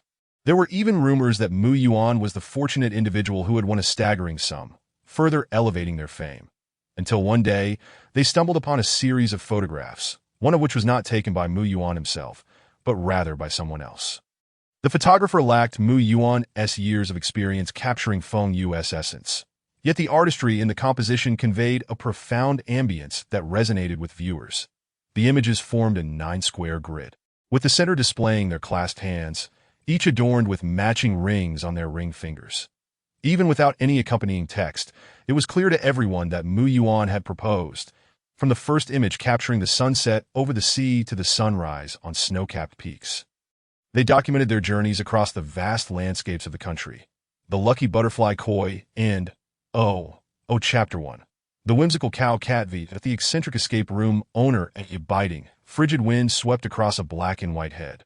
And what should have been a stiff little body suddenly trembled. Aki, the previously lifeless black and white furball, suddenly let out a massive sneeze.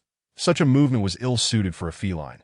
After the first sneeze, the small cat, no bigger than a forearm, continued to sneeze several more times. When the furry creature lifted its head again, it noticed a long thread of blood dangling precariously from its nose. Akin to snot, flexible and elastic. Feng Yu was bewildered, his head spinning, his body feeling weak and heavy, as if it had been lifeless for days. Time was of the essence. The energy within his soul quickly began to mend this battered form. The world's rules were being assessed, revealing supernatural information. The world's script was under examination. and it had reached its conclusion. There were no world-line rules that A.S. Feng Yue's spirit returned with August's call. His body shivered from the surrounding cold, his teeth chattering uncontrollably, causing the stubborn blood snot on his nose to sway. Why is it so cold? What on earth is happening? It's so disgusting. Feng Yue lowered his head, allowing the mucus expelled from his recent sneeze to fall to the ground, attempting to utilize the friction of the surface to dislodge the remnants still lingering within his nostrils. It was abundantly clear that his current state was one of suffocation, with the very object currently affixed to his nose serving as the instrument of his demise, that a wave of revulsion coursed through Feng Yue, causing the hairs on his body to bristle and swell. This repulsive matter was certainly not something he could scrape away with his paws. The thought alone was nauseating. Despite his efforts to clean himself, Feng Yue still felt something lodged in his nose. However, the ground was far from clean, and he could not simply wipe himself on it, lest he make matters worse. He could even see the paw prints he had left behind. It was uncertain how long this place had been abandoned, as a thick layer of dust had accumulated on the floor, and he needed to exercise caution while moving, for given Feng Yue's current physique, any sudden movements could send dust flying into his airways. Due to the insufficient altitude, Feng Yue craned his neck to survey his surroundings, yet could discern little of his location, although it appeared to be an indoor space. The temperature around him was chillingly low. The energy coursing through him had revitalized his being, and his body temperature was gradually rising. Each breath he exhaled released a cloud of white mist, reminiscent of winter. Without a moment to contemplate the memories of this body, Feng Yue's sole desire was to escape this place that a nagging feeling in his heart urged him to flee, as this was not a place of safety. The sensation of being watched sent shivers down his spine, leaving him bewildered. After blindly circling the vicinity, Feng Yue discovered that he was in a cramped storage room, the door firmly shut, as if it had not been opened in ages. Scattered across the shelves were various forgotten items, cloaked in dust that obscured their former identities. With the door closed and no windows in sight, he was perplexed as to how the original owner had managed to enter. Ultimately, he found himself squatting beside the mucus he had dislodged. He needed to delve into the memories of this body. The recollections of the small cat were not extensive, given that it was only a year old. The clarity of its memories was limited, with the most vivid being those from its final moments. However, upon reviewing these memories, Feng Yue was drenched in cold sweat. Firstly, this storage room did possess a window, through which the little cat had entered. Gradually raising his gaze towards the window's location, he recalled that the small cat had rolled down from it, and if his memory served him correctly, it had been on the verge of suffocation at that time. Their eyes met, and Feng Yue was left uncertain whether to identify the creature as possessing eyes, given that it had only two hollow sockets. Remarkably, the entity had not departed. It simply observed Feng Yue's resurrection and his wandering within the storage room. From beginning to end, it had lounged on the tiny window ledge, blocking all light and scrutinizing the interior. Had it not been for the cat's night vision, Feng Yue would have been unable to perceive the fully darkened room at that moment. As their gazes locked, he witnessed the creature grin widely, revealing a mouth devoid of teeth. An abyss of darkness from which only the sight of charred skin tearing apart was visible.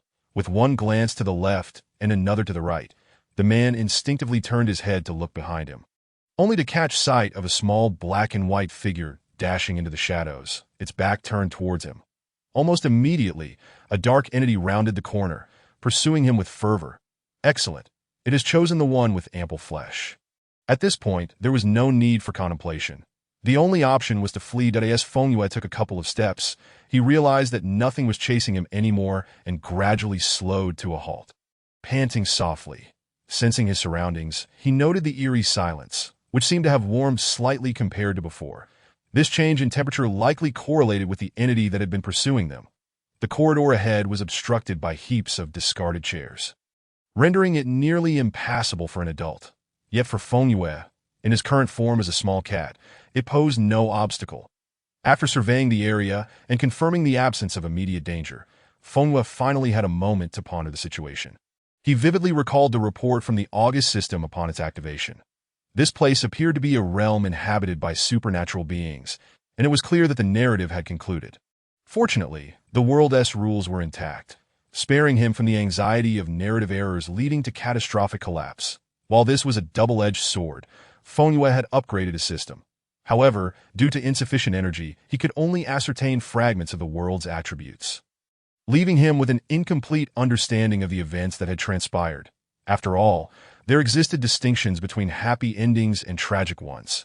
Who could predict the fate of this world? The memories of this little cat were painfully scant, and Fengyue was oblivious to the broader circumstances beyond his immediate surroundings. Judging by the man's attire and the smartphone in his hand, it was evident that communication technology existed here, contrary to the notion that the realm had succumbed entirely to malevolent forces. Furthermore, the man's reaction upon seeing the dark entity suggested he had never encountered such a creature before, indicating that these beings were likely not commonplace. As for other details, Fengyue found himself at a loss. The information was too sparse to draw any conclusions. The surrounding tranquility afforded him the opportunity to attempt a spell to dispel the malevolent presence. Rather than manifesting overtly in the corridor, he crouched down and stealthily slipped past the obstructive chairs. Not far ahead lay an abandoned office, its door ajar.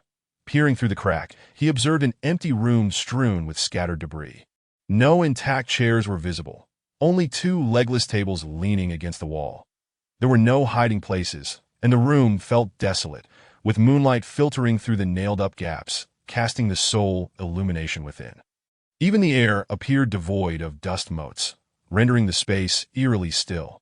Recognizing the safety of his environment, Fengyue cautiously approached the office, raising a small paw to gently close the door behind him. The lock was broken, leaving the door ajar, but he dared not push it too quickly, fearful of making any noise that might attract unwanted attention. Lacking the means to defend himself, he had already expended considerable energy traversing into this world. Since his arrival, he had been in a state of depletion. Uncertain whether energy could affect supernatural beings, he recalled that each world exhibited its unique manifestations of such entities. Some worlds lacked any form of magical practices, rendering spells ineffective. His own energy was of an undefined nature, and achieving any significant offensive capability would require more than mere trifles. Survival in this realm necessitated finding methods of resistance. Fengyue refrained from wandering aimlessly within the office, positioning himself beside the door, where an outward opening would shield him from immediate view. Once prepared, he felt his body barely capable of transformation, allowing him to exhale in relief. Energy surged within him, and he endured the discomfort of his first metamorphosis, gradually shifting into human form. After approximately 5 minutes, the adorably fluffy black and white kitten vanished, replaced by a lithe youth with dark hair and eyes. Examining his hands, Fengyue noted they seemed smaller than those from his previous world, with soft pink palms and somewhat elongated, hooked nails that glimmered coldly, that he remembered that cats could retract their claws. He wondered if this ability persisted in human form. Curling his fingers, he relaxed and felt the once excessively sharp claws retract. While still dangerously pointed, they were less menacing in their retracted state. Satisfied with this adaptation, he considered them a weapon of sorts. Yet he felt a twinge of dissatisfaction. Why couldn't his nails extend further, like Wolverine's claws?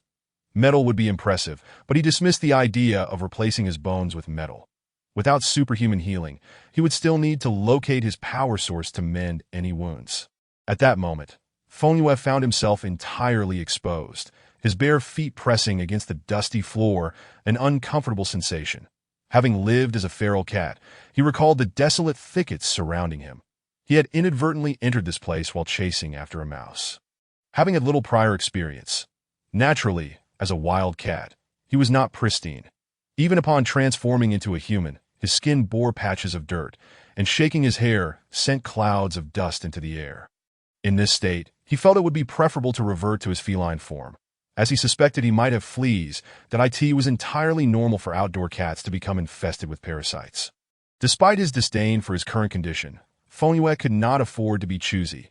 He quickly raised his hands to begin experimenting with spellcasting. After several attempts at various incantations, none proved successful, indicating that this world lacked such powers. It was governed by rules unfamiliar to him. What could it be? Fengyue moved cautiously within the room, his footsteps light and silent. The moonlight flickered briefly as shadows danced, prompting Fengyue to glance toward the gaps in the floorboards, his body freezing in an instant. Uncontrollably, he fixated on the source of the previous disturbance, his expression intensely focused. After waiting for what felt like an eternity without any further sign of movement, he finally diverted his gaze to the moonlit floor. As his current form was that of a cat, he found himself particularly drawn to anything that shone or moved. The slightest motion would pique his curiosity that on the ground, a piece of paper lay illuminated by the moonlight, and Feng Yue crouched down, gently blowing upon it. The dust dispersed, revealing faded characters. The original ink had long since vanished, leaving the red markings almost entirely bleached to a dark gray, much like the title itself. This examination suggested that the paper had been on the floor for quite some time, with most of its pages adhering to the ground that a distinct footprint marred the upper left corner, obscuring a small portion of the text.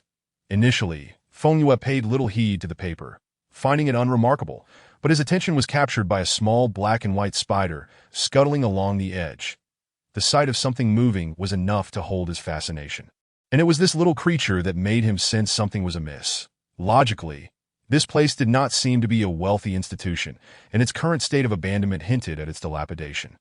Upon entering, he had already noted the rough, ordinary concrete flooring. Yet, surprisingly, this office boasted wooden floors. While the classrooms were in such dire condition, the office had the luxury of wooden flooring. Most of it had rotted away, but traces of its former splendor remained. Beneath the paper, a loose floorboard revealed a small gap beneath it. Driven by curiosity, Feng Yue exerted a bit of effort to pry it open, only to uncover a rusted iron box nestled within. The box was not particularly large, roughly the size of a notebook that I in this forsaken place. Finding anything at all was unexpected, and Feng Yue, upon seeing it, did not dwell on it too much. It could merely be someone's little secret stashed away.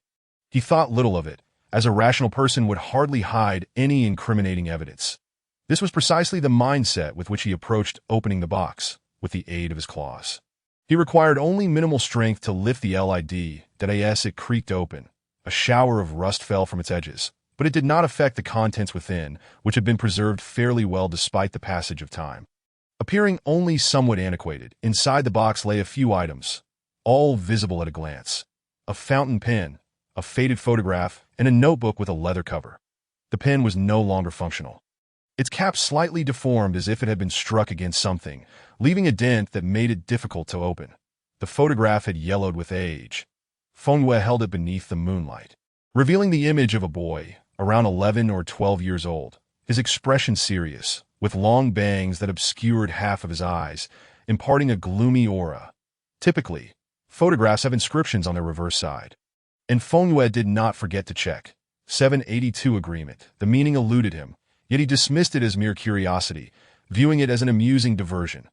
Setting aside the photograph and pen, Feng Yue opened the notebook. It bore no signature, and the first page contained a list of telephone numbers, formatted as landlines. Flipping further revealed entries resembling diary entries. Without hesitation, Feng Yue felt no remorse in perusing another's diary. After all, who keeps a diary for posterity? Or perhaps to record their criminal exploits? Embracing a sense of voyeuristic curiosity, he turned to the first page. March 1, 2000, overcast weather. Today marks my first day volunteering here. And I encountered that child. Just as I'll described, he is quite extraordinary that I did not approach him immediately but observe from a distance. During the first class, I had the students introduce themselves, and that child also shared his name. He claimed to be Yunnan, but how could that be? He is clearly Yu Bei. It is impossible for two identical individuals to exist to my knowledge. He has no twin brother. He must be Yu Bei. Feng Yue found this perplexing yet intriguing. Just as he was about to delve deeper into the entries, a loud bang from outside startled him, causing his body to tense and his fur to bristle. Someone was kicking the door. Panic surged within him as he remembered the presence of the caretaker. Feng Yue hastily returned the items to the box, placing it into his spatial backpack, with his current curiosity. He would not put the items back until he had thoroughly explored them. Feeling dirty, Feng Yue decided against revealing his human form and stealthily scurried toward the door as a cat. Initially, he had sought an escape route, but somehow he had stumbled upon someone else's secret that he had not strayed far, and after a quick turn, the exit came into view. In the brief interval, the doorway stood empty, devoid of any presence. Feng Yue hesitated, sensing the quietness, yet his acute hearing detected a familiar sound, something scraping nearby, reminiscent of the burnt creature he had encountered earlier. The charred monster was close, and its approach brought with it a noticeable drop in temperature. Feng Yue cautiously retreated, piecing together what had transpired. It seemed the caretaker had returned to kick the door again, only to flee upon hearing the noise, having not succeeded in breaking through. Feng Yue scrutinized the lock on the door, feeling a sense of unease before darting back around the corner. The man's repeated attempts to kick the door could only imply one thing. He had not discovered an alternative exit, prompting him to take the risk of kicking the door. The scenario bore a striking resemblance to a game Feng Yue used to play, where NPCs pursued you while you searched for clues to open a door. Yet he had not noticed anyone approaching his vicinity, nor had he searched the area. The man likely hadn't ventured this way. This was understandable. From a human's perspective, this place was fraught with dead ends, where one might easily become ensnared by debris that if the man had failed to locate an escape route and the area was treacherous, one must wonder where the formidable lock on the door had come from and who had affixed it there. At this moment, Feng Yue was no longer in a hurry to find an exit. He was keen to uncover what other secrets this abandoned school might conceal. Did this person have any inkling of the supernatural lurking here? Were they so audacious as to engage in a real-life escape game with ghosts? As a small feline, Feng Yue crept along the walls, silent as a shadow, relying on his night vision to remain concealed.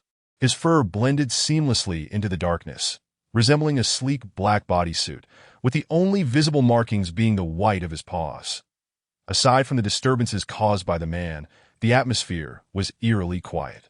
Feng Yue continued to scout the corners, observing that neither the charred monster nor the door kicker was in sight. Surely, it was not merely a charger that had closed the door. That seemed implausible. There had to be a third party present. As for courage, he felt rather lacking. Every nerve in his feline body was tense, ready to leap at the slightest unexpected occurrence. Feeling the weight of tension, Feng Yue contemplated the absurdity of the situation. He had come here to enjoy life. Yet it felt as if he were at work. Merely waiting for the charger to kick the door was not a viable strategy. Feng Yue concluded that in order to survive in this realm, he would need to devise a method to eliminate the lurking monsters. August, he recalled, I remember designing a scanning function for you. Did you scan that charred creature just now? Is it a physical entity or an energy being? Meow, Master, I have already scanned it. The species is composed of both physical and energy components that it is advisable to absorb it directly. Feng Yue's eyes glimmered with a green light in the darkness. What did this imply? It indicated that the creature's health was visible to him. Excellent. The primary concern had been resolved, and now it was time to contemplate how to immobilize this seemingly formidable foe. That he felt a twinge of anxiety and sought further clarification from August. Do I merely need to control it? Are there any other restrictions? He harbored some concerns of his own. Although the system was crafted by Feng Yue, the majority of the code was, in fact, borrowed from other systems, with most of the data originating from the functionalities of the original antagonist system. August essentially operated by continuously unlocking features. Each time Feng Yue absorbed energy, August's progress bar would increment slightly, akin to an experience bar, which sometimes left Feng Yue somewhat oblivious to certain capabilities of August. The act of overriding was not a straightforward occupation. It required meticulous study from Feng Yue. However, Miao Darren need not worry. This absorption did not necessitate an energy supply as long as the spectral entity was suitably positioned and stationary. August could indiscriminately absorb energy without being constrained by the level of the ghostly adversary. With August's assurance, Feng Yue felt emboldened. This seemed akin to a scenario plucked straight from an invincible narrative, and he was ready to rise to the occasion. Next, he would unleash his prowess upon the world. Meanwhile, Feng Yue's mind raced with a scheme on how to bond with the man, intricately linked to his forthcoming actions. With a clear objective, he dismissed the notion of seeking the gatekeeper, who, after all, could be more enticing than a man capable of providing him energy. Unlocking new features in the system was undeniably more alluring.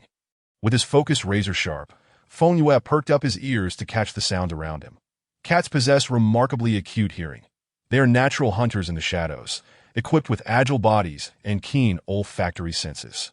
Whenever they seek someone, the molecules in the air serve as guiding beacons, delineating a precise route to their intended target. As if that were not enough, Feng Yue discerned a faint, charred scent permeating the air, reminiscent of burnt flesh. This odor was subtle, yet unmistakable, but he recalled that it unmistakably belonged to the charred creature. the very scent that had filled his nostrils when he sneezed earlier, which was why he had failed to notice the monster immediately. Following the trail left by the man's scent, Feng dashed forward, ever vigilant of his surroundings. That it was evident that this man possessed some remarkable qualities, despite being pursued by a charcoal creature and limping. He managed to toy with the monster as if it were a mere kite. That as he passed by the restroom, Feng paused briefly, glancing into the small, open cubicle, which was eerily empty. Yet, in that fleeting moment, he caught a whiff of an unfamiliar scent, one that mingled sulfur with rust, faint yet distinct, which vanished as swiftly as it appeared. Present, he lacked the disposition to investigate further. The scent of the man and the charcoal creature grew increasingly potent, indicating they were near. Feng feared that if he delayed, given the man's notoriously ill fortune across his lives, he might find himself in a dire predicament. The man's approach to conflict was undeniably reckless. Just moments ago, he had been kicking down doors while evading the monster, and Feng found it hard to believe he was not a bit brazen. That as the distance closed, Feng felt the temperature around him plummet, with patches of frost forming in certain areas. Suddenly, a creaking sound emanated from a nearby direction as a door swung open, revealing a shadowy figure crouched at the entrance, peering into the room. Found it.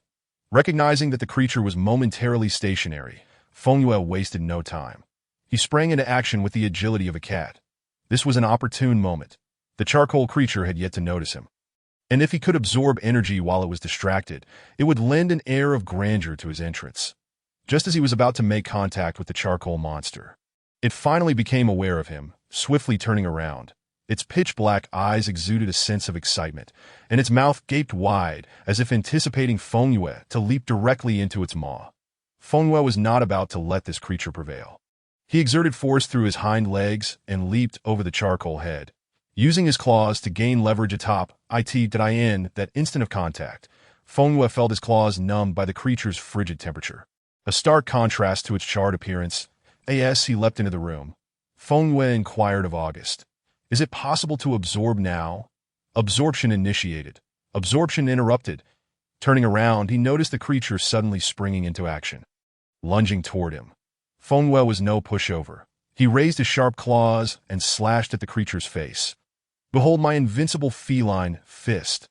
The monster, taken aback by the audacity of the diminutive cat, faltered momentarily, allowing Feng several successful strikes. This was no ordinary feline attack. Each swipe was imbued with Feng's own energy, and after a few blows, the charcoal creature's visage was left in tatters beneath its charred skin. Crimson flesh was revealed, devoid of blood, likely fully cooked. Feng evaded the creature's counterattack. Realizing that his previous assault had been ineffectual, he promptly pivoted and delivered a swift kick to the creature's face. "Away with you!" He leapt forward, landing atop a sturdy wooden bookshelf still standing in the room. Judging by the scent, the man was likely concealed beneath this very cabinet. It was hard to fathom how such a large individual managed to fit into such a diminutive space. Standing atop the cabinet, Feng could feel it tremble slightly, sensing the man shifting within. This was part of his strategy. Unable to overpower the charcoal creature himself, he relied on the unfortunate soul to absorb some of the firepower. As long as the man was entangled with the monster, Feng would have his opportunity to strike. After enduring several blows from Feng, the charcoal creature became increasingly agitated, suddenly letting out a silent scream. Feng noticed that the monster possessed no visible tongue, nor even a throat, which explained the absence of sound, perhaps a peculiar characteristic.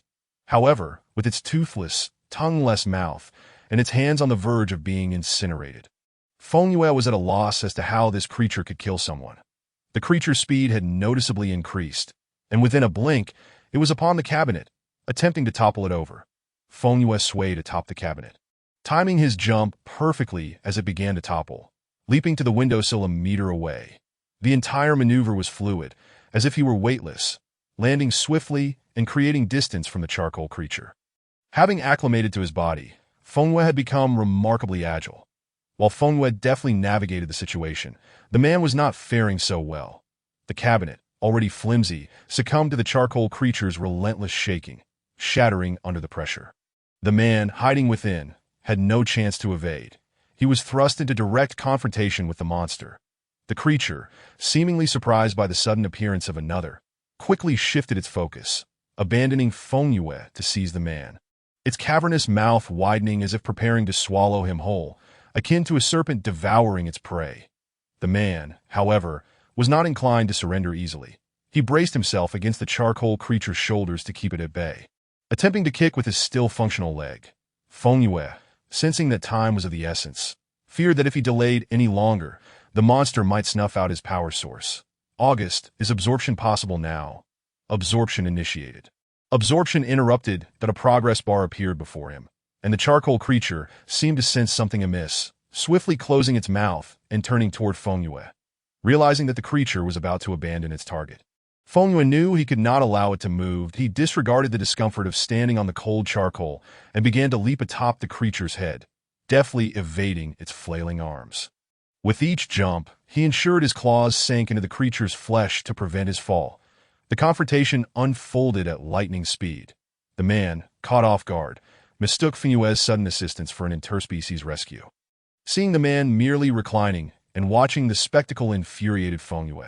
Though he had forcibly dragged the man into battle mode, he remained idle instead of helping to restrain the charcoal creature. In a moment of desperation, Feng Yue concentrated his energy around his throat, employing a modification technique he had developed in a previous life. WY recalling the human throat structure, he could utilize his energy to speak, all while his feline appearance remained unchanged. Look here, can't you see this feline lord is engaged in a heated battle? If you wish to leave here unscathed, you must assist me in restraining it. This was a desperate measure.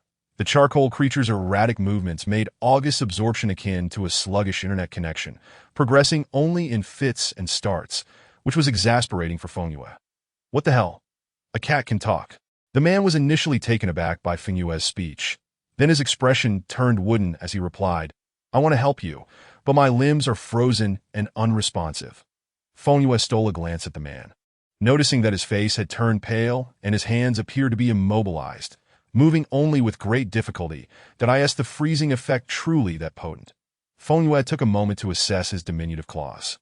Indeed, were it not for the ceaseless flow of energy coursing within him and the nearby presence of an inexhaustible power bank, he would have been as rigid and motionless as any man. The man on the ground was acutely aware of the peril that Feng Yue currently faced.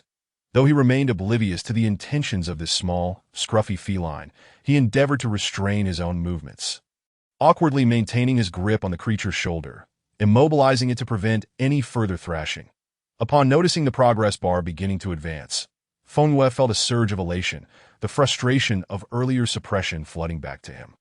He leaped from the head of the charcoal creature, redirecting his focus to the man's crown. The connection was instantaneous. Amplifying his energy manifold, he thickened the output from his claws and unleashed a rapid flurry of strikes upon the creature's visage. As he fought, he chattered incessantly. You dared to pursue me, to bully me. Now it's your turn to endure the consequences. Ah-da-da-da-da. With his body now reconfigured, the words he uttered were comprehensible to the man, who lay paralyzed, rolling his eyes in dismay as he bore the brunt of the black detritus falling from the creature under Feng Yue's onslaught.